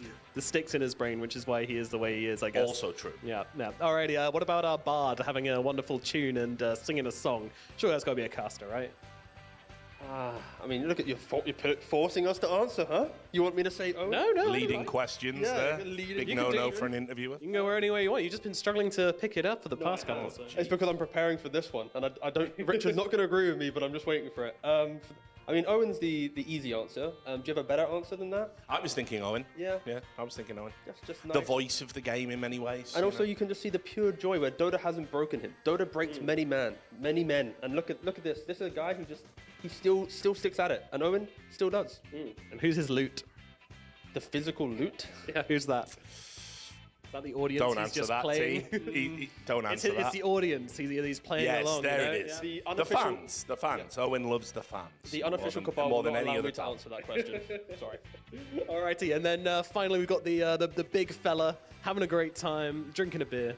The only person to drink a beer in one on Wallachia broadcast is me. Even though I am not muscly, I don't have hair. You're trying to claim the Thor look-alike as you now. Like, and I am not that energetic. What? I do have this part done really well. Okay. This part really badly. So if you could say I'm like from arm upwards, that's me. Here, lizard. But this is me. That's lizard. Okay, I've got a counterpoint actually. Okay. I think maybe here T-Governor, here Lizard, and then maybe here Richard Lewis, and then here maybe like I do Jenkins. have chubby cheeks. Well observed. Yes, thank you. Strong jawline. No, I'll tell you who it is in totality for me. Cinderin. He's always the one that organises the nights out whenever we come on these things. He's the guy that like always rallying the troops, having a good time. Yeah, a night out with Cinderin is always a good time. So I'm gonna put Cinderin as that. Wonderful. I can't Nordic convince you on me. I mean, you can you give him the beer at least? You can have the beer. You can have the beer. Yeah, that's all I cared about, honestly. Speaking of which, we can go for one now. Oh, yeah, sure. There you go. Thank you. All right, brilliant. All right, well, I guess that's the end of the content piece then. All right, thank you very much, T-Governor and Richard Lewis. Thanks for joining me. Yep, lovely.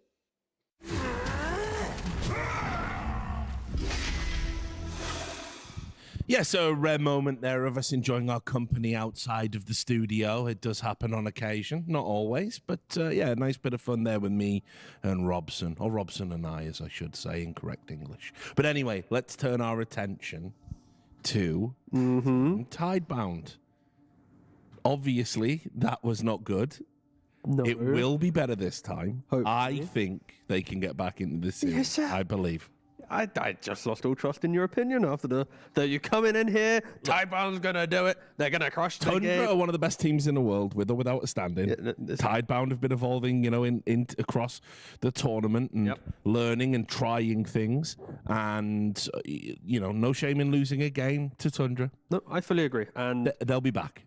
Yeah, no, I think the main thing is how will Tidebound adjust, knowing that how well they've played. Even earlier today, they played such exceptional Dota. So I think this is just, you have to ignore what happened in game one, reset yourselves, maybe just change the draft a little bit. I personally am not really enjoying the keeper light with a defensive position 5. I want to have that aggression from the 5 with the Kotl amping someone else up. So for Tidebound, change up the draft just a little bit, and then we should get a competitive game too. I am afraid that the draft isn't the biggest issue, personally. I think they just got thoroughly outplayed. No, for sure. That also happened. Yeah, I mean, drafting might be a issue here, but okay, but the play was way worse than the draft, in my opinion. No, it was, but right now, right, if you're Tidebound, to go from game 1 to game 2, it's easier to fix a draft than to go, you know what, Faith Beyond or Buck, can you not die 3 times in laning phase 11 I times? don't know. Maybe that talk needs to happen. No, sure. Like dying at level 1 to a PA is something you should never, ever happen. Level 2, maybe I get it. You have Blink Strike at least at that point. But Warlock, he's not really known for his level 1 killing prowess. So I'm glad they didn't lose faith in the Bristleback. This hero was still very good. He just had an uncharacteristically bad type of like game. I mean, I agree with the draft changes could be good. I'm not a fan of Coddle anymore. I think when this hero first came out, it looked absolutely busted.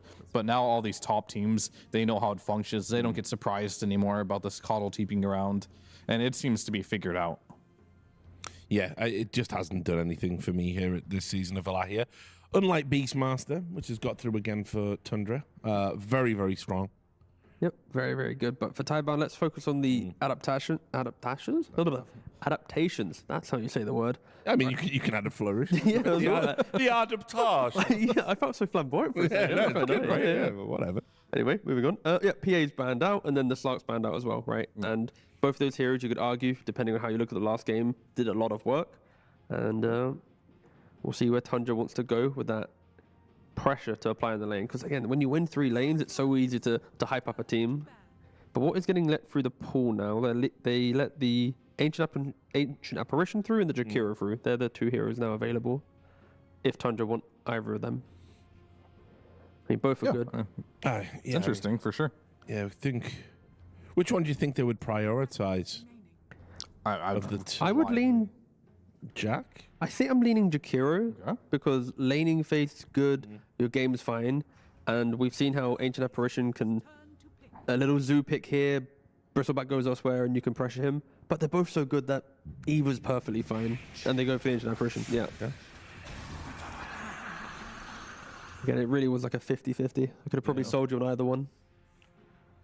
They might just take the other one on Tidebound. Yeah. Why not? We have a definitely clear support meta at this tournament here on what is good. And it's not a very big hero pool. I was looking at the numbers for Whitemon's Jakiro. Oh, there we go. Oh, riveting. Yep, it is. But that is a really cool animation. Yeah, it is. Never get tired of that one. All right. I'm liking this more already. Yes. I like this because Tidebound are one of the only teams to put Gyrocopter in the 4 position. So picking it here isn't exploitable. It's like, okay, Gyrocopter carry, now we go for Morphling. Our game's really good. It's like, you have to, on Tundra, respect that Gyro can be your 4. You can't overcommit with the counter pick, but for me, this is where, like, Centaur +1. Put your Beast mid, get a really strong off lane. You don't care if the Gyrocopters carry if you have Centaur. If Gyrocopter goes elsewhere, you're still perfectly fine, right? You got AA to Ice Blast the Lifestealer, you got Raw as well. Instead, they go for the Abaddon, which kind of came into the meta due to other teams. Specifically, I think Nightfall kind of popularized it a little bit, but do you think mid one's going to go for the Helmet Dom build again if he's to play it on offlane? Or? I don't know. He might. Is it good? I just don't see the synergy, to be honest with you. Wasn't it the game where it's like he buys it, sells it, wants other items very quickly? But I mean, maybe. We'll have to see. Like, I saw him go at the Helm Dominance. With Beast, it makes sense, right? You get the Aura. That's great. It's synergized with your other Aura creeps, where Abaddon, they remove the curse damage to buildings. You're not really a building pusher unless that's the logic. But then again, why not just build that on any hero then? But maybe he actually does do that. I think he did on Brewmaster too, right? He's a crazy guy. I can't predict him. But I do think it will be offlane. I don't see the reason to pick this hero as a carry right now, especially against Bristleback. The shield doesn't provide any value, whereas against Jakiro, always going to have some value. They've got a lot of rundown ability as well, Tundra, right? With the I mean, Soxa, he's the last player that I've seen that still believes in this Night Stalker position 4. It has a lot of value in the mid-late game. Early game, it's okay. I would say this hero is relatively weak right now in the laning stage compared to some of the other position 4s, but the vision's going to be really nice. It doesn't really have like a clear target of like shutting down like some Ember or Storm, right? Or some Morphling with the silence, but it does give vision advantage. Yeah, I just like when Night Stalker support, you don't really need to help out your cause too much because Beastmaster, very independent from mid. You already said how Abba with a shield can deal with Jakiro, which means Night Stalker, like, you pull some waves, you get level in the fight as well. Like, when the fight jumps on Abaddon, if your 4 position can't save, it doesn't matter, because all he has to do is position for the vision. Like, he's not expected to contribute to the team's survival. That's why I think support Night Stalker will thrive. When you blind pick it, and now your 4 position is kind of griefing your team because he's not helping anyone, sure, you might have some problems, right? But the way that Tundra often drafts Night Stalker is with the vision gives life to everyone else, and he doesn't have to do much. But for Tidebound, I like the fact that they are just continuing down this line of get really good laning heroes that can naturally play well together. Like the overlap of Kunkka with a Gyro or Kunkka with a Bristle, there's so much kill potential that we surely cannot see a repeat of the previous game. In my mind, it's like impossible that they lose the lanes. I think that might even have factored in a little bit. Because, a little bit. Yeah, it's like, let's just take some solid laners. Let's see what happens after. Yeah, let's get on the board here. Yeah. I mean, it's for their tournament life, I also see 3 cores here that are the 3 hardest Beastmaster counters in the lane. So they're really being like, okay, you want to do Beast carry? You're versus Bristleback, hard countered. You want to do Beast mid? Hard countered by Kunkka. You want to do Beast offlane? Gyrocopter. These are like probably the 3 hardest Beast counters. They really want to shut this Beast down in lane. If there ever was a time for a team to actually aggressively steal stacks from a Beastmaster as well, like this is it. Like I want to see the Kunkka or the Gyro. You know what, throw 2 of them together into the enemy triangle, like contest this triple quad stack that we're going to see from Tundra. And if you do that, you stop the Beast farm. Abba's still trying to go for a greedy Radiance on the offlane. Like, you might have a game on your hands there, but yeah, shut down the Beastmaster is the big takeaway so far. I definitely like some synergy of these heroes as well.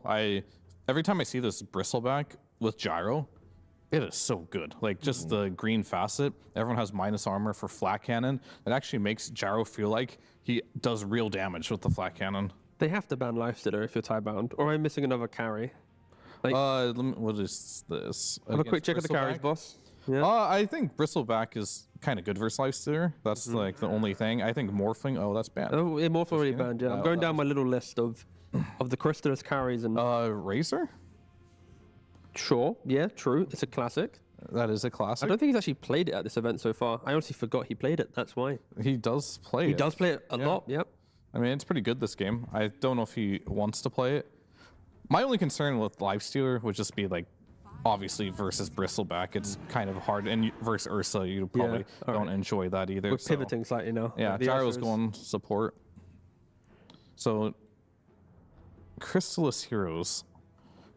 Yeah, with the Ursa pick, probably not Lifestealer. Razor is also much worse against that hero as well. Is Templar? No, that's banned, of course. There's a lot of carry bans. He would have obviously in the second picked up Templar or TB or Morph. Those are all gone. But with this draft, then the Gyro has to be 4 position. So is there not an offlane that you can pick that's a big counter to the Ursa, like an Enigma or something? Abba just goes to carry. Then the Abaddon he chills top, he farms. It could work. Beast is now your tempo from mid lane. And you shut down the Ursa because you have like one of the harder lane counters. You definitely could do that. I mean, I don't hate it because like you're looking at the carry pool. What's left? There's the options that I'm mentioning, very underwhelming. So if there is something else you can do on that offlane that is appetizing, I would go for that. Because yeah, I'm just thinking of some heroes here that could potentially lane against us and look good. None of them sound too hyped, to be honest with you. I mean, maybe you still just... No, you don't want to go Razor versus Ursa Bristle. Nope. It's a hard pick, and I think they're going to use most all the reserve time really thinking about it.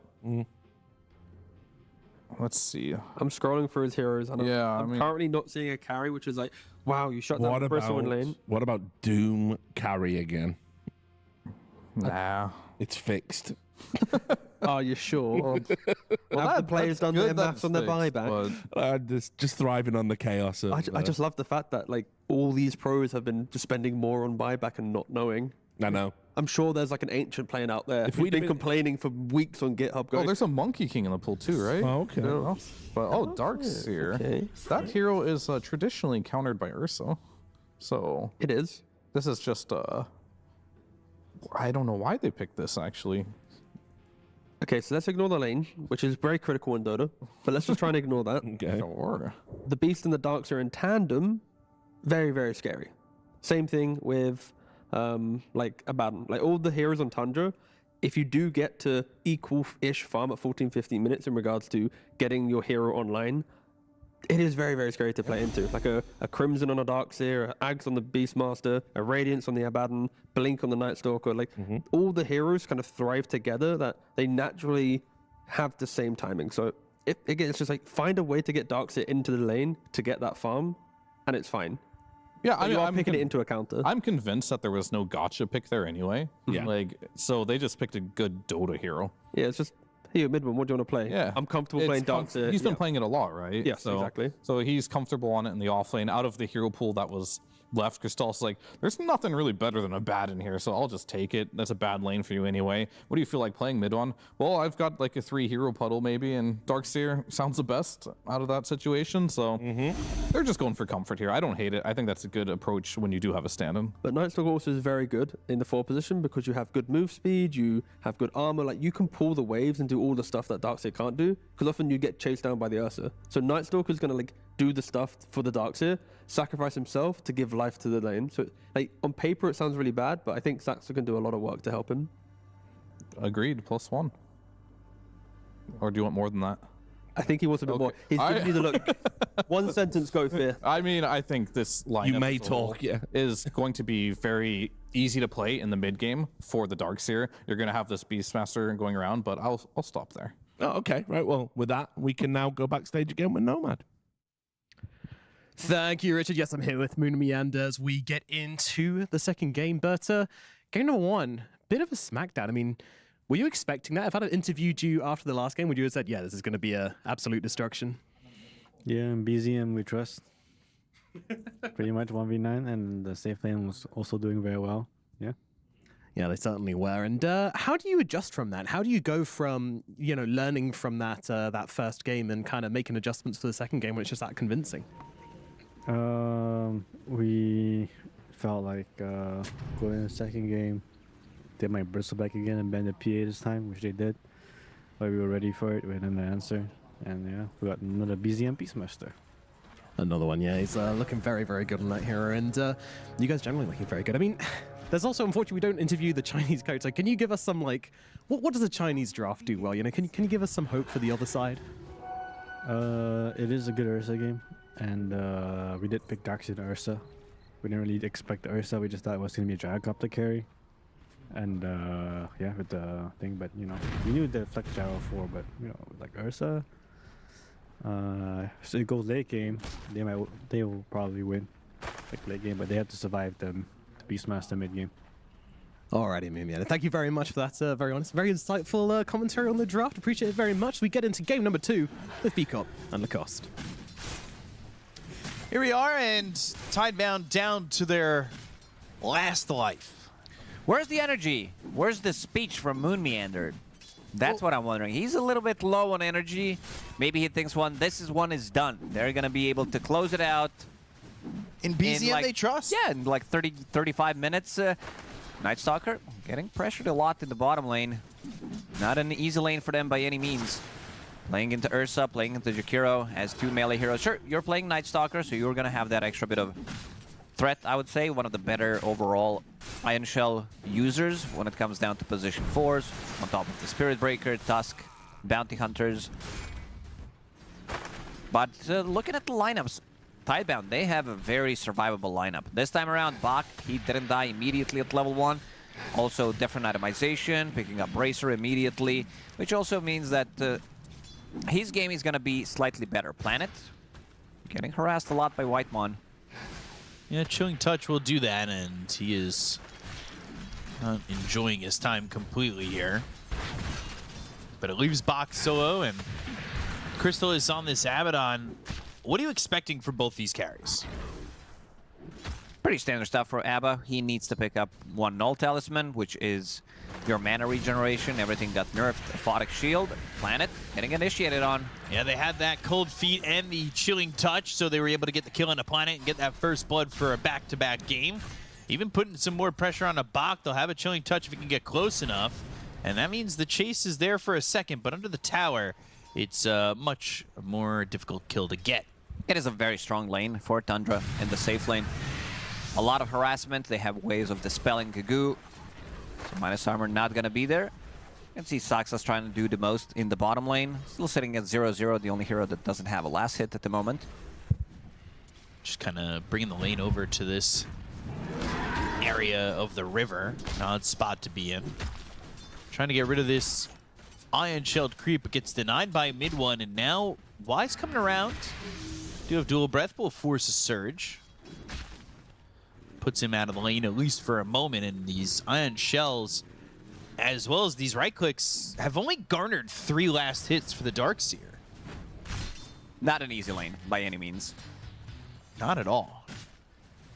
But they still trust BZM, who's having a good time over him. It's pretty even. 6 denies for BZM, 5 for the Kunkka, and CS is negligible.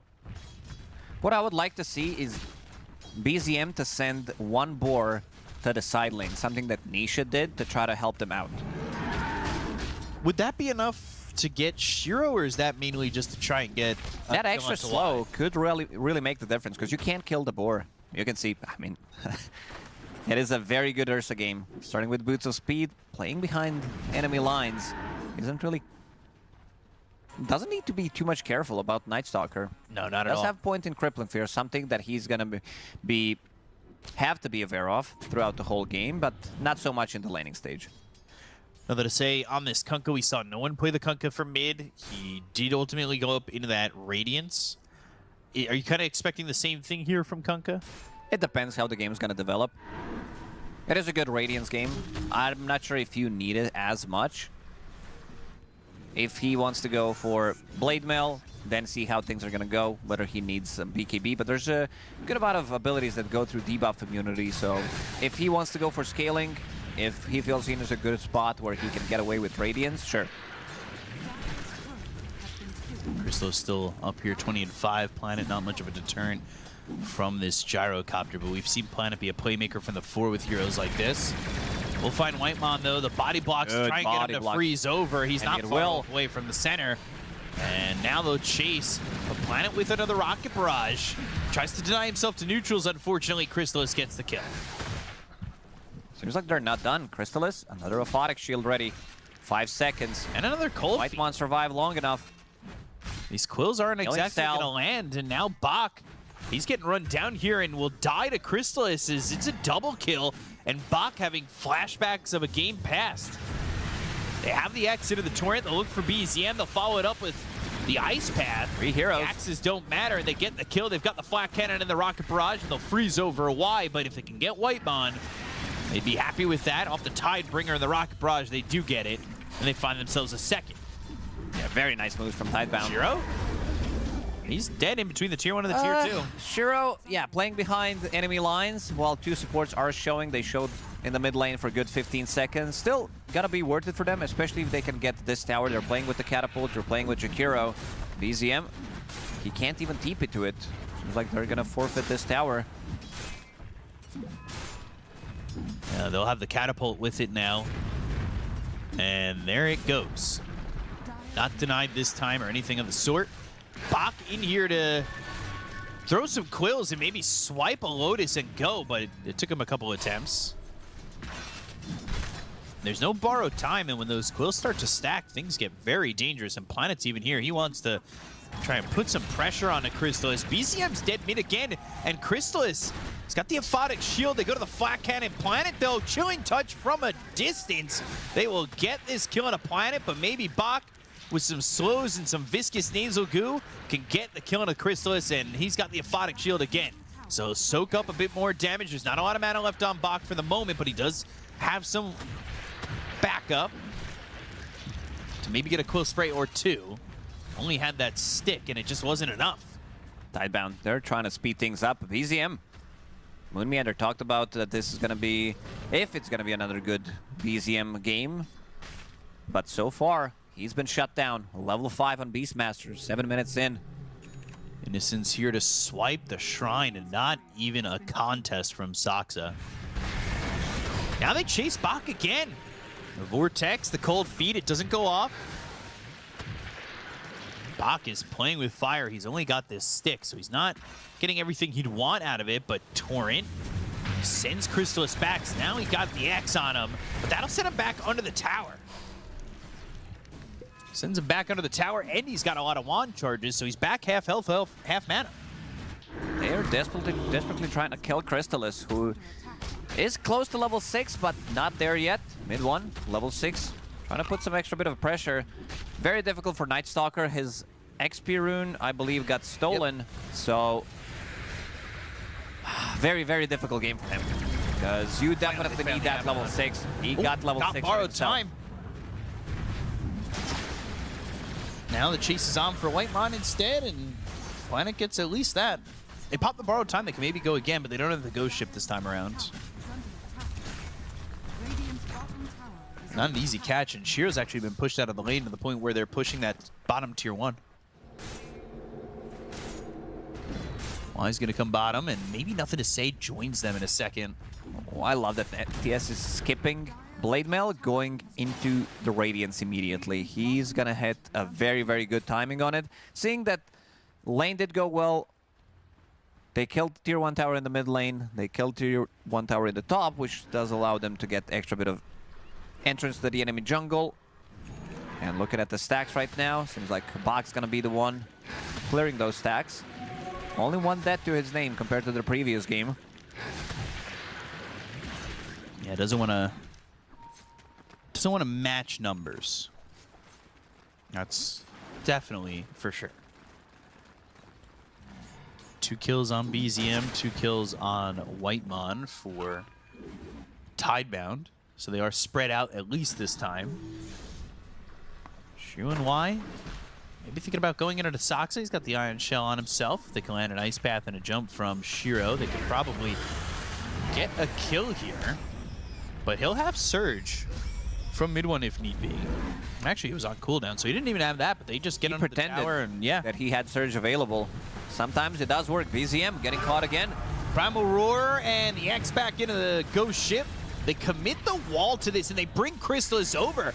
And everybody's here from the side of Tundra, but the Ice Path, now the borrowed time, Nothing to Say, he's able to run. He's trying to get away, they go to the call down and he is out for the moment, but no, Whitemon will get that kill, but down goes down goes mid one. Crystallis is looking like he's the next one to drop. Planet falls in return. Cold Feet, Shiro. They get Shiro here, it turned into nighttime. Boy. And Whitemon will get a double kill. That's a bit too far from Ursa. If they can survive this aggression that Tidebound's putting on them right now, they can definitely get their next items. And I'm looking at how much magic damage they do have. This is going to be Iron Shell, Aphotic Shield, Radiance, all that damage amplified. It's a lot, but if they can survive, and these are going to be relatively tanky heroes, so be aware of some of the, more resets, and they come back into the fight. Suddenly, you're dealing 300 damage per second on some of these heroes. Ooh. Per second. I mean, that is a pretty big number. Nothing to Say, searching. Yeah, if you have like Aphotic Shield plus Radiance, that's 150 plus. Amplify that damage with Ice Vortex. They're hitting you with the Aphotic Shield. It's starting to add up. 300 was maybe a bit of a bigger number. You were guessing. Yeah, it's like more 200 to 250. Okay. Shiro? Oh, no. Silence on him, but maybe he survives and they can get an Ice Path down, and instead now an Ice Blast hits Y, and it's a double kill for mid one.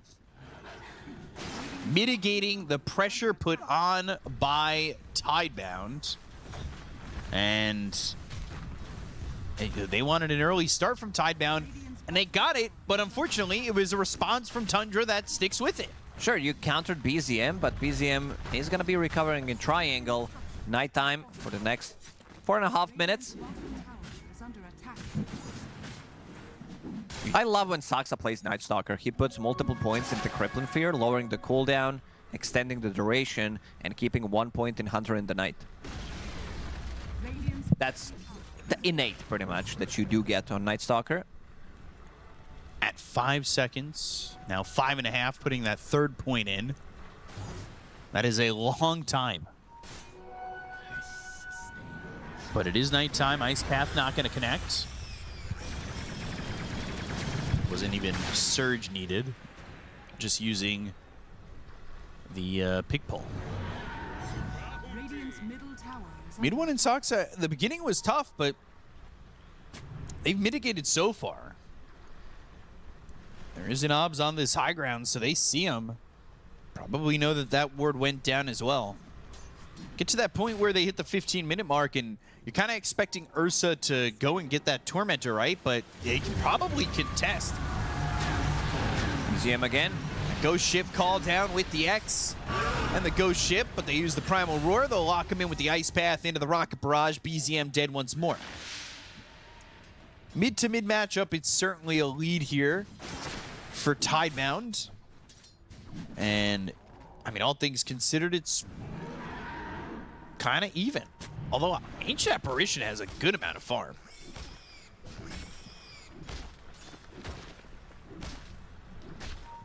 He's got almost 4K. Ice Blast is hit. Doesn't hit directly, but it floated over, and that's enough to make Shiro vulnerable. And with the Ion Shell and the jump on top from this Night Stalker, Shiro has no chance to survive at all. It is a very difficult matchup against the Night Stalker, and something I pointed out, Crippling Fear is now level 4, so that's 6-second duration of silence on relatively short cooldown. That 9-second downtime, you should be able to get the kill. And now we have a new record. Guardian Greaves on mid one.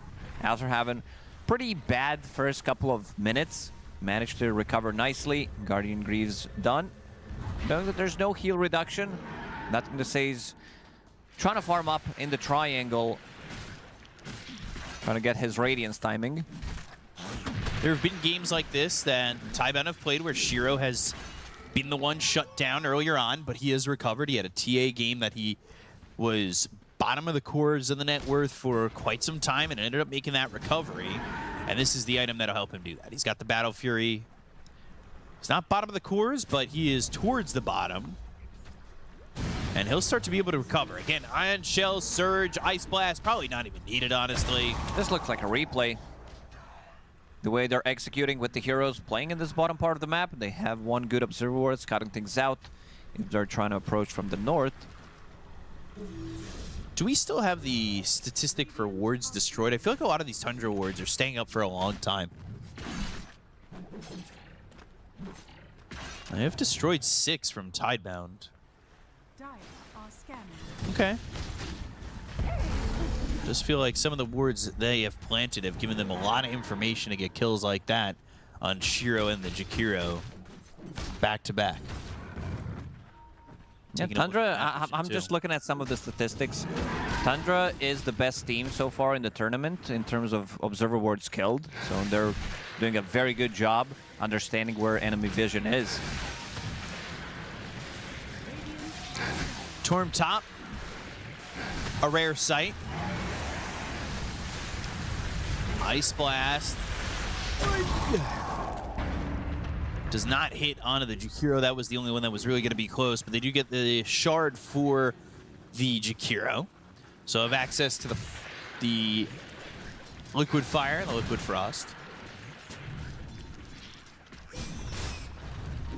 Finesse has this Radiance. He wants to go into the BKB. He's second in the net worth. He's having a decent time, and Shiro's starting to recover. All compared to BZM, who had a great game last game, top of the net worth for most of it, or at least towards the top with Christos on that Abaddon, but this time around, he's the lowest core, at least for the moment. Now with Radiance up, it's definitely going to start to get a lot easier for Crystalis. Did die only one time. With all that pressure that they were trying to put, especially between 6 and 10 minutes, managed to only die once, which is really nice, and now they're going to smoke up Crystalis. Radiance turned off. Bach, again, no mana. Does have Soul Ring. It seems like they're going to be doing the full wraparound. Can they find anyone? Good spot for Innocence if he can get an Ice Path down. And TPs are coming in. Tier 1 tower. There's a TP from Bach. He doesn't really have a lot of mana to start with. Pop that ult. The Ice Path lands. A couple heroes will start to retreat from Tidebound. Now you're working with this Axe, though, for this Beastmaster. Get that influx in damage. Got the drums of Slom. Hit that snare drum. Although it sounds like a bass drum. It does. I think it's a bass drum. Kick drum if you want. But BZM's a real Paige McConnell. Luxa might be in trouble here. He's playing with mid one though. Hog pole used again. Gonna get him out of trouble, and Shiro will die one more time. This is a solo kill? I think Ancient Apparition ulti did hit on top of it. X mark, They have BZM. the X.